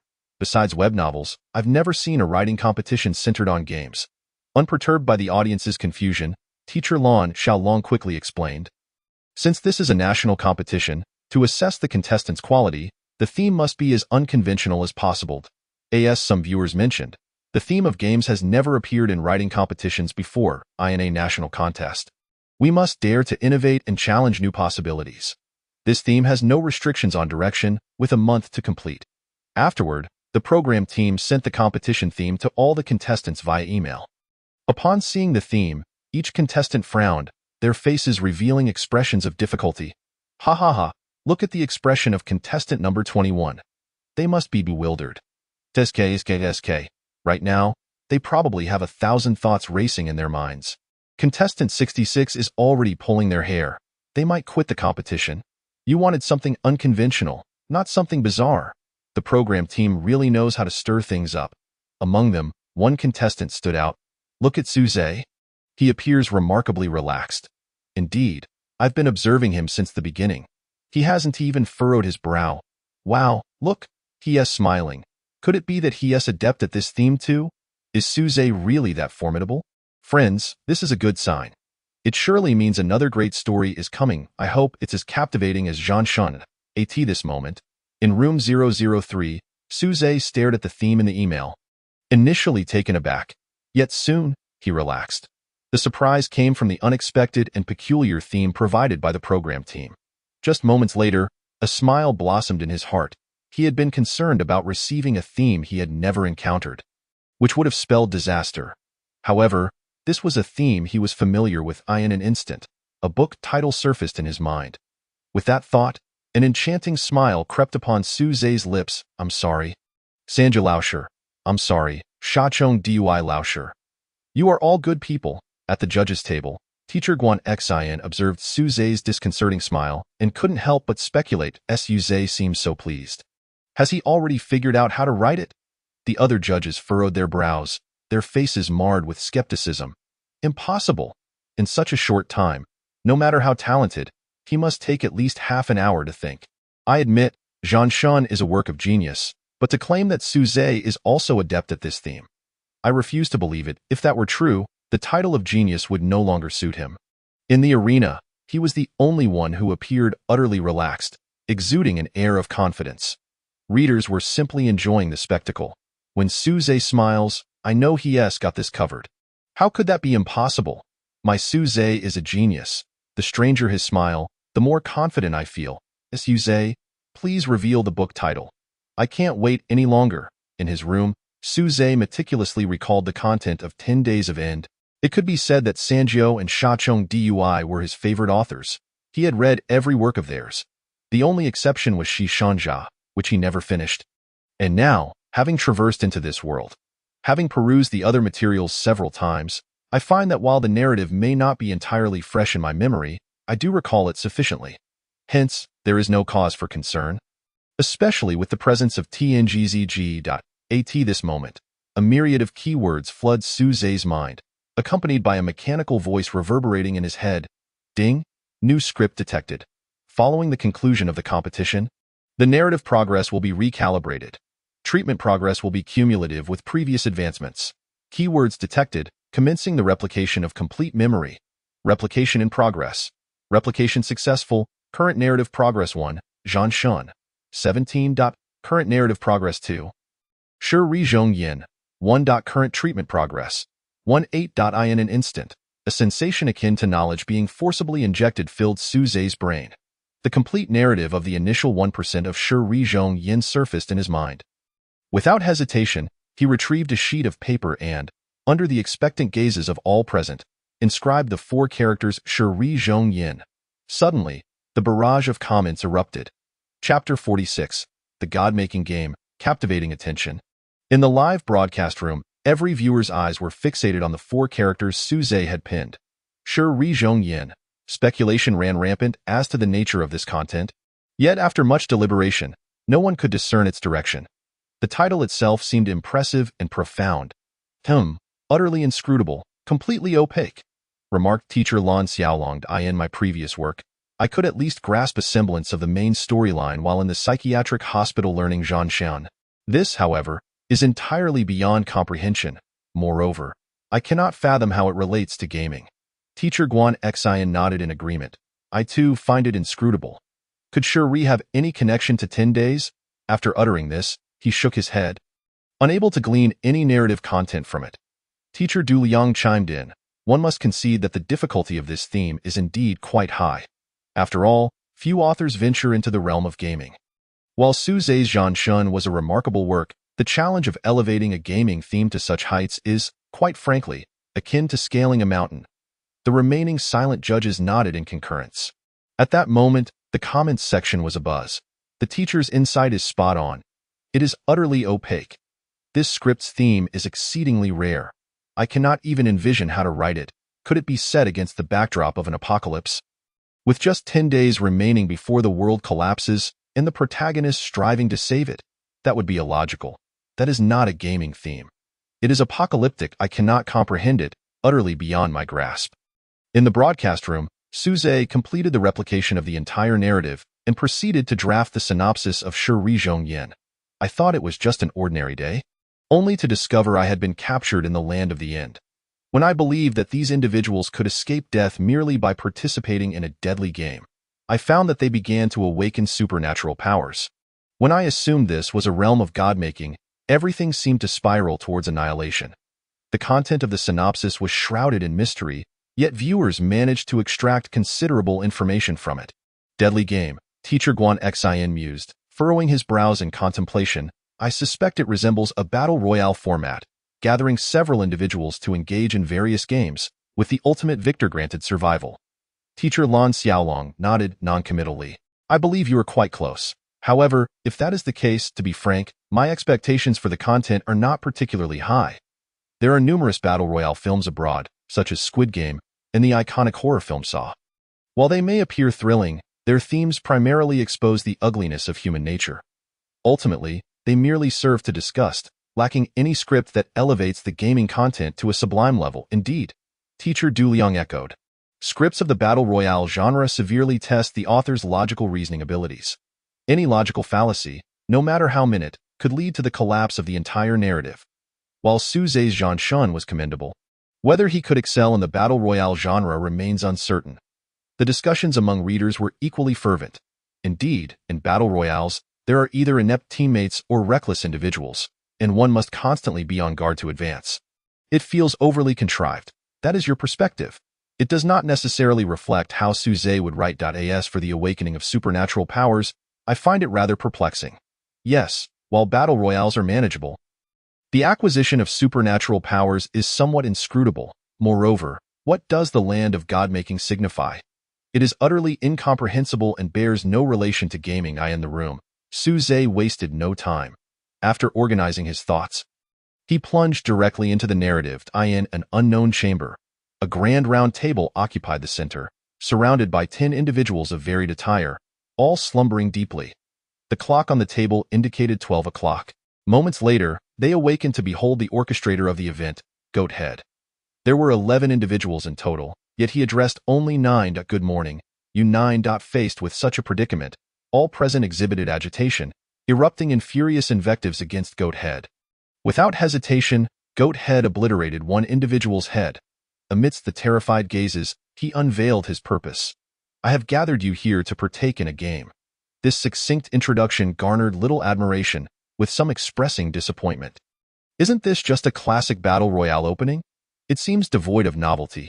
Indeed, most battle royales commence in this manner, sacrificing one individual to set an example before declaring a game. This feels rather cliché. I am growing weary of such tropes. Might it be that Suze is not adept at this theme and has resorted to imitation? That is a possibility. Perhaps we have set our expectations too high. It is understandable. Having produced Zhan Shun is already quite impressive. We cannot expect him to master every genre, Suze continued. Amidst the fearful gazes of the onlookers, Goat slowly articulated the aim of the game. I am Goat, and you are the participants. The objective of this game is to create a god from individuals like yourselves, to forge a deity akin to Nuwa. A grand task awaits this god. In mere moments, the sentiment in the comments section shifted dramatically, a sense of discovery igniting within the viewers. Wow, I had assumed the goal was to win a prize, yet it is to create a god. It is not merely some deranged tycoon seeking amusement by toying with others. If the aim is god-making, then I am intrigued. So, the awakening of supernatural powers mentioned in the synopsis refers to this. God-making. Will the narrative diverge significantly? If it merely involves individuals sabotaging each other, it would lack interest. By the way, what is the identity of the organizer? Why resort to a battle royale for god-making? I cannot grasp it. Zhan Shun also pertains to gods, and so does the end. Does the author harbor a peculiar fascination with deities? It seems somewhat distinct from the usual battle royale. I am beginning to feel a sense of anticipation. Subsequently, Suze commenced writing the content of the first game. The premise of the game was as follows. Each participant must recount the last event that transpired before their arrival. Among them, one individual would utter a falsehood. If all 8 correctly identified the liar, the deceiver would perish. However, should even one person err in their selection, all 8 would be eliminated. At this juncture, numerous readers had begun to immerse themselves in the story. Contemplating how to ensure the identification of the liar, Chapter 46. This is an unjust game. All readers, confronted with the Battle Royale script, shared a common instinct to prove their intellectual prowess. The allure of a Battle Royale lies not solely in its characters, but in the engagement it incites among readers, prompting them to ponder, what would I do? For readers, this is the most captivating aspect of a Battle Royale. Moreover, intriguingly, within a Battle Royale, any seemingly innocuous statement could harbor the key to unraveling the mystery. Initially unnoticed, the moment of revelation brings profound satisfaction. The conditions are equitable for all. The rest hinges on individual capability. This is the fundamental rule of a Battle Royale script, in Suze's narrative. Readers currently face 2 dilemmas. If I am not the liar, how can I identify the true deceiver? And if I am the liar, how can I evade detection? I cannot believe it. Discerning the liar through storytelling is exceedingly challenging. Indeed, it is practically impossible. How can one substantiate the truth of a story? It is utterly unfeasible.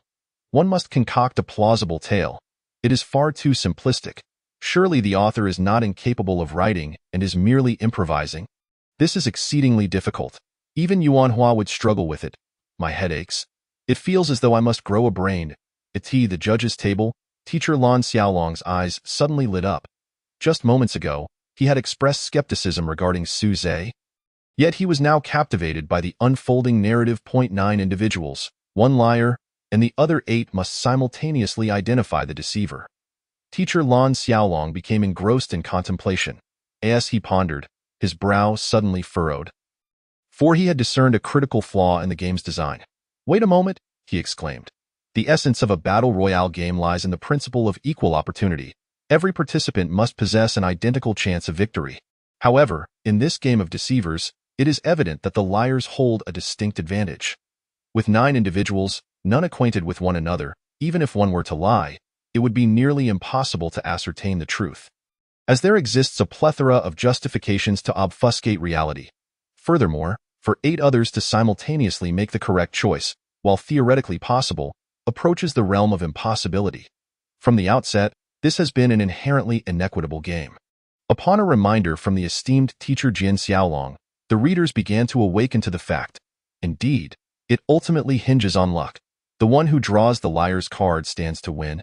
Regardless of merit, I could fabricate a story at whim, and no one would discern its veracity. This renders the endeavor rather futile.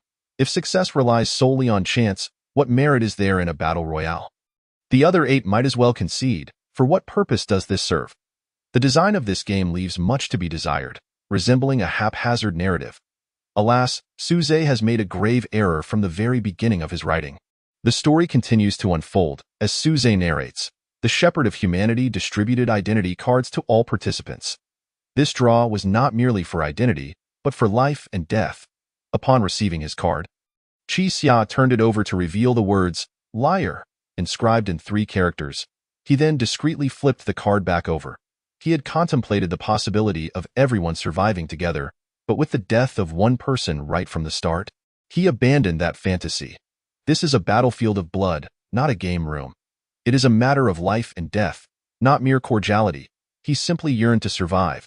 At this juncture, the shepherd of humanity reiterated, please remember, within this game, there exists but a single liar.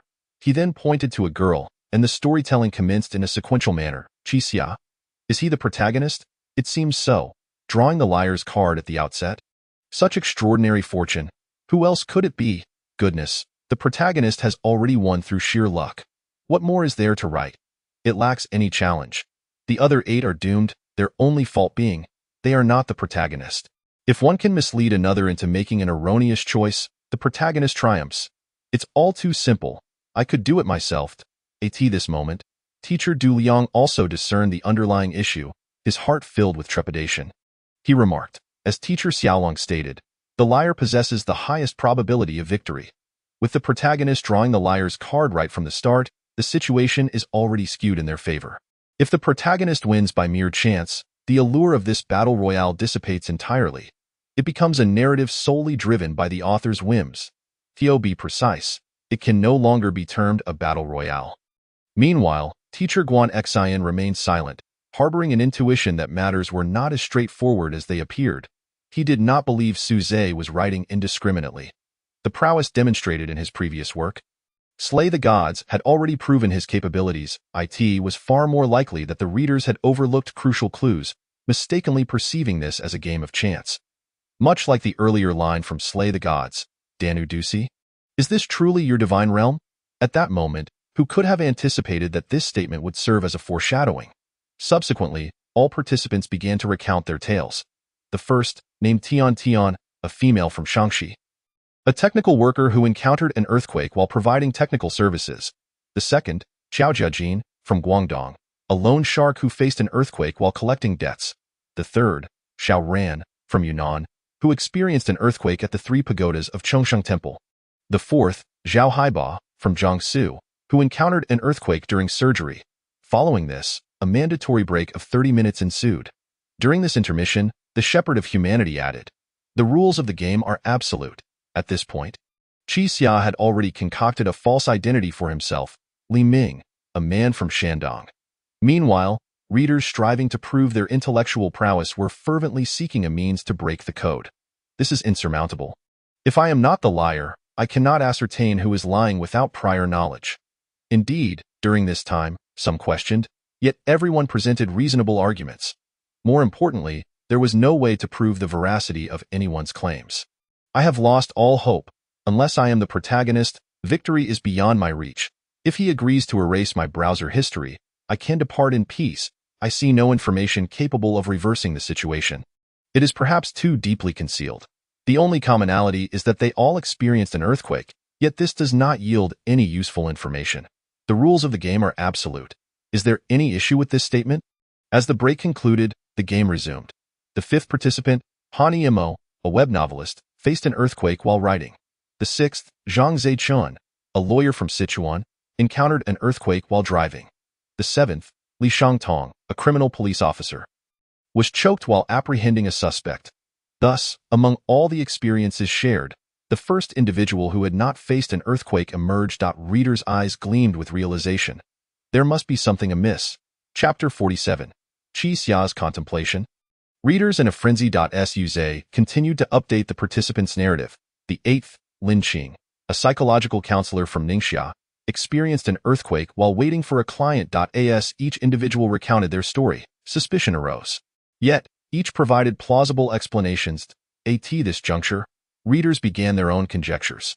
8 individuals have spoken, yet I discern no key information to unravel the mystery. Though we know the protagonist is the liar, we have no means to expose that fact. I initially believed the earthquake would be a pivotal clue, yet Officer Li's experience led me to abandon that notion. This is exceedingly difficult. It seems 8 people are destined to perish, and I cannot identify any semblance of fairness. Do not panic.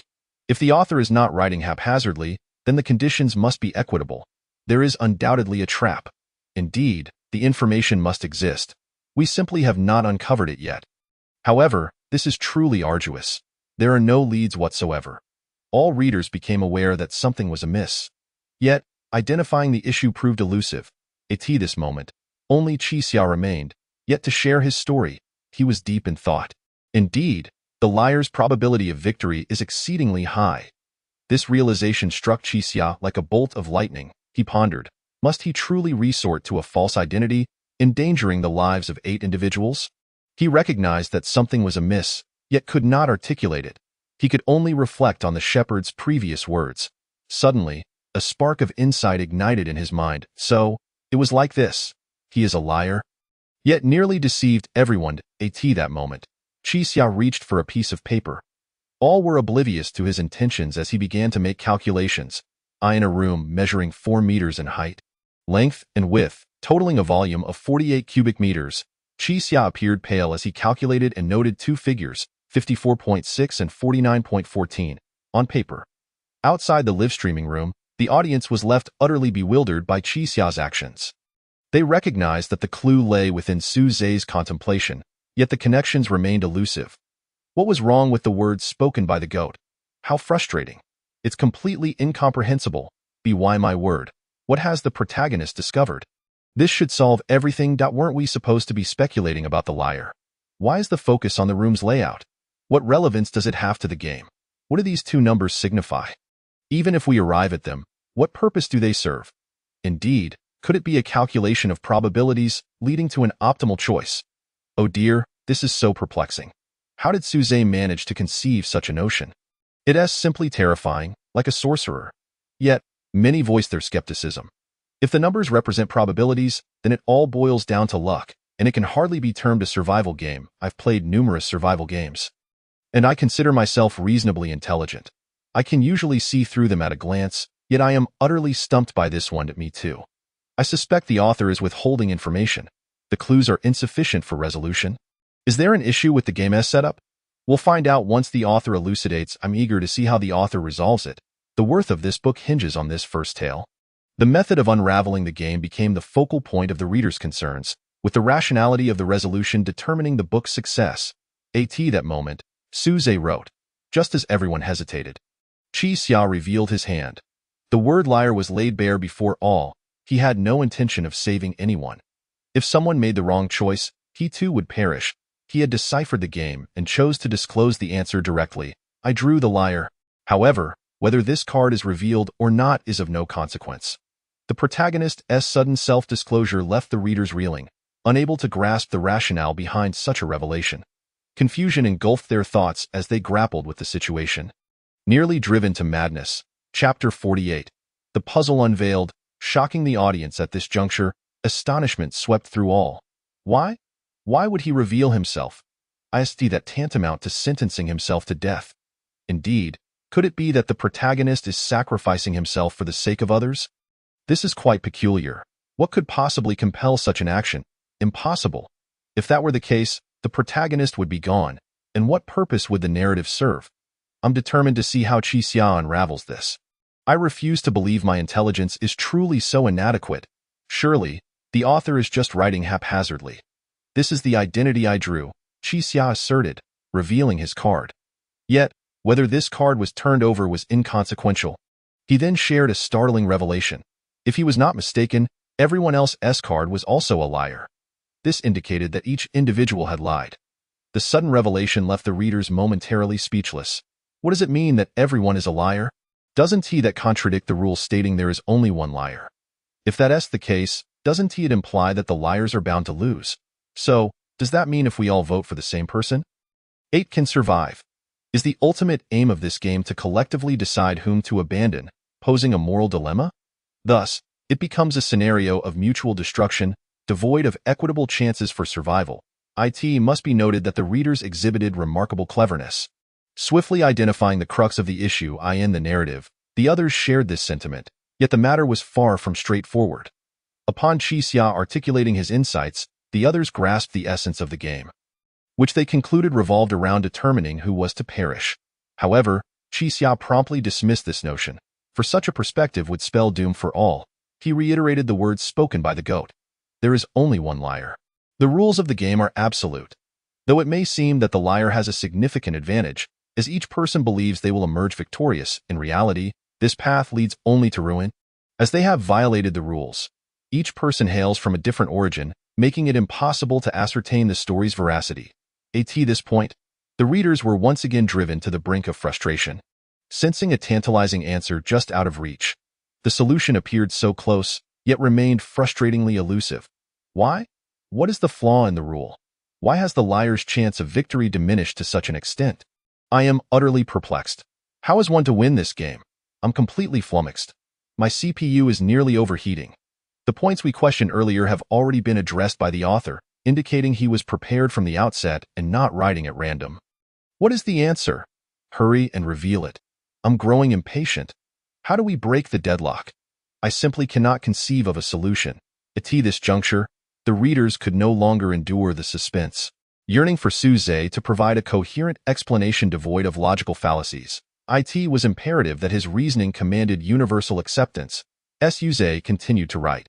Qixia immediately pointed out that everyone's narratives were fabrications. Furthermore, he asserted that within this game, the only individual whose deceit could be unequivocally determined was one specific person. What that individual articulated was entirely at odds with the current predicament of the group. Following this, Qixia slowly inscribed the name Renyang on the paper. This name was also a component of the game. Upon this revelation, it met with immediate skepticism. For one, Renyang had not narrated his story like everyone else. Additionally, how could Qixia ascertain that he was the one speaking? At this moment, the answer had been unveiled, yet confusion persisted among the crowd as they struggled to comprehend the rationale behind this conclusion. Huh? Why Renyang? He certainly didn't share his story. Isn't Renyang the host? How could a host risk their life in such a game? That's incorrect. Renyang did tell a story, the tale of the god-making game at the outset. However, that doesn't conclusively prove he is the liar. It's curious. By what reasoning did Qixia deduce that everyone was a liar? Subsequently, Qixia meticulously presented evidence, citing inconsistencies within the stories of the group. His arguments sound and irrefutable, leaving no room for rebuttal. He then proclaimed, "Admit it, everyone. We are all already deceased." At this moment, each individual turned over their card, revealing that indeed, all were liars.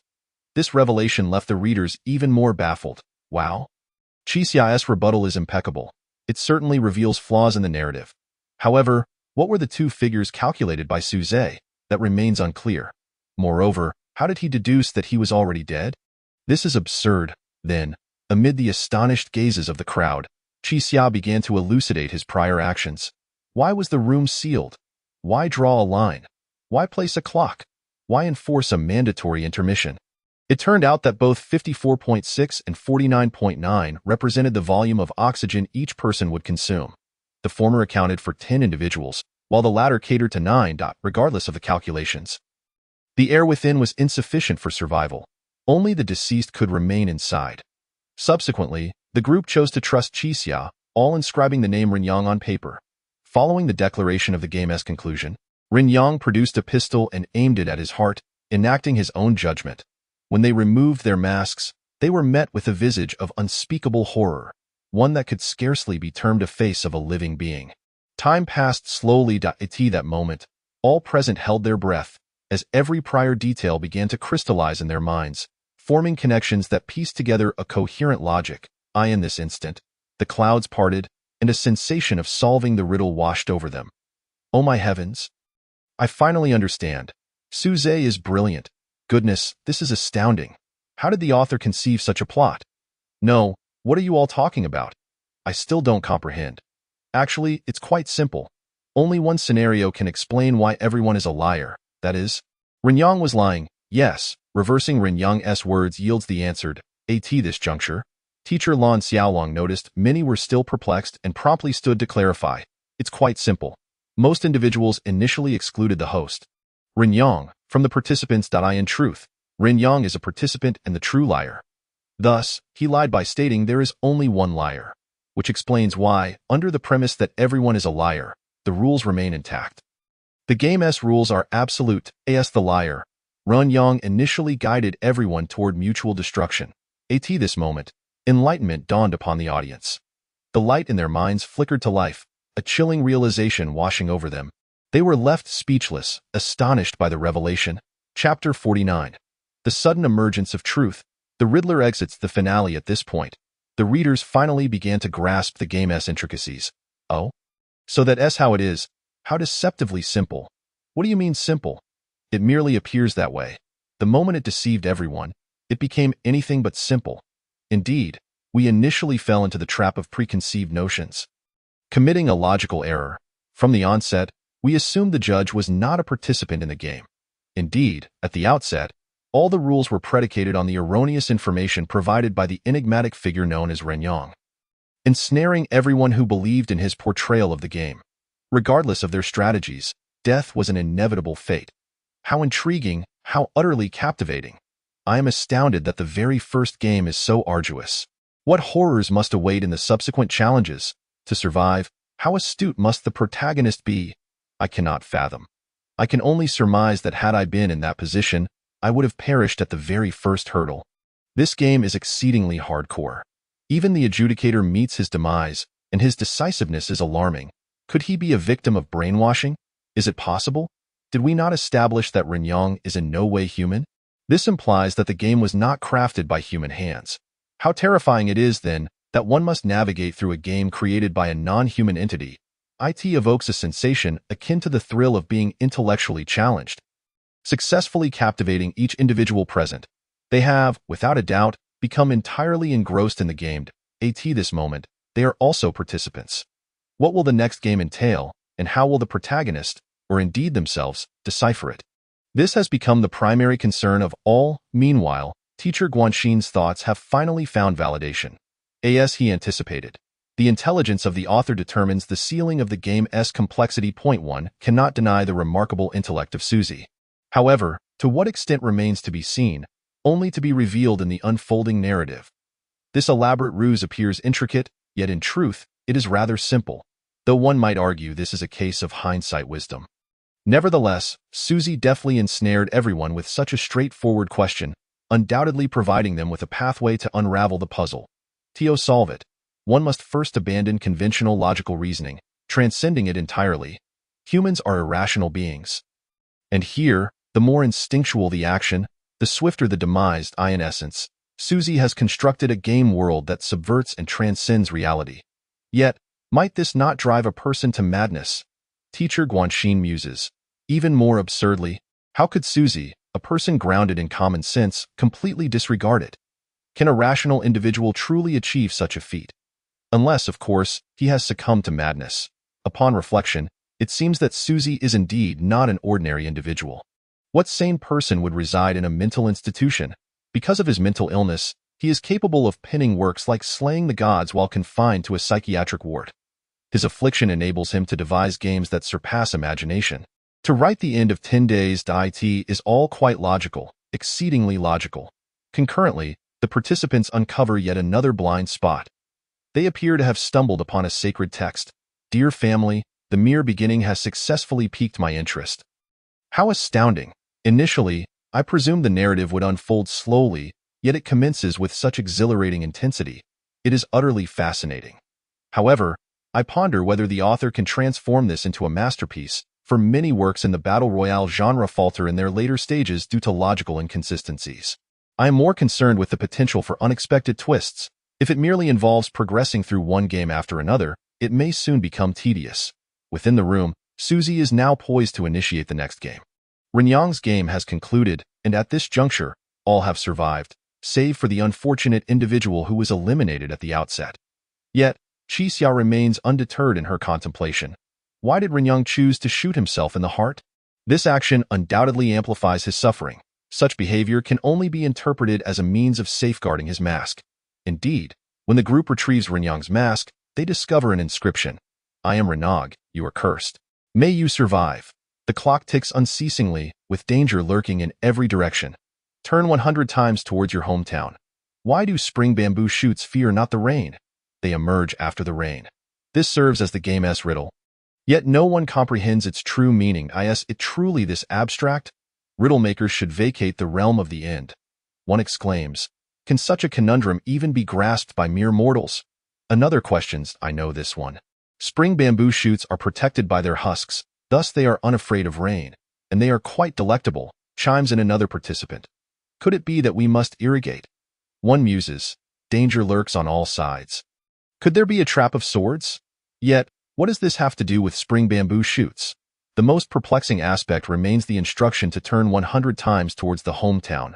What could it possibly signify? Alas, it seems the reader's intellect is once again lacking. Just then, the room erupts in violent upheaval.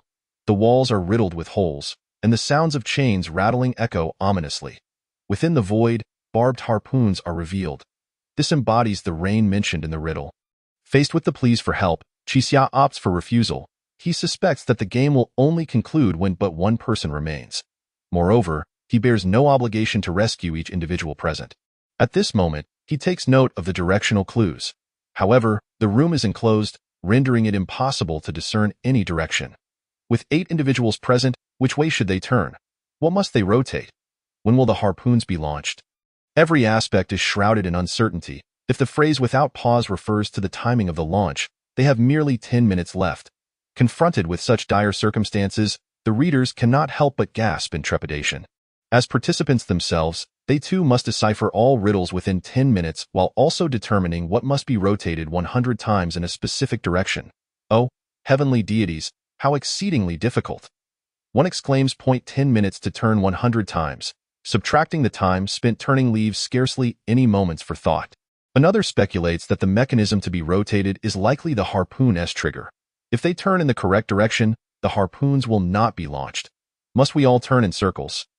Rotating 100 times towards our hometown, but humans can only turn left or right, and the map presents 4 directions.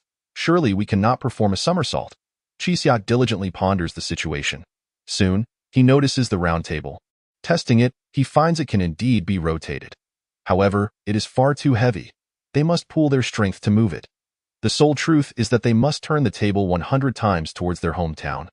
Yet, a new dilemma arises. In which direction lies their hometown, left or right? Is it feasible to turn the heavy stone table 100 times in under 10 minutes? Chapter 50.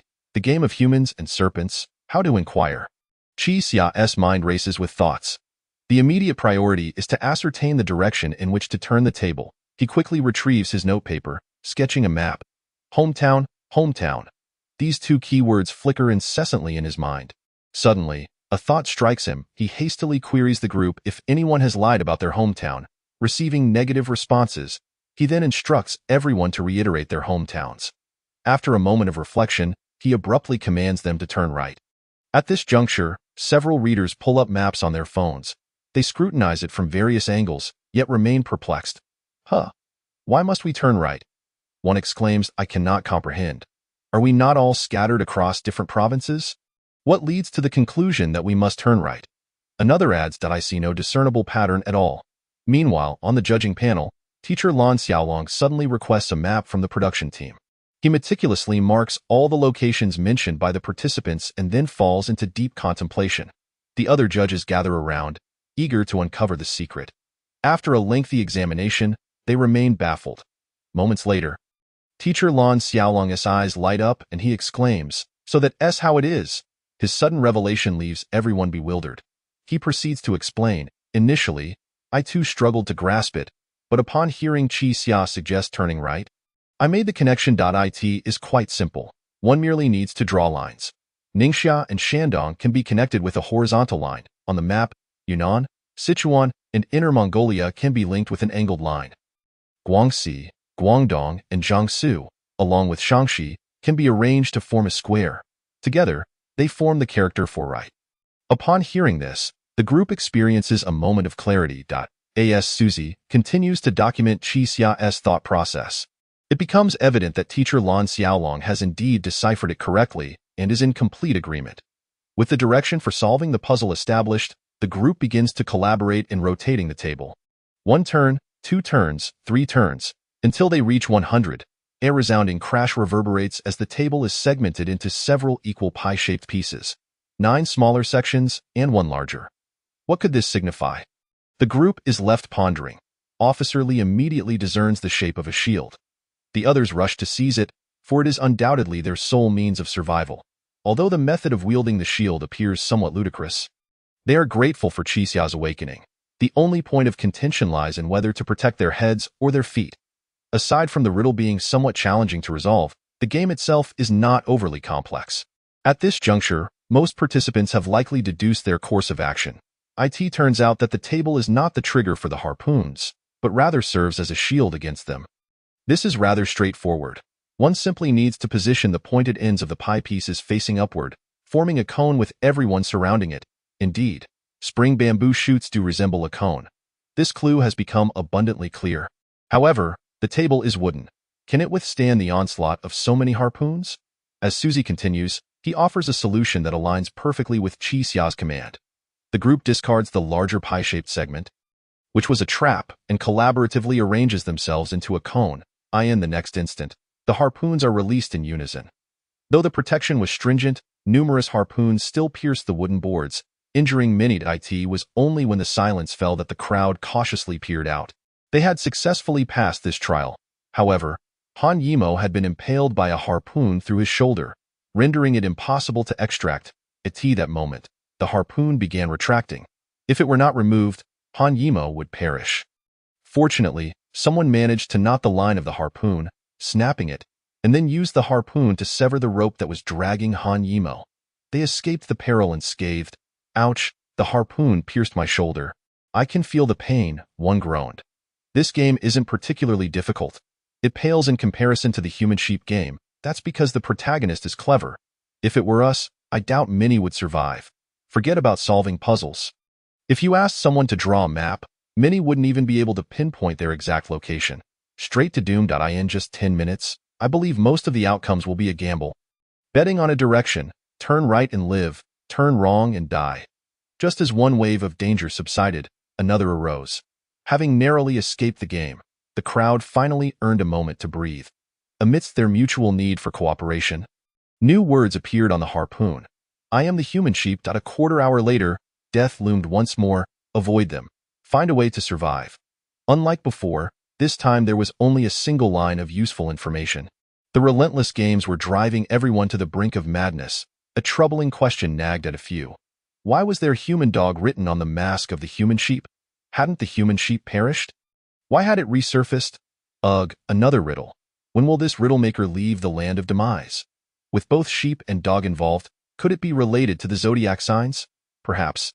There are 12 zodiac signs, meaning there are 12 trials, and passing them all could lead to escape. Maybe it's just a code name, with no actual connection. Isn't it evident this time? Death has descended from above, so why not retreat to a corner with the previous shield? The readers engaged in fervent discussions, yet almost entirely missed the crux of the matter. Meanwhile, Qixia was also pondering the implications behind the human sheep and human dog. He astutely noted that these two codenames were clearly not clues. Their explicit mention seemed superfluous. Sheep and dog. He struggled to connect the dots. Recalling the lies of the human sheep at the beginning, he juxtaposed that with the current clues. The actions of the human sheep were fundamentally contradictory. Would a being intent on exterminating them utter words of hope for their survival? This implied that the sheep symbolized deceit, likely linked to the tale of the boy who cried wolf, while the dog represented loyalty. So that clue is a falsehood. It must be interpreted in reverse, with the safest position being in the middle. If that's the case, hiding in the corner would only lead to death. In truth, even without speculating on the meaning behind the human sheep, any rational individual would consider whether this clue was flawed. Initially, they expected one trial to follow another, not realizing there were interconnections. After a heated intellectual struggle, everyone opted to trust Qixia, as he had saved several of them twice in a desperate situation. It was undoubtedly the wisest choice. Prepared, at 1:30, the floor began to rise, rapidly approaching a massive hole in the ceiling. A handle protruded from the aperture. Though they were unsure of what would transpire, it appeared to be their only path to survival, and everyone hurriedly grasped the handle. In the next moment, the floor collapsed with a thunderous crash, leaving them suspended in the AIR.AT. That juncture, a humanoid figure adorned with a serpent head mask materialized. I am the human snake. I wish to play a game with you. You may ask me 3 questions. I can only respond with yes or no, and I will not lie. Whether you survive depends on your ability to persuade me to agree to save you. A new game commenced. The human snake's rules plunged everyone into deep contemplation. At this point, no one cared about the storyline. It felt more like participating in a grand game, with Suze as the host and the readers as participants. The sole distinction was that readers would not incur losses for failing to decipher it. They would merely feel a twinge of intellectual inadequacy. Chapter 51. Qixia's Inquiry. Intelligence is once again challenged. Upon the emergence of the human snake's game rules, everyone fell into thought. 3 questions to convince the human snake to lower himself. Could that even be feasible? It's simple. Just inquire about his parents. Who knows, he might lower you down for a duel. Survival would be uncertain, but at least it would be thrilling. The human sheep is akin to the boy who cried wolf. Might the human snake's backstory mirror that of the farmer and the snake? Does it symbolize betrayal? In this game, asking questions to compel the human snake to lower oneself seems devoid of any logical connection. How could this possibly work? At that moment, Teacher Guan Xian stood up and proclaimed, I believe the crux of this riddle lies in the fact that the human snake cannot lie.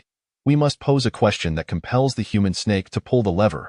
not merely ask, but force him to do so. Upon hearing this, the crowd found it reasonable. Yet, how to phrase the query remained elusive. Hey, can you lower us down? As the group hesitated, the kindergarten teacher Chi Ran posed a question. The human snake replied with a nod, a golden opportunity squandered. Witnessing this scene, the readers were instantly exasperated. What a waste! What a foolish teammate! How could someone even ask such a question? Didn't they think? There's no way he would respond affirmatively. A foolish teammate has emerged. This person is doomed. Must not be spared. I don't know. My aversion to stupidity is flaring up. They are both inept and overly eager. At this moment, only 2 questions remained. The crowd berated Chi Ran, then turned to Chi Xia for any suggestions. Chi Xia closed his eyes, his mind in disarray. He had no inkling where the game would lead. However, he had a compelling reason to escape. He could not perish here. There were people awaiting his return. At that instant, a phrase echoed in his ears. Xia, do you know? There are many paths in this world, and each person has their OWN. In that moment, clarity washed over him. After a brief contemplation, he finally discerned the answer. My goodness, that was fast. Chi Xia's intellect is astonishing. It seems being a con artist is quite feasible. Intelligence is a fundamental requirement. Encountering a trickster like Chi Xia, one would end up stripped bare. Quickly, tell us. What is the answer? The moment of revelation had arrived. Amidst eager anticipation, Su Zhe slowly wrote, It's all right. I have found a way to survive. Su Zhe provided a reassuring response, although 2 questions remained. In truth, only one was necessary to conclude the game.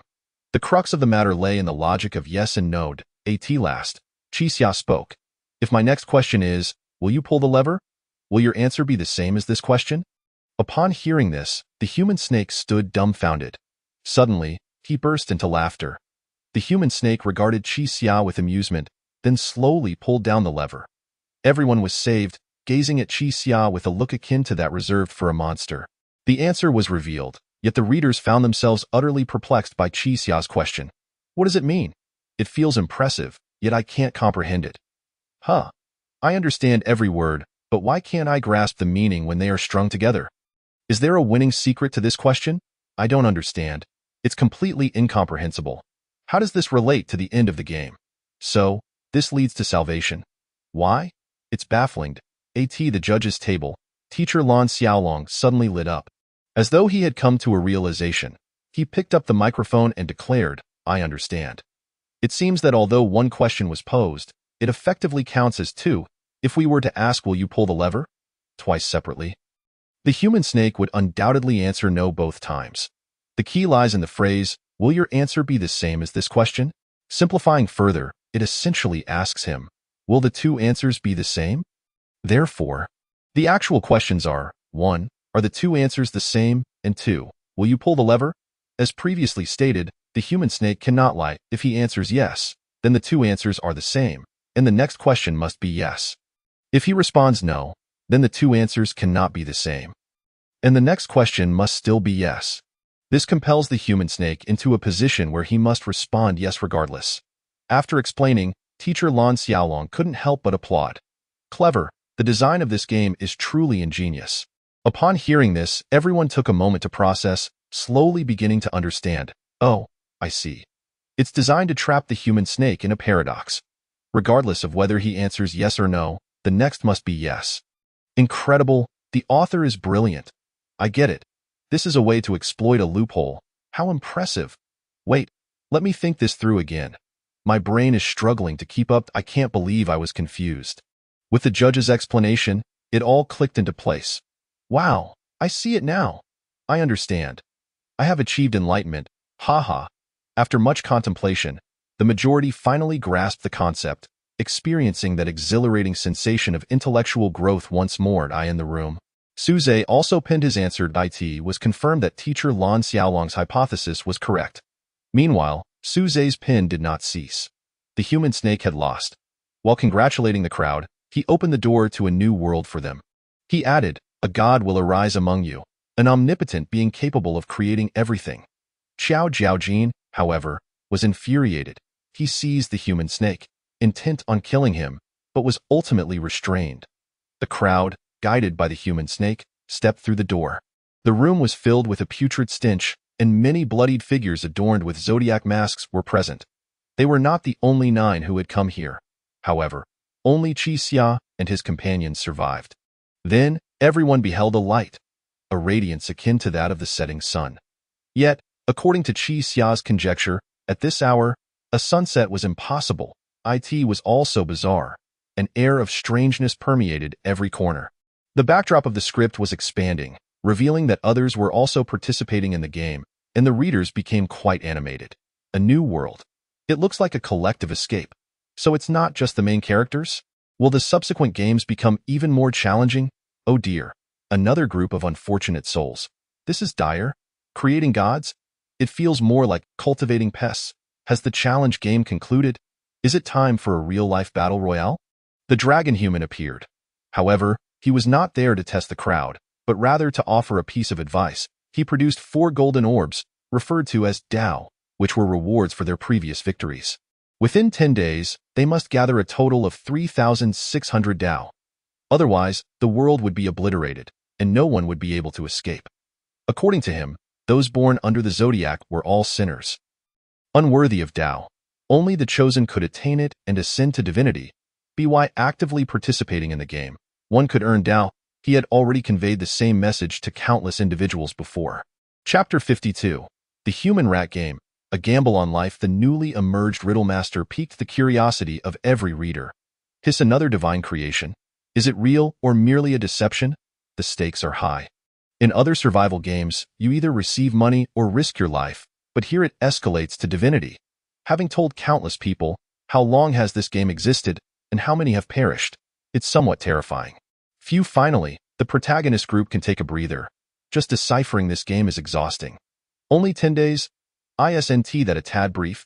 Is it truly feasible to collect 3,600 Dao in that time frame? The crowd entered the new world, arriving at a square. Before them stood a desolate city, resembling a ruin, as though it had recently endured bombardment. The stench of decay overwhelming. In the center of the square loomed a massive screen, inscribed with, "I have heard the echo of disaster." No one comprehended its meaning. In an effort to treat Han Yimo's wounds, they ventured into a convenience store, where they encountered a peculiar clerk. Inside, there was a pot simmering, containing piglet. When they sought to purchase needles and thread, the clerk requested nothing in return, merely asking them to take a nap, so he could feast on the piglet. No one consented. They had effectively acquired the supplies for free. After tending to Han Yimo's injuries, he stabilized. To distract him during the treatment, they discussed League of Legends.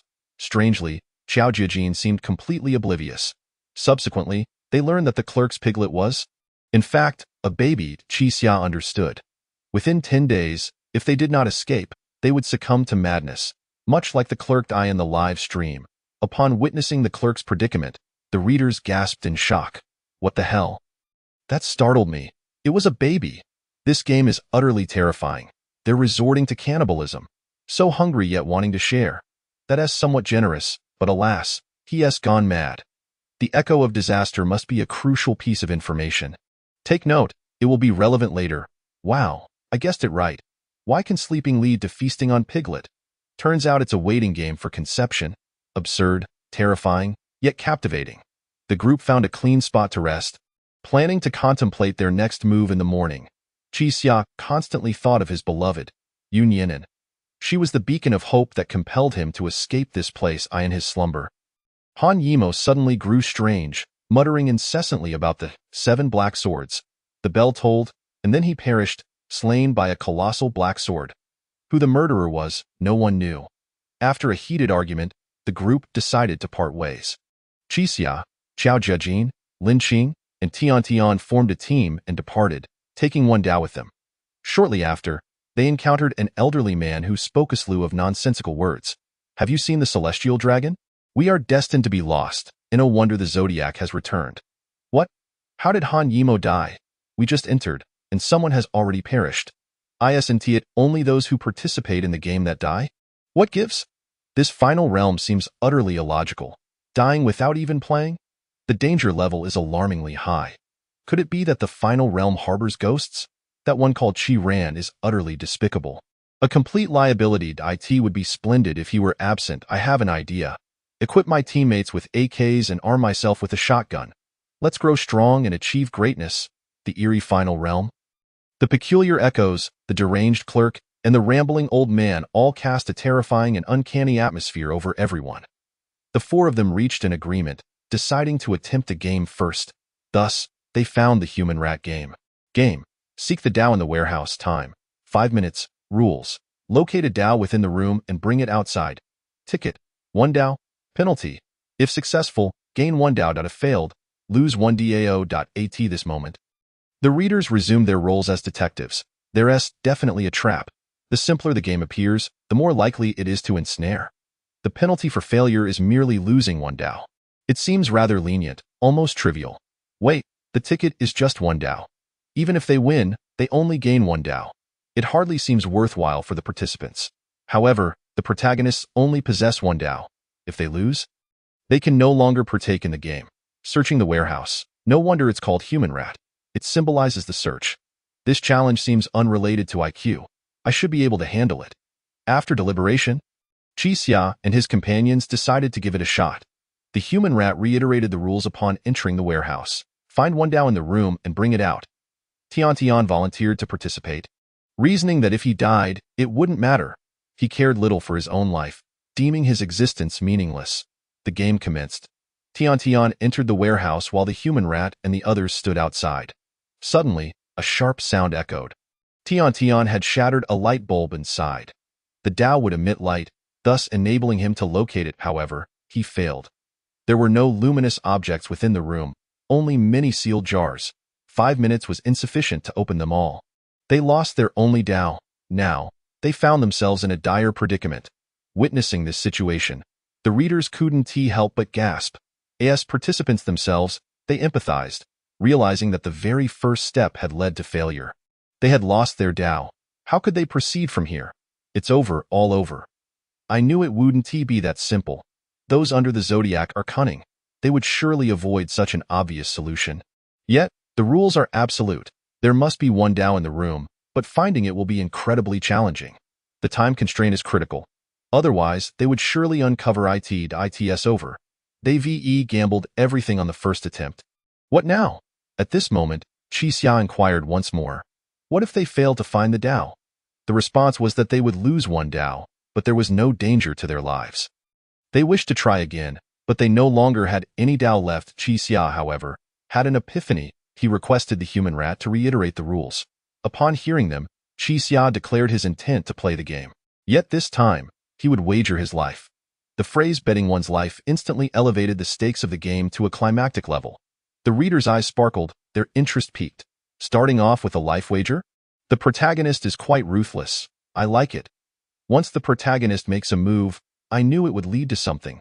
Indeed, he dares to bet his life. He must be confident, of course. He asked the protagonist. Would he ever die? What a joke. Right, betting their lives. I've been irked by these Zodiac riddle masters for too long.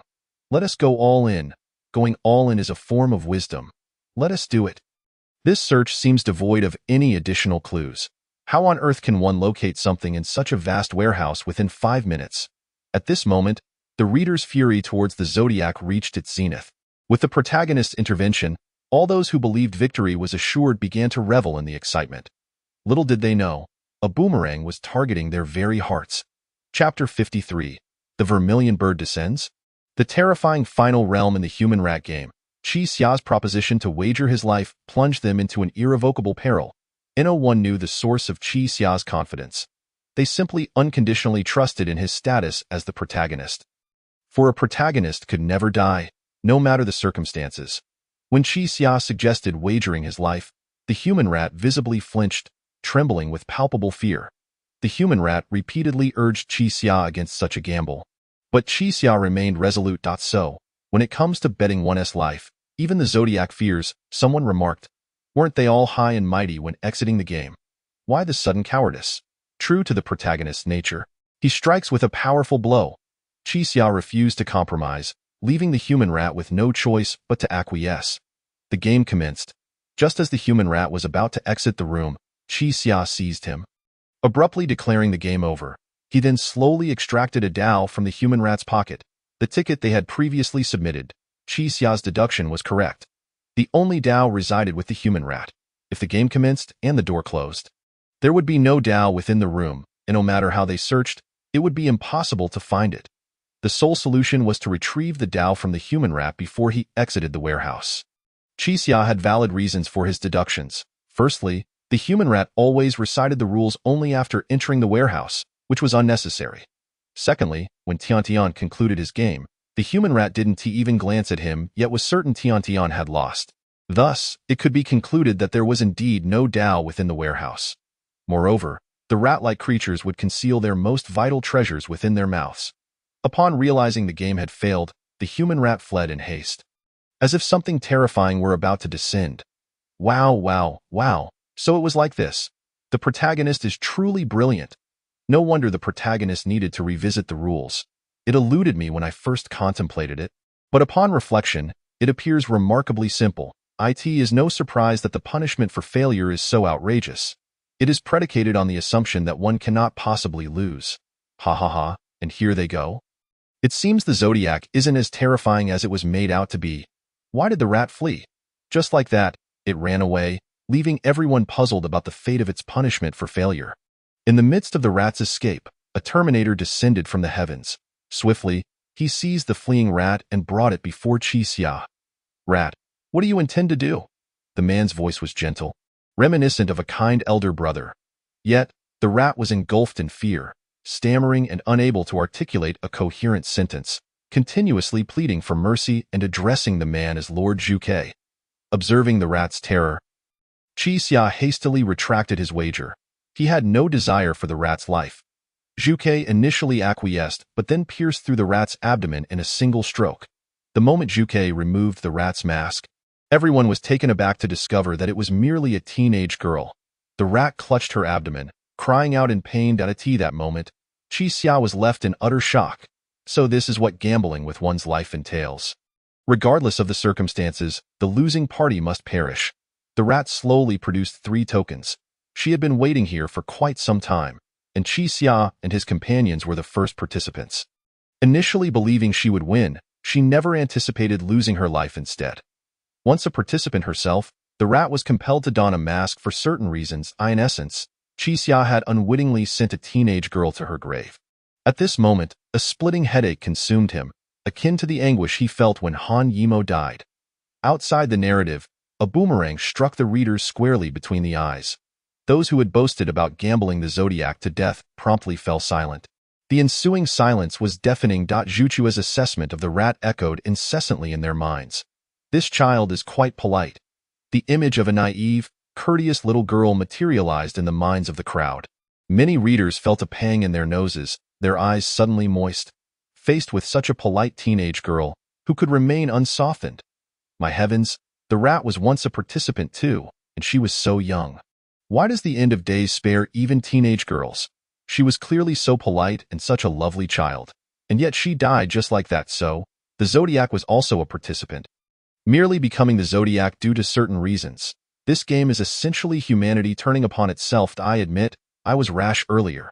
I will slap myself. In my teenage years, I merely faced academic struggles. I cannot fathom the difficulties this young girl endured in such a place. The God-slaying blade, the end of days blade. Author, have you no end? But who at the scene could know that this blade could strike twice? The rat is dead. Meanwhile, Zhuke, having overheard Xia's name, abruptly remarked, Xia. Xiao Jiaqing, Lin Qing, Zhang Lijuan, why are you here? Xia, I knew we would never get along. Were it not for the rules, I would surely tear you apart. You shall rot here. You cannot escape, because you are Xia. Zhuchua's demeanor suggested a prior acquaintance with them. Yet again, a riddle unfolded, though this time the information seemed more decipherable. What is happening?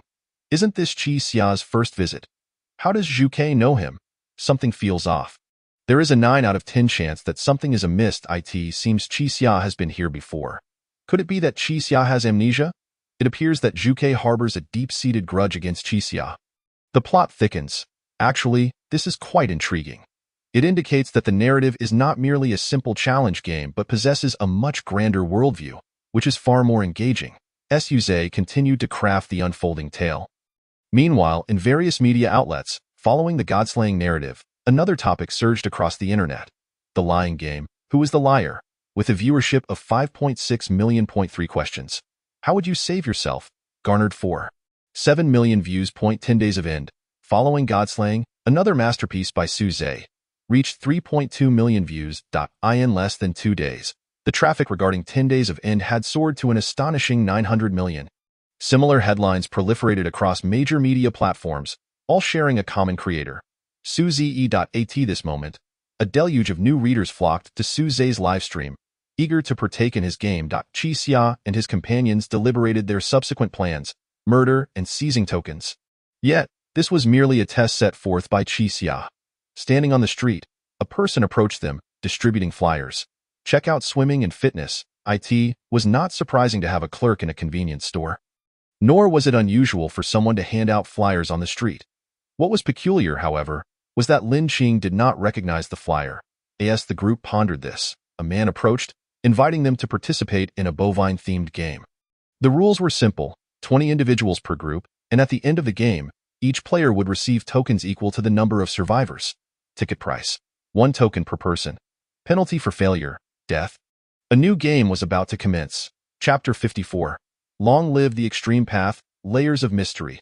The rules of the Earth bovine game were exceedingly simple, yet the rewards were remarkably generous. However, the game's content remained undisclosed, leaving everyone somewhat bewildered. It is well known that authors do not indulge in filler content. Thus, Lin Qing's words must have had their reasoning. Why was she unfamiliar with the flyer? Strange, while not everyone is required to know common knowledge. Not recognizing a flyer is a bit odd. Exactly, unless she has never ventured outside. But that seems unlikely. Damn, why goodness, there's even an Earth level. Does that mean there's a Heaven level as well? All Heaven level penalties are death, so what could be worse than death? Is it the case that Earth level games do not disclose their content? That feels rather underhanded. Before the competition commenced, while chatting idly, they learned that Xiao Jiaqing actually hailed from 1979, though no one believed him. The game only began when a man named Zhang Shan arrived. First came the distribution of teams. Qixia and Xiao Jiaqing were grouped together, while Tian and Lin Qing formed another team. Subsequently, the game commenced. The objective was to survive in the jaws of a famished grizzly bear. Under Qixia's guidance, they engaged in a game of eagle catches chicks. Despite the presence of an unstable factor, namely a clumsy teammate, they emerged victorious, suffering only 1 casualty. Meanwhile, Tian and Lin Qing had no issues. Zhang Shan had effortlessly torn the bear apart. The difficulty of this game was not particularly high, primarily testing physical endurance, which aligned with the characteristics of the bovine.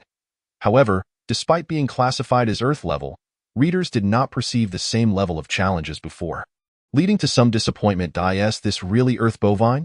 It feels rather underwhelming. It's not as engaging as the human level. Indeed, while collaboration isn't mandatory, the number of survivors will surely be substantial. Right? I expected a more challenging first Earth level. But it turned out to be nothing much. Though the bear is fearsome, as long as they work together, it is manageable. I could easily slide in and take it down. Is that it? Just grab any athlete? And they could breeze through. At that moment, the judge's table, teacher Guan Xian frowned, feeling something was amiss. Clearly, this was Earth level, yet the difficulty did not escalate significantly. Moreover, continuously participating in games to accumulate 3,600 tokens felt rather tedious. Although the games might be entertaining, advancing through a singular cyclical narrative seemed implausible. Su Zhe appeared to be on a downward trajectory, Guan Xian murmured to himself. Currently, Su Zhe's storyline desperately required a significant twist to alleviate the monotony brought about by the repetitive plot. The game concluded, resulting in a scuffle between Xiao Jiaqing and Zhang Shan. Fortunately, no major issues arose. At this point, Qixia learned from Zhang Shan that someone had indeed escaped from this place. Zhang Shan and his companions possessed that individual's notes. Just then, a slightly plump woman attempted to join Qixia's team but was declined. They departed from the domain of the Earth bovine. Each received 24 tokens along with a bear paw. They sought a location to cook the bear paw, only to discover that the previously rejected woman was also present. Moreover, she possessed the necessary ingredients for cooking. After introductions, the woman, named Xiao Xiao, reached an agreement with the 5 of them to process the ingredients together. During their discussions about the legality of consuming bear paws, disagreements arose due to the internet. It was then that they realized each person hailed from a different era. Xiao Jiaqing, 1979. Tian Tian, 2019. Qixia, 2022. Lin Qing, 2068. Not a single one of them belonged to the same year. Yet they converged on the same day. Faced with this sudden influx of information, readers were momentarily stunned. What is happening? They are from different times. No wonder Lin Qing claimed to have never seen the flyer and found it strange that everyone was unmasked. That explains it perfectly. The author has set this up well. Right. Xiao Jiaqing also mentioned that eating bear paws was not illegal. Indeed, it was the case back then. This is getting a bit eerie. What kind of power could bring people from different timelines to the end of days? And what could the purpose be? A peculiar enigma had deepened.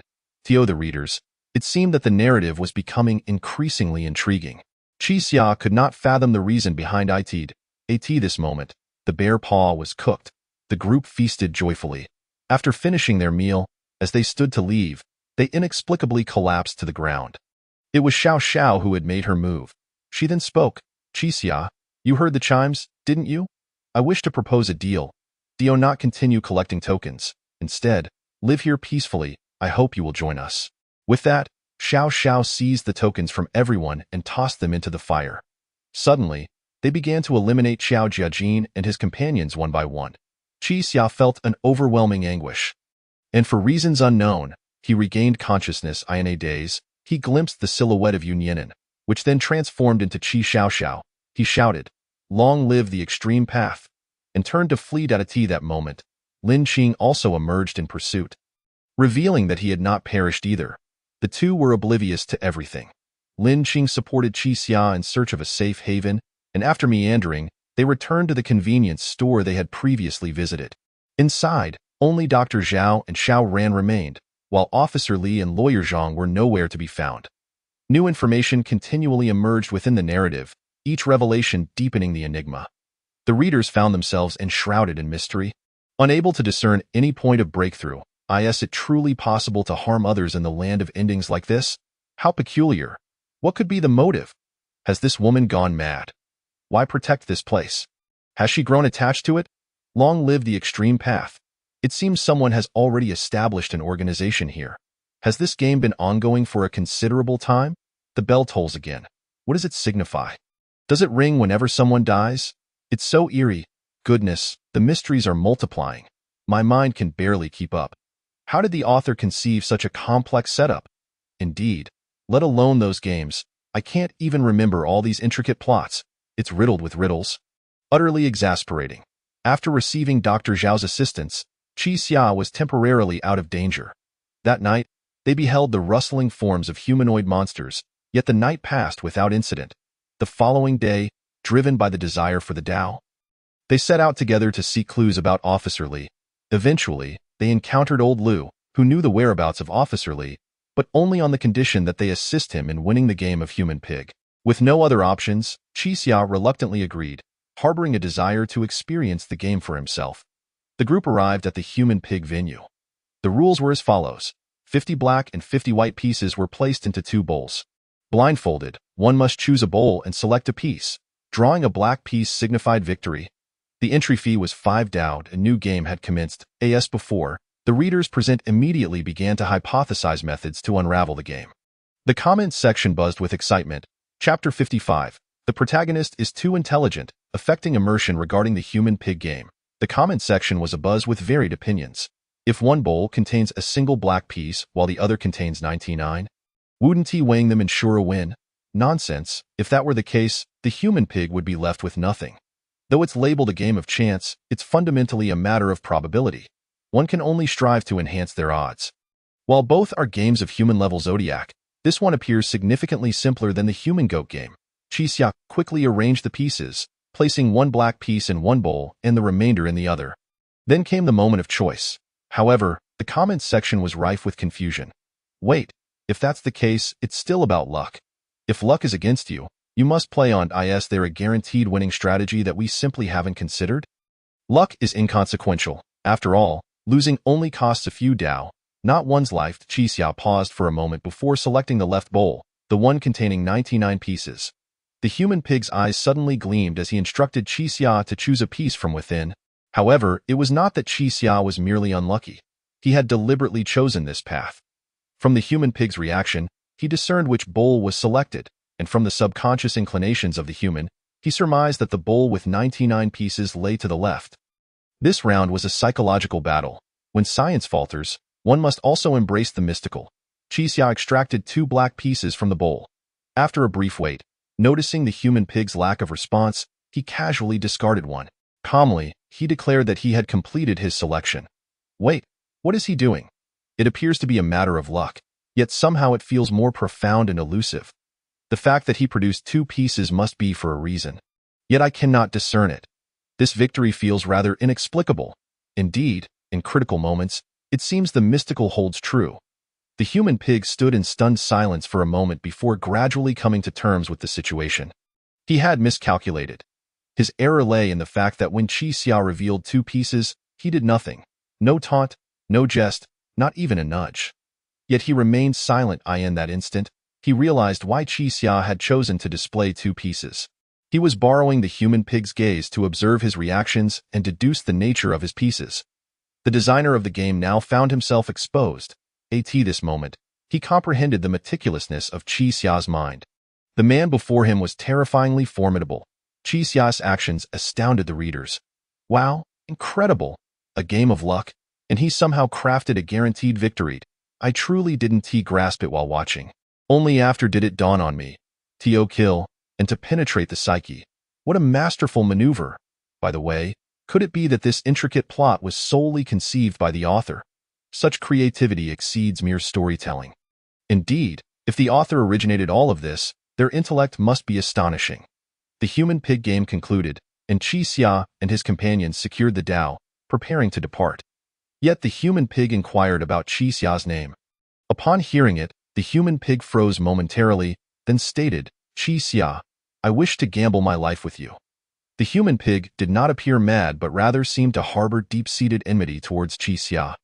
Daxia wished to refuse, but the rules of the Land of Endings dictated that if one party proposed a life gamble, the other must acquiesce. The human pig produced 2 pairs of glasses. Instructing old Lu and Lin Qing to wear them, one of the 2 individuals would feel a chilling sensation, compelled to speak falsehoods, while the other would feel a searing heat, constrained to speak the truth.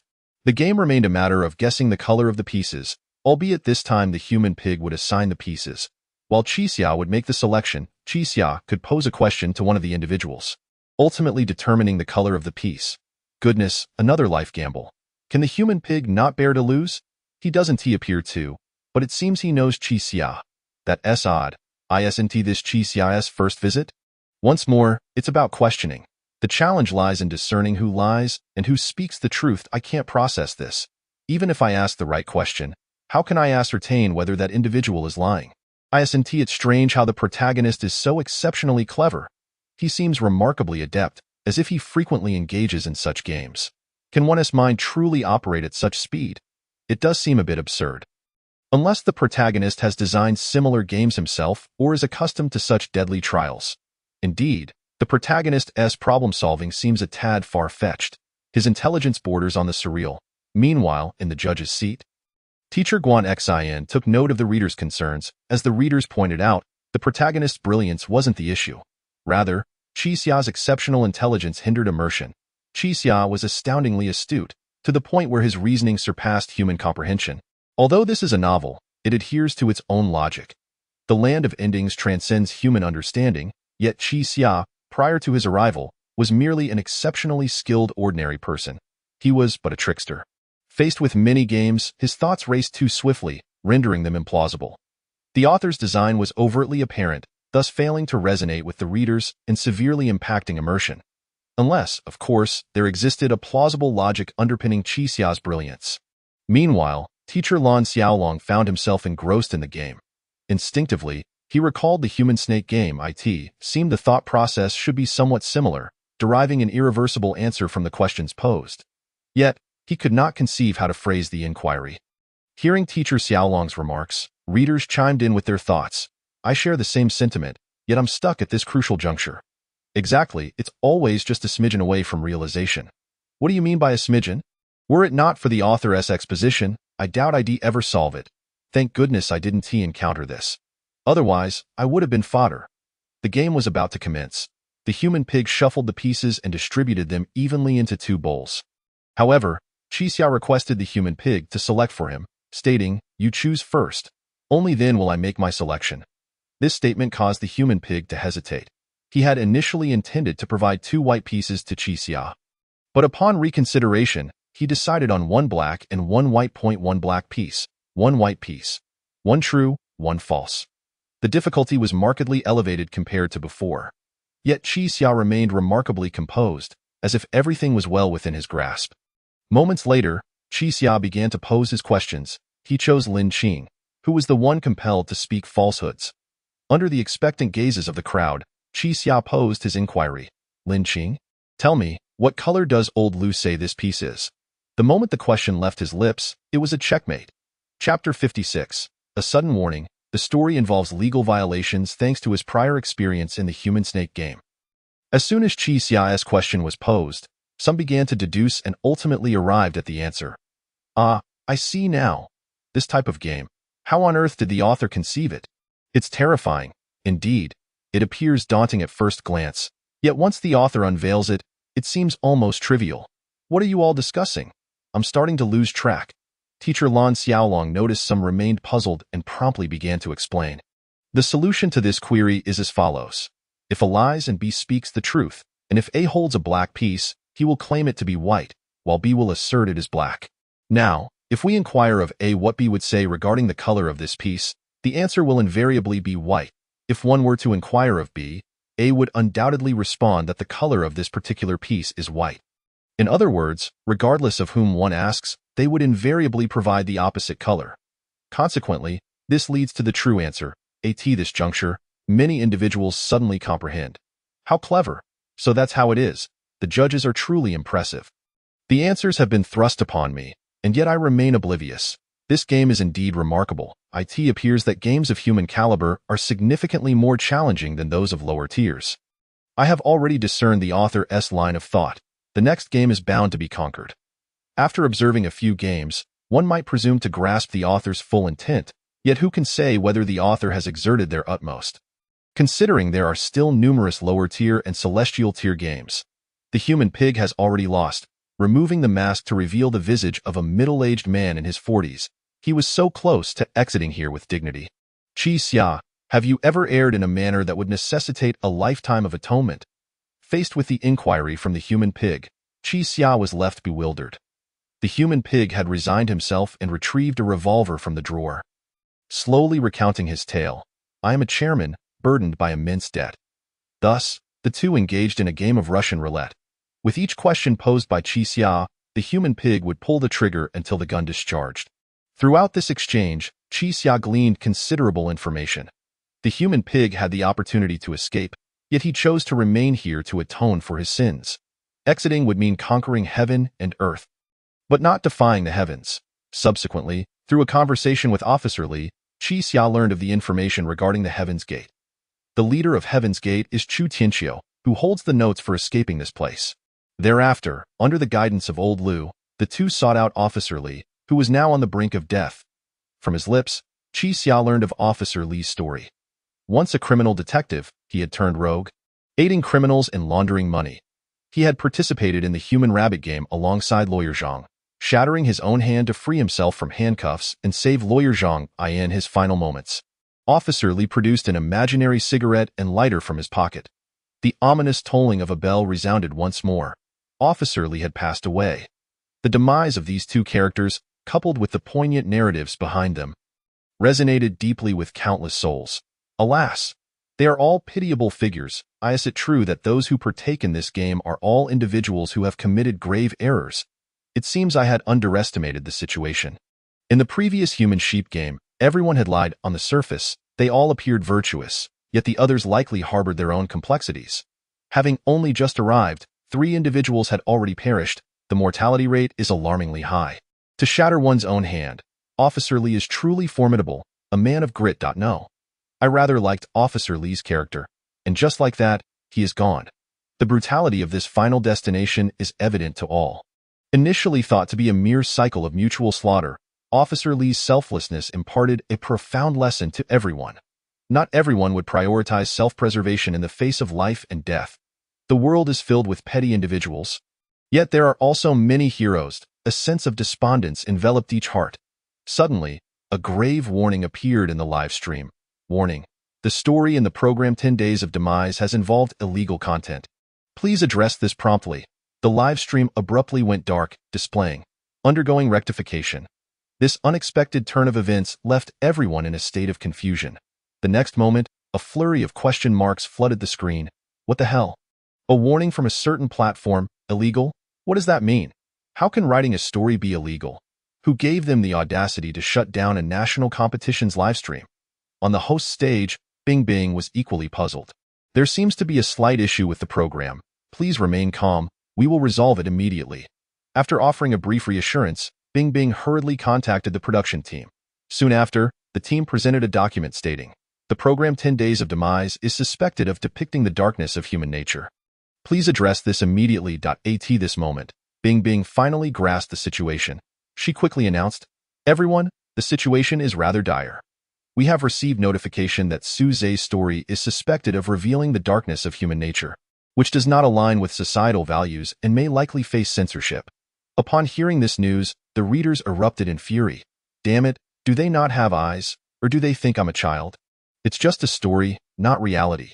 What the hell, such an engaging tale, and they think they can just shut it down. If that's the case, should I be watching anti-Japanese dramas instead? Why are those not censored? Just when I was enjoying it, they constantly find ways to stir up trouble. This is outrageous. If they don't resolve this, I will curse them out. At this moment, Su Zhe in the room remained oblivious to the situation, continuing to write at a leisurely pace. The dilemma now rested with the production team and the judges. Teacher Guan Xin meticulously analyzed the reasons. It seemed there was indeed related content. Our country does not permit such dark themes as survival games. Currently, there were only two solutions: either to shut down Su Zhe's livestream or to continue broadcasting under pressure. If one were to choose, Teacher Guan felt a pang of regret. Should they opt for the former? Millions of viewers would lose access to a splendid story, which was something he did not wish to witness. However, neglecting the latter could lead to punitive measures, with the potential for imprisonment. Upon uttering these words, all fell into deep contemplation. Indeed, as Teacher Guan stated, our country does not allow such themes. The previous game, Survival of the Fittest, serves as a prime example. Many live streams were banned during that time. It was only after the format was changed to Daily Chicken that the game was spared. Regardless of which option Teacher Guan provided, the production team would face significant losses. One option would result in the loss of millions of viewers, while the other would risk legal repercussions, leaving the question of who would bear the burden. What to do? Everyone was at a loss. The current warning indicated that the issues within 10 Days of Demise were not yet critical. However, no one could guarantee what direction Su Zhe's subsequent writing would take. A single misstep could lead to total ruin. Chapter 57. Withstanding pressure, the game continues. At this moment, the barrage of comments grew increasingly animated, seemingly fueled by public outrage. Nonsense, there are clearly only two types of content not allowed. Why is this also prohibited? Where is the revelation of darkness? I fail to see it. It's just a game. Is it another case of some mysterious parent reporting? If they dare to ban it, I will curse them out on the official website every day. Fear not, we, the millions of readers, will take action. Just as everyone was at their wits' end, Teacher Dolyang suddenly stood up at the judges' table. It's merely a warning. It need not be taken seriously. We can continue broadcasting, and if issues arise, I will take responsibility. They keep escalating matters unnecessarily. I have long found them displeasing. His words resonated with all present. Incredible. Truly a man of courage. I admire Teacher Dolyang. Everyone, don't panic. If they ban it, we shall all storm the official website. Teacher Dolyang has embodied Li Yunlong. His words carry weight. This is precisely how it should be. They are far too lenient, allowing nothing to be viewed. Then, an astonishing scene unfolded in the live stream. The other four judges gradually raised their hands. I second this. Should anything arise, it falls upon me. Indeed, when encountering such a budding talent, as senior figures, we ought to offer support. We cannot douse their potential. I also earn. So count me in. The sense of responsibility from the seasoned veterans was palpable at that moment. Bing Bing was equally moved. The entire production team grew resolute. They promptly sent Bing Bing an order. No worries, continue broadcasting. Should anything arise, I will bear the brunt. Subsequently, the livestream brightened, displaying the scene. Amazing. I've never witnessed such resolve from a production team. Ha ha ha, now I'm thrilled. Each judge is a true man. Just for these judges, I am committed to following this programmed eye in the room. Suze's narrative had advanced to the point where they were participating in the Earth Dog game. Following Old Lu's suggestion, Qixia and Lin Qing decided to join the Earth Dog game, while Old Lu also took the opportunity to temporarily join Qixia's team. The rules of the Earth Dog game were as follows. Each person has a role, and the fates of life and death are left to chance. The winning team members each receive 5 tokens. Each participant draws a role card, spy, messenger, receiver, or hostage, with the option to exchange roles. Among these, the spy has the highest survival rate and can choose to abandon their original team to join a new one, provided they are accepted. Upon observing the Earth Dog game, readers immediately sensed a significant increase in difficulty. This is no longer a game. It plays upon human emotions. Indeed, as long as the spy communicates with the opposing team, they almost always win. It fundamentally undermines trust among teammates. It's utterly ruthless. Isn't a dog supposed to represent loyalty? How could such a vile game be devised? I initially thought I had discovered the solution, but it seems I was overly confident. I truly cannot participate in this game. Isn't this simply a race to see which side betrays first? The game commenced swiftly. On Qixia's side, Lin Qing acted as the messenger, Qixia as the receiver, Old Lu as the spy, and Lawyer Zhang as the hostage. Old Lu approached the opposing side, where the spy sent from the other team was a woman named Zhang Ruoxue. Initially, both sides attempted to bribe the spy. Old Lu quickly acquiesced. Upon reaching this point, readers sensed impending doom. I knew Old Lu would betray us. He behaved the same way in the previous Earth Cow game. A miscalculation. Someone like Old Lu should not be included in the team. Foolish. The protagonist's move is exceedingly naive. The protagonist should have opted to be the spy. After all, that offers the best chance of victory. As they reached the final destination, the primary concern was undoubtedly self-preservation. It's over.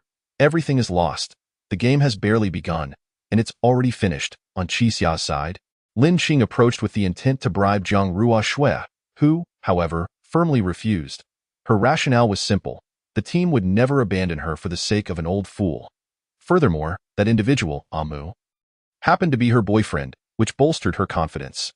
Yet, unbeknownst to her, Zhang Ruoxue's teammates had already betrayed her, successfully purchasing Old LV for the price of 15 Dao tokens, leaving her as a discarded pawn. Ah, the girl remains so naive. Trusting others is the swiftest path to demise. It was a mystery how his intellect had sustained him thus far. He ought to have been eliminated in the first round. Love is indeed a fleeting affair. The protagonist was in dire straits, and Qixia found himself deep in contemplation. The weakest link in the team would ultimately dictate their strength. 10 minutes had elapsed. Yet Lin Qing's message had not arrived, indicating a failed negotiation. Meanwhile, footsteps echoed outside, suggesting that Old LV had indeed been bought off, placing Qixia in a precarious position. The silver lining, however, was that their weak link had vanished. Soon after, Zhang Ruoxue entered the room, clutching a locked box, and inquired, "Do you believe in the MiG-25 effect?"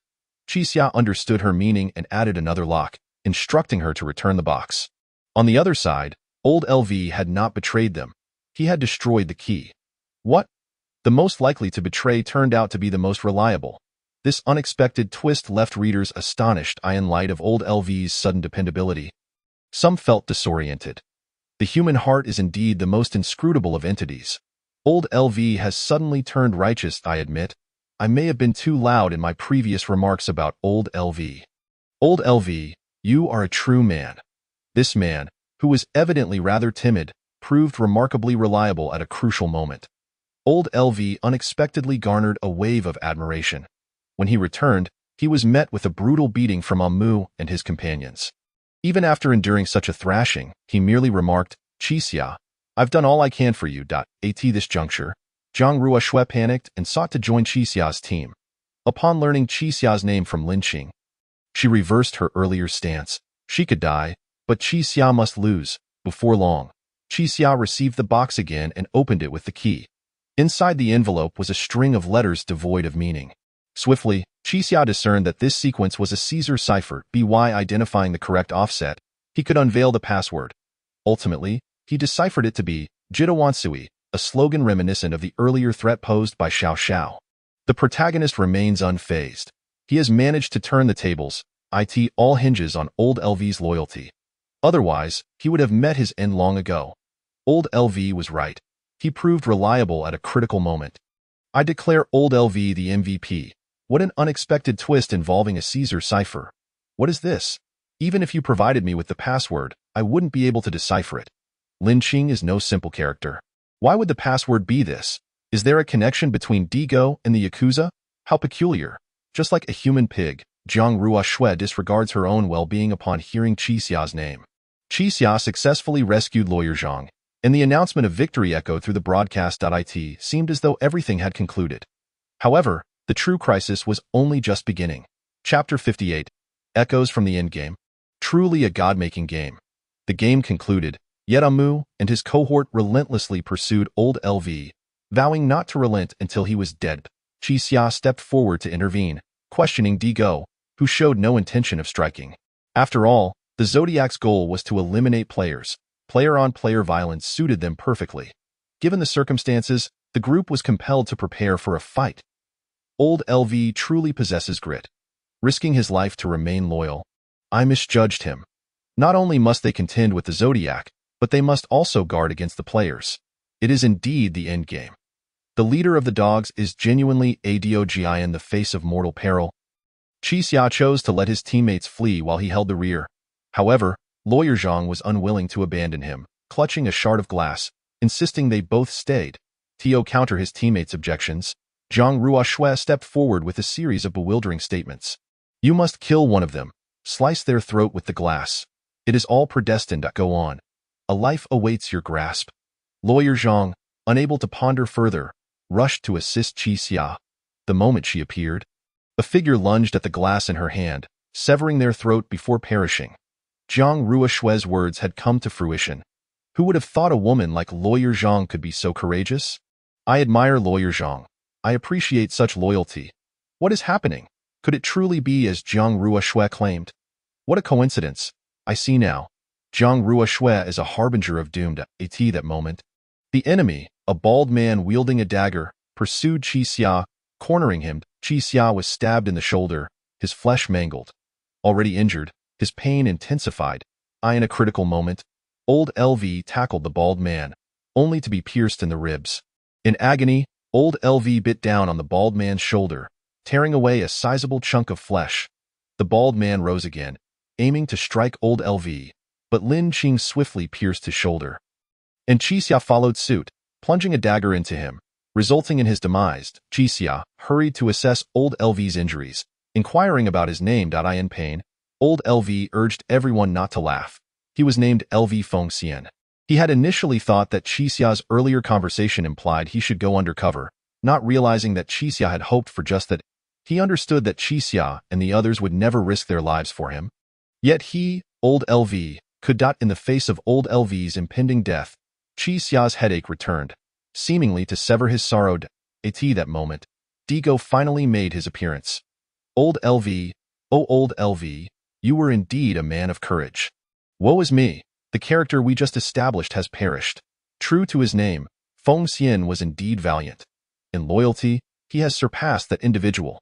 Farewell, Old LV. Goodness, if this game continues, how many lives will be lost? How many blades will be drawn? How will my eyes endure? The death of a teammate triggers Qixia's headache. This is undoubtedly a foreshadowing. Truly, in the endgame, humanity has been stripped away, rendering it a veritable hell on earth. I suppose it's time for me to depart. In stark contrast to the chaos around her, Jiang Ruoxue appeared unfazed, exuding a nonchalant demeanor. Just as Digo was about to strike, Qixia intervened. Hold on, we accept this traitor. No one understood Qixia's reasoning. As a reward for their victory, they earned 20 Dao tokens and a few corpses. In this place, even corpses were considered rewards. Many survivors lived by consuming the dead. Why? Why spare Jiang Ruoxue? Actually, she is not unlike Old LV. She too has not chosen to betray her team. The protagonist may still harbor some kindness in his heart, with corpses deemed rewards and survival reliant on cannibalism. By the time they escape, everyone will have gone into this moment. Qi Xia's wound bled profusely. He had no intention of surrendering. His wife awaited him at home, yet he found himself powerless to continue. Upon reading this, the audience was left bewildered. Wait, what is happening? Is the protagonist about to perish? Who claimed the protagonist cannot die? Step forward. I bet $1 billion that the protagonist will survive. This is undoubtedly a plot twist. Surviving at death's door would be rather dull. Are they forcibly suppressing the protagonist's abilities? Nearby, Zhang Ruoshui viewed Qi Xia's performance as mere theatrics. She was merely a pawn, inciting participants to their doom. While also being a member of the Yakuza, now that her task was complete, she intended to leave. Suddenly, the bell tolled once more. What does the chime signify? Zhang Ruoshui provided a clue regarding the endgame. The chimes represented echoes. The first signified activation, while the second denoted disappearance, akin to a form of superpower. At this moment, Qi Xia finally comprehended how Officer Li could produce a non-existent lighter from his pocket. With the introduction of the echo setting, the narrative grew increasingly intriguing. Incredible! The divine creation mentioned at the outset turns out to be real. I had presumed it to be a simple survival game. Who would have thought superpowers could be obtained? This place is truly the handiwork of a deity. Which deity is responsible? Surely, they must have severed all ties. I told you, the protagonist cannot die. He is still here. Qi Xia and his companions vacated Digo's domain, seeking refuge to rest and tend to their wounds. Inside the establishment, another native was incessantly providing patrons bedboard massages, having lost all semblance of sanity. After a rudimentary bandaging, Qi Xia temporarily evaded death's grasp. See, the protagonist cannot die. Let us take a breather before continuing. Phew, you nearly gave me a heart attack. I thought he was finished. The terrifying endgame has driven many to madness. It's utterly tragic that I end the room. Suze shifted his focus, gradually pinning the story of Officer Elide. My name is Li Shangtong, and I have lied. I am a detective, but more importantly, I am a corrupt officer aiding criminals and evading justice. To save my daughter, I accepted money from a felon, consequently binding myself to a treacherous path. That day, I was on stakeout with Xiao Lu, and under the pretense of buying cigarettes, I sent my partner away. Only to discover that the criminal had approached the vehicle directly. We quarreled, and I could no longer endure it. My conscience compelled me to kill him, but he acted first, choking me. We struggled violently. In the next moment, the ground shook, and the sky tore open. I did not die. Instead, I found myself in a peculiar room.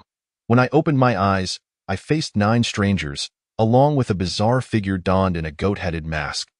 Then, that goat-headed individual executed one of them right before my eyes. My mission is not yet complete. I must win this game and return to alter my fate. I end the game. I drew the singular, liar. My name is Li Shangtong. I shall commence my deceit now. Indeed, the guilty shall be punished, for the place of demise is designated for the culpable. He'll perish for Lawyer Zhang, such a paragon of justice.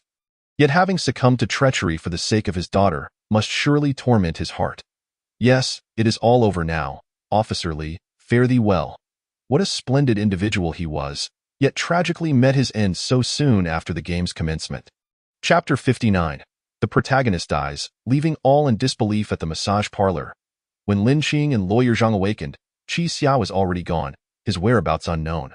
They speculated that Qi Xia had grown weary and chosen to abandon the endeavor. Not a single Dao remained with him.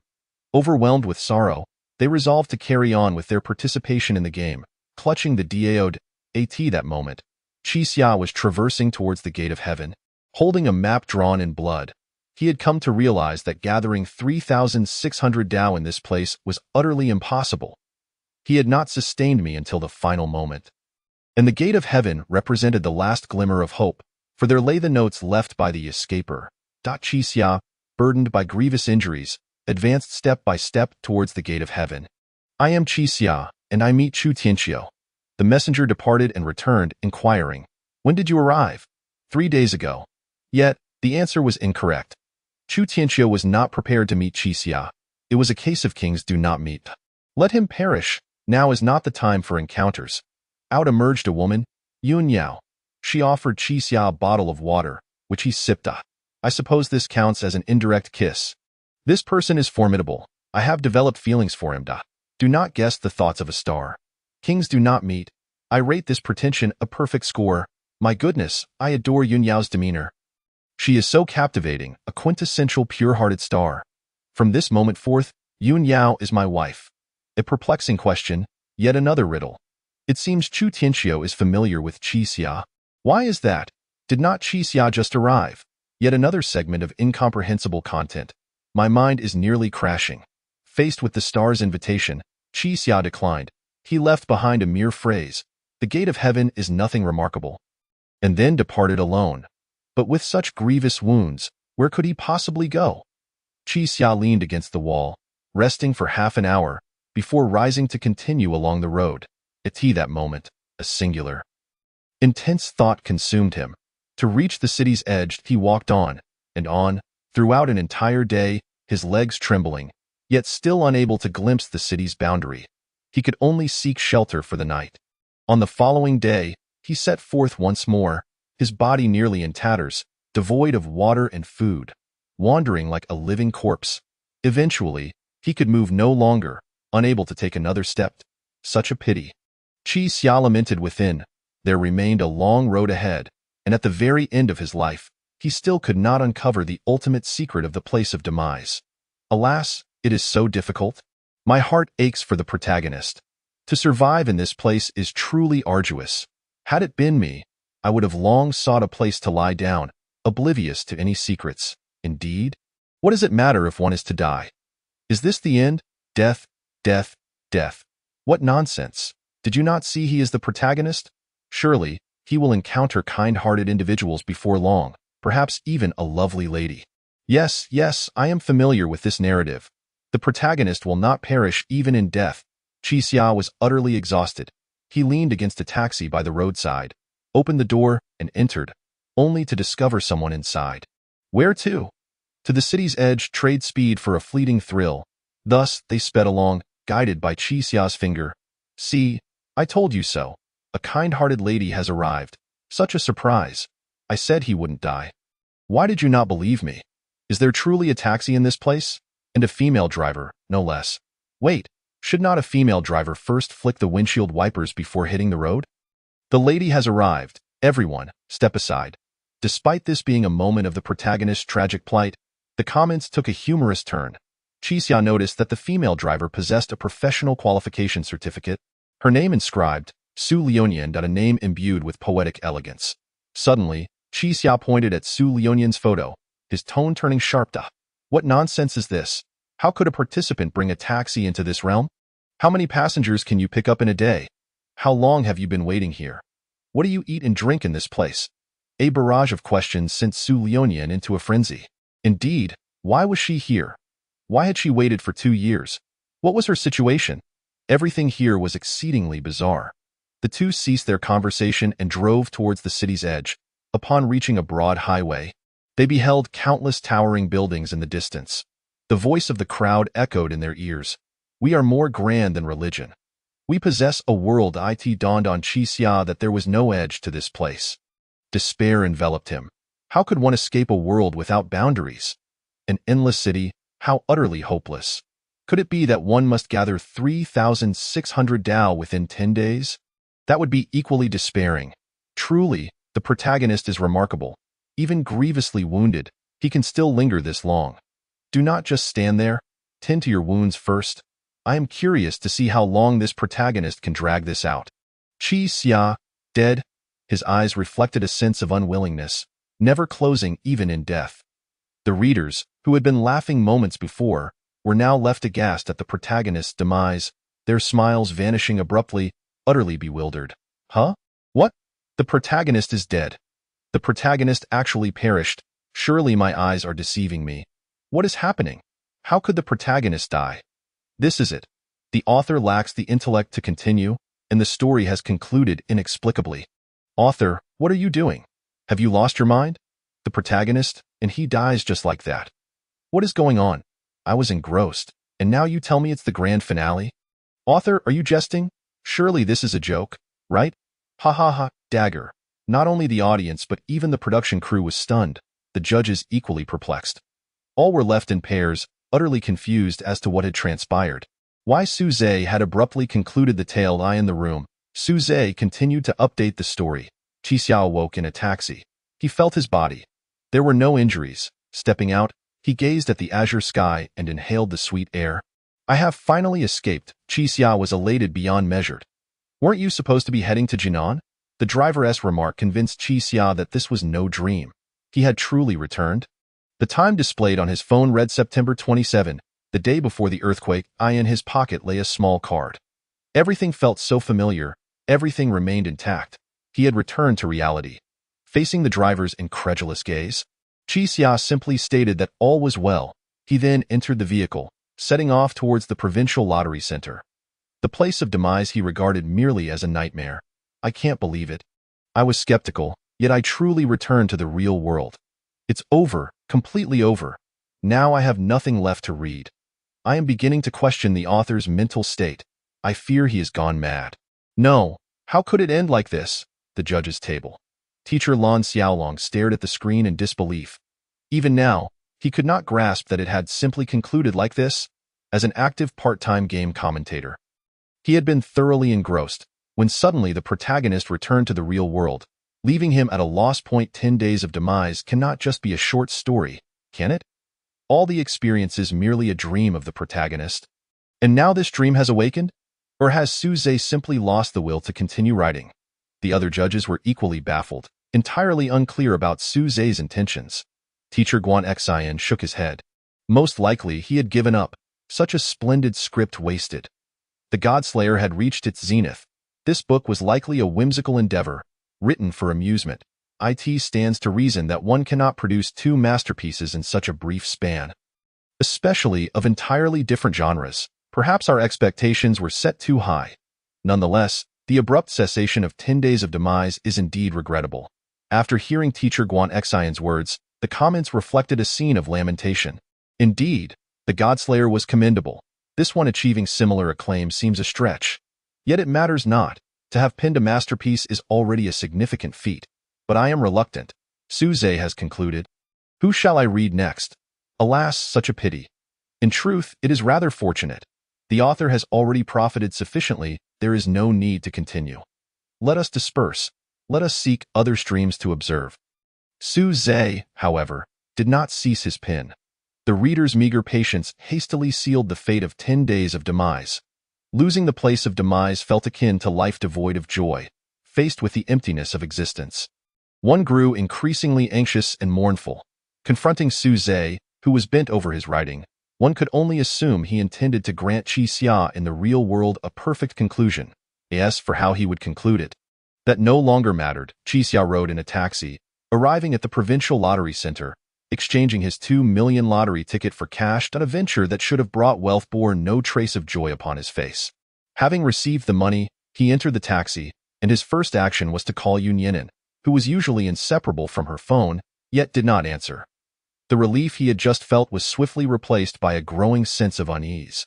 You are currently tuned in to the broadcast. A fissure has appeared above the Qingdao entrance. Qixia found himself trapped on the highway at 3 in the morning, yet there was still no response from Yunyanin.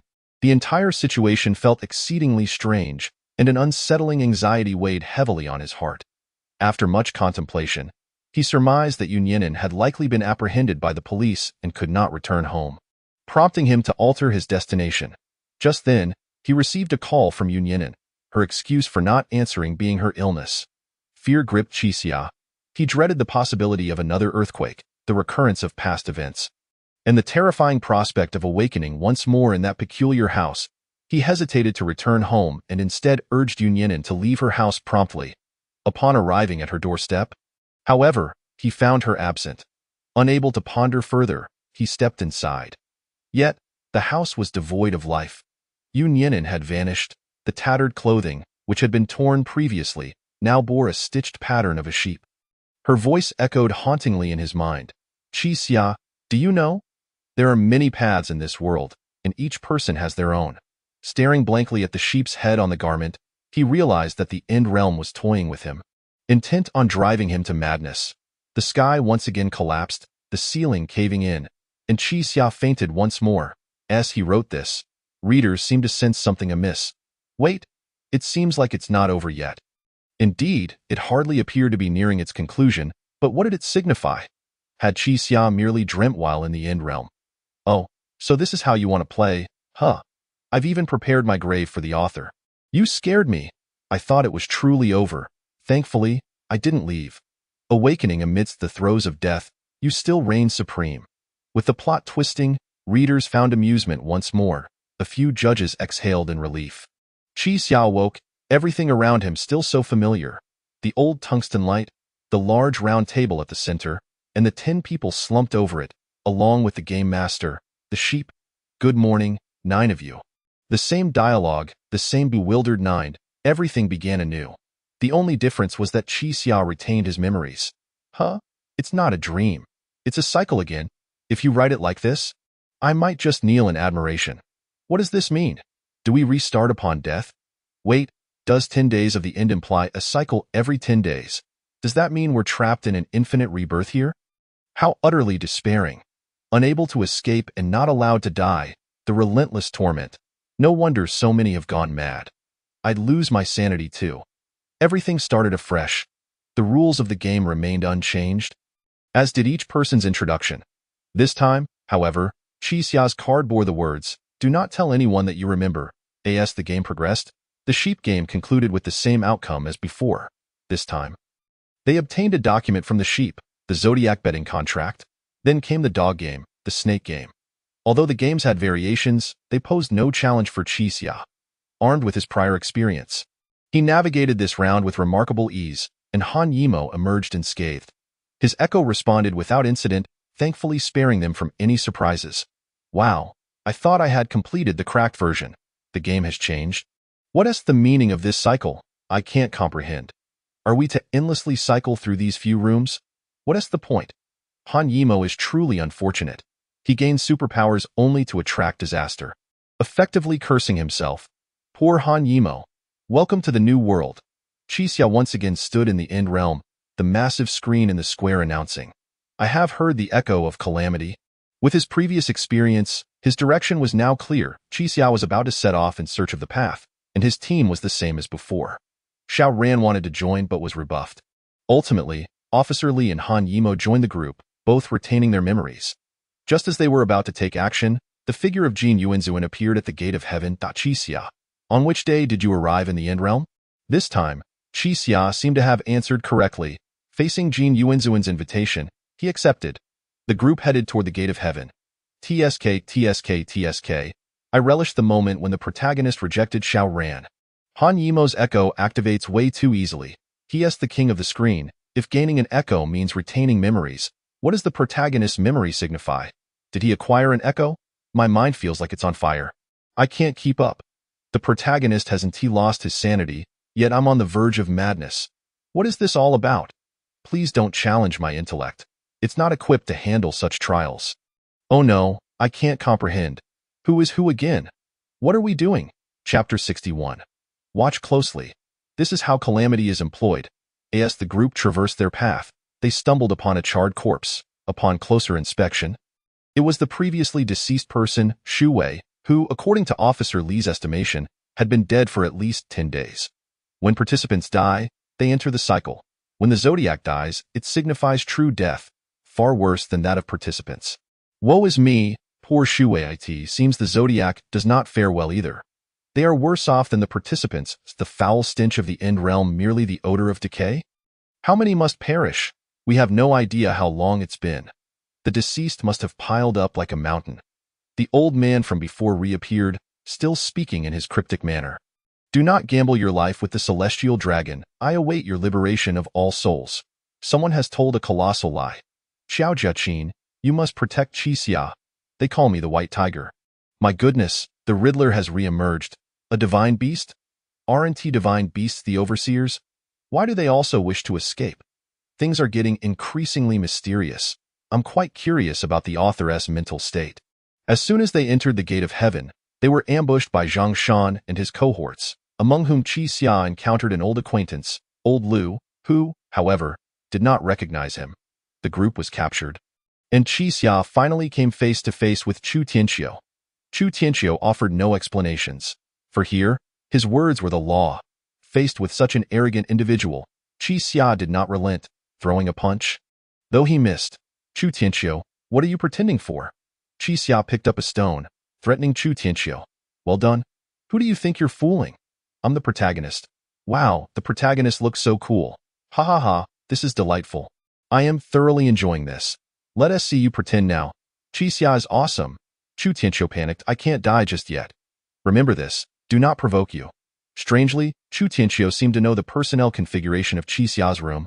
However, he did not elaborate, claiming it was a secret of the Gate of Heaven. From him, Qi Xia learned about the echoes. Only those who acquired echoes could retain their memories. Yet, oddly, in his memories, Qi Xia had not obtained an echo. And what was more terrifying was that he could not discern how long he had been in the End Realm. This led him to question the significance of acquiring 360 Dao. Why has Xiao Qiu become so subdued? It's still my Qi Xia. Can you even call him that? Remember to call him Qigu next time you see him. Those without echoes will have their memories erased. Since the White Tiger recognizes Qi Xia, doesn't that imply he has been here for a long time? This is utterly despairing. How many cycles must it take to escape? Qi Xia incessantly extracted information about the End Realm from Chu Tianqiu. The purpose of the Gate of Heaven was to gamble the lives of all zodiacs. Human-level zodiacs have 9 to 12 members, while Earth-level zodiacs have 2 to 3 members each. This is a monumental number. The Gate of Heaven has toiled for a long time, yet has only managed to eliminate half of the human-level zodiacs.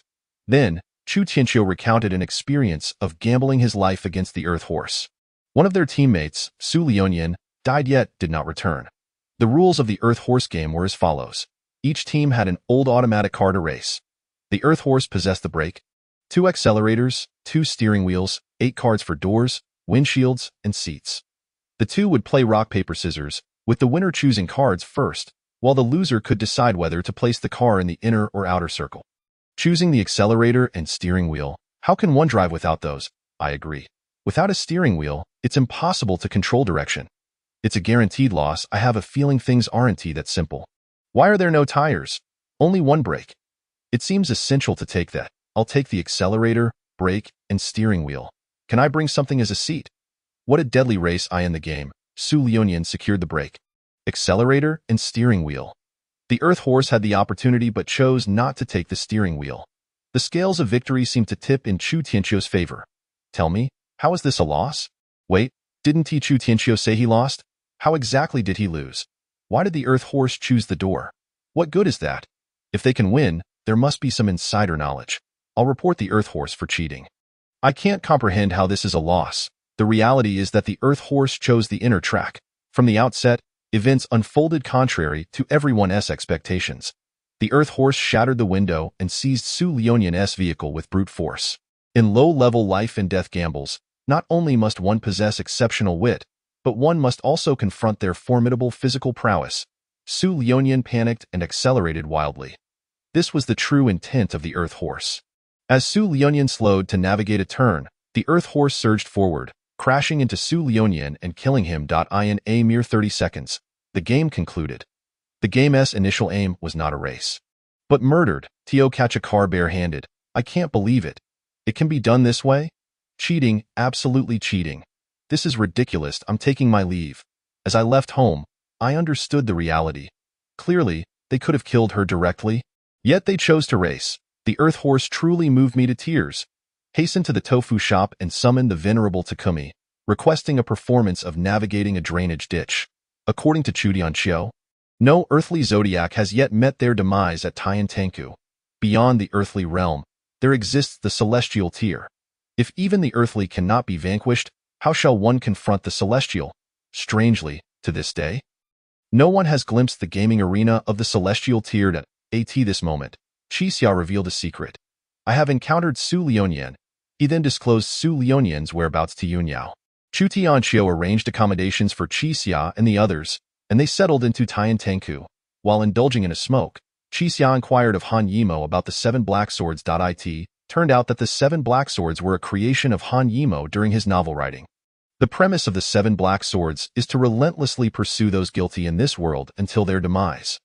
Little did anyone expect that it would truly manifest and claim Han Yimo's life. This was all a consequence of Han Yimo's calamity, as his negative thoughts could materialize. 666. I must say, this fellow is truly unfortunate. Tiskk. Han Yimou is indeed wretched. Even if he didn't perish in the game, he would still be done in by his own hand. I can't help but chuckle. I would posit that this is undoubtedly the author's autobiography. Han Yimou is but a reflection of himself, and this is how he ended up in a mental institution. Summon the great wilderness prisoner to contend with the end of days. A mere divine rank is not enough to withstand a single blow. This fellow doesn't know how to enjoy life. Were it me, I would summon 10 seductive beings and be ravaged to death, only to switch them out for another batch and directly choose a consort in the end of days. I can only say, 6. It must be noted that none of the readers are serious. As a terror echo of calamity, they have completely skewed the author's original intent. Chapter 62. Zodiac Contracts. Even capitalists shed tears upon viewing the judging panel. The judges collectively breathed a sigh of relief. Thankfully, it was not the conclusion. That would have been too frightening. Teacher Guan Xian exhaled deeply, then began to ponder the shifts in the plot. What previously seemed like a level-based game now resembled a mystery. Suze not only had to design high-difficulty games, but also had to unravel the enigmas of the end of days, all while bringing numerous characters to life with unimaginable complexity. Yet, Suze managed to craft the narrative seamlessly without an outline, even for the end of days. How did he accomplish such a feat? Beside him, Teacher Lan Xiaolong shrugged. Don't look at me. I have no idea. This transcends mere meticulousness. Frankly, I could not achieve it unless granted ample time. Now, not just the readers, even I as a judge am beginning to struggle to keep up with the plot of the end of days. I am even more curious about how Suze's mind operates. I in the room. Suze stood, stretched his limbs, and resumed writing. At this moment, Qi Xia and Officer Li were perusing the Zodiac gambling contract. 1.1 This contract applies to human-level Zodiacs. At the time of signing, it is confirmed that no Tao is present. 1.2 The second party willingly descends into reincarnation until the room is unoccupied. 1.3 Upon 3 consecutive empty rooms, immediate self-termination is mandated. 1.4 Upon contract completion, elevation to earthly rank is granted. 1.56 Ignore the above provisions. Immediate self-termination is required. 7 Immediate self-termination. 8 Immediate self-termination. 9 Immediate self-termination. 10 Immediate self-termination. Party A. The Een Soul Management Bureau. Appointer, Tianlong. Party B. Zodiac Code Person, Yang. Zhangchongd. BY Literal Interpretation. Tianlong has afforded the young person an opportunity for ascension. This cursed place even has contracts. It is surprisingly formal. Of course, it's the leadership after all. One must understand. With this contract, even capitalists would exclaim in disbelief. Please self-terminate immediately. He even said please. How courteous. After reading this contract, the difficulty is extraordinary. No wonder the earthly level is so formidable.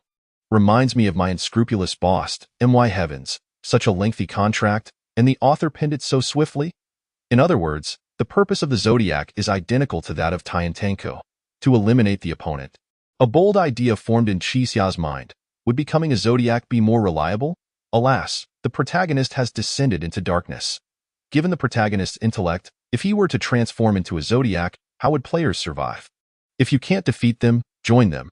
No fault in that. In Qi Xia's view, the end of days resembled a grand assembly line, seemingly producing certain items, a soul-reaping assembly line. Producing corpses for fertilizer. Is this a foreshadowing? Creating deities, with a product qualification rate of 1 in 10 billion, and a defect probability of 99.9%. Bankruptcy is recommended. Qi Xia's words were entirely lost on Officer Li. Perhaps only madness could provide clarity. That night, an intruder was discovered in the rooms of Qi Xia and his companions, though their identity remained unknown. At this moment, Yun Yao returned, yet could not locate Su Liuyan. Subsequently, as per the customs of Tiantanko, the group was to participate in the Zodiac game. As it was Qi Xia's team, he naturally arranged the participants, starting with Xiao Ran and Zhao Haiba, the former being meticulous and courteous, while the latter was exceptionally intelligent and selfless. Qi Xia designated the two to partake in the Human Rabbit Escape Game. 666. Aside from their names, nothing can be trusted. They'll slaughter indiscriminately. Human rabbit mayhem will ensue. If they can speak, they should say more. How does Qi Xia manage to keep a straight face? Wherever a hidden dragon appears, a phoenix chick is sure to follow. When Chu Tianxiu inquired about Qi Xia's arrangements for the others, Qi Xia replied that he had none. ensuring the safety of the others was paramount. This implies that the safety of those two need not be guaranteed. They can fend for themselves, famed for double standards. I admire that. Isn't it, my friend? Can't you at least pretend? In response, Chu Tianxiu did not press further, merely adding to the rules of Tiantanku. All companions' remains must be returned to the school for a unified burial. Following this, Yunyao led Qixia and Xiao Jiajing sweetly to the urban zodiac venue. According to Yunyao, his echo was strong luck. However, the term echo is not understood by Qixia as a superpower, but rather a collective belief, which does not guarantee success 100%. Qixia found it hard to fathom how Yunyao had survived thus far with such a seemingly lackluster skill. Ha ha ha, a jest from the protagonist. Joking aside, a conceptual deity has no weaknesses. Just by encountering the protagonist, this echo is already worthwhile. This outrageous team comprises fighters, card players, self-harmers, and con artists. Not a single one is normal. The group meandered and ultimately arrived at the game venue of the human monkey. The rules were as follows. Take turns drawing from the box. The one who draws the last item wins. Rock, paper, scissors determines priority. The victor obtains all items on the table. Admission fee. Items placed in the box. The human monkey contributed more than enough items. At this moment, Xiao Jiajing was quite excited. In his understanding, extracting 1,800 items would guarantee victory. This seems akin to a mathematical problem. Unfortunately, I can do everything except math. If I can't do it, I just can't. Mathematics has lost a treasure in Xiao Jiajing. This is the greatest loss in centuries. Old Xiao, you understand poker. Poker is a game of wisdom. As the game commenced, Qixia drew 10 items while the human monkey drew 12. During the rock, paper, scissors phase, the human monkey emerged victorious and drew one item from the box specified by Qixia. At this moment, one box contained 9 items while the other held 12. The game continued. According to Yunyao's understanding, when the boxes contained an equal number of items, the second player would inevitably win. Oh no, this seems simple, yet I can't comprehend it at all. I think I somewhat understand. By this calculation, the human monkey is destined to lose. Just as Qixia believed victory was assured, he suddenly noticed that on the human monkey's table lay 5 items. Yet the human monkey had only drawn 3 times. He distinctly observed a total of 4 items. This could only mean that the human monkey had cheated, and astonishingly, the human monkey admitted to it.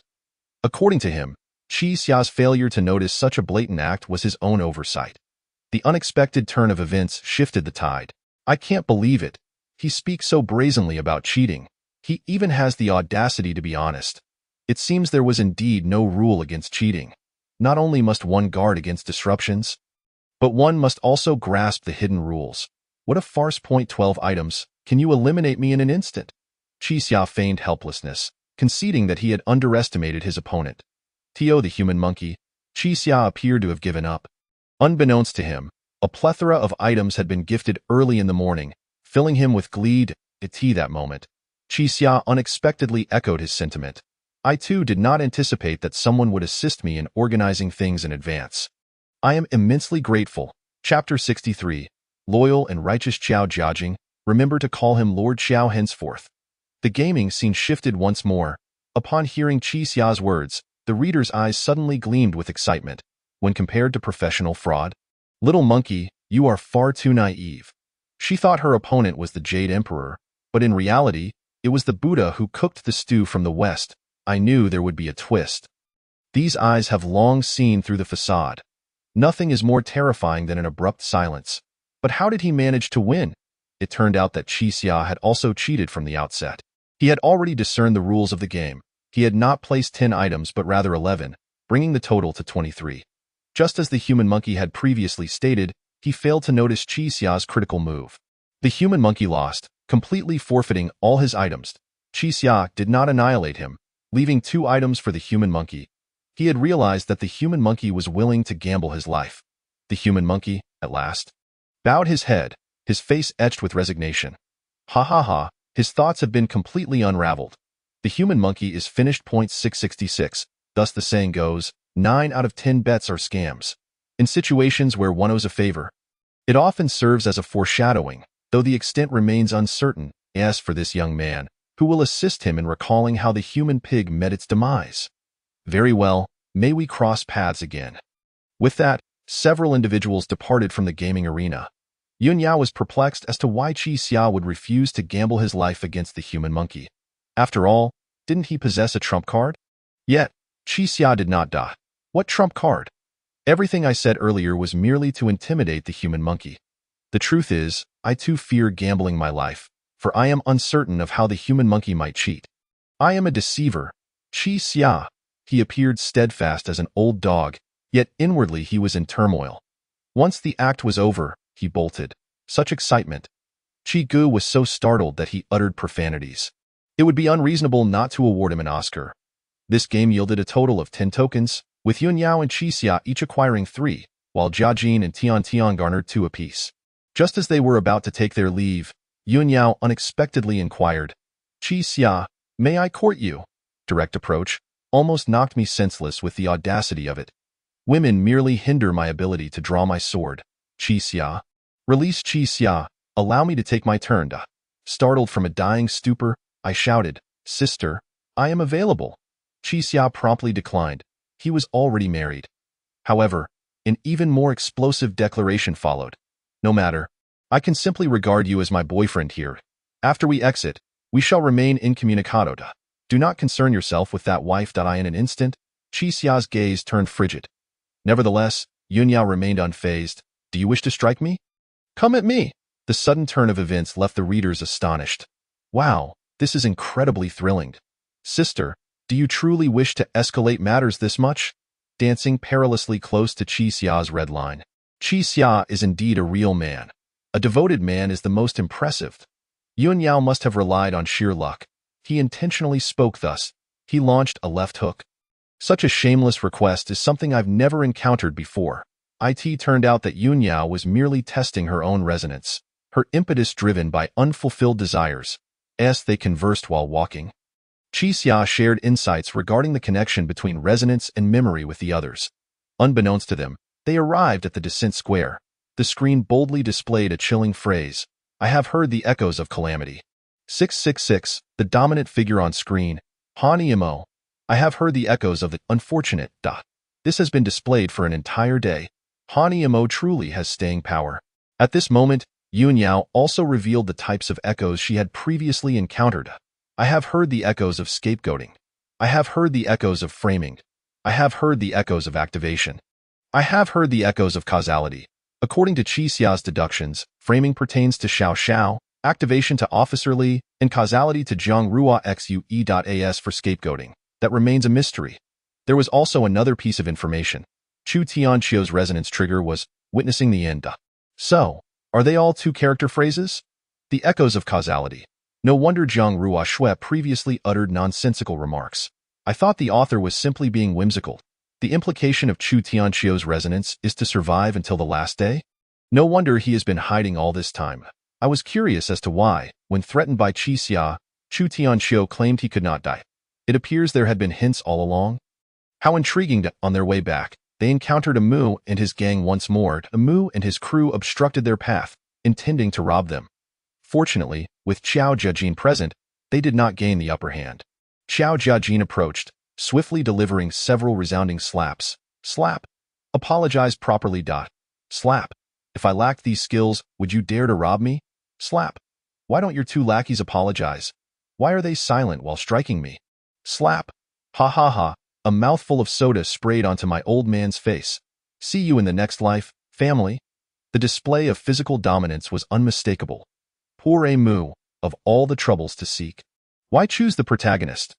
Do you understand the psychological impact of several slaps on a single individual?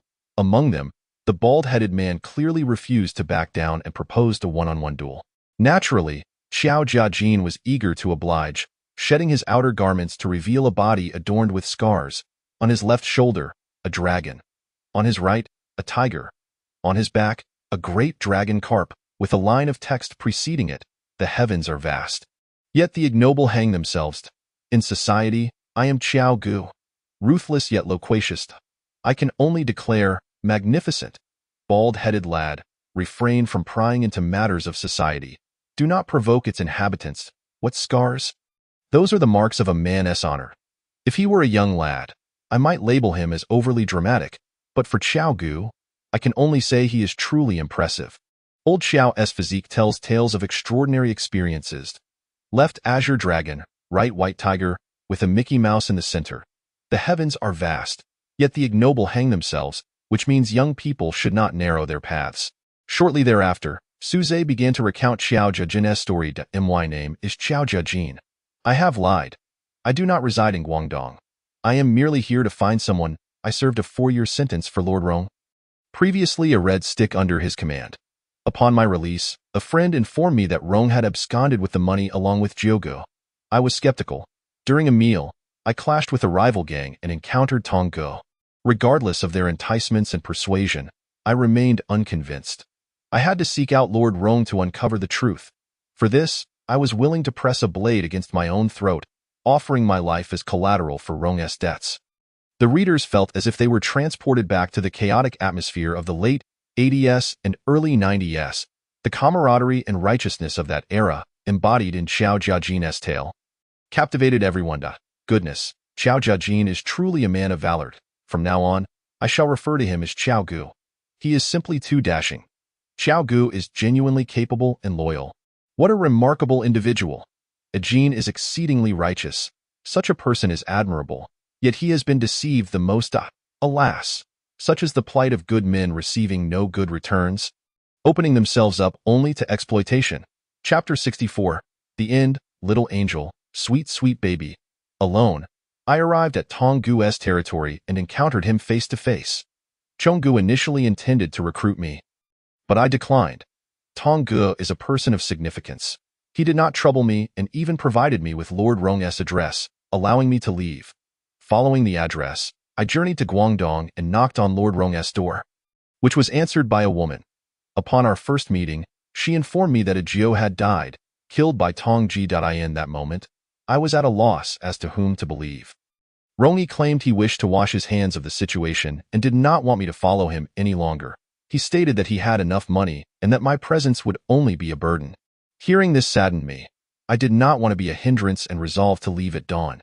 Yet, Ajio was gone, and my mind was blank. What was I to do?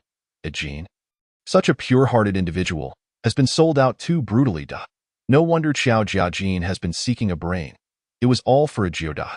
When one needs assistance, they refer to the person as Ajin. But when they no longer require them, they label them a burden. It brings tears to my eyes. My heart aches for Jin Zai. I made my way to the rooftop, where I encountered an elderly woman burning paper. She informed me that someone with a similar tattoo to mine had jumped from this very spot. I understood then that Lord Rong had deceived me. I resolved to confront Lord Rong. I sought vengeance for Ajio. Upon our initial exchange of words, Rong stabbed me. I did not retaliate. I owed him that much, and it was time to settle the debt. Then, an earthquake struck, and I lost consciousness. When I awoke, I found myself in a strange room that I recalled Ajio's words. Ajin, if I were to perish, find another brain. I am Xiao Jiajin, and it is time for me to begin lying. This supporting character, Xiao Jiajin, is truly remarkable. Initially, I thought him a hot-headed individual, but it turns out it was all Ajio's teachings. What a good brother. This narrative is exceptionally well crafted. It truly lives up to the title of The End of 10 Days. I have developed a fondness for this supporting character. He is emotional, loyal, and pure. The prose is genuinely exquisite, and the story is deeply moving. At that moment, in the judges' panel, teacher Guan Xian, having finished reading Xiao Jiajin's story, could not help but nod in approval. The character of Xiao Jiajin has indeed been well developed. Rich in depth and substance, it possesses the essence reminiscent of the martial arts literature of the 70s and 80s. Indeed. Teacher Du Liang chimed in. Initially, I believed he was merely a random passerby, but I never anticipated he would possess such depth. I am sure other characters also harbor their own stories. My anticipation grows. Moreover, Teacher Lan Xiaolong began to express his thoughts. Suze has adeptly woven together the game, suspense, and character narratives, each complementing the other, resulting in an increasingly refined quality of storytelling. In my opinion, this book is undeniably excellent. I am merely uncertain about the heights it might reach. The judges' discussions flowed endlessly, showering praise upon the characters crafted by Suze. In the realm of finality, the duel between Xiao Jiajin and the bald-headed man had reached its conclusion. The bald-headed man was bleeding from his mouth, his form swaying precariously. Just as they were about to depart, Qixia was unwilling to let it go. He picked up a knife, only to be intercepted by Qiao Jiajin. He stated that fighting should remain just that. There was no need for blades. We are humans, not beasts. If one becomes accustomed to the notion that it is acceptable to kill others out of danger, one can never return to a normal world. Qiao Jiajin was not particularly astute. He could not fathom the broader implications like Qixia. He simply understood that killing was not permissible at this moment. He was opposed. The portrayal of Qiao Jiajin in this passage is truly remarkable. The author excels in their craft. Those who have been part of the underworld often advise others against it. Once one takes a life, there is no turning back. Qiao Jiajin's worldview is commendably upright. He possesses a wisdom that appears naivete. This segment is written with such brilliance. We are humans, not animals. Friends who frequently take lives are well aware of this. Qiao Jiajin and Qixia remained at an impasse. But Sweet stepped forward. I have an idea. I shall take the life. This is what I perceive as my purpose of existence. Unlike others, Sweet does not yearn to return.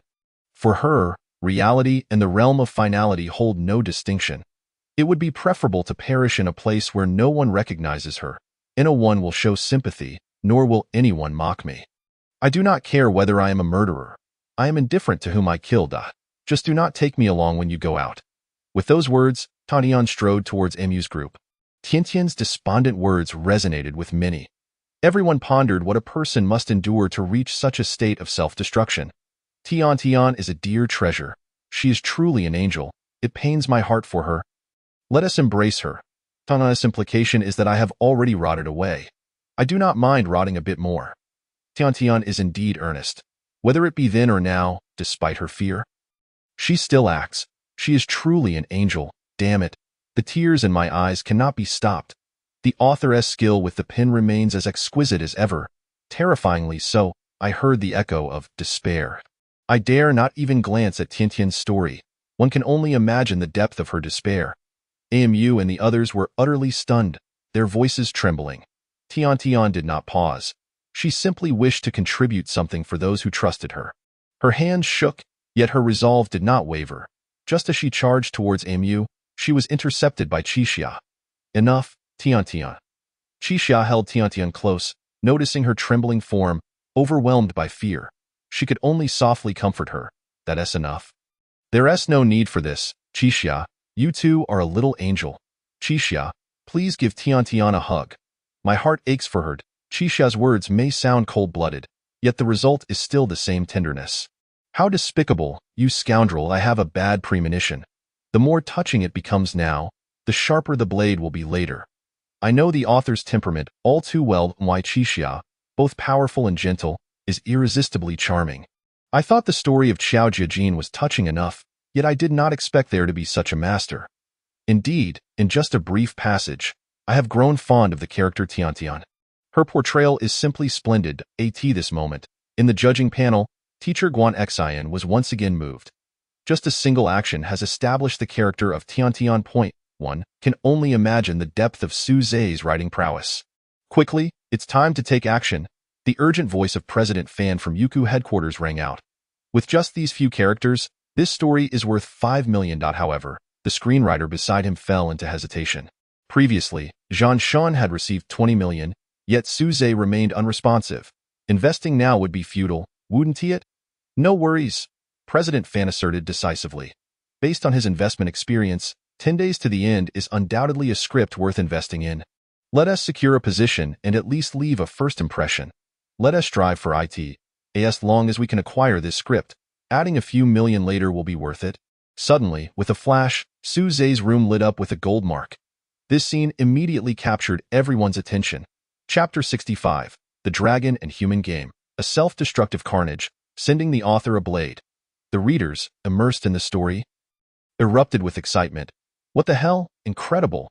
They've just started and already secured 5 million in investment.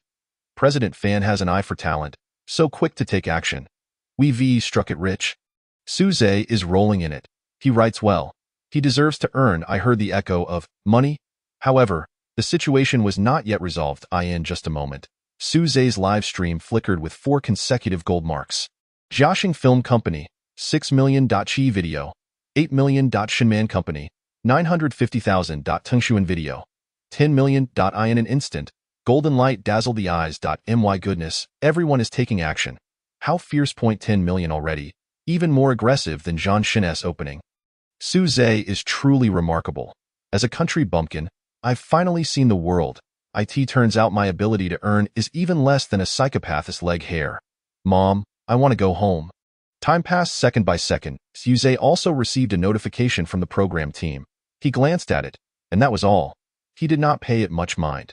Teacher Guan Xian observed this, and a terrifying thought arose in his mind. Previously, with Zhang Shen's 20 million not being acted upon, now with 10 days to the end having only a portion written, even a million was still unresponsive. Su Zhe is a madman? But he is certainly not foolish. This only indicates that Su Zhe possesses absolute confidence in his story. Whether it is Zhang Shen or 10 days to the end, in Su Zhe's mind, they are undoubtedly worth far more than 1 or 2 million. Yet where does Su Zhe's confidence stem from? Teacher Guan Xian could not fathom. Moments later, an even more terrifying thought crossed his mind. Normally, to assess the value of something, one must possess at least a rough understanding of the specific matter. This indicates that Su Zhe must already have a complete and perfect story in his mind. One that transcends the value of 1 or 2 million. Teacher Guan Xian recalled how he had frequently praised Su Zhe, elevating him. It was only at this moment that he realized he had underestimated Su Zhe and 10 days to the end. Just how brilliant a story is 10 days to the end? He dared not contemplate in the room. Su Zhe's hand continued to write the plot. Amu and his group were already terrified, and Qixia and the others did not dare to act further. The once ferocious Amu and his group were now like startled birds, no longer daring to act recklessly. Ha ha ha, I'm thrilled. Serves you right for being so arrogant. Have you forgotten how you treated the protagonist? Having been accustomed to acting tyrannically, this is how one should be educated. Meanwhile, on the other side, Officer Li, Jin Yuanxuan, Zhang Zekin, and a small-eyed companion, following Chu Tianqiu's map, arrived at the site of the dragon and human game. Yet the map clearly marked it as the human tiger. The dragon and human game does not require tickets. Everyone raised their hands to vote, opting to participate. Shortly after, Qixia and the others also arrived at the dragon and human game site. At that moment, Chu Tianqiu was fiddling with the chess set at the gates of heaven. Qixia, why do you think this is? I knew this little rascal had ulterior motives. Generally speaking, the more something appears righteous, the more wicked it is in reality. Alas, two groups are about to turn on each other. I can't bear to watch this little rascal's head itchy again, daring to scheme against Qixia. Qixia had no intention of participating in the dragon and human game, but unable to resist her teammates, she chose to follow along. The dragon and human game type is team cooperation. Without traitors, teammates will not turn on each other. As they entered the game area, they were instantly locked in an iron cage. Below the iron cage was a blazing sea of fire. At this moment, the dragon and human announced the game rules. This game is called Seesaw. If you are not eliminated, each person will receive 10 tokens when the game begins. The rules seemed overly simple, and Qixia immediately grasped the key to the game, to lighten. As long as one is lighter than the opposite side, victory is assured. However, neither side knew that the opponent was someone they recognized. At this moment, Chu Tianqiu was still fiddling with his chess set. Sometimes, being too clever is a terminal affliction.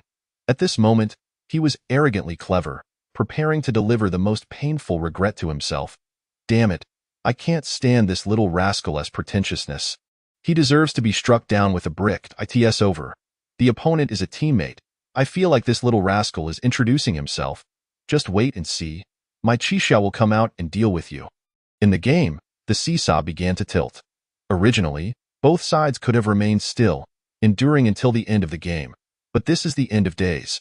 Trust is cheaper than dust on the roadside. Both sides began throwing objects into the pit, attempting to lighten the room's weight. Tian contemplated cutting off a hand to throw out, but was quickly dissuaded. The group began tossing everything they could spare.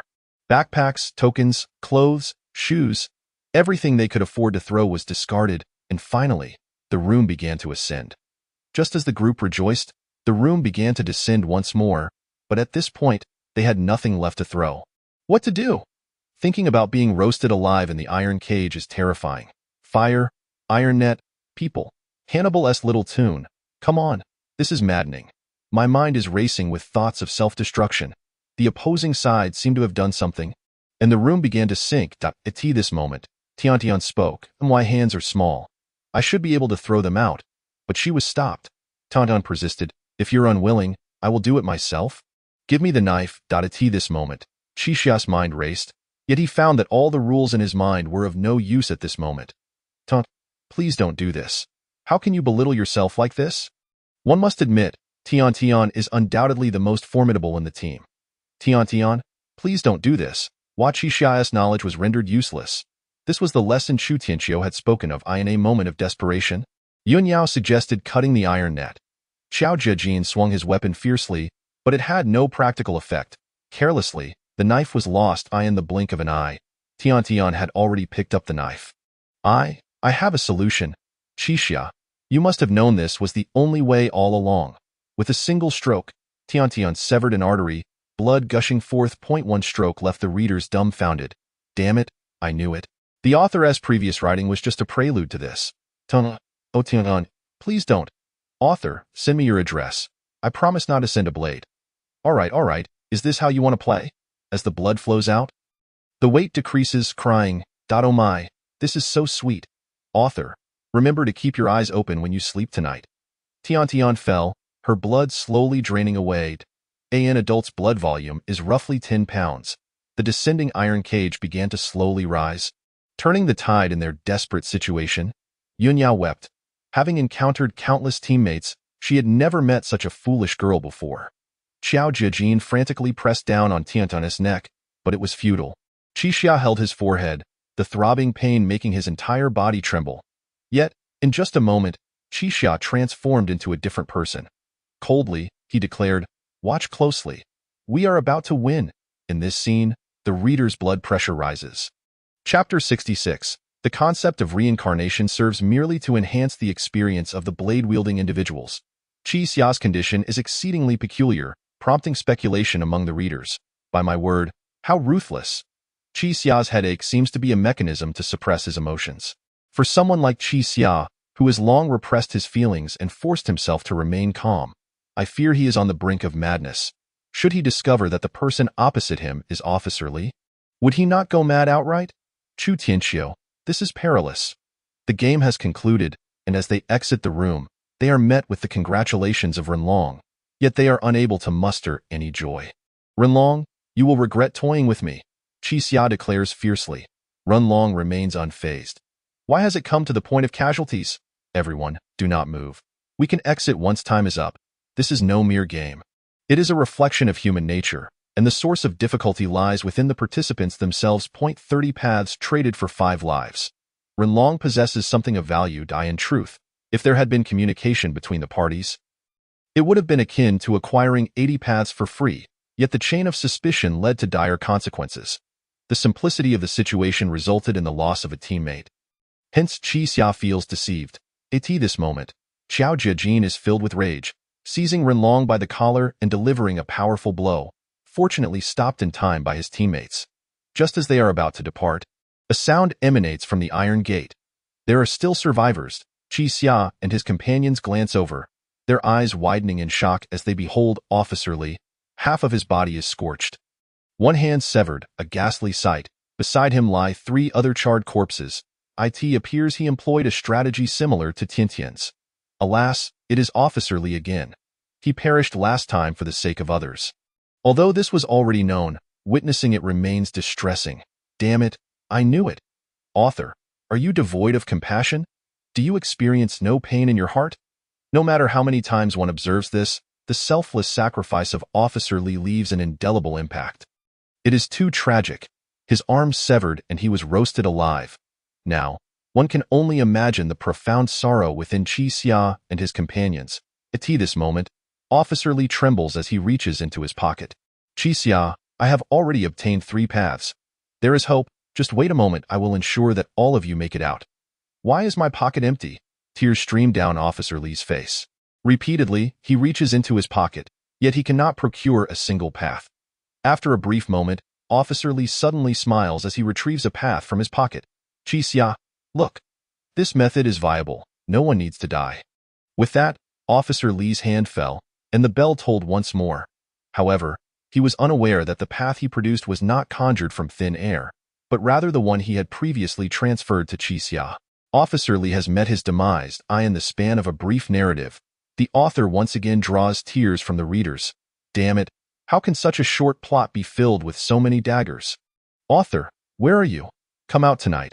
I'll treat you to a meal on the rooftop. I see it clearly now. The author introduced the reincarnation concept solely to facilitate the slaughter. Officer Lee, he truly took my breath away. In the next moment, Daxia writhes in agony on the ground. Yuanyao now comprehends that Tiantian's desperate efforts to bleed out only led to mutual destruction. If the dragon game operates this way, how can one escape the realm of finality? Yuanyao's gaze dims instantaneously. Moments later, Daxia resumes his previous demeanor, becoming utterly indifferent. His heart feels hollow, yet he does not experience sorrow. The group carries Tiantian's remains back to the gate of heaven. No, please, do not speak of my Tiantian any further. If Tiantian were to know, would she not be heartbroken? Would she not succumb to a mental breakdown? Author, you possess no heart. The most agonizing aspect is the desperate attempt to save others, only to end up taking lives. The group arrives at the gate of heaven. Faced with their skepticism, Chu Tianxiu feigns innocence, playing the part of a hypocrite. At this juncture, Daxia fixes his gaze upon Chu Tianxiu. An unexpected smile gracing his lips. How intriguing! This is precisely the purpose of his arrival at the gate of heaven. To unearth his own potential through Chu Tianxiu's actions. What does it matter if a teammate has perished? What of Renlong? In this moment, Daxia feels an inexplicable joy. When the protagonist smiles, life and death become unpredictable. By my word, the protagonist is darkening. I adore this. The intensity is escalating. I revel in it. Is this the rhythm to drive the protagonist to madness, or to extinguish humanity and ascend to divinity? I hear echoes of madness. After the events, Daxia and his companions arrive at the desolate land behind the school. This is the designated burial site by the gate of heaven. They intend to inter Tiantian here. Strangely, although Yuanyao is alive, there exists a grave for her here. I have died, yet I stand resolutely here. To be dead is to be dead. Upon returning, one becomes a new self. Am I still the original me? One day, this world will be filled with our corpses. Daxia suddenly perceives the peculiarity of the situation. The bodies of the deceased remain here, yet they can continue to reincarnate without hindrance. Time and humanity have not reset. Thus, the notion of reincarnation is inaccurate. Why does the divine will allow humanity to perish repeatedly? A paradox arises. Before I was born, who was I? When I was born, who am I? The readers find themselves in deep contemplation. Who am I? Who is me? Who has slain me? And whom have I slain? Oh no, I must engage my intellect, dude. Just write your story. There is no need to delve into such profundities. You think too highly of me. This touches upon the issues of materialism and idealism. Clearly beyond my grasp, and a wonder it reeks. It appears we are constantly inhaling our own corpses. Not to mention the stench, it is enough to drive one to despair. Yuanyao disregards Daxia and begins to bury Tiantian. Before interring her, she applies lipstick on Tiantian. I adore him. Next time, he shall be my official girlfriend. Yuanyao is indeed a little angel. The friendship between girls possesses a certain depth. I see something profound. In truth, it is not unfeasible. I enjoy it. It is a sketch. With a mere closing of the eyes, one is enamored. With a flick of the legs, one smiles. I support this union. Who agrees? Who disagrees? Tiantian has been laid to rest. Xiao Zhejian plucks a flower and places it at the gravesite, feeling the pain of failing to protect those he cherished. Daxia constructs a wooden tombstone for Tiantian, inscribing her true name, Zhang Lijuan. If possible, she would not wish to be known merely as Tiantian. I return your original name to you. Born light, returned pured, a warm-hearted Daxia. The details are touching. What a remarkable narrative. Infinite reincarnations can cut me countless times. Author, you have triumphed out. A multitude of individuals are admirable, except for Xiao Ran. Many are brave, apart from Xiao Ran. They are all commendable teammates, excluding Xiao Ran. Chapter 67. The moral celestial, Xiao Ran, elevates the reader's blood pressure. At this moment, in the judges' seats, several judges begin to provide commentary. One cannot deny that the details of 10 Days of Finality are exceptionally well crafted. Teacher Lan Xiaolong speaks first. Indeed, with just a few strokes, one can inadvertently touch everyone with subtle details. Teacher Guan Xian concurs. Each character is so vividly drawn, possessing their own unique persona. It is indeed well written. Indeed, with so many characters, each with their own thoughts, and their trajectories intricately woven together, it is evident that Su Zhe's writing is truly commendable. 10 Days of Finality is undoubtedly an excellent work. The protagonist is exceptionally endearing, possessing extraordinary intelligence, terrifyingly calm, yet always able to offer solace. Tian Tian and Officer Li Tu, both selfless characters, uphold the remarkable humanity within the realm of finality. Readers begin to express their opinions. I stand with the protagonist. I am utterly taken with such characters, calm, formidable, yet gentle. I think Xiao Jiajin is excellent. Being friends with such a person is the most comfortable. Regardless of your opinions, I stand with Tian Tian until the very end. Does no one remember the deceased character? Shu? That was the only Zodiac character I liked. I stand with the dashing fellow from the initial room. His every appearance serves to prevent rash actions from the crowd. He is truly magnificent. I stand with Chu Tianqiu, for no other reason than to witness his demise. Tiantian's remains have been laid to rest. At this moment, Zhang Shan approaches Qi Xia, informing him that another teammate has returned. Qi Xia counts and realizes there are still individuals missing. It dawns on him that Xiao Ran and Dr. Zhao have not yet returned. Qi Xia is suddenly filled with anger. Those who should have returned have not, yet those who should not are back. What the hell is going on? At this scene, the readers erupt in laughter. I share Qi Xia's sentiments. What the hell is happening?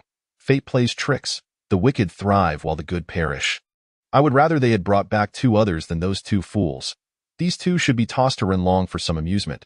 Qi Xia is about to lose it. Qi Xia locates the 2. At this moment, Dr. Zhao is persuading Xiao Ran to remove her wet clothing. Qi Xia's gaze is icy. He understands the game involving the human rabbit. Xiao Ran is evidently bound within a water tank. So why is she unharmed? Xiao Ran cheekily responds, Qi Gu, were you worried about me? I almost scared myself to death. Then how did you survive? Qi Xia retorts coldly. See, this is what it means to be a textbook gentleman. He is so courteous, so skilled in conversation. Sigma males, take notes. If you can speak, do so more. Insufficient aggression. The insult is too low. Poor ratings. Speaking so directly, it is truly you. Qi Gu. 1 wonders whether Xiao Ran is unable to comprehend. As her expression grows increasingly cheeky. Greetings, what do you think? At this moment, he continues to lament that Dr. Zhao did not save him. In truth, the setup of the human rabbit game, particularly the fish tank, is far from sturdy. The weight of the water causes the tank to tilt, and if Xiao Ran were to kick the key out, she could have rescued Dr. Zhao. Qi Xia's eyes widened. It turns out the crux of the human rabbit game is to witness death and do nothing to save. Unable to contain himself, Qi Xia uttered a curse. Why is it that the game specifically targets the virtuous? Individuals like Officer Li are the first to perish, while scoundrels like Xiao Ran manage to survive. He shudders to think what monstrous beings will remain in the final days. At this point, Qi Xia could no longer restrain himself and exclaimed, Good people do not live long, while the wretched endure for 1,000 years. How can one make such a statement? Is that not an affront to the turtle? Turtle, damn it, do not associate me with this fool. He still possesses that remarkable talent for conversation. Sigh, my heart aches for Officer Li once more. Must everyone truly become like Xiao Ran? Qi Xia spoke softly, yet Xiao Ran heard him and grew somewhat irate. Xiao Ran stepped forward to confront him, demanding to know why he would say such things, deeming it excessive. Qi Xia reiterated his previous statement. Xiao Ran utterly lost her composure. You think you're someone special just because I've shown you some respect.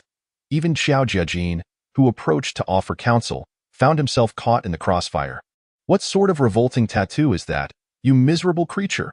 At that moment, Xiao Jiajin began to forget who had proclaimed do not strike women. Xiao Ran's tirade continued unabated. I heard that the one who sold herself has died. Xiao Ran, the Empress of Terror, with just a few words sent readers' blood pressure soaring. I cannot bear it any longer. Had I been present, I would have made him experience the 10 most brutal tortures. A precise and relentless barrage of strikes, truly a talent. Fools are indeed terrifying. When they become ruthless, they spare no one. I can only shout 666. Xiao Jiajin transformed into a powerhouse. charging in with a series of relentless blows, leaving no room for explanation. A real beast, I cannot endure this anymore. I must seek out my rebellious child to vent my frustrations.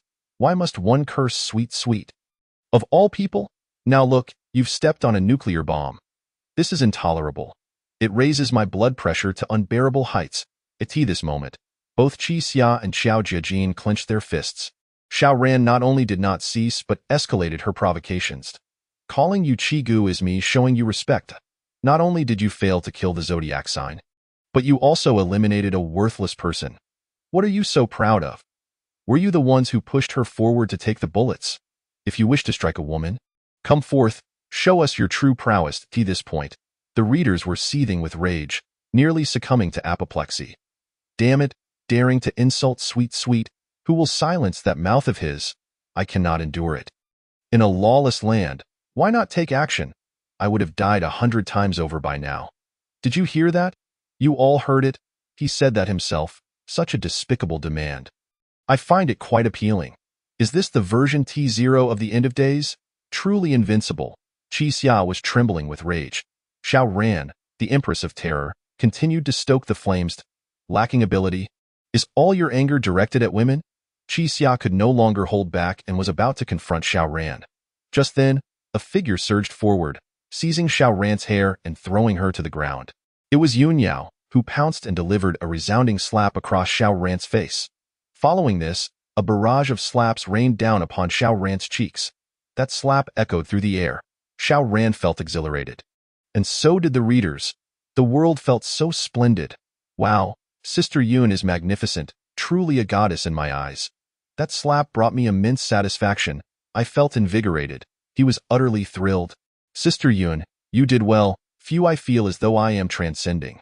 One should never underestimate the intentions of an idol. Their slaps are breathtakingly powerful. In society, my sister Yao is fierce and speaks little.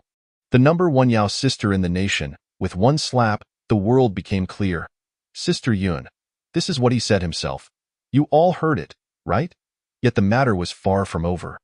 Xiao Ran did not cease her self-destructive antics. Chapter 68, Aunt Tong's Lecture, a large-scale pyramid scheme. At this moment, the comments section was bustling with activity.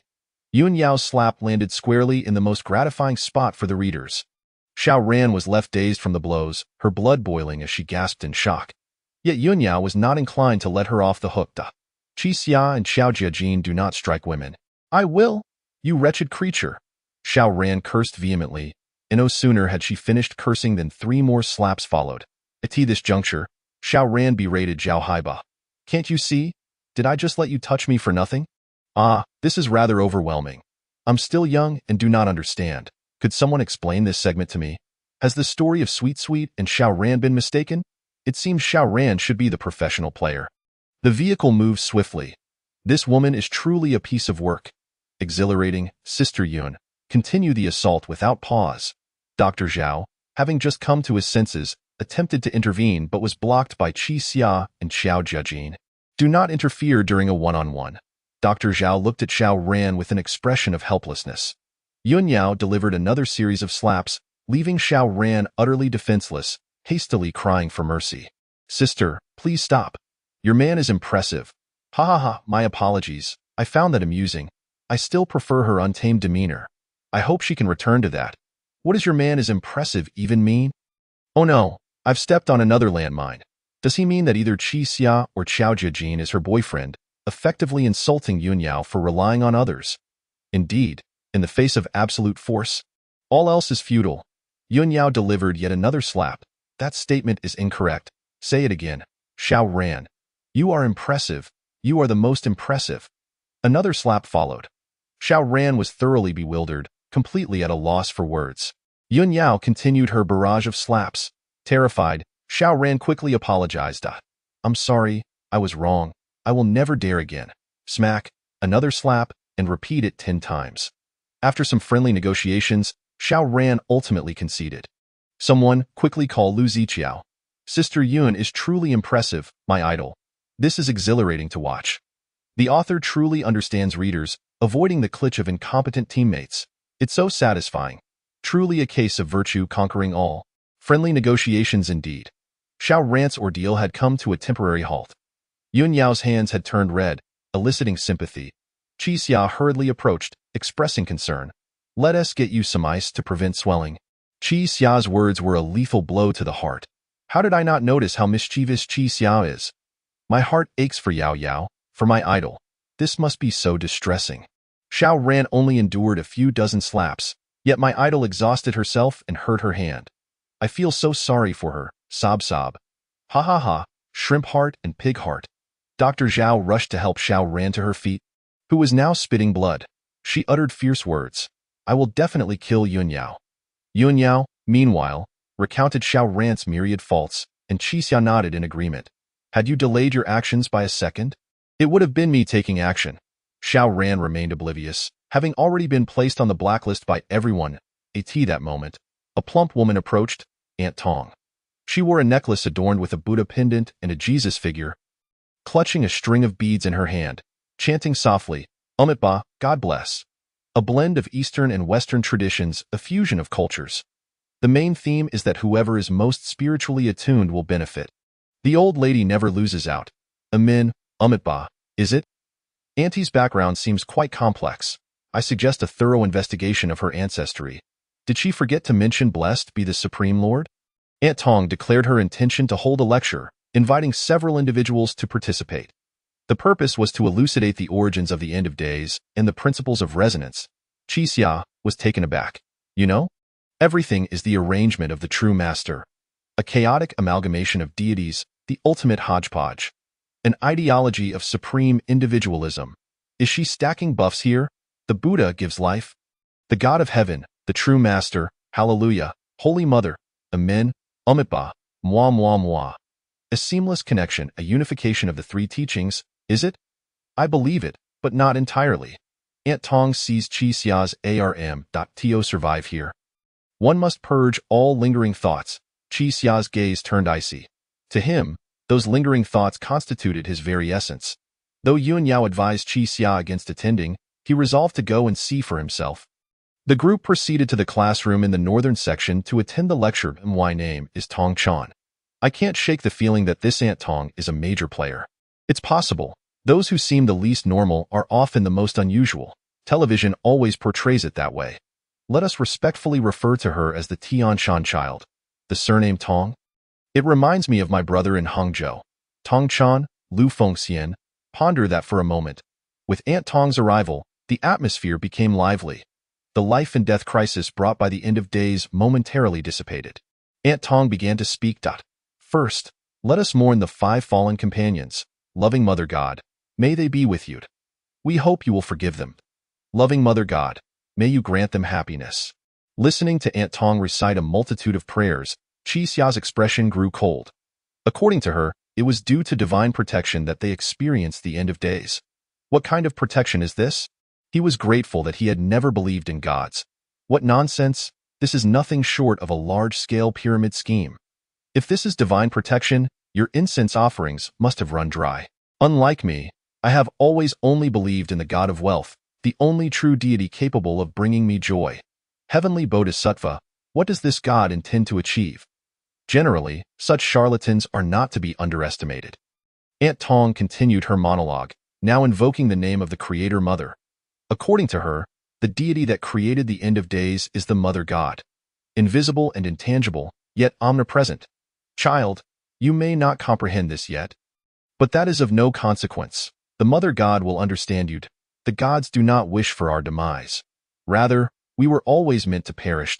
She is not slaughtering us, but rather nurturing us. We must be guilty. We are here to atone. Sowing discord is a sin, and spreading falsehoods is a crime. The Mother Goddess is everything. All religions in the world were founded by her. Following in the footsteps of the Mother Goddess, everything can be explained. Droning on, endlessly, with the same monotonous refrain, Aunt Tong's logic left everyone furrowing their brows, feeling a sense of being deceived. Family, I have attained enlightenment. From this day forth, I shall be a believer in the Holy Fire Miao Miao sect. I do not believe in that. I only follow the He Huan sect. What this means is, the Mother Goddess encompasses all, I am but a part of her, thus I am divine. I have attained enlightenment, I have become the Taoist master. I have become. Ha ha ha. Apologies, I believe in the red. I only accept the trials of the nation and the people. May the mother goddess create a stone she cannot gather. I think I understand why Monkey King is so vexed with Tang Song. It is simply a grand brainwashing session. Applause is the echo. Chapter 69. The non-existent Yin Un. My mind ignited. Next comes the second round. What is an echo? Aunt Tong continues her performance. According to her, I am the mother goddess. I have heard the echo. Which means the mother goddess has heard the echo. However, when we receive the echo, we can temporarily borrow the power of the mother goddess. Daxia actually believes this logic is flawless, with no faults. At this moment, Aunt Tong instructs everyone to write a sentence on paper to prove the existence of the mother goddess. Daxia writes, "And I truly miss you." Aunt Tong ponders for a moment and immediately unveils the truth. "And I long to see you." When Daxia looks again, she is taken aback. The words on the paper are different from what she previously wrote. Huh? Why do I feel a bit dazed? Did Aunt Tong just activate the echo? Didn't the bell just ring? Report, malicious modification of another's data, banned for 7 days. What is truly missing is indeed not a genuine longing. Could it be that Daxia has cheated? Bah, scoundrel. Everyone, please be quiet. Let me ponder this for a moment. Concept God, Aunt Tong, at this point. Daxia is utterly confused about what transpired, asking others, only to receive the answer that the content just written is indeed this. She guessed correctly, but how did she arrive at that conclusion? Aunt Tong writes a word on the blackboard. An echo is a form of belief. It must be sufficiently devout. Oh, this. Daxia shakes her head in a moment of daze. It seems she has grasped the elusive thread of meaning. To activate the echo, one must believe that this echo will surely succeed. As long as the subconscious believes there is cash in the pocket, one will surely be able to pull out cash. The bolder a person is, the more fruitful their pockets will be, right? Idealism, consciousness determines matter. All right, so it's about cultivating immortality, huh? It seems the god of gamblers is a believer. Otherwise, how could he conjure 3? This inevitably brings quantum mechanics to mind. Don't ask, just look it up, so that is it. At this moment, Daxia finally comprehends everything. And no wonder Han Yimou can summon the 7 black swords. And no wonder Officer Li can pull things from his pocket. It is because their subconscious holds such belief. It is all the power of the subconscious. Aunt Tong's ability to echo with high probability stems from her profound faith in the mother goddess. By some twist of fate, she has become a powerful echoer. This makes perfect sense, so the saying believers gain eternal life is true. Qin Shi Huang is also real. He truly needs $50. I think I understand now. To make a door appear on the wall, one must subconsciously believe that there exists a door there. Oh no. The protagonist has heard the truth. Thus, a teammate who can hypnotize is needed for assistance. Then we would indeed be invincible. Lin Qing. Daxia suddenly turns her head, inviting Lin Qing to assist her. I want to control the subconscious, so that Han Yimou does not think of certain things. However, this is impossible. Lin Qing and Daxia conduct an experiment. Do not imagine that black cat watching you. In fact, not to think is something that cannot be accomplished.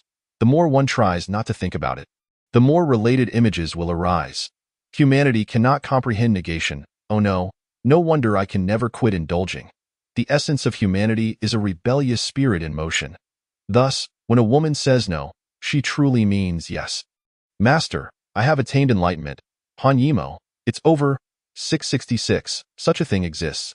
According to Lin Qing, there are 2 methods to try. Point 1 is long-term brainwashing. The other is to completely strip a person of cognitive ability, causing their thoughts to become chaotic, so they will forever believe in themselves, essentially turning into a madman. Much like those in the Yidiode. At this moment, Daxia suddenly harbors doubts about Lin Qing but says nothing. I feel like Daxia is just like that. He unconditionally believes in himself. So, is Daxia a madman? I believe that the 3 phantoms of the strange castle absolutely meet the above requirements. Because I believe in myself, does that make me a madman? I ponder the power of thought. Wow, the fire is blazing, then. Aunt Tong recounted the catalyst for activating the echo. When Daxia inquired about how to deactivate the echo, Aunt Tong replied that the echo is merely temporary. Temporary? Daxia gazes at Han Yimou, lost in thought. Han Yimou, it's another screen-filling day, don't look at me. I'm not that interesting. It can't be turned off.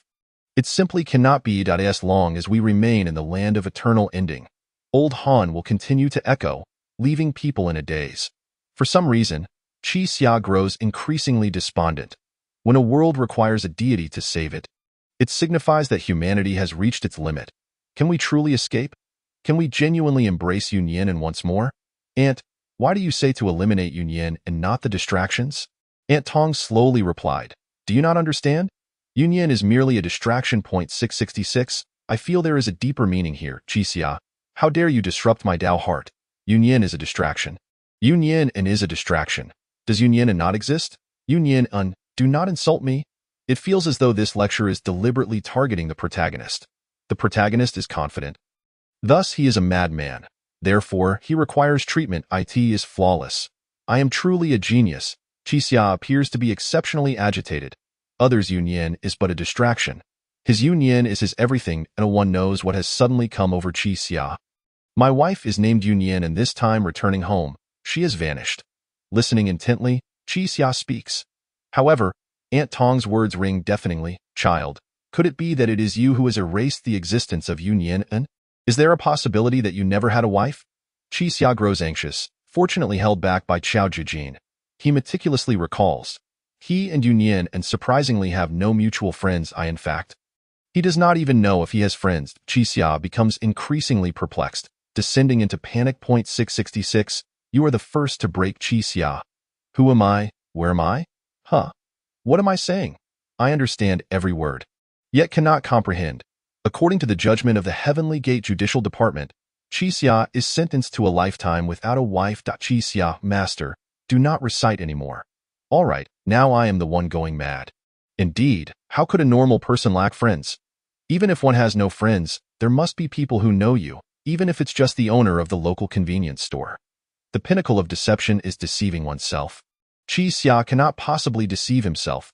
What wife? Merely a fantasy of a dead otaku before his demise.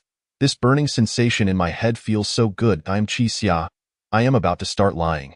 At this moment, Han Yimou begins his Dale performance to IN novels. When descending into another world, there is often a mentor guiding the way. Aunt Tong might be that mentor, and I am the protagonist. Last time I did not appear, so there was no guide. This time, because I exist, the guide has appeared. Chapter 70. Long live the Yidao. Lin Qing's explosive news. Han Yimou's fantasy instantly incites laughter from the readers. It is merely the author's own fantasy. See, none of those who write novels are normal. As if that makes any sense. Timid yet excessively confident. Truly remarkable. Regarding Han Yimou's remarks, Qi Xia merely shakes his head, not taking it seriously at this moment. Yun Yao inquires whether they should attend tonight's welcome party. The main purpose is to introduce everyone to each other, facilitating future cooperation. Among the group, Qiao Jijin's reaction is the most intense, and his true aim is, in fact, beer. The group has no reason to refuse, so they all participate. The welcome party's table is laden with delectable food, capable of temporarily alleviating the terror of the land of eternal ending. Next comes the time for self-introductions. I am Chu Tianqiu, leader of Tian Tang Co. To my left is Zhang Shan, deputy leader of Tian Tang Co. Qiao Jijin shows no interest, his mind consumed by thoughts of beer. Preferably ice-cold. The brief party, whether for characters or readers, seems to induce a sense of relaxation. The tension caused by dangerous games has slightly eased. After hard work, a cold beer is worth its weight in gold. Who understands that? Ordinary days always touch the heart. This is the purpose of gatherings. I assent it. Looking at this scene, why do I suddenly feel like crying? Give him ice. I said to give him ice. Room temperature is just not right. It's simple. Let Han Yimou imagine he will be crushed by ice-cold beer. As a sip of beer goes down, the atmosphere of the welcome party gradually livens up. As people mingle, strangers begin to familiarize themselves with one another. Qi Xia abstains from alcohol, preferring peanuts, which have piled up before him into a small mountain. Lin Qing does not comprehend Qi Xia's fondness for peanuts. Peanuts can replenish the energy required for brain function. It must be because the author enjoys eating peanuts, she muses. Just like sunflower seeds, it's fine until you eat one, and then you're hooked. At that moment, their idol Yun Yao prepares to serenade everyone with a song. Though the road beside you is long, I remain unwearied, accompanying you slowly, stanza after stanza. All are enchanted by Yun Yao's melodious voice, momentarily forgetting their predicaments. The Wandering Life of Teresa Tink. That's it.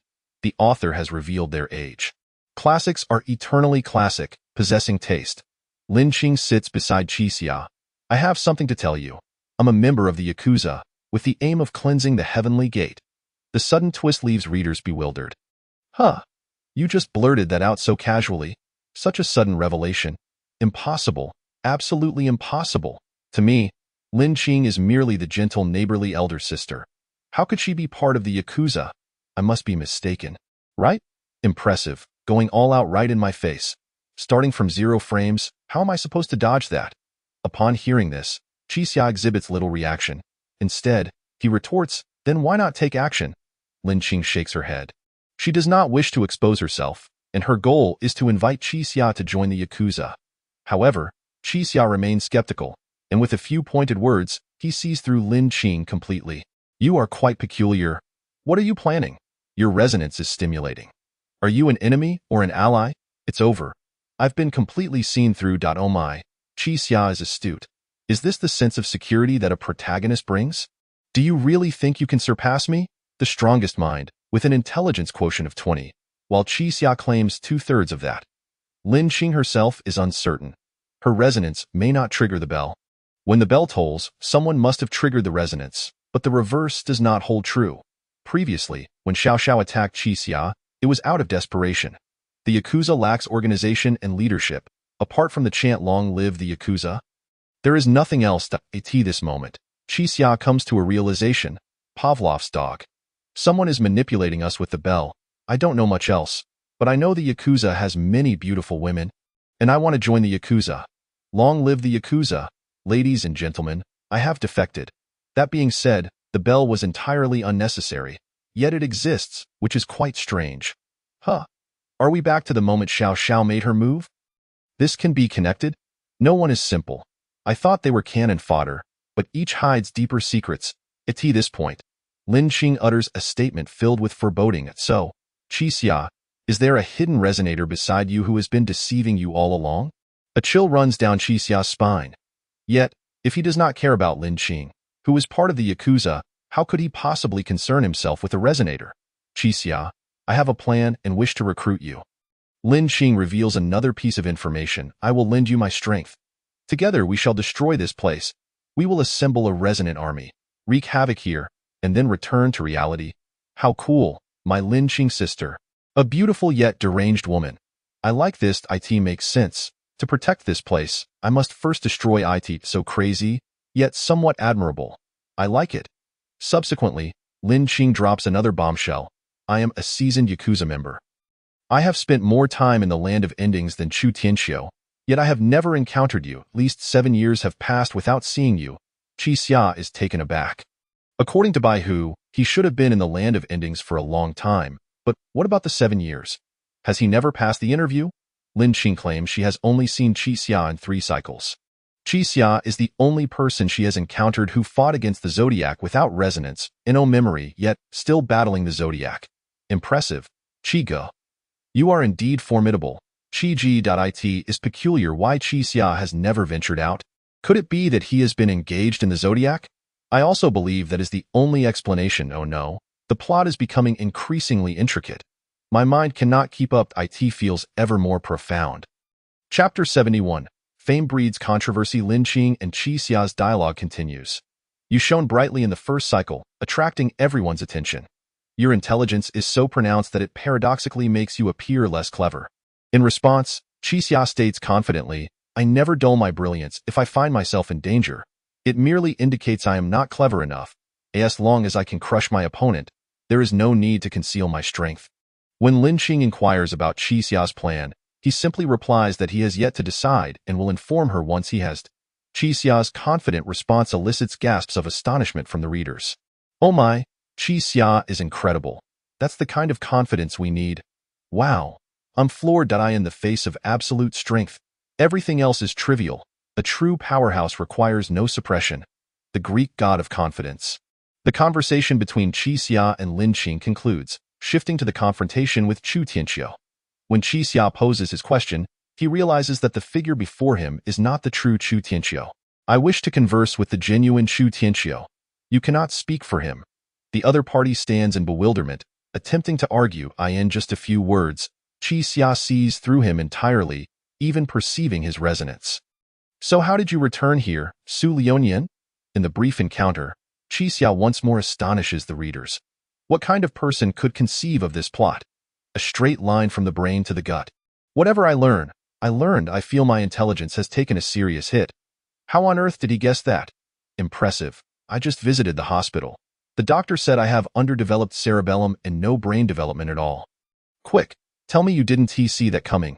Otherwise, I'll seem foolish. Indeed. As Qi Xia utters this, the figure of Chu Tianxiu sheds its disguise, reverting to Su Lionian's appearance. Qi Xia wishes to meet Chu Tianxiu, but Su Lionian adamantly refuses. Reluctantly, Qi Xia must ask Su Lionian to relay his message. Help me inquire how long Chu Tianxiu has been here. If Chu Tianxiu answers incorrectly, he shall be eliminated. In this moment, Qi Xia's aura finally ceases to be concealed, reaching the pinnacle of intellect. This simultaneously sparks a new wave of excitement among the readers.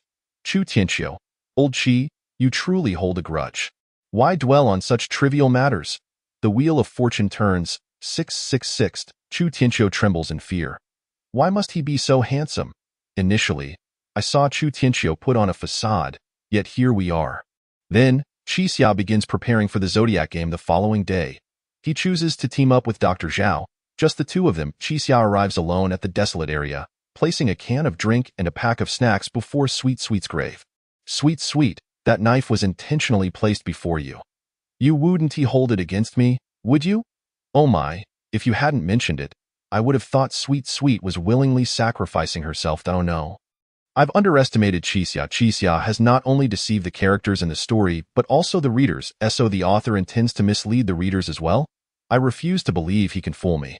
I am Qi Xia, and I am a deceiver. Qi Xia, you have a cruel heart. I feel that in this story, there is no one I can trust. Before long, the afternoon arrives. A day passes just like that. Su Zhe has eaten and starts resting early. Meanwhile, the fervor surrounding the 10 days of ending continues to rise, easily dominating various platforms. However, as the saying goes, fame breeds controversy. Suddenly, a headline titled Writers Association angrily critiques 10 days of ending forces its way onto the list, causing quite a stir. The content is penned by a bespectacled young man who claims to be from the Writers Association. Hello, everyone. I represent the Writers Association. My works are renowned. He immediately reveals his credentials, ostensibly to assert his qualification to comment, though his ulterior motives remain unclear. Having recently noticed the buzz around 10 days of ending, I became curious and looked into it. Frankly, I was quite disappointed. Is this really the caliber of the national top 10 competition? Setting aside the typical tropes of participation games, the urgency of survival is not particularly strong, and the sense of menace from the antagonist is lacking. The author's skill appears somewhat wanting. Of course, this is largely due to the protagonist's intelligence, but therein lies the primary issue. Continuing on, this individual articulated their perspective. The protagonist's intelligence is of dubious origin, which constitutes a significant flaw in the narrative. In the real world, the protagonist is merely a con artist, revealing a substantial logical inconsistency. The protagonist's level of intellect within the story is so extraordinarily high that it would surpass at least 99% of individuals in reality. I cannot help but ponder, from whence does the protagonist's brilliance stem? A person of such intelligence would find it almost effortless to amass wealth in the real world, yet they choose to survive through deception. Does this truly make sense? In my view, this represents a critical logical inconsistency. It feels as though the author is acutely aware of this, and that Qi Xia, as the protagonist, instinctively shares this knowledge.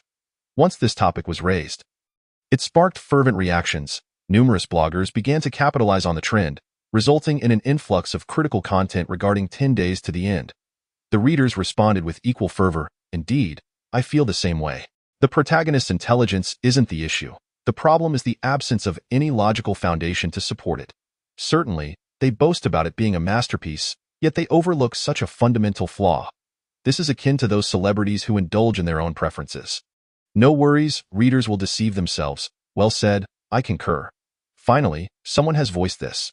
I'm tired of seeing them dominate the charts. Of course, many individuals also rose to rebut these criticisms.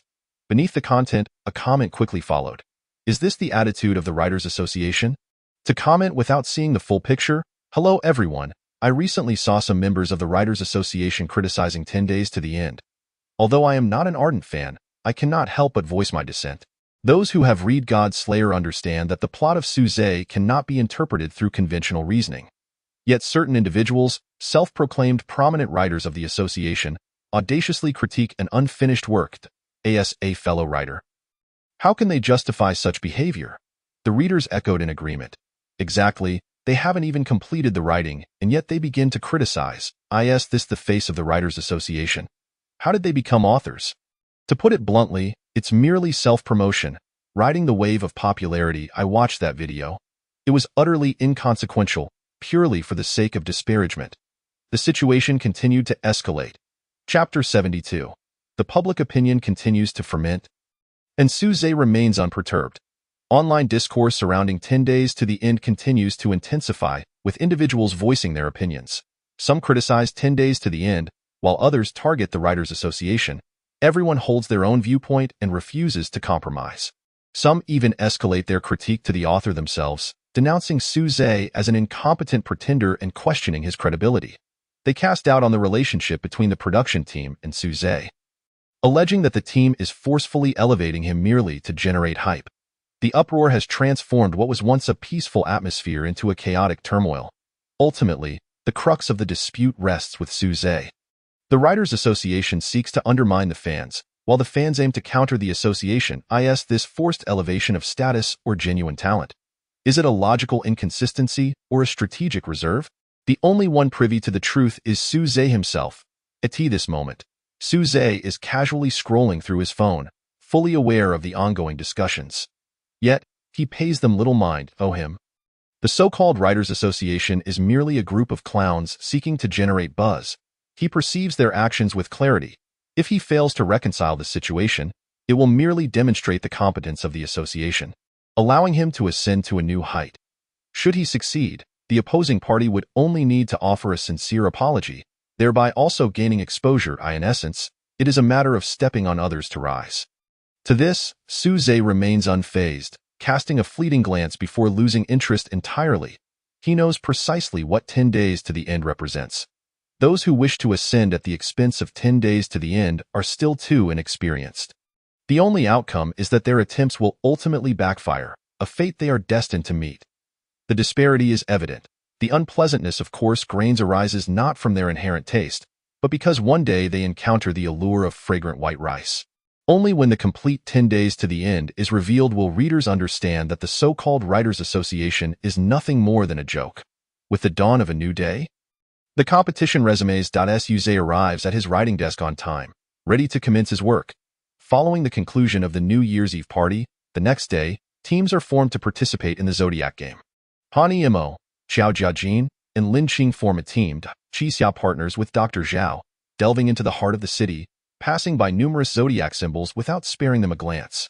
It is only when they encounter a rooster symbol that Qixia halts her steps. Little Haizi, the rooster's foot is showing, isn't it? Is this Kuan Ji's territory? Remember to bring your Qixia to the court. The game, as they blindly speculate, entails a repetitive viewing of someone in suspenders dancing, with the first to falter facing defeat. And why goodness, I declare this will be the most terrifying game in the realm of the end. A certain familiar figure seems to loom in the background. Even before the game commences, Dr. Zhao feels a sense of trepidation, but Qixia remains undeterred, insisting on participating. Are you confident? Qixia responds. It's hard to say, but I will give it my all. From Zhao Haiba's averted gaze, Qixia recognizes that each person is weaving their own web of deceit. Oh no, I've turned into a fool. I am Zhao Haiba, and I am about to begin lying. Wait. Why am I completely out of sync? Qixia's rationale for Dr. Zhao is straightforward. To forge a profound friendship, one must endure life and death together. Yet, Dr. Zhao's focus is rather peculiar. Will there be any girls participating? Oh my, I just remembered what Lin Qing said about the echoes hidden nearby. Goodness, they're well hidden. What could their true intentions be? The game rules are as follows. Each participant has 5 tokens. Winning earns 15 tokens, with 2 participants per team. The game is combative in nature, where the card players draw cards and drop items, while the teammates, known as fighters, are responsible for retrieving items and engaging in combat with the enemy. Fighters have 10 seconds to battle, after which they must cease fighting and discard their weapons out the window. If one side is eliminated, all members of the losing team perish. The types of weapons in the cards include knives, sticks, ropes, stones, shields, and life and death cards. The quantity of each weapon type is unknown, as is the total number of cards. However, when Daxia and her team enter, it is only the two of them. As long as you come, one more deceived soul counts. I can't believe it. This Zodiac doesn't adhere to the rules of combat, deceiving us with surprise attacks. We're all aboard. We just need one more to get started. Suddenly, the absurdity of the situation strikes them as amusing. The one drawing the cards must be Daxia. Poor Dr. Zhao is doomed. After what feels like an eternity, someone finally arrives, luring the two into the room under false pretenses. The game is officially underway. The roles are quickly assigned. On Daxia's side, she is the card player while Dr. Zhao assumes the role of the fighter. On the opposing side, a woman plays the cards while a man takes the role of the fighter. All participants furrow their brows at the convoluted rules of the game. Don't even mention participating in the game. I can't even comprehend the rules. Kuringu, take it slow. I'm struggling to keep up. Why does the ground level enjoy such convoluted tactics? It's quite irritating. I feel there must be a surefire method hidden within the rules, yet I cannot decipher it. At this juncture, Daxia's 5 cards are a shield, a stone, 3 ropes. Daxia first inquires about her opponent's name, who introduces herself as Su Shan, while her teammate is named Zichun. Subsequently, Daxia suggests to Su Shan to be gentle and to aim for a draw, to which Su Shan nods in agreement. The first card is revealed. Daxia has a rope, while her opponent has a cleaver. Brother, are you sweating profusely? Is it really over in the first round? Dr. Zhao, it's all over. Daxia, you're a star. Be gentle. Let us agree. I in the room. The two with weapons begin to take action, yet both find themselves hesitating. Killing is no trivial matter. Neither possesses the psychological fortitude for an initial confrontation, resulting in no casualties. However, readers commend this arrangement. Though there was no conflict, I find it quite reasonable. Indeed, if they had launched into a massacre right away, that would have truly betrayed humanity. The author has certainly written with thoughtfulness. Next comes the second round. Daxia boldly reveals her intention to play a rope, expressing her desire to cooperate. Su Shan also reveals her card, which is a stone. At this moment, Dr. Zhao is incensed, berating Daxia. In this round, the fighters do not hesitate. Dr. Zhao is struck on the thigh. Daxia feels a profound disappointment in Su Shan. I have shown sincerity twice, only to receive a knife and a stone in return. I am truly disappointed. Nonetheless, Su Shan has her own perspective, believing Daxia was compelled to play based on her abundance of ropes. Two clever individuals continuously speculate on each other's thoughts. Drawing another card, Daxia draws a knife. Her lips twitching slightly, Su Shan immediately seizes upon this slip. I dare say, Daxia is certainly feigning a flaw. Daxia. Ha ha ha, you've fallen for it. I've tricked you.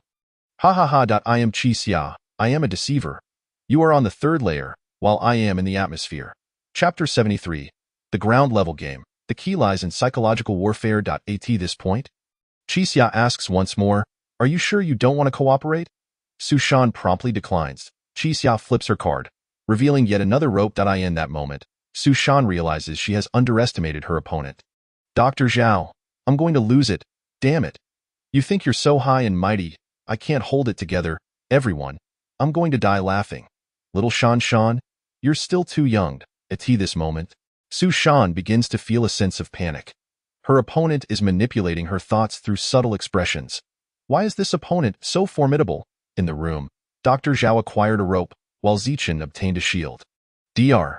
Zhao immediately began to curse. Daxia, strike him. Without hesitation, Dr. Zhao landed a blow to the opponent's head. In this battle, the opponent's celestial steed was defeated by an inferior horse. At this moment, Zichun was consumed by rage, losing all rationality and only wished to eliminate Dr. Zhao. Then, a new round commenced. Both players revealed their cards, and they were both stones.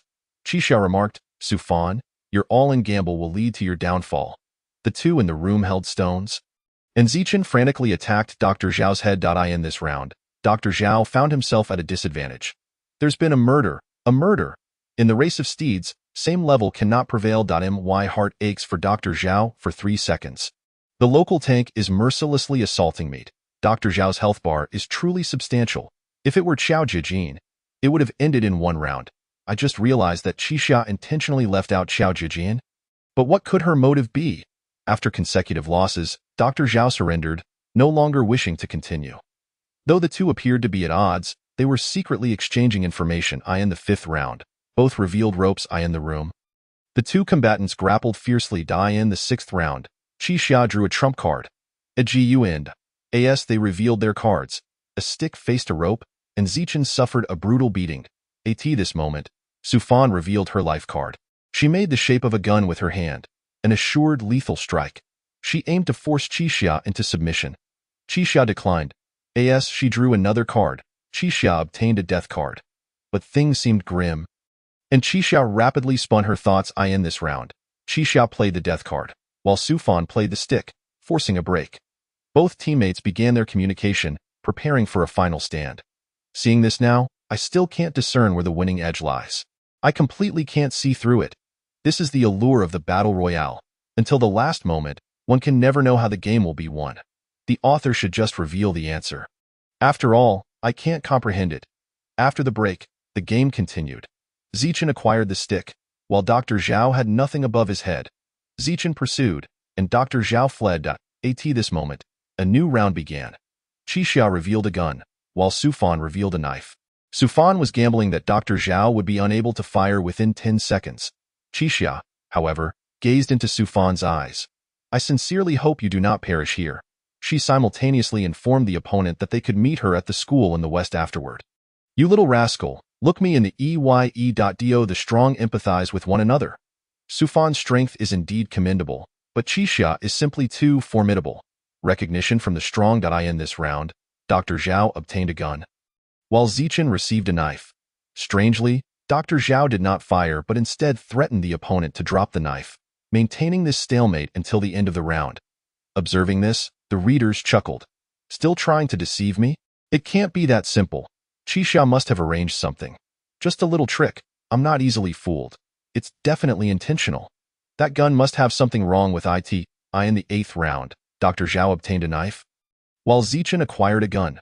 Without hesitation, Zichen pulled the trigger, and a jet of water shot forth, giving Dr. Zhao the opportunity to slash at Zichen's leg.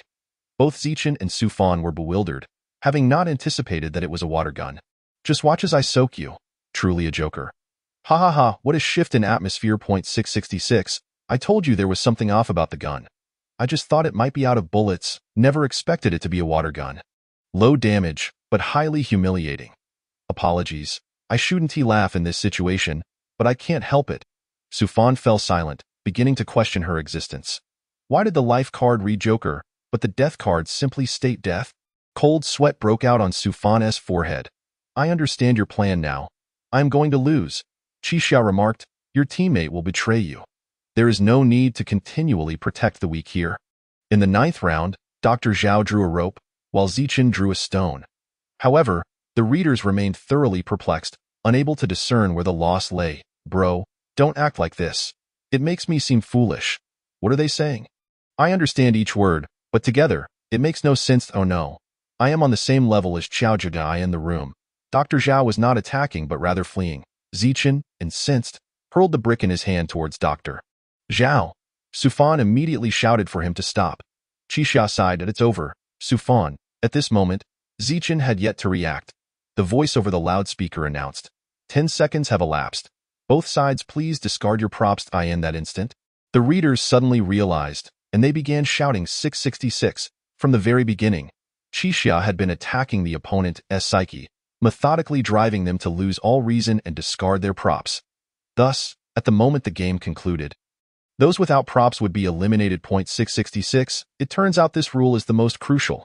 Old 6 is indeed terrifying. I am astounded. It can be played this way. The author is truly impressive. I am completely convinced. From the moment they entered, Qixia had seen through Zichen. It can be said that the strategy was entirely tailored to counter the two. A different person might have yielded a different solution. I can say, she has them firmly in her grasp.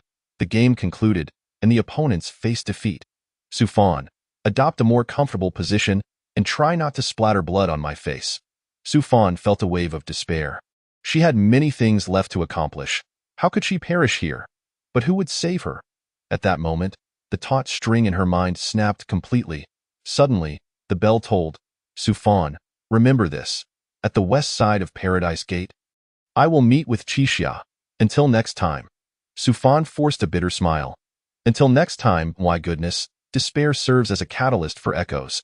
Qixia allowed Sufan to retain her memory by driving her into utter despair. So slick. Impressive. I have goosebumps. It can be manipulated this way. I am flabbergasted at how the author's mind works. The duel between two clever individuals is simply captivating. Next time, there will be another clever person added to the mix. The game of the local chicken has just begun, and my goosebumps haven't subsided. I can only say it was thrilling. I eagerly anticipate Sufan and Qixia teaming up. Incredible. My simple mind would never have thought of that.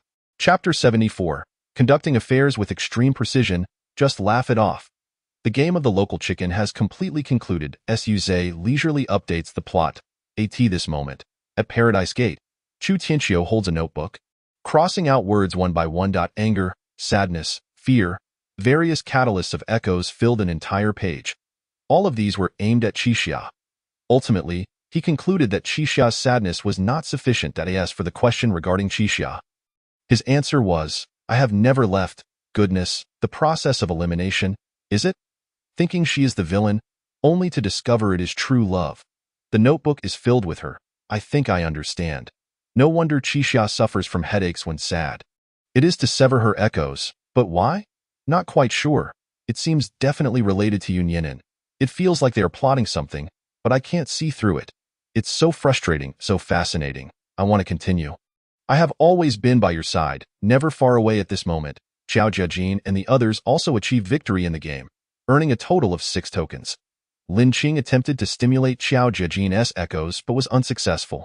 As they spoke, the bell tolled. I heard the echo of disaster. I heard the echo of cause and effect. I heard the echo of framing. I heard the echo of the original item. 4 echoes appeared simultaneously on the screen. Spectacular yet horrifying. Report Han Yimo for malicious spamming. Han Yimo remains as persistent as ever. The comic greets you. The top brother is truly deserving. My goodness. The extreme path is collectively spamming echoes. They're cheating? Life is unsatisfactory. The brother carries a burden. The extreme path holding a team-building event. Whose subordinate is this, so fierce? Over on Qixia's side, the two won the game, collectively acquiring 30 tokens. This moment. Qixia learned that Dr. Zhao's echo ability was to disrupt the surrounding environment. Moreover, his catalyst was peculiar, requiring him to touch a girl's hand. The first round had no echoes because he was interrupted by Qixia while having a deep conversation with Xiao Ran. Deep conversation, no evidence for the speculation. Goodness, the wheel of fortune has rolled over my face. The author understands the meaning of deep conversation. Does deep conversation refer to mutual exploration regarding the land of endings? Adult matters. Children should refrain from prying. During their exchange, they too were interrupted by the tolling bell. Qixia was lost in thought. A familiar voice, chilling to the bone, rang out behind her. Qixia, listen, the bell has tolled. The newcomer was none other than Xiao Xiao, accompanied by Jiang Ruoxue and a stranger to it must be said. Xiao Xiao was the sole person who caused Qixia headaches. You seem to remember me, have you echoed? Qixia, have you comprehended the words from last time? I do not wish to do anything. It was merely a chance encounter. I only wish to draw you in. Qixia's expression turned frosty. I detest matters that exceed my expectations. If you harm my teammate, be prepared to face me as an enemy. Xiao Xiao, do you think I'm being polite, which is why you've become presumptuous? Has Qixia encountered her nemesis? Ha ha ha, how amusing. Please don't come any closer. It feels like Xiao Xiao is the most troublesome encounter for Qixia, completely unpredictable. The last person who spoke to Qixia like that has already received dozens of slaps. Xiao Ran, meow meow meow. Seemingly impatient, Xiao Xiao appeared ready to make a move. Just then, the unfamiliar man named Old Sun began to restrain Xiao Xiao's actions. Don't bully people here. You've already harmed her teammate. What are you talking about? You lack restraint, my friend. I will stand up for you. The atmosphere on site has become somewhat awkward. Brother, you are quite a decent person, indeed. Ha ha ha, a man of honesty. The tense ambience suddenly made me burst into laughter. Protect our comrade, Old Sunday, a warm-hearted northeastern brother with a distinct accent. I see. Qixia, completely bewildered by the individuals before her, inquired, "Aren't you all in the same gang?" However, Old Sun's response was, "Can we not fight if we are in the same gang?" Qi Xia, wishing to leave, was instead stopped. "I stand up for you, and yet you wish to depart?" At this moment, Qi Xia felt overwhelmed, akin to a scholar confronting a soldier, utterly helpless in articulating her reasoning. "Ha ha ha, you've made me laugh to death. What he said makes perfect sense, and I find myself at a loss for rebuttal. It seems I've realized that Qi Xia's nemesis is indeed the extreme path. I mediate, and you fail to acknowledge me as your elder brother? This individual is undoubtedly compatible with Qiao Jijin. The sense of oppression emanating from the extreme path is palpable. Their actions defy all logic." Qi Xia gazed at this group of lunatics, her patience stretched to its limits. At this moment, Xiao Xiao removed her outer garment, revealing her toned muscles, and picked up a stone, poised to strike Qi Xia. "First, leave him be. We shall deliberate further." With that, she swung the stone toward her own forehead. I heard the echoes of framing someone. Damn, this woman is ruthless. I would also dodge if I were in her position. The neighbor's daughter is blossoming, her strength unmatched. Chapter 74, Lin Daiyu uproots the weeping willow. This truly is the fierce Barbie.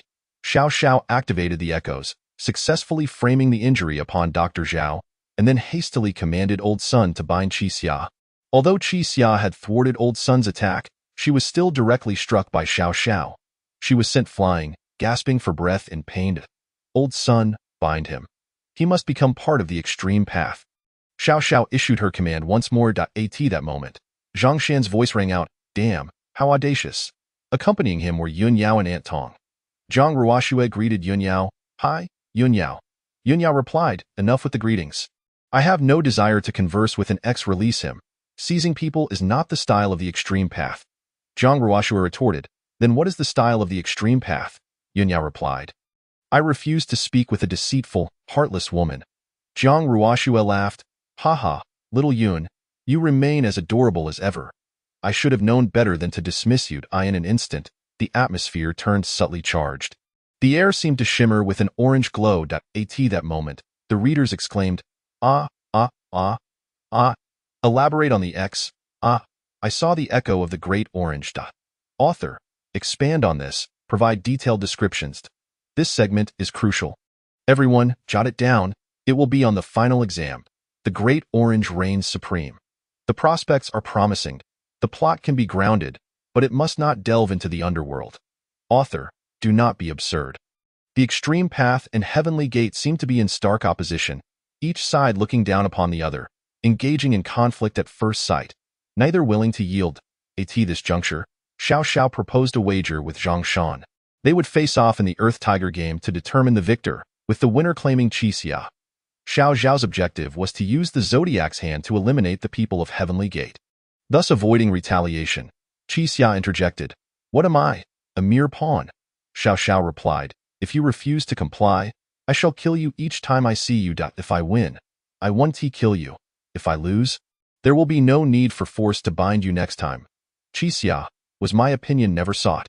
So it appears you intend to spare no effort in pursuing Qi Xia? Huh. Qi Xia felt utterly exasperated.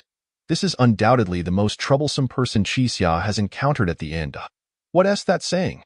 The bold fear the obstinate. Chapter 75, The Existence of the Heavenly Ram. An explosion of information. There was no choice. The nature of the extreme path was all too clear to Yun Yao. Thus, she could only comply, and both parties ultimately agreed. At dawn tomorrow, the Earth Tiger game would take place. 3 against 3. The Earth Tiger game, encompassing physical strength, combat, and teamwork. Faced with the current situation, Qi Xia felt a wave of nausea. Yet, it also presented an excellent opportunity to witness the prowess of Heavenly Gate and the extreme path. Qi Xia merely remarked, "Should we lose, I shall greet you with long live the extreme path upon our next meeting." It appears everyone has gone slightly mad. What is this sudden burst of humor? If you cannot win, then join. There is nothing wrong with that. Caught in a conundrum, yet the heart remains true to Han. On the side of Heavenly Gate, Chu Tianqiu chose to have Qiao Jijin, Zhang Shan, and Li Xiangling participate in the game. Qi Xia was well acquainted with Qiao Jiajin and Zhang Shan, but this was his first encounter with Li Xiangling. After Chu Tianqiu spoke, Li Xiangling smiled confidently and performed a respectful salute. Understood. Upon closer inspection, her hands were calloused. A trio of brutes. This is bound to be entertaining. Clouds think of garments, flowers think of beauty. I could crush Stallone with a single punch. That name has an air of antiquity. Surely, they cannot be from ancient times. No need to worry. Just charge in. The danger lies in the fact that these three individuals did not possess echoes. Yun Yao began to question Chu Tianxiu's judgment. Subsequently, Qiao Zhejin and Zhang Shan struck up a conversation. Through their dialogue, everyone learned that Qiao Zhejin had trained in martial arts for over a decade, proficient in a myriad of skills. He had consistently engaged in real combat without interruption, boasting a record of 1 against 37, verifiable by witnesses. In terms of martial prowess and practical experience, he far surpassed Zhang Shan. As for Zhang Shan, he had served in the military, learned a bit of grappling and sanda, and after retiring, became a chef, once taking down a bear single-handedly. Li Xiangling hailed from a family of martial artists, having trained in the Six Harmonies spear for over 20 years, her vitality abundant. The Six Harmonies spear emphasizes the unity of spirit, energy, and essence in 3 aspects. Overall, this team is quite formidable, possessing strength, skill, and agility. However, the outlook is grim. None of the 3 possess echoes, while they are set to face off against 3 echo bearers. It is not an exaggeration to say it's mortals against deities. Damn, I'm smitten by this man once more. Every day, battling fellow inmates. 5 years in prison, 3 years of sanda. Someone, pass a cigarette to Master Qiao. Having learned a bit, even Zhang Shan feels a loss of confidence. Qiao Zhejin, a master chef. Li Xiangling, within 6 feet, I am invincible. A martial artist's sister, I'm smitten. I feel like she is domesticating me. He. It seems the 3 of them collectively lack a single brain. In just a few days, Qi Xia's team had dwindled to Qiao Zhejin, Lin Qing, Han Yimo, and Dr. Zhao. After careful analysis, Qi Xia solemnly advised Qiao Zhejin a few things. Find a way to sow self-doubt in the opponent. If you cannot win, retreat. Survival is paramount. I suspect a dozen foreshadowings. It is highly likely that this information will reverse the situation tomorrow. This moment. Master Qiao scratched his head. Qi Xia, what are you saying? I don't understand. Jin, quickly take notes. I bet tomorrow all echoes will manifest. I'm just curious about what echo Qiao Zhejin possesses. I hope it's something impressive. As night fell, Su Liunian also brought forth Chu Tianxiu's response. I have never left, Qi Xia replied. I understand. You all know? And I still do not. It's been said that the Riddle Master should leave the end. How many chapters has it been, and yet he remains? He is the main character, then nothing is amiss. I greatly admire the readers of the end. Qi Xia closed his eyes and once again, Su Liunian's figure appeared in his mind. Xia, do you know? There are many paths in this world, and each person has their own. Qi Xia nodded, tears welling in the corners of his eyes. Damn, my first time witnessing the trickster cry. I suspect this phrase will resonate throughout, serving as a significant foreshadowing. Could it be a case of split personality? Yun Yinan is another persona of the main character. The recurrence of a single phrase has made everyone aware that something is amiss. At that moment, in the judge's seat, teacher Lan Xiaolong could not help but tease. When I previously watched Zhang Shan, I had no idea which segment was a foreshadowing until the very last moment.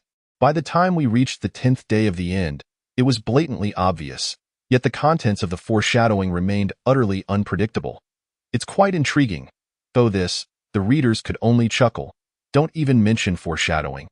Solving a game has nearly fried my brain. I can barely remember names, let alone guess foreshadowings. You're overestimating me. What is the point of a blatant hint? If he resolves the foreshadowing, I'll have to reinterpret it all over again. Writing a book like this, I can only say that the author has an inflated view of my intellect. The following day, the group rose early and made their way to the Earth Tiger game venue. Qi Xia observed the state of the 3 and felt they were overly relaxed. Zhang Shan turned to Qiao Zhejin. Are you nervous, kid? Qiao Zhejin scratched his head. Shouldn't I be a bit nervous? Li Xiangling interjected. What does being nervous even mean? Ha, Master Qiao remains as absurd as ever. What is nervousness? I don't understand. Laughing until my head falls off. The clever Murphy, the clever stone man, and the clever lava giant. The group soon arrived at the Earth Tiger game venue. However, the Earth Tiger seemed less than welcoming, immediately shouting for them to leave. We're not opening today. Get as far away as you can. Go wherever you please, just don't come to my territory. Daxia, perplexed, inquired why the Earth Tiger was refusing to allow participation in the game. The Earth Tiger replied that he simply did not wish to kill anyone at the moment. Just then, Daxia uttered, "The paths of this world are many. The path we choose is to partake in your game." Upon hearing this, the Earth Tiger trembled, no longer obstructing their participation. Password recognition successful. What has been unlocked? I do not know. The true tiger trembles. It must be some significant foreshadowing. The Earth Tiger excitedly grasped Daxia's arm. Where is the one who spoke that phrase to you? Do you know that sheep? Faced with this situation, Daxia was left bewildered. What does this mean? Is Yunyin a sheep? Could it be that Yunyin is a fabrication? At this moment, Daxia once again inquired, "Are you referring to the heavenly ram?" The Earth Tiger replied, "Originally not, but now it should be." Daxia painfully pressed her forehead. "Either I've been deceived, or I've lost my mind. In this brief narrative, the influx of information is overwhelming. Readers, judges, what is this for? Is this still the end of days? Goodness, this information is staggering. I can't keep up at all. How did this celestial goat suddenly appear? I'm baffled. I can hear the echoes of Zhuo Wang Dao. It's fine. I feel like I'm about to go insane too. This person is ruthless. They even deceive themselves." Chapter 76. The Guessing Game of the Plot. The Judge's Table, where teacher Guan Xian contemplated for a moment. Previously, it was manageable. It was merely a game, after all, and the worst that could happen was not solving it. Now, even he found it a bit incomprehensible. The game was one thing, but the increasingly enigmatic plot was another. The sudden appearance of the celestial goat further escalated the complexity of the narrative. To be honest, even I am struggling to keep pace, completely unable to predict the unfolding story. Teacher Lan Xiaolong nodded. I feel the same. It's like playing a very intricate chess game, and simultaneously multiple games at once. The sheer volume of information is beyond my imagination. After a pause, he added, the upcoming battle between Tiantanku and Jidao is bound to be spectacular. If all goes well, the three individuals from Tiantanku will surely gain their echoes. I am curious about what their abilities will be, previously by who instructed Xiao Jiaqing to protect Daxia, so the echoes should not be weak. Given Xiao Jiaqing's character, it is likely something akin to brute strength, perhaps enhancing his powered AT this moment. Bing Bing at the host table seized the opportunity to initiate the plot guessing game. Ladies and gentlemen, the first round of the 10-day end of days begins splendidly. The exciting content for this round is, what exactly are the echoes of the Tiantanka trio? As before, those who guessed correctly would win a prize of 10,000 yuan. As soon as the words left her mouth, the readers erupted in excitement. Great love Xianzun. According to the plot setup, each person's echo is related to their beliefs. Xiao Jiaqing's personality is somewhat brash. He can be described as a reckless man, with a deep obsession with strength. Therefore, I believe his echo could be something akin to a golden body. As for Zhang Shan, he is similar to Xiao Jiaqing. I feel their echoes should be quite alike. Regarding Li Xiangling, having just made her entrance, I don't yet know her character well enough, so honestly, I find it difficult to guess. I think it's reasonable, perhaps a golden bell shield or iron cloth shirt. That's a bit over the top. If the golden body activates, wouldn't that mean directly challenging the heavenly dragon? Goodness, an indestructible skill. Concept God Grey Wolf. Xiao Jiaqing hasn't awakened yet. Logically, the stronger the echo, the harder it is to awaken. So Xiao Jiaqing's ability should be formidable. Since Bai Hu said Xiao Jiaqing could protect Daxia, could it be something like damage transfer, allowing him to take on the damagement for Daxia? That would indeed protect her well. Zhang Shan is inherently strong and exudes great confidence, so the probability of him obtaining a golden body is quite high. As for Li Xiangling, I believe his mention of the Six Harmonies heart method is crucial. It should represent his obsession. It's very likely that, similar to Goku's Ultra Instinct in Dragon Ball, upon awakening, he will gain extraordinary combat power. I believe that reasoning is quite sound, a master indeed, right alongside. Ultra Instinct? Wouldn't that make her invincible? Sister Xiangling would soar. At this rate, Tiantanku seems quite powerful. Jidao might just become a stepping stone. Why heart aches for Jidao for 3 seconds? Yunyao loves Idol Fan. First and foremost, their echoes must be very powerful. There should be no disagreement on that point. I believe either Xiao Jiaqing or Zhang Shan will attain an echo that grants immunity to damage. Li Xiangling may have a healing type echo. His Six Harmonies heart method resembles a calming chant, capable of soothing the mind. In a place teeming with lunatics and irrational natives, could it be possible for Li Xiangling to heal these individuals? Oh my, if that's the case, wouldn't Li Xiangling be able to heal the natives and then assemble a mighty army? Li Xiangling's echo is likely this. I have a premonition that Qi Xia will absolutely go insane. And then Li Xiangling will be able to take action. The strongest healing support in the end of days, Li Xiangling. After hearing the readers' guesses, the judges also shared their opinions. Teacher Guan Xian. I believe the three are respectively a golden body, damage transfer, and healing. Teacher Lan Xiaolong. I think Xiao Jiaqing has damage transfer, Zhang Shan possesses a golden body, and Li Xiangling is a healer. The remaining three judges remain silent, clearly in agreement with Teacher Lan Xiaolong's assertions. At this moment, Bing Bing enthusiastically explained, it is evident that everyone is highly engaged in the guessing game, with differing opinions. The betting is now closed. Let us all await together to discover what the true echoes are. After a brief interlude, everyone's attention returned to the plot. While conversing with Di Hu, the members of Jidao arrived, Xiao Xiao, Lao Sun, and a man whom no one had ever seen before. The game was titled The Narrow Bridge. With numerous hemp ropes hanging below, falling would almost certainly lead to death. The true rules remained a mystery. Just as everyone was left in confusion, Qi Xia had already deduced the rules. To be precise. This game should be called Encounter on a Narrow Path, followed by a note. The hidden rules must be concealed. Initially intending to remain and observe, Di Hu did not permit it. Huzi remains as ferocious as ever. Oh no, without Qi Xia here, I feel utterly insecure. When the tiger does not roar, do you take me for a sickly cat? Meow, meow, meow. The opponent has declined your request to observe. Can these three truly defeat those seasoned veterans of Jidao? Before long, the game commenced. The rules dictated that both sides would stand on opposite ends of the bridge. The victory condition was for all members of one side to reach the opposite side and touch the opponent's flag. There was no time limit, and participants could rest midway without being penalized. Upon hearing this, all six began to contemplate strategies. The readers also began to brainstorm. Hold the flag and jump down. There's no way to lose. Sacrifice two individuals to confront the opponent while the remaining one sneaks in to score. Extreme 2 for 3. If one person from Jidao goes over, the other two should commit suicide. I think that really fits their style. Why do I feel like this was designed by the protagonist? How can they guess everything? What nonsense. If the protagonist designed it, how could he be here? Teacher Qi Xia's predictions are spot on.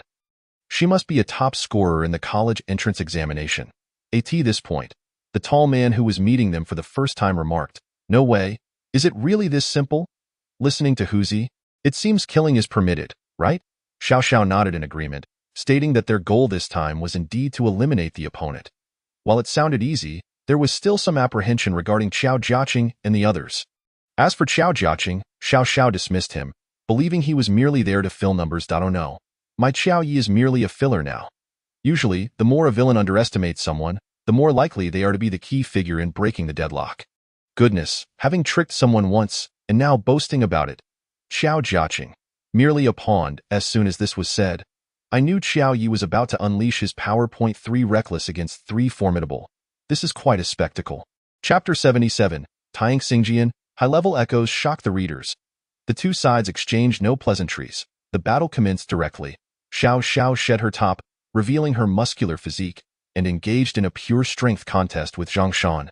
Then, Li Xiangling also joined the fray, but the two from Jidao merely watched from the sidelines. Li Xiangling made his move, aiming to strike Xiao Xiao, when Lao Sun suddenly shouted, "Hey, stop!" At that moment, the bell tolled, and Lao Sun activated his echo. Suddenly, a stone appeared on the ground, and Li Xiangling stumbled, nearly losing his balance. Seeing this, Xiao Xiao began her assault, only to be interrupted by Xiao Jiaqing from behind. Hey, big girl, wait a moment. Upon hearing Xiao Jiaqing's nickname for Xiao Xiao, the readers erupted in laughter. Oh my, big girl, you truly are a genius at naming. Xiao Yi remains as charming as ever, and no wonder Xiao Yi doesn't have a girlfriend. Big girl, big niece, ha ha ha ha. What followed was a chaotic clash. Xiao Xiao unleashed her echo to transfer bodily harm, while Lao Sun activated his echo to create objects out of thin air. Lan Yongyang deployed her echo to ignore all sensations. In contrast, Tai and Tanku, despite their strength, none had obtained an echo. From the outset, Tai and Tanku was at a disadvantage. As the readers witnessed the echoes of Jidao's trio, They immediately sensed something amiss. It appeared everyone had guessed wrong. Previously, it was speculated that Xiao Jiaqing's echo was likely damage transfer, but this was precisely Xiao Zhao's echo. Something isn't right. Could it be that Xiao Jiaqing's echo is the golden body? This made it difficult to predict. Now it's a situation of mere mortals against divine beings. To win, unless Xiao Jiaqing and the others obtain echoes, it seems unlikely. Could it be that sheer strength will overcome all, maximizing physical prowess to conclude the match? At that moment, the clues regarding Xiao Jiaqing's echo were completely severed.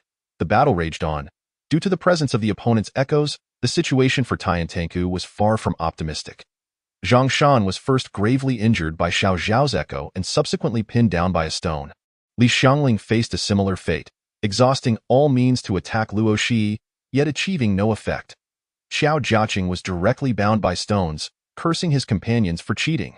The situation was overwhelmingly one-sided. At this point, the opportunity for Xiao Jiaqing's echo had already been exposed, only no one seemed to notice. More individuals are fixated on the dynamics of the battlefield. On the side of Tian Tanku, there seems to be no hope of victory. It feels as though defeat is imminent.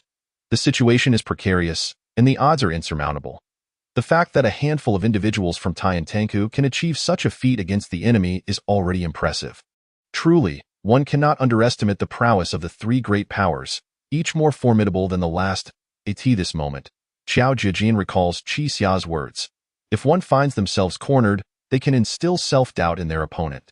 Xiao Zhijin comprehends the implication. In the face of Xiao Xiao's accusations, though the pain is unbearable, he feigns nonchalance. In an instant, Xiao Xiao begins to question her existence, ultimately resorting to poison.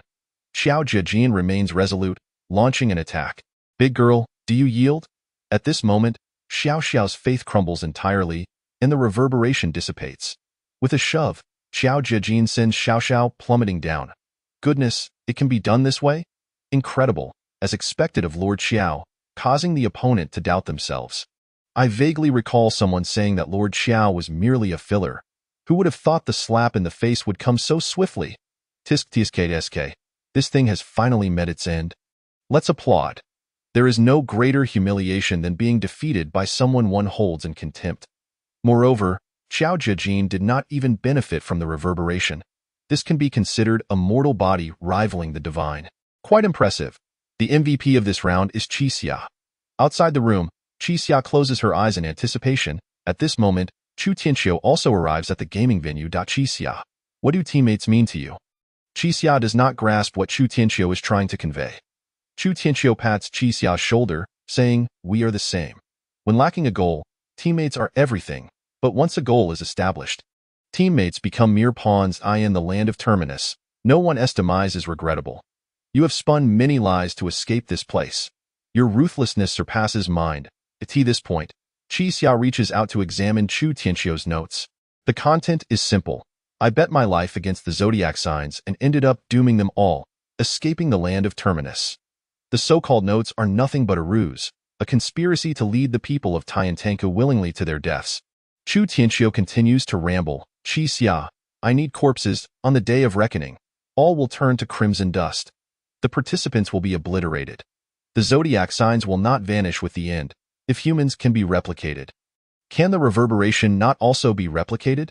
If I gather all the reverberations to myself, I shall become an omnipotent deity, rendering the land of Terminus unnecessary. I will ascend to divinity and then send you all out. This is my plan. At this moment, the readers gain a clear insight into Chu Tianxiu's madness. It turns out Chu Tianxiu is the craziest of them all. Reverberations can be collected? What sort of operation is this? Is Chu Tianxiu planning to consume the corpses? Goodness, Chu Tianxiu truly is an extraordinary pervert. I suspect his sanity is in question. You cannot deny, his words do hold a semblance of reason. It seems there is indeed no flaw. Alas, I have been brainwashed. Yet, the matter is not concluded. Chu Tianxiu reveals even more explosive news. Qi Xia, I will become a deity, and you will gather the path. Only you and I are qualified to escape. If only one of us can leave, I will stop at nothing to eliminate you. Qi Xia, your moment of reverberation arises from sorrow, profound sorrow. He then speaks of the game. With Zhang Shan present. This game is arduous to lose, for Zhang Shan's moment of reverberation is the desire to win. as Zhang Shan's reverberation manifests, readers begin to speculate, wanting to win. What sort of moment is that? Is the corresponding reverberation a direct solution to the game? This moment is rather explosive. Relying on the desire to win to achieve reverberation is rather perplexing. This unique reverberation moment is intriguing. It is evident that both individuals are quite unhinged. What suddenly ignited this fervor? The game is still ongoing. In the elevator, Xiao Xiao appears, revealing the hidden rules of the game. The current situation remains grim. Though the extreme path has lost Xiao Xiao, they still hold the upper hand through reverberation. Not to mention, Xiao Xiao has returned. Li Xiangling attempts to initiate her reverberation but fails, ultimately plummeting off the bridge alongside Luo Shi. At this moment, Zhang Shan is trapped beneath a massive boulder, unable to move. Are we about to lose? It seems defeat is inevitable. Though the words are disheartening, his gaze grows increasingly resolute. Xiao, would you like to engage in a grand uproar with me? Upon hearing this, Xiao Zhejin nods, a grand uproar indeed. I could not wish for more. Suddenly, a resounding bell tolls, echoing through the heavens. I have heard the reverberation of Taiyang Xingjian, Chapter 78. I have heard the reverberation of breaking 10,000 laws. The three characters of Taiyang Xingjian incessantly stimulate the reader's nerves. Goodness, a three-character reverberation, incredible. Qian is heaven, Taiyang Xingjian. A gentleman strives for self-improvement. This reverberation is magnificent. I have heard the reverberation of Taiyang Xingjian. Such a splendid reverberation. Upon seeing these three characters, goosebumps arise. Goodness, is old Zhang's reverberation truly this magnificent? The more characters, the stronger the level. Is that so? Speculation abounds, yet none anticipated the emergence of a three-character reverberation. In this moment, the audience erupts in fervor. Taiyang Xingjian, tell me how to lose. A reverberation triggered by the desire to win. This round has at point 3 characters, indeed 3 characters. Will Xiao Zhejin also be 3 characters? If there are already 3 characters?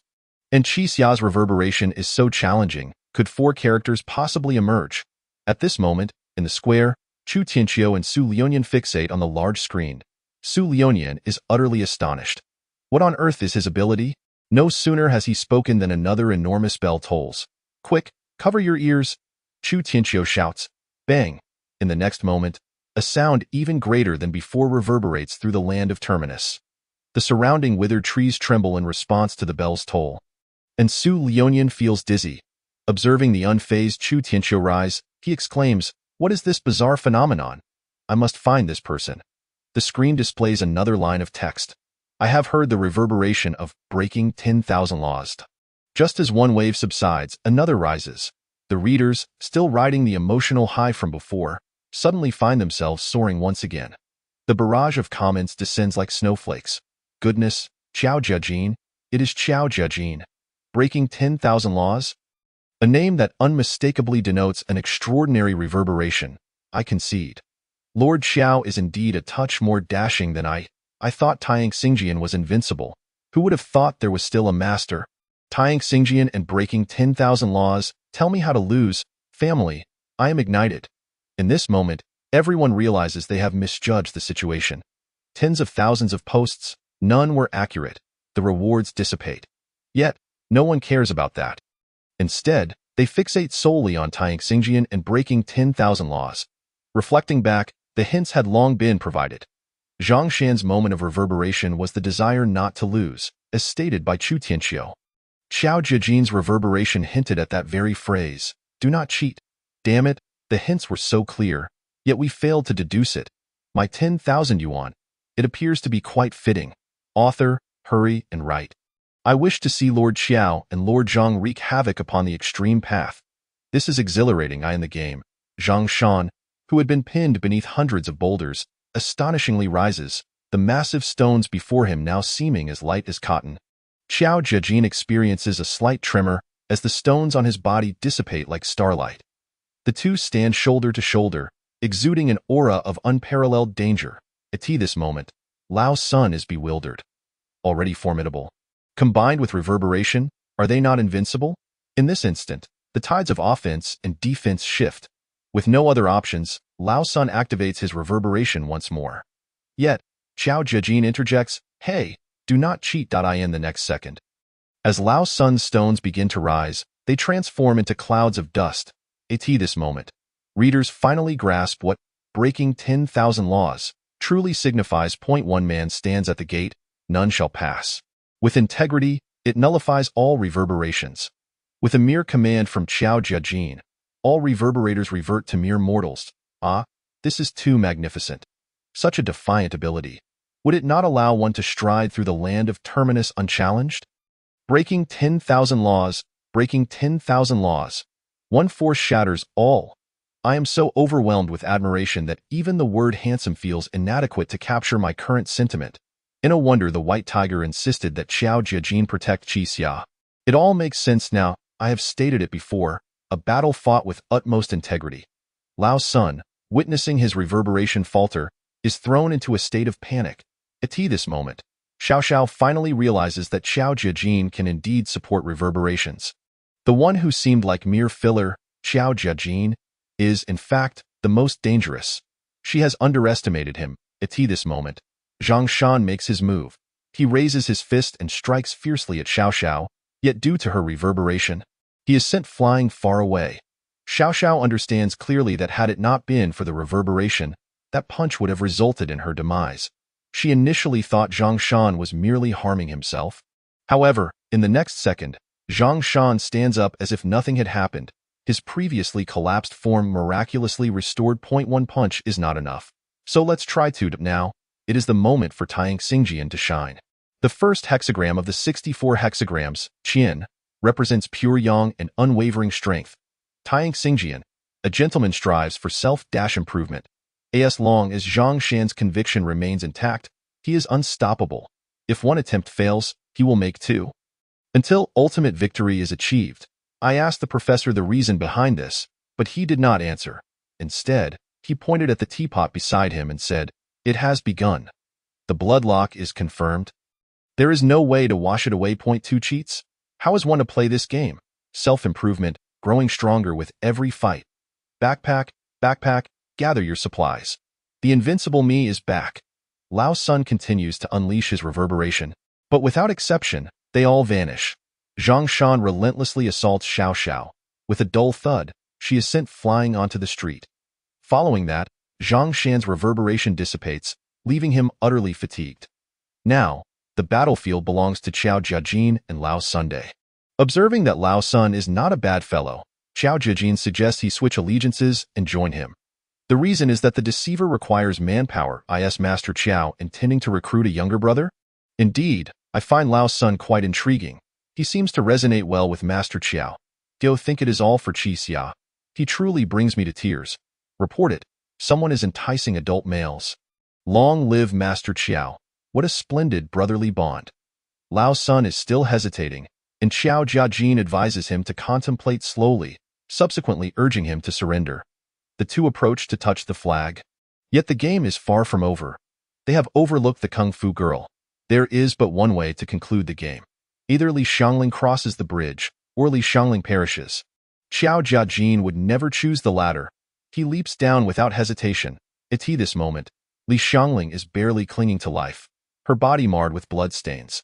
Qiao Jiajin successfully rescues Li Xiangling. Yet Luo Shi meets a tragic end due to the removal of the reverberation by Qiao Jiajin. However, Li Xiangling does not wish to leave. I am nothing but a burden now. Qiao Jiajin would not acquiesce to such a notion. Fighting side by side, teammates are never burdens. Let us go, Kung Fu girl. Li Xiangling gazes at Qiao Jiajin, her heart fluttering inexplicably. Her heartbeat quickens involuntarily. Oh, all right. At this juncture, readers find themselves grinning with delight, unconsciously tightening their legs. Oh, what a marvelous atmosphere. Love, it feels akin to love. The dashing prince of combat, with his exquisite skills and alluring beard, such a heart-stirring sight. One cannot escape the allure. It's over. She has succumbed. Chapter 79. Is it not merely a self-narrative of Xiao Ran? How revolting can it be? After the game concludes, Jiang Ruoxue approaches Qixia once more. Jiang Ruoxue's actions remain as perplexing as ever. Time and again, she intervenes to aid Qixia, and this time, she extends her assistance to Li Xiangling. Her behavior requires no explanation, appearing simply as a capricious young lady. Subsequently, Qixia seeks out Di Hu again, requesting to meet Tianyang D, whose temper remains as volatile as always, flatly refusing and instructing Qixia to leave. Have I not been deceived as well?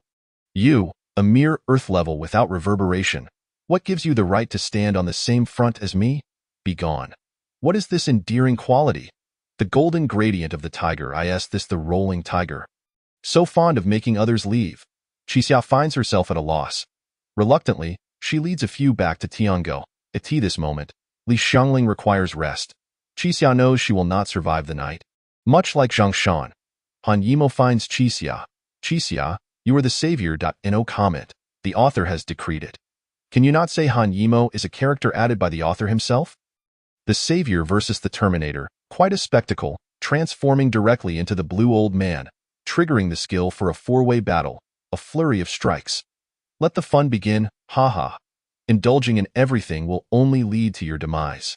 Qixia believes Han Yimo to be lost in fanciful thoughts, caught up in the act of writing. That moment. Old Lu rushes back in a panicked, no, it's bad. Yun Yao is trapped in the rabbit man's arena. That rabbit has no intention of releasing her. We gambled on the zodiac, yet it has resurrected. Then, Chu Tianqiu delivers another piece of news. Last night, the rabbit man's mask was stolen. Understanding the gravity of the situation, Qixia prepares to rescue her, swiftly arriving at the rabbit man's game venue. Strangely, he first inquires of Dr. Zhao. In your heart, who is Xiao Ran? Dr. Zhao responds, I owe her. I was involved with her. Upon hearing this, readers are taken aback. Brother, how can you be so indiscriminate? How famished you must be. Which one is that? Please elaborate. Readers are on guard. What about the subsequent 10,000 words? Is there anything I cannot read?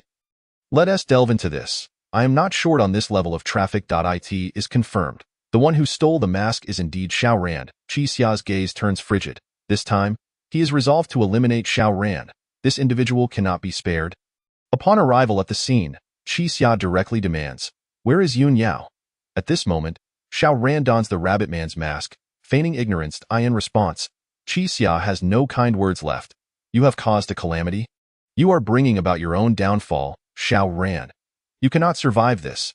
Xiao Ran continues to play dumb, refusing to acknowledge her actions. In the room, Yun Yao is bound to an iron pillar, water rising perilously close to her neck. Support Brother Qi. This individual cannot be allowed to remain. Brother Qi is going to deal with Xiao Ran. I am already thrilled, trembling all over. I believe I can handle it. Rest assured, I shall be very gentle. Faced with Xiao Ran's unreasonable antics, Qixia declares his surrender. However, Xiao Ran has no intention of releasing her, continuing her reckless behavior. When Qixia points out that the key lies in the bushes, Xiao Ran vehemently denies it, claiming she has broken the key.to this. Qixia promptly announces, Xiao Ran, you have violated the rules. The game you devised has no means of resolution. Just then, a man appears. I am the vermilion bird. Speechless, how can one be so foolish? Indeed, a capable villain. I can only scold him for his nefarious intentions, but one who digs their own grave is truly infuriating. What is Xiao Ran's role? With such strength, she can break keys. It's over. She has dug her own grave. It is the first time I find the vermilion bird so agreeable. Who are you? Xiao Ran asks, her voice trembling. I am the vermilion bird. How can you deny participants a chance to survive? You have missed the opportunity to achieve divinity. What a pity. Behave, and stand beside those four tall ones. In response, Xiao Ran pleads, brother, do you require a woman? Xiao Ran's display once again refreshes everyone's perception. All present feel a wave of nausea. Oh no, I have been thoroughly disgusted. Truly, she is incorrigible. Even Sweetie would have to applaud her professionalism. The appearance of cleanliness can never substitute for the filth beneath the surface. Author, I implore you, end her swiftly. I can no longer endure this woman. I am Xiao Ran. I have lied. When Suze penned this sentence, readers gasped in shock. Everyone understands the implication of this statement. Xiao Ran's self-narrative is about to commence. I am eager to see just how repugnant this character can be. Rest assured, having been battered by the internet, I have long since become immune. Bring it on. Isn't it just a bit foolish? I can handle it. Right on. I am the reader. I am about to start cursing. Isn't she merely a morally questionable kindergarten teacher? After all, in the real world, how bad can it get? I refuse to believe she can be that vile. With my immunity maxed out, I am brimming with confidence. No one believes in the supernatural. Isn't it just a slightly flawed advantage? Isn't it merely a lack of a moral compass? Isn't it just a tad selfish? In today's vast internet world, what have we not seen? Just Xiao Ran. Bring it on. I lied. How could I possibly wait for a parent with a child? Am I a fool? But so what? What does it matter if I lied? In my third year of junior high, I and a group of girlfriends bullied a new girl from out of town, stripping her and burning her with cigarette butts. Yet she rushed up and knocked me down. How dare he touch me? Suze first introduces Xiao Ran as the school bully. Readers merely furrow their brows, expressing mild discontent. After all, such behavior is not uncommon, and one can glean some insights from Xiao Ran's character. All right, I've seen worse. It's nothing new. She is indeed a beast, just because she is from out of town. Yet I am more curious about how she became a kindergarten teacher. All right, I am currently unfazed. Everything is still within expectations. Author, please continue. I am fine. In that moment, no one came to my aid. Instead, I was isolated. Why? What about the bonds of friendship? Eventually, I understood.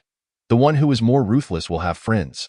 The next day, I hopped on the motorcycle of the influential figure, Brother Chu. They all watched me, envious of my connections to those in society. I was so clever that I drank with him without spending a dime. When he wanted to sleep with me, I agreed. The next day, he brought his good friends to help me seek revenge. Everyone called me sister. I tore off their uniforms, allowing them to take pictures at will, posting them on the school forum. Now, I am a star. I am the queen of the school. Upon reaching this point, readers nod in acknowledgement. Having witnessed enough, it is indeed repulsive. But merely a slight emotional fluctuation. This is the trade. A professional and willing technician. All I want to say is, she is remarkable. In the end, sister is the queen, radiating confidence, feeling exceptionally good about herself. This confidence is unparalleled. Just a campus tyrant, nothing more. That I have seen too much of this. Chapter 80. Xiao Ran the Great, readers on the verge of breaking. Regarding the current plot, the majority of readers remain somewhat restrained. Yet, a minority has begun to grit their teeth, a surge of anger rising within. I am Xiao Ran. The feeling of being superior is my favorite. Yet, joyful times are fleeting. When I scored 182 on my high school entrance exam, my junior high days came to an end.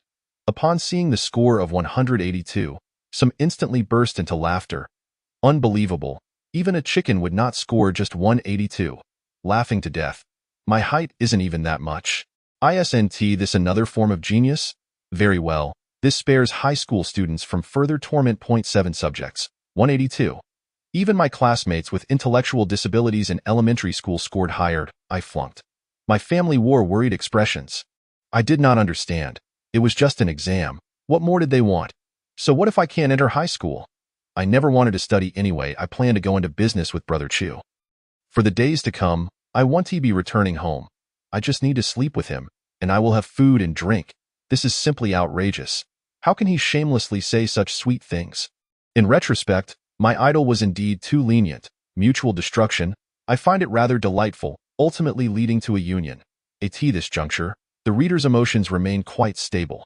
After all, it is simply a matter of refraining from harming others. It's acceptable, as long as one does not inflict harm upon others, one can be as wicked as they wish. However, there is a hint of self-righteousness, a rather severe psychological issue. Upon reaching this point, it appears that all is well. My emotions are undisturbed. Yet, I was mistaken. During the third abortion, Brother Chu was apprehended. Consequently, I had no choice but to return home. They borrowed money to secure me a job in town, urging me to learn a trade, and I grew weary of it all. With nowhere else to turn, I enrolled in a teacher training college, which proved to be a source of immense suffering over 3 years. I possessed nothing. It seemed everyone was of a higher caliber than I. They inquired if I liked children. What a jest! How could I possibly enjoy such a thing? Children are precisely what I despise most. I lied, claiming to have an affinity for them. That Chen Ting is utterly repulsive, feigning kindness. She merely displayed her photographs to flaunt her phone. I am far too astute, always able to see through her ruse. Seizing the opportunity when she departed, I shattered her phone. Serves her right. At this point, readers begin to sense impending doom. Oh my goodness. Is this the path towards harming children? Even those in kindergarten? Oh dear. I'm starting to feel a bit overwhelmed. Please, how can we allow such a person to inflict harm on children? Those with dark hearts perceive everything through a tainted lens. It is rather nauseating. And yet he still believes himself to be clever. Utterly invincible. Diagnosis complete. A true genius of malevolence. 3 years of child-rearing knowledge leaves me feeling nauseous. How can anyone find joy in such matters? What significance does artistic talent hold? What of exceptional piano skills? Pathetic, pitiable. All I desire is a powerful man. As long as he is wealthy, he becomes my objective, and I accumulated a fortune. My classmates ostracized me. Yet I understood their envy and a bid to elevate my status. I resolved to become a kindergarten teacher. The moment Xiao Ran made this decision, the readers' hearts tightened with dread. It is over. She truly intends to harm children. Those innocent souls will bear the scars of her actions. How pitiful they are. Must we allow her to wreak havoc upon these children? Frankly, this aligns perfectly with my stereotype of the teaching profession. The reputation of most occupations is tarnished by individuals like her. Infuriating indeed. Gradually, the readers are becoming agitated. Regardless of the setting, to lay hands on a child is the baseline for any decent human being, and Xiao Ran's actions infringe upon this boundary. However, many readers remain steadfast. Such individuals are all too common, both online and in reality. Their presence no longer astonishes me. Reports of child abuse on the internet have become far too frequent. I have grown desensitized. Is it possible that I have become cold-blooded? I returned home to inform the old woman of my desire to become a kindergarten teacher. She wept, selling her belongings to fulfill my wish with a sum of 100,000. Yet, I remained indifferent. After all, it was not my money. Here, I encountered Chun Ting once more. She was an intern, while I was a full-time employee. This was the distinction. Yet, I failed to comprehend what is so esteemed about the incessant chattering of children. Why they necessitate care. Observing their inability to feed themselves, I felt exasperated. Why did they not simply perish? Watching Chun Ting soothe the children was genuinely repulsive. Damn it, I can hardly endure this. Has the author experienced such things to write with such detail? The portrayal of the task has been executed too successfully. It has incited my anger. You too were once a child. Why not just vanish? This is troubling. My blood pressure is on the rise. Author, I bear you no grudge. Why must you disgust me so? What benefit is there in appeasing children? Will they shower you with riches? Subsequently, I received a gold necklace, which brought me satisfaction. I then savored the joy of receiving gifts. When questioned by the principal, I did not confess. Which parent would dare to report me? I would take out my frustrations on the children instead. They dared not provoke me. Otherwise, I would ensure they left with nothing but despair. The little ones became my hostages. In my world. I do not accept threats. I pinched a child named Shan Shan, for her family was impoverished, and I harbored disdain for her. Whenever life displeased me, I vented my frustrations upon them. Yet, my days grew increasingly difficult. Abusing children required discretion. Eventually, I entangled myself with a parent, but I was not the sort to sell myself.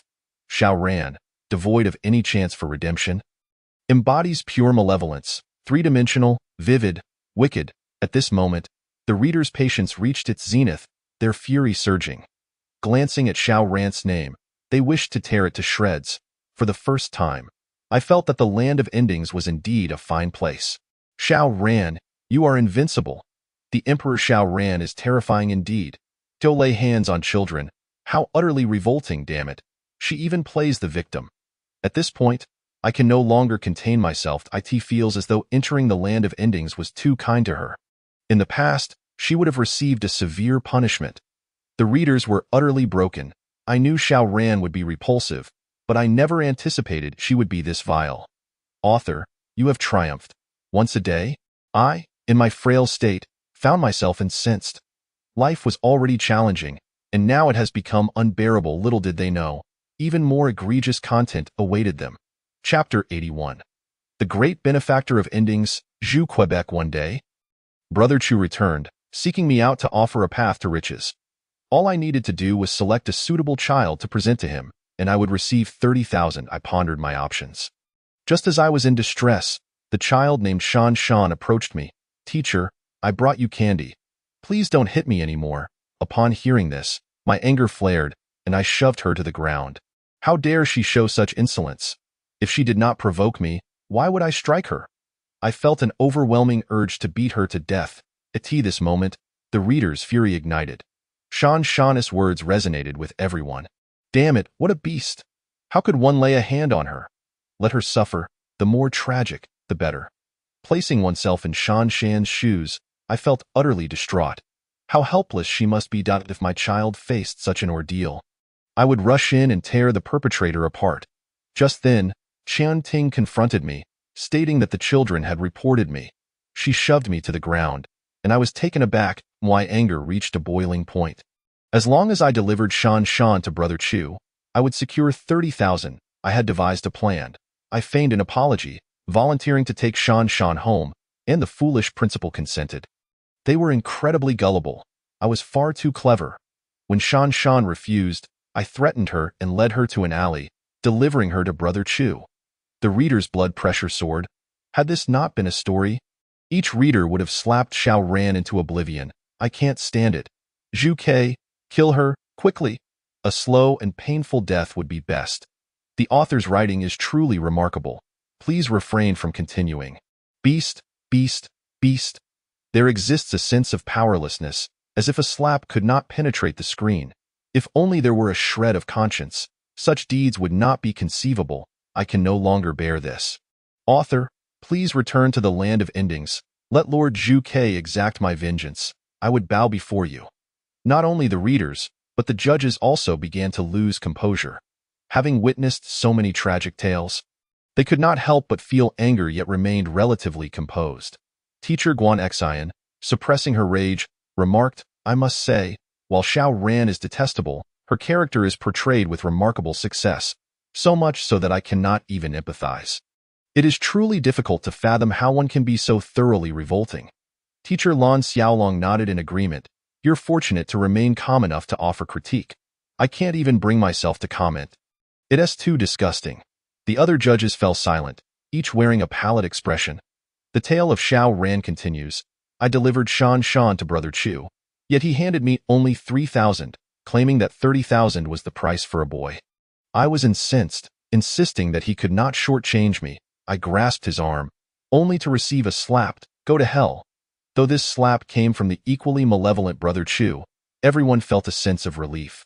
Phew, thank you, Brother Chu, for delivering that slap on my behalf. Thank you, my dear brother. In this regard, you are indeed a true benefactor to Xiao Ran.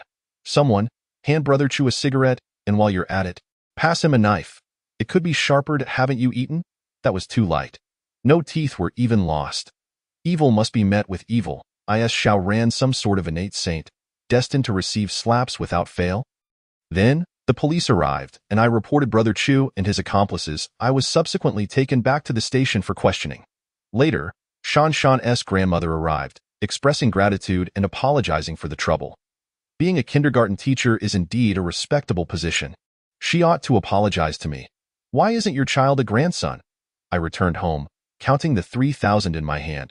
This moment, had there been a blood pressure monitor, the reader's levels would surely have spiked. However, unlike before, this time it was directed at Su Zhe himself. Why? Why has she not been apprehended? Author, what are you doing? It's over. The author has shifted from delivering punishment to merely disgusting us. I implore you, please return to your former ways.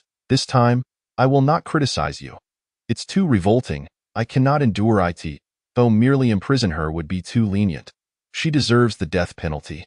The matter of a single bullet is far too merciful. Life imprisonment is the only fitting punishment. I began to explore new career options. Psychological counselor.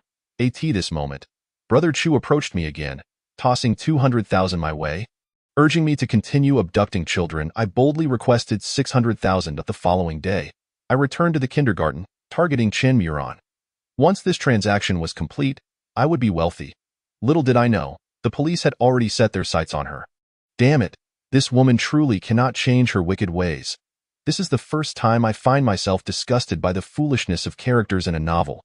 Author, you have triumphed. Targeted now, author, should you allow Xiao Ran to escape again, I shall report you. While awaiting Brother Chu, a black van suddenly barreled towards me, leaving me momentarily oblivious to the unfolding disaster. I hurriedly shielded Chen Muron. I cannot afford to lose my 60,000. Then I was struck, and upon awakening, I found myself in the realm of endings. The stench here is unbearable. That scoundrel Qixia claims to disdain other women. What a repulsive charade. What is he pretending? Damn Zhao Haiba, taking advantage of me, while Yunyao stood idly by as she struck me. I must kill Yunyao. Then I caught sight of the mask of the rabbit person. I want her dead immediately. I am Xiao or AN.IT is time for me to weave my fabrications. Thus concludes the autobiography of Xiao Ran. A collective sigh resonated among the onlookers. The autobiography of Emperor Xiao Ran is indeed a torment, akin to witnessing Kuan Gu dance. Sensitive readers have long been on the verge of breaking. The stubborn readers fell into silence. I have been killing fish for a decade. My heart has long turned cold and ruthless. Yet in the presence of Emperor Xiao Ran, I feel my insignificance. How reckless of me, to be so easily shattered. Even a monk who has cultivated for 100 years would falter before this. At this juncture, the readers ought to feel a sense of satisfaction. After all, Xiao Ran has reached the realm of endings, and it is time to embrace suffering. Yet, why does it feel somewhat amiss? The anticipated gratification seems conspicuously absent. Why do I feel that entering the realm of endings perhaps cheapens him? This is not a place of torment. It merely offers a change of venue to evade justice. Hurry and send her back. It would be better if the van had crushed her. I am Xiao Ran, and I shall begin to sell myself. The narrative returns to the realm of endings. At this moment, the true punishment for Xiao Ran is at hand. The readers regard Zhuke with admiration. You ask if I desire women? Zhuke offers a knowing smile. I have killed countless people. It's the first time I've seen such a plea for mercy. Xiao Ran grasps Zhuchua's arm. Brother, I wish to be one of your own. Zhuke suddenly exclaims, Ah, I have thought of something. You choose, he declares, to live fully or to die completely. Which do you select? Without a moment's hesitation, Xiao Ran chooses to live fully. Qixia shakes his head. She has lost, at this moment. Zhuke beams with delight. He then strips Xiao Ran of her sanity, and her expression becomes vacant. Brother, do you desire women? Just give me money. From this point forth, he becomes a native of the realm of endings, embodying the essence of living fully. In this instant, the readers truly begin to relish the unfolding events. Chapter 82. Bombcat Song Chi, a bloodbath at Heaven's Gate.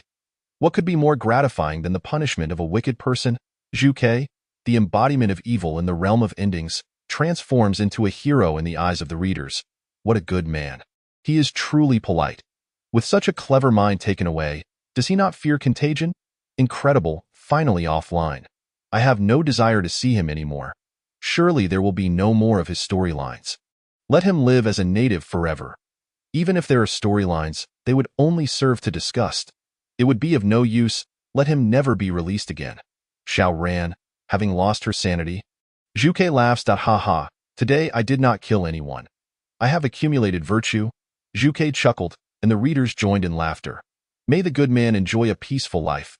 Here's to the dashing bird brother. Amitba, your merits are boundless. Ha ha ha, you make me laugh to death. Accumulating virtue is quite the thing. Not killing adds 1 to virtue. Killing Xiao Ran adds 999. What a loss, then. Zhuke turned to Qixia and uttered a series of incomprehensible words. Qixia, how tragic that you are here. Don the mask, accumulate lives. Only then can one reach the pinnacle. You shall rot here, for you are Qixia. You can only die here. Offending the heavenly dragon not enough? Qixia was bewildered. Had he offended the heavenly dragon?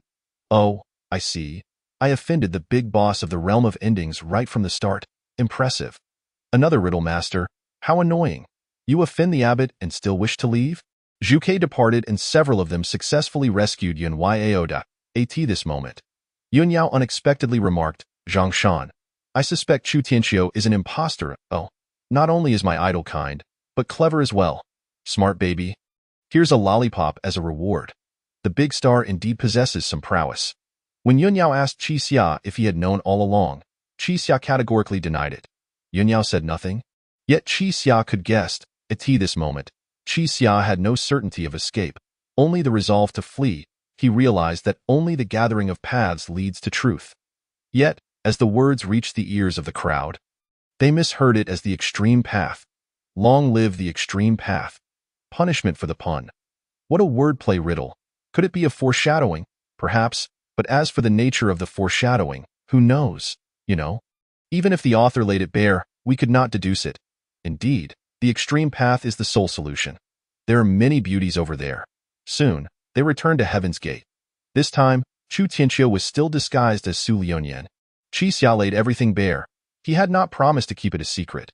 This time, he wished to collaborate with Su Liunian. Su Liunian, do you not find this rather wishful? You are forever the shield. If he becomes a deity, will he allow everyone who walked this path to return? This game can only be played by me. Qixia in this moment. The aura of the protagonists of the realm of endings was unmistakable. Handsome, handsome, handsome. The eternal player must possess such confidence. Wonderful, kill me to liven things up. I am Qixia, and I shall begin to show off. Then, addressing the crowd, Qixia revealed astonishing news. Li Xiangling is going to die. She will not survive the night. Heaven's Gate does not harbor idlers. Li Xiangling has outlived her usefulness and must be eliminated. They devised a plan to ensure a personal and material capture that very night. Xiao Jiaqing visited Li Xiangling alone. At that moment, Li Xiangling was reading a book. It speaks of a chivalrous hero. People often ask him, have you found a match? Xiao Jiaqing could only smile foolishly. Brother Xiao, don't you think this is quite amusing? So, have you found a match? Li Xiangling's cheeks flushed, nearly signifying her intent, just shy of pressing her face against Xiao Jiaqing's. Yet Xiao Jiaqing's mind remained clouded. Li Xiangling hesitated to speak plainly, and the two began to laugh awkwardly, stifling the budding romance. The readers, witnessing the foolishness of Xiao Jiaqing, could not help but feel anxious. Impressive, had I but half her courage. I would not be single to this day. Huh? What are you all talking about? Was he not discussing the hero? I support this union, oh my, brother Xiao's wooden head. She is practically leaning in, and it drives me mad. Xiao Jiaqing's brain has crashed. It is too challenging for him. As night fell, Xiao Jiaqing urged Li Xiangling to trust him and then concealed himself. At that moment, Chu Tianqiu entered the room, preparing to inject Li Xiangling with a substance. The next second, Qixia and the others appeared, catching him red-handed. Upon examination, they discovered that the substance in Chu Tianqiu's possession was penicillin, not cyanide. This plan had been thwarted by Chu Tianqiu. Instead, it subtly suggested that Qixia had been branded as a disruptor of internal unity. Masters clash, every move lethal. How fascinating, the duel between masters. Tio turned the tables is truly brilliant. Both are ancient foxes. What are they playing at? So, is the person before me truly Chu Tianqiu? Things are heating up. The brain is on fire. Just as Qixia thought Chu Tianqiu would lay blame at his feet, Chu Tianqiu suddenly shifted his tone. It is Su Liunian. Find him, and let us clarify matters. Chu Tianqiu shifted all the blame onto Su Liunian. Abandon the cart to save the emperor. Yet why this sudden change? Qixia could not comprehend. He felt as though he had overlooked something significant. Suddenly, the bell tolled. The extreme path has arrived. Chaos engulfed Heaven's Gate. The urgency of the Master's showdown had not yet dissipated when the extreme path burst into Heaven's Gate. The tension escalated as everyone widened their eyes in astonishment. The extreme path, yet again, always so unexpected. Did they come to reclaim their dignity after being humiliated in the daytime? It feels as though Chu Tianqiu orchestrated this, but why would he do so? Alas, I need to think. Combat, exhilarating. Qixia glanced over and indeed saw a group of individuals clad in black storming in, intent on killing. No one understood the situation, but from the bonfire ignited by Chu Tianqiu moments ago. It was evidently deliberate. Fists, take Li Xiangling. We must relocate swiftly. Qixia decisively commanded. At this moment, Lin Qing and Han Yimo found themselves surrounded, staring at the impending explosion. Lin Qing shouted, "Is it, cat?" Then she cried out, "Long live the extreme path!" In that instant, Han Yimo was stunned. Goodness, so it is cat. The extreme path has been framed. Cat explosion. The bomb cat Shinmingshi, without a doubt. Holy fire shines brightly, sacred light radiates. All my disciples, meow meow meow meow. Han Yimo, withered vines, old trees, and dusky crows, is the extreme path at my home. Do not say such things. It makes the protagonist seem foolish. I was born to be of use. Alas, the extreme path truly excels. Looking back, I see the traitor beside me, ever watchful eye in the vast desert. A solitary plume of smoke rises. The traitor is an old acquaintance. Chapter 83. Desperation, Qi Xia is set to resonate. At this moment, the opposing side also proclaimed their name. I am Cat Song Qi. Our task tonight is to bloodily cleanse Heaven's Gate. You have shown me kindness, so I grant you 30 seconds to escape. Lin Qing interjected, I will offer more money. Yet Song Qi declined. There is a key individual here who cannot die. Please, that person truly must not perish. In the next moment, Lin Qing tilted her head and was slain by Song Qisha. The abruptness of the scene left everyone in a state of shock. Wow, is Bomb Cat really this ruthless, striking so decisively? The final version of the money-adding practitioner. What the heck? She just died. That was far too sudden. The extreme path seeker Lin Qing, known by her title for 7 days. Huh? Sister Lin is gone just like that? Han Yimou, hiding in a corner, was terrified, his mind racing back to his novel, in the next heartbeat. A stone shattered his thigh. Han Yimou groaned in agony. Who can save me, my savior, Qi Xia? Soon after, he too had his throat slit by the cat's followers. In contrast to Lin Qing's demise, Han Yimou's death elicited laughter from the readers. It's oddly humorous, even the savior part. Why? I know it's inappropriate, but seeing Han Yimou just makes me want to laugh. Han Yimou is truly too abstract. Every time Han Yimou dies, it's so hasty, it's hilarious. Meanwhile, Qi Xia and the others had taken refuge in the teacher's office on the 2nd floor. Yet, the odds of surviving there were less than 1%. Xiao Jiaqing wasted no time and rose to join the fray. Once everyone at Tiantangkou was eliminated, there would be no chance for resistance. Faced with Li Xiangling's obstruction, he pressed on without hesitation. Don't worry, I have a plan. You deceiver, martial arts girl, unless I knock? Don't open the door. Xiao Jiaqing's departure evoked a sense of the wind howls and the waters are cold. Tio, protect my buddies and my girl. Xiao Gu is so cool, it doesn't matter. My Xiao Yi will take action. As long as Xiao Yi is around, the sense of security is overwhelming. Why does it feel like a last will? Is my Xiao Yi going to be titled again? Oh no, it seems Qi Xia's mind is also not functioning properly. The sheep are heading back to work. At that moment, Chu Tianxiu and Yun Yao were driving down the road in response to Yun Yao's inquiries. Chu Tianxiu did not hold back. That night, he, Qi Xia, and Su Lionian all had their own plans. Now, the 3 strategies intertwined, truly spectacular. Wow, a myriad of schemes devised by 3 individuals. The finality is astounding. This pace is suffocating. An invincible intellectual duel, playing tactics while the hearts of men are corrupt. In 1 sentence, CPU overload. In 2, an explosion. I nodded thoughtfully, remaining silent, pretending to be adept, not allowing anyone to see my ignorance. But what on earth is the purpose of this? It appears completely unreasonable. At that moment, the judges began speculating about Chu Tianxiu's intentions. Teacher Lan Xiaolong.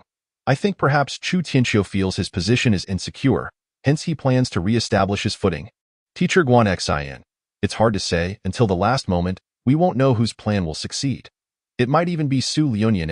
Teacher Douyang. Or perhaps Qi Xia has long been aware.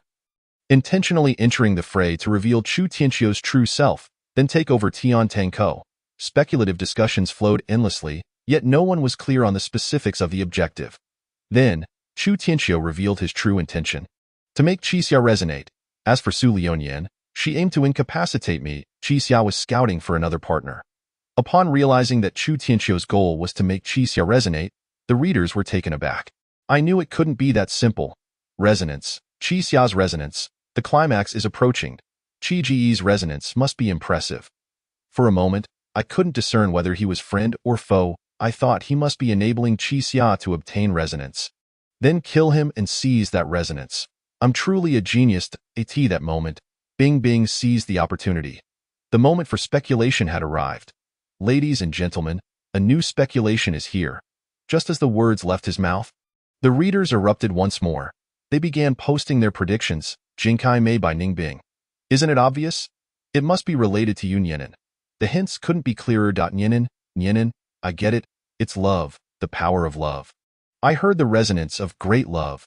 Oh, come on, that's a stretch. True love is invincible, isn't it? You're outrageous. Is there a chance the resonance is named revival of Yenin? Bulyang Rentian Caixing. Qi Xia's resonance trigger stems from extreme sorrow. What do the sorrowful wish to do most? And Qi Xia is a madman. Indeed, a madman. when deeply saddened, will reset the world. Qi Xia's resonance must possess world-destroying power. I think the term finality fits perfectly, but as the protagonist, the resonance's word count will surely exceed others. Initially, I considered final moment, but that's already taken. I realize now, Qi Xia's resonance is, I hate so much, I want to reset finality. It started off serious, then devolved into absurdity. It's so fitting. That's so you, Tian Caixing. Here comes another absurdity. From now on, expel the unworthy. If final moment hadn't been used, I genuinely would have thought Qi Xia's resonance was final moment. It's two apartment. Gua Fun Voix. The purpose of the Finality Land is to create gods. The Nvoix game indicates that Chu Tianqiu recognizes Qi Xia's resonance as crucial, implying a significant connection to leaving the Finality Land. Qi Xia's resonance miracle stems from extreme sorrow. Nvoix game, leaving finality, extreme sorrow. There must be a connection. Tio leave finality. The most direct approach is to resolve the Tianlong and tame it. The author, being a person from the real world, naming it is undoubtedly influenced by real-world culture. Thus, Qi Xia's resonance name is Destruction Command. You have no idea how many dragons Nvoix snatched from me in the canyon with her ultimate move. A dragon-taming master, no doubt. Oh no, another person obsessed with the game. You know, I find that somewhat reasonable. Playing is one thing, but I find this name quite plausible. The speculation posts piled up, reaching an astonishing 100,000 floors within mere minutes. However, most were merely absurdities.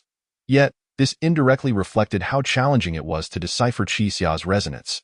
Primarily, Qi Xia hid too deeply, and readers' understanding of him remained stuck at the notion that he was merely a clever individual, with nothing else known.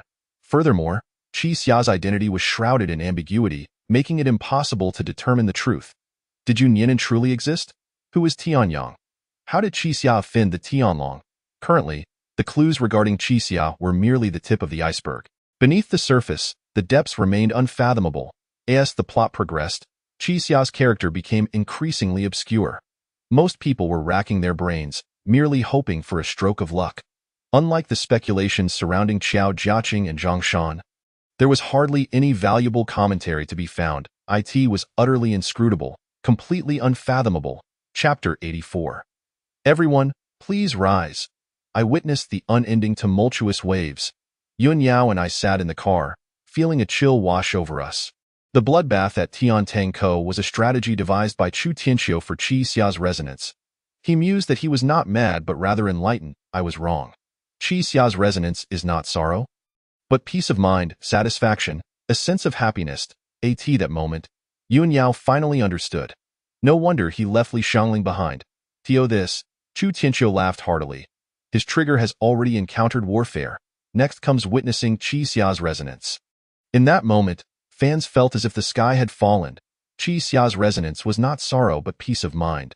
The tranquility of Yun Yinan. What the heck, after guessing so much, we were all wrong. Good grief, all those floors built for nothing. Author, you truly are crafty. Incredible, how did Chu Tianqiu know? Did he deliberately leave Li Shangling there? Has he been plotting since the Earth Tiger game? That's terrifying. Thank goodness I don't have someone like Chu Tianqiu around. I'd be doomed. The two arrived at the square, where the screen was filled with text. Chu Tianqiu suddenly said, Yun Yao, look, I did it. The last line on the screen read, I heard the echo of the manifested spirit. With that, Chu Tianqiu suddenly coughed violently, spitting out a piece of human nail. Unbelievable. He actually consumed corpses. Did he eat corpses to gain resonance? Is that even a thing? Wait, does this mean the entire graveyard is empty?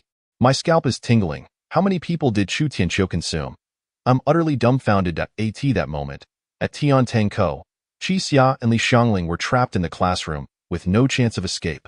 He could not fathom Chu Tianqiu's intentions regarding Tiantangkou. He kept Qi Xia in the room, so Qi Xia had to relocate. He instructed Qi Xia to care for Li Shangling. While he should have left, Qi Xia was resolute. In the next second, a girl in white appeared behind Li Shangling. With long hair cascading down, she smiled at Qi Xia. Yun Yinan. Qi Xia's lips moved slightly. Xia, why haven't you returned home? I went home, but you weren't there. Why wouldn't I be home? If I'm not home, where should I be? Are you saying you're loading the car? This is home? Yes, Xia. It turns out I have arrived home. Witnessing Qi Xia smiling foolishly at the air, the light in his eyes gradually dimmed, causing Li Shangling to feel alarmed. At this moment, Qixia desperately needed Yun Yan'an. She was his belief. But soon, Qixia realized that something was amiss, and he slapped himself awake. This Chu Tianqiu's doing? It's terrifying. Oh my god. My skin is crawling. Qixia going mad? Stop it, bro. This is too creepy. This Li Xiangling's resonance ability? It's something. Qixia's mind was on the verge of exploding. He could not stay there any longer. Being with Li Xiangling could bring about his ruin. He rose to bid farewell to Li Xiangling, intending to step outside for a breath of fresh air. Suddenly, a figure burst in. Qixia, I lost? The readers were not fools. Upon hearing this line, some began to realize something was amiss. Wait, it's Su Liuyan. Xiao Zhejin would never call Qixia by name. Indeed, he would only refer to her as the deceiver. Is my Lord Xiao someone you can impersonate? Su Liuyan, nothing more than a jester. Let us not expose her. Let her perform alone. Upon seeing the terrifying scars on Xiao Zhejin's body, Qixia was taken aback. What on earth is happening? It seems this isn't just a matter of the underworld. Lin Qing and Han Yimo are dead at that so? That complicates matters, and no worries, I will lead you out. Just as Xiao Zhejin prepared to step outside, Qixia seized a chair and hurled it at him with great force. Are you courting death? How dare you impersonate Xiao Zhejin? Xiao Zhejin would never call anyone by name. Yet Su Liuyan merely chuckled. It matters not if you see through me. I have found a way to prove my identity. I will kill you and send you into your next reincarnation. I possess the means. I can end your life. I refuse to be a mere pawn. I wish to be myself. With that, Su Liuyan took his own life. Qixia, do you think this move is clever? What on earth is happening? Why did he suddenly commit suicide? Wasn't he supposed to kill Qixia? I don't understand at all. Are they all this ruthless towards themselves? Qixia was utterly baffled by Su Liuyan's actions. In the next moment, the entire room began to tremble, and a humanoid creature abruptly appeared in mid-air, bold, murdering to seize power, that's against the rules. I am here, the divine beast Xuanwu. Qixia suddenly recalled something and felt her pocket. She had a small ORB. This was Su Liuyan's plan, to frame her, and no matter how Qixia protested. Xuanwu refused to listen. Rule violation, Qixia, die. Qixia thought of fleeing, an absurd notion. Qixia, I'm the protagonist, spare me. Wow, I must have spoken too loudly. I'm the jester. Su Liuyan is impressive. Goodness, my scalp is tingling. What are these people thinking? Even more terrifying is how the author conceived this. The bold lady has arrived. Everyone, step aside. The divine beast, referring to the divine of the mind. At that moment, there was a knock at the door, and Xiao Zhejin's voice echoed. Qixia did not open the door. She could not let Xiao Zhejin in, as she was no match for him. Facing the incomprehensible divine beast, she decided to gamble. Put down your weapons and enjoy the slaughter. Qixia laughed. Now that she was in this ghastly place, what reason did she have to be at the mercy of others? She stepped forward, and Xuanwu gently grasped something in his right hand. Qixia's fingertips appeared within his grasp. Bold. Qixia sneered, I will kill you. However, the next scene was unexpected. Kill me? You wish to kill me? Good, go ahead. Kill me quickly. Qixia plunged a dagger into Xuanwu's chest, but it had no effect. It felt as if she had stabbed a sack of sand. Is that how one dies? Qixia again slashed the dagger across Xuanwu's neck, only to fail once more. Why am I not dead? You cannot kill me. What about stabbing the eyes? With that, Xuanwu produced an eyeball, blinding Qixia. This mental state is truly shocking. Compared to this, I am more concerned about the author's mental state. Why do I suddenly find this somewhat endearing? Madness, pure madness. This deranged woman? I adore her. At this moment, Qixia felt a chill run down her spine, gripped by an unprecedented fear. Yet Xuanwu remained unfazed. Oh, my apologies. You cannot die yet. You must kill me. Qixia forcefully drove the dagger into Xuanwu's eye, but it still bore no fruit. Not the eyes either. How about we try the stomach? Or the lungs? Die in the blink of an eye. Qixia found her stomach and lungs missing, and she coughed up a mouthful of blood. At that moment, he noticed Li Xiangling raising a stool, and he hurriedly intervened. Don't throw your life away. Do not let this monster slaughter you. Qixia, now bereft of all hope, thought to herself. As expected of Qixia, even now she can think rationally and tell Xiangling not to sacrifice herself. A friendly reminder, you can breathe. No echoes. If you wake up again, You will have no memory, which is despair. I heard the echoes of despair. I don't like madmen, but I enjoy watching them go mad like Xuanwu. It's over. I hope I don't lose consciousness. How can I find peace? How can I feel happiness in this state? Did Chu Tianqiu's plan fail? Is Qi Xia to be reduced to her lesser self? No one could comprehend how, in such a moment of despair, Qi Xia could feel happiness or echoes. It seemed from the very start that it was all one-sided wishes. After all, Su Zhe had never clearly stated that Qi Xia would echo. At this moment, a hint of disappointment filled her heart. Qi Xia surrendered. Just kill me. Xuanwu displayed an exaggerated expression. Oh? Weren't you the one who wanted to kill me? You cannot give up. Qi Xia pleaded, aware that her life was forfeit. She had never anticipated that dying would be so arduous, so this was what Xuanwu meant by enjoying the slaughter. Helpless, Qi Xia could only implore Li Xiangling. Hurry. Kill me. I'm exhausted. Suddenly, Yun Yinan reappeared, and Qi Xia smiled. Xia, what's wrong? Are you tired? Xia, I'm at home. Let us go home. Yes, Qi Xia cried bitterly. And, take me home. Take me away. In the next moment, the room trembled slightly. Then, a thunderous bell tolled, unleashing a massive shockwave that shattered the glass. At that moment, Qi Xia had ceased to breathe. In the square, the great bell swung with terrifying force. Chu Tianqiu's face went pale as he hurriedly pulled Yunyao into the car. In an instant, the deafening bell rang out, and the windshield cracked. A line of colossal text appeared at the center of the screen, obscuring all other echoes. I have seen the relentless surge of life. Chapter 85. The horrific heat of the 10-day end. At that moment, the entire venue fell silent. The immense bell's sound pierced through the land of endings, transcending paper and screen. Everyone present seemed to hear the echoes of the relentless surge of life ringing in their ears. Boom, boom, boom. They witnessed a crimson sky, a bizarre sun, and chaotic structures. They smelled the stench of decay, the foulness of humanity, and the miasma in the air. Looking up at a 45-degree angle, they beheld the gigantic pendulum, the trembling end, the square screen, and the overwhelming surge of life. This suffocating shock reverberated in their minds, echoing the phrase, I have seen the relentless surge of life. I have seen the relentless surge of life. I have seen the relentless surge of life. The ultimate shock brought about an ultimate silence. 1 minute, 2 minutes, 3 minutes. In the next moment, the crowd erupted into chaos. The barrage of comments fell like a torrential rain. I have seen the relentless surge of life instantly flooded the screen, drowning out Bing Bing and the judges. What the heck? So cool, so cool, so cool. These 4 words resonate magnificently. So awesome. I see it. As expected of Qi Xia, the protagonist. Previously, we only heard the echoes. Now we have seen the surge.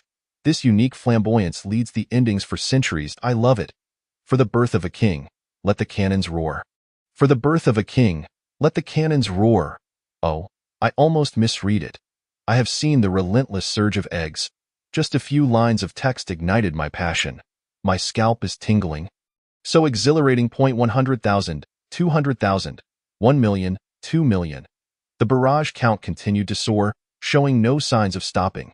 Concurrently, numerous strange occurrences unfolded at the scene. I am that great bell. I am the eyelash of the idol. I am the nail spat out by Chu Tianqiu. I am the dust on the screen. I am the stone in the square. The feeling of shock lingered, unable to settle. Yet simultaneously, a new question plagued everyone. What is so special about the relentless surge of life? Why is it the key to leaving the end? The relentless surge of life must be related to Nuwa creating humanity, to rebellion. Isn't it obvious? The advantage in numbers. Just push through. Creating a host of echoes makes one invincible. So that's how it is, but does the number truly matter against the celestial dragon? Can killing the celestial dragon truly return us to reality? Is reality genuinely reality? Meanwhile, on various platforms, the end was once again met with a wave of immense popularity. It must be said, the speed at which bloggers capitalized on this trend was astonishing. Less than half an hour had passed since Qi Xia's echo, yet a plethora of content surged to the hot searches. I have seen the relentless surge of life, published 10 minutes ago, with a view count of 110,000. Qi Xia's echo has erupted across the internet, published 8 minutes ago. View count 90,000. A spectacle of comments, all thanks to that man from the end, published 9 minutes ago. View count 120,000. The surge in popularity brought an influx of readers. Countless readers flooded into the live stream, with Daxia's viewership reaching an astonishing 10 million. Utterly terrifying. Bing's expression changed. After hosting for so long, it was her first time witnessing her program reach such a massive audience. Experienced as she was, she felt a twinge of anxiety. Furthermore, numerous bloggers across platforms had initiated special content on the 10-day end, gathering information. The final day report. Daxia receives 4 character echoes observing the end. The relationships among major forces and characters in the end information. An introduction to the echoes of various characters in the end interpretation. The terrifying game of the battle at Heaven's Gate. Some bloggers have even begun producing concise animated videos about the 10 days of the end. An eerie occurrence unfolds. 6 men and 4 women engage in a game within a dilapidated, empty house, needing to last a full 10 days to conclude. Once the animation was released, it garnered an astounding 9 million views within just 2 days. This indicates that a considerable number of bloggers have already profited from the 10 days of the end. The influence of the end is unmistakably evident. Subsequently, the Writers Association faced a barrage of criticism. Come out and speak, naysayers. What Writers Association? If you can pin a tale of comparable caliber to the end, I shall cease my critiques. Why the silence? Speak up. When will your association produce a work that captivates over 10 million, no, even 1 million viewers? Could it be true that there are authors from the association whose works fall short of the 10 days of the end? How is it that none of these writers have received a Nobel Prize in literature? Their own representative works are utter rubbish. I couldn't even get through the beginning, tedious and lengthy, far inferior to an elementary school essay. Daxia dreamt of a long corridor, one that seemed endless. Countless wooden doors lined both sides, each harboring a zodiac sign, all of which fixed their gaze upon him. Look, this is what presence looks like. Does this not hint that Daxia is destined to gamble with all the zodiacs? It feels like a crucial piece of information, yet I cannot decipher it. Wait, have I returned to reality? Have I transcended? One zodiac sign welcomed Daxia's return. However, dreams are merely dreams. Daxia awoke in the real world, inside a taxi. Where was he to go? This time, Daxia felt a profound sense of bewilderment. At that moment, a call from Yunyin interrupted his thoughts. Xia, have you arrived? Are you in Jinan? Daxia's pupils quivered. All he wished for was confirmation of his sanity. He handed his phone to the driver. Successfully conversing with Yunyin, he could communicate with Yunyin. She wasn't an illusion. I too wish to ascertain my sanity. My mind is consumed with thoughts of the end, devoid of appetite. I am starving. My brain is still loading. Could it be that the driver is also an illusion? Could this be related to the cycle of life and death, truly a creation of Daxia? With a heart full of trepidation, Daxia returned home. Please don't toy with me. I beg you, do not use Yunyin to play tricks on me. Yet he hesitated to open the door, tears streaming from his eyes. He was on the verge of collapse. It hurts. It hurts too much. If only the protagonist were not so formidable. I would have lost my sanity by now. Is it possible that the protagonist has already gone mad? Simply appearing normal? I dare not immerse myself. The tension is unbearable. Such profound love. Perhaps even straight men could learn a thing or two. Just as Daxia wallowed in melancholy, the door swung open, revealing Yunyin. Xia, unable to contain himself, Daxia rushed forward and embraced Yunyin. Everything was real, Yun. It is truly wonderful to see you. What troubles you, Xia? Is it arduous? No, just seeing you makes even descending into hell feel bearable. Chapter 86. A New Cycle. My mind can't keep up. Daxia, teetering on the brink of collapse, was graced with a fleeting warmth, a valiant warrior charging forth for love. Are you trying to trick me into romance? Absolutely not. Has this suddenly turned into a romantic farce? My IQ has dropped by 100. The end has come. Let us celebrate, seal the coffin, and lay it to rest. Truly, it is both sweet and piercing. I had a nightmare. I dreamt that I lost you. Then why did you not seek me out? I did seek you, but could not find you. It's all right. I have always been right here. Daxia closed his eyes, feeling as though his entire world had returned. However, the subsequent developments grew increasingly bizarre. The dishes Yunyin prepared were astonishingly identical to those he had envisioned.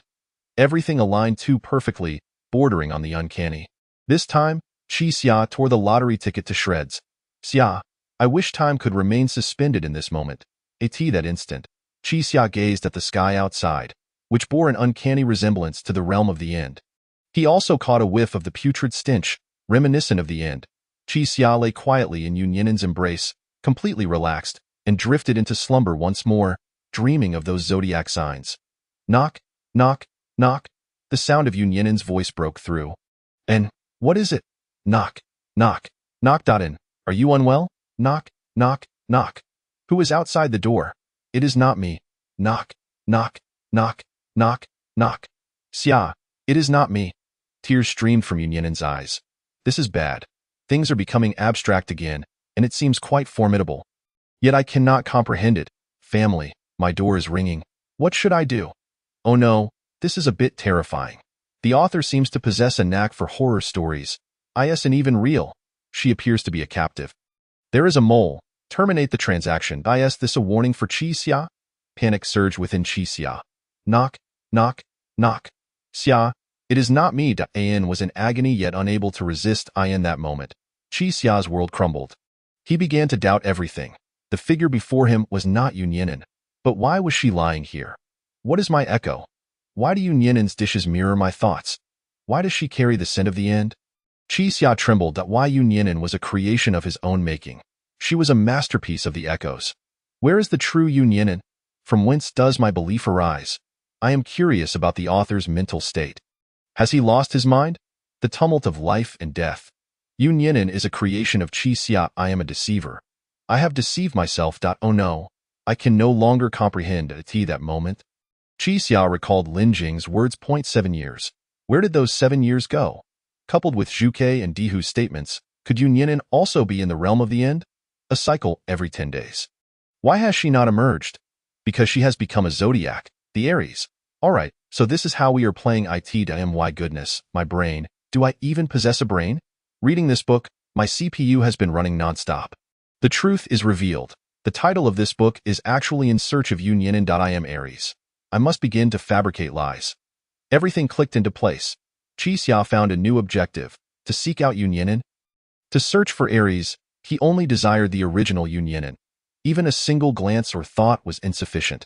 Xia, do you know that there are countless paths in this world, and each person has their own? Not this line again, brother. Do not hint. You think too highly of me. For you, I would traverse countless times. Why Yunyanen feels akin to an NPC. Drawing near evokes a knock, knock, knock. I'm done. This is driving me to madness. It's too intense.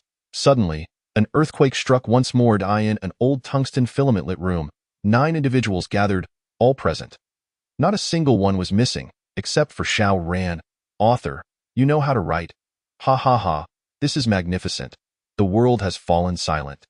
I cannot help but laugh. Come, bring forth the reward. Qixia noticed the young man who perished each time. Would he die again this time? Let him go.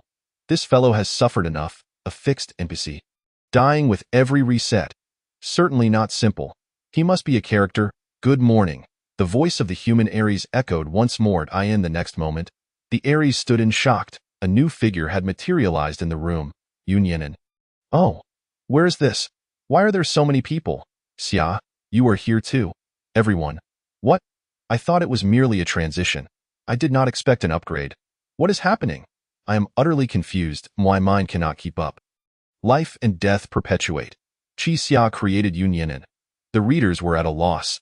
They had previously managed to keep pace, but now, an abundance of clues spiraled, rendering everything indistinguishable. The human Aries panicked, incessantly repeating the contents of the contract.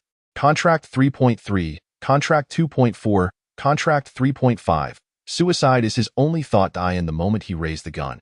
It was snatched away by Xiao Jujin. Give it back. The human Aries was on the verge of collapse. As if something more terrifying than death loomed. Unexpectedly endearing, the Aries. This time, it is the participants who will torment the human Aries. Things are becoming increasingly intricate. My mental state is now akin to that of the human Aries. One has gone mad at work. At that moment, Lin Jing raised her gun, aiming at Yunyanen. Lin Jing, lower the gun. Qixia's voice resonated. Killing Yunyanen is futile. You simply wish for me to provide a strategy. You selfish individuals, set it down. I will tell you the solution. Let the human Ares die. Then, the human Ares perished. The game continued, but like previous instances, the passage was smooth, devoid of significant difficulty. The group found themselves back at Heaven's Gate once more. This time, the young man who perpetually died also emerged. I am Chunjun. Oh, I bet Xiao Jiajin will call him Junin. Unlocking a new character. Difficulty has escalated. Hello, I am Chen Haonan.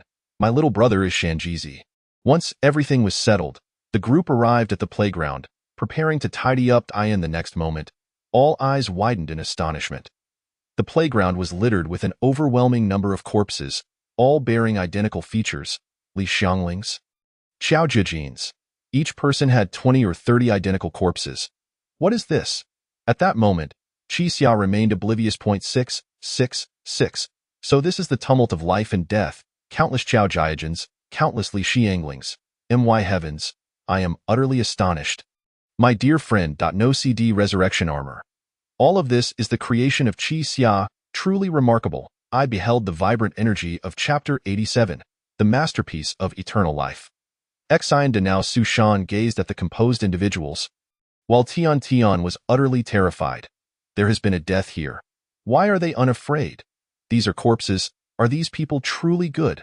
Just as she contemplated fleeing in fear, Yun Yao's voice halted her. Hello, Mississippi. Tian instinctively belittled herself, saying, do not say that. I am dirty. I will soil you.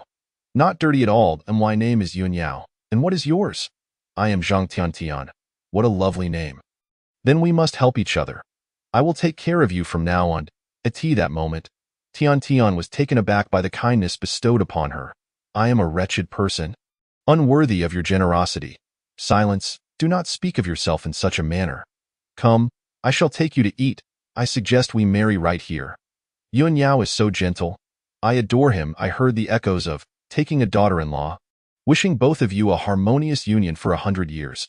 This time, Tian has someone who loves her. Congratulations, may you bear children soon. What on earth is happening? Qi Xia inquired of Chu Tianxiu. Qi Xia, is this your masterpiece? It was indeed wise of you to resonate. As long as you are present, we can act as we pleased. Qi Xia was momentarily stunned. What is my resonance? It is eternal life. How splendid. I wish to be your friend for a lifetime. Infinite fresh corpses have delighted the culinary enthusiasts. I shall devour you and be your lifelong friend. Zwajiate, friend, delicious, food provided, but not lodging. Truly worth having. It is akin to discovering a friend with a lifetime membership to KFC. Qi Xia, you smell delightful, exuding the aroma of existence. Eternal life? Qi Xia understood it was his subconscious wishing for Xiao Jiajin and Li Xiangling to survive. He was the architect of all this, and no matter how many times they perished, they would appear nonchalantly until the last enemy was vanquished. And why goodness, I am done for, truly finished. It is the literal meaning of eternal life. Who knows what the cat has experienced? I am curious about the cat's expression at that time, perhaps thinking it encountered a ghost. Infinite resurrection with a zero cooldown? What a ludicrous affair. Dirt reincarnation? Izanagi. Qi Xia pondered whether Yunyan and was also a creation of his own. Qi Xia, I shall no longer act against you. You are my greatest ally on the path to divinity. Should I fail, you may allow me to start anew. Regardless of which version of me, as long as it possesses my thoughts, it is the true me. Is it indeed a matter of idealism? Where consciousness shapes reality, Chu Tianxiu has found his cheat. Who am I, and who is another? Whom have I killed, and who has killed me? I think, therefore I am. It is evident that things have become abnormal. Chu Tianxiu sought to collaborate with Qi Xia once more. This time, I will offer you my utmost sincerity. However, Qi Xia's purpose for being here was to forge an alliance. Xiao Jiajin had even named the previous great battle, the counterattack of Tiantangkou. The defense of Tiantangkou, the counterattack of Tiantangkou. Naming things is essential to avoid confusion. When Qi Xia inquired about the prior events, Xiao Jiajin remarked, I felt as though I had been killed while impersonating, only to reappear in an instant. Those individuals are indeed formidable, yet they seem even more afraid than I was not afraid when I was killed. What terrifies them? Qi Xia said, promise me, do not name anything next time. Well named, but do not name again. A battle had birthed numerous names over an extended period, all coined during the fight. How amusing. The counterattack of the resurrection point. Is that it? It changed 3 times in an instant. A genius at naming Master Qiao, the cultured man. When Qixia asked how long Yunyan had been here, the reply was 4 or 5 days. My appearance here seems to be related to a peculiar individual. She said, you must understand, as long as your beloved appears, you shall certainly meet him. Moreover, she repeated it 5 or 6 times. I sensed her mental state was rather unstable. Qixia frowned, realizing it was not due to himself. It must be Zhang Rua Shui, the divine assist. Zhang Rua Shui, I helped you, and you dare say I am mentally unstable? How dare you? As long as there is longing, one shall meet that moment. Su Shan also approached. I believe you are right. There is no need to overly attend to the weak. You are lying. Qixia mercilessly exposed the truth. Qixia, you are truly terrifying. You can always see through me. I cannot trust you. It is merely my subconscious urging me to come here and take a look. Your decision is correct. Join me. Subsequently, Qixia introduced Su Shan to the others. This is Su Shan. A clever individual. Xiao Jiajin remarked, the deceived one calls you clever. You must be quite sharp. Su Shan surveyed the surroundings, observing that aside from the tattooed man who seemed unsavory, the others appeared rather amiable. Regardless of the elimination method, let us first exclude Xiao Jiajin. This incident teaches us that tattoos can be troublesome, making it difficult to find a girlfriend. Ha ha ha, the most honest has been excluded. Much like me blindly choosing answers, perfectly missing the most correct one with nuclear kindness. When Qixia recounted the prior invasion incident, Xiao Jiajin became enraged. Are you saying Tianxiu is killing teammates? No, I must go and kick him. Well said, add my kick to yours. Use your thighs to generate force, thus engaging the calves, making contact with his groin to inflict some damage. Bolon Street. There are no overnight grievances. How adorable. Qixia began making arrangements. Next, Su Shan would serve as the new brain while I, alone, would venture into the Earth-level game. Remember my advice, do not partake in the Earth-level game. At that moment, Hani Imo spoke up. Qixia, that is not right. As the savior, should you not take me with you? Qixia replied, to speak frankly, no matter whom he brings, he would never take Hani Imo along. This is confidence. Everyone present, one and all, are novices. You all should level up your experience while I handle the boss alone. How amusing. Bringing Hani Imo along only complicates matters. What a curious mindset. The over-the-top antics of online writers are all too evident. Hani Imo made a move, attacking his own teammate. I would not dare bring anyone along, especially you. You have backed down. Qixia has retreated. Hani Imo, you can boast about this for an entire year. At this moment, Qinjunin approached Qixia. Excuse me, can we have a private conversation? The two moved to the schoolyard. You are quite amusing. Why can we not participate in the Earth-level game and kill you? Qixia responded, oh, that is an excellent idea. How should I address you? Qinjunin, may I inquire how you address yourself? I am known as Ddd Dao. Esteemed Jingyi, may your fortune be abundant. The youth truly possesses politeness. No need for such formalities, polite, yet not excessive. It seems he is another significant character who might hold some influence over Qixia. Chapter 88. Enshrouded in mystery, on the brink of madness. My name is Qixia. Qixia gazed intently at the handsome man for quite some time. His features were refined, appearing harmless, yet there was an underlying fierceness. He bore an oddly familiar aura, yet Qixia could not place it. Indeed, Qixia, how absurdly real. Why, pray tell, are you here? Ah? Another familiar face of the protagonist. The madness was intensifying, creating an incomprehensible sense of confusion. It was arduous to be released. Yet a few words render one lost again. The plot's pitfall seemed to deepen with each turn. Qinjunin's eyes brimmed with tears. As if he had long since reached his breaking point, Qixia, too, was filled with anger. Zhu Ke had asked the same. What is your relationship with Zhu Ke? Preposterous. Qixia, are you here to rescue old Xiao? Having escaped, why return? Did you return specifically for me to kill you? Qinjunin's words were shocking. The information overload is too great for my mind to process. If Qixia is the White Yang, then could Xiao Jiajin be the White Tiger, and who is Qinjunin? Ws. You escaped. You truly escaped. Remarkable, truly remarkable. An incomprehensible brilliance. So, I have indeed escaped. Qixia mused to himself. Qinjunin, how long have you been here? What have we experienced? How long? What a foolish question. Does this cursed place even differentiate between who arrived first? Back then, the three of us agreed. I would cover for you both, yet you abandoned old Xiao. 7 years, a full 7 years. Do you know how many times old Xiao died in solitude? The ethereal guilt weighed heavily on Qixia. I warn you, do not use Xiao Jiajin against me. Memories of old Xiao's tale flooded back. He had indeed faced such solitude. What truly transpired 7 years ago? It drives me mad. 7 years. Do you know how I endured these 7 years? Chen Junin continued. Old Xiao died for you countless times. Which of those was not for your sake? Qixia gazed skyward.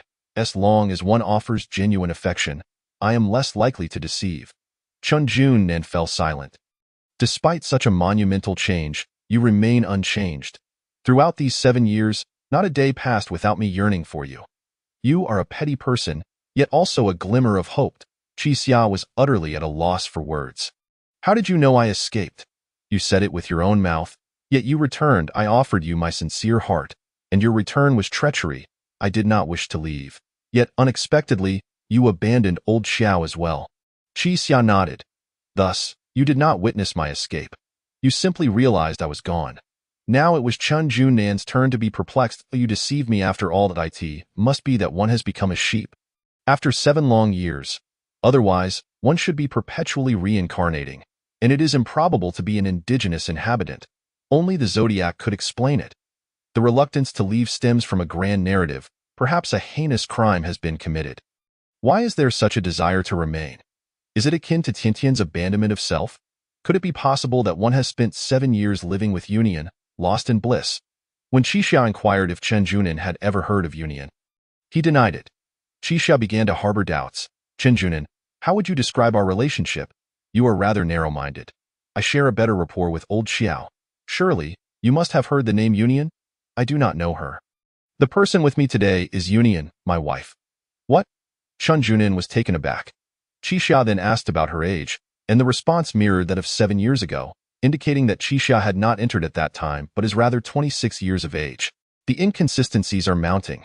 Just through their exchange, a fog enveloped everyone, leaving them in a state of confusion. Alas, Union has nearly ensnared my mind. How does the protagonist think? You might as well inquire how the author thinks. Oh dear, the information is contradictory. Dear family, this is a foreshadowing. What nonsense, it has been stated plainly. It is not foreshadowing. From Chen Junin's perspective, Qixia escaped at 26 and returned 7 years later, yet remains 26. Could it be that Qixia has transformed into an indigenous inhabitant? I am losing my mind. The soldier has encountered another indigenous person, Union, and believes the realm of endings is the real world. Are we merely two madmen? Qixia found this reasoning plausible and rationalized Union's existence. Greetings, fellow madmen. I am the new lunatic, codenamed SpongeBob. I too am on the verge of madness. I cannot comprehend this absurdity. Good heavens, this is the most intellectually taxing novel I have ever encountered. My newly sprouted brain has retreated. Author, you owe me my sanity. Yet, Qixia overlooked one crucial detail. Indigenous inhabitants cannot reincarnate. A new question arises. Why has Su Lionian returned to the room? Could it be that he has been deceived again? Observing Qixia's reaction, Chen Junin delivered a sharp slap. Are you impersonating Qixia? Which transformation are you? What nonsense are you spouting? Old Qi would never admit to being deceived. Another slap, yet another slap. The truth is revealed through these blows. Though, I cannot fathom why it feels somewhat gratifying. Confusion does not strain the intellect. You have dealt Qixia a substantial blow. Do you realize the extent of harm this inflicts on a 26-year-old? There is a hint of personal vendetta. Chen Junin must be reveling in this. Chen Junin called for assistance. Qixia was awakened to the reality. Indeed, in the realm of deception, he fears no one. He himself is the deceiver. At that moment, Yun Yao approached, discussing the welcoming party. Chen Junin pressed further. You do not recall who Chu Tianqiu is? Qixia, bewildered, wondered if they had known each other before. Goodness, yet another ancient entity. Has he been lingering in the novice village? I assumed he was merely an NPC, but it turns out he is an elder seeking amusement in the novice village. Could it be that Chu Tianqiu and they were not once companions? I have lost my mind. Everyone has gone mad. How delightful, I cannot fathom it at all. The plot thickens, the fog deepens. The welcoming party commenced. As usual, with Chu Tianqiu's monotonous opening remarks. This time, fewer individuals retained their memories of the paradise. Strangely, Su Lionian brazenly sat in the midst of the crowd. Indeed, in this enigmatic place, as long as one can silence another before they can respond, it is as though nothing has transpired.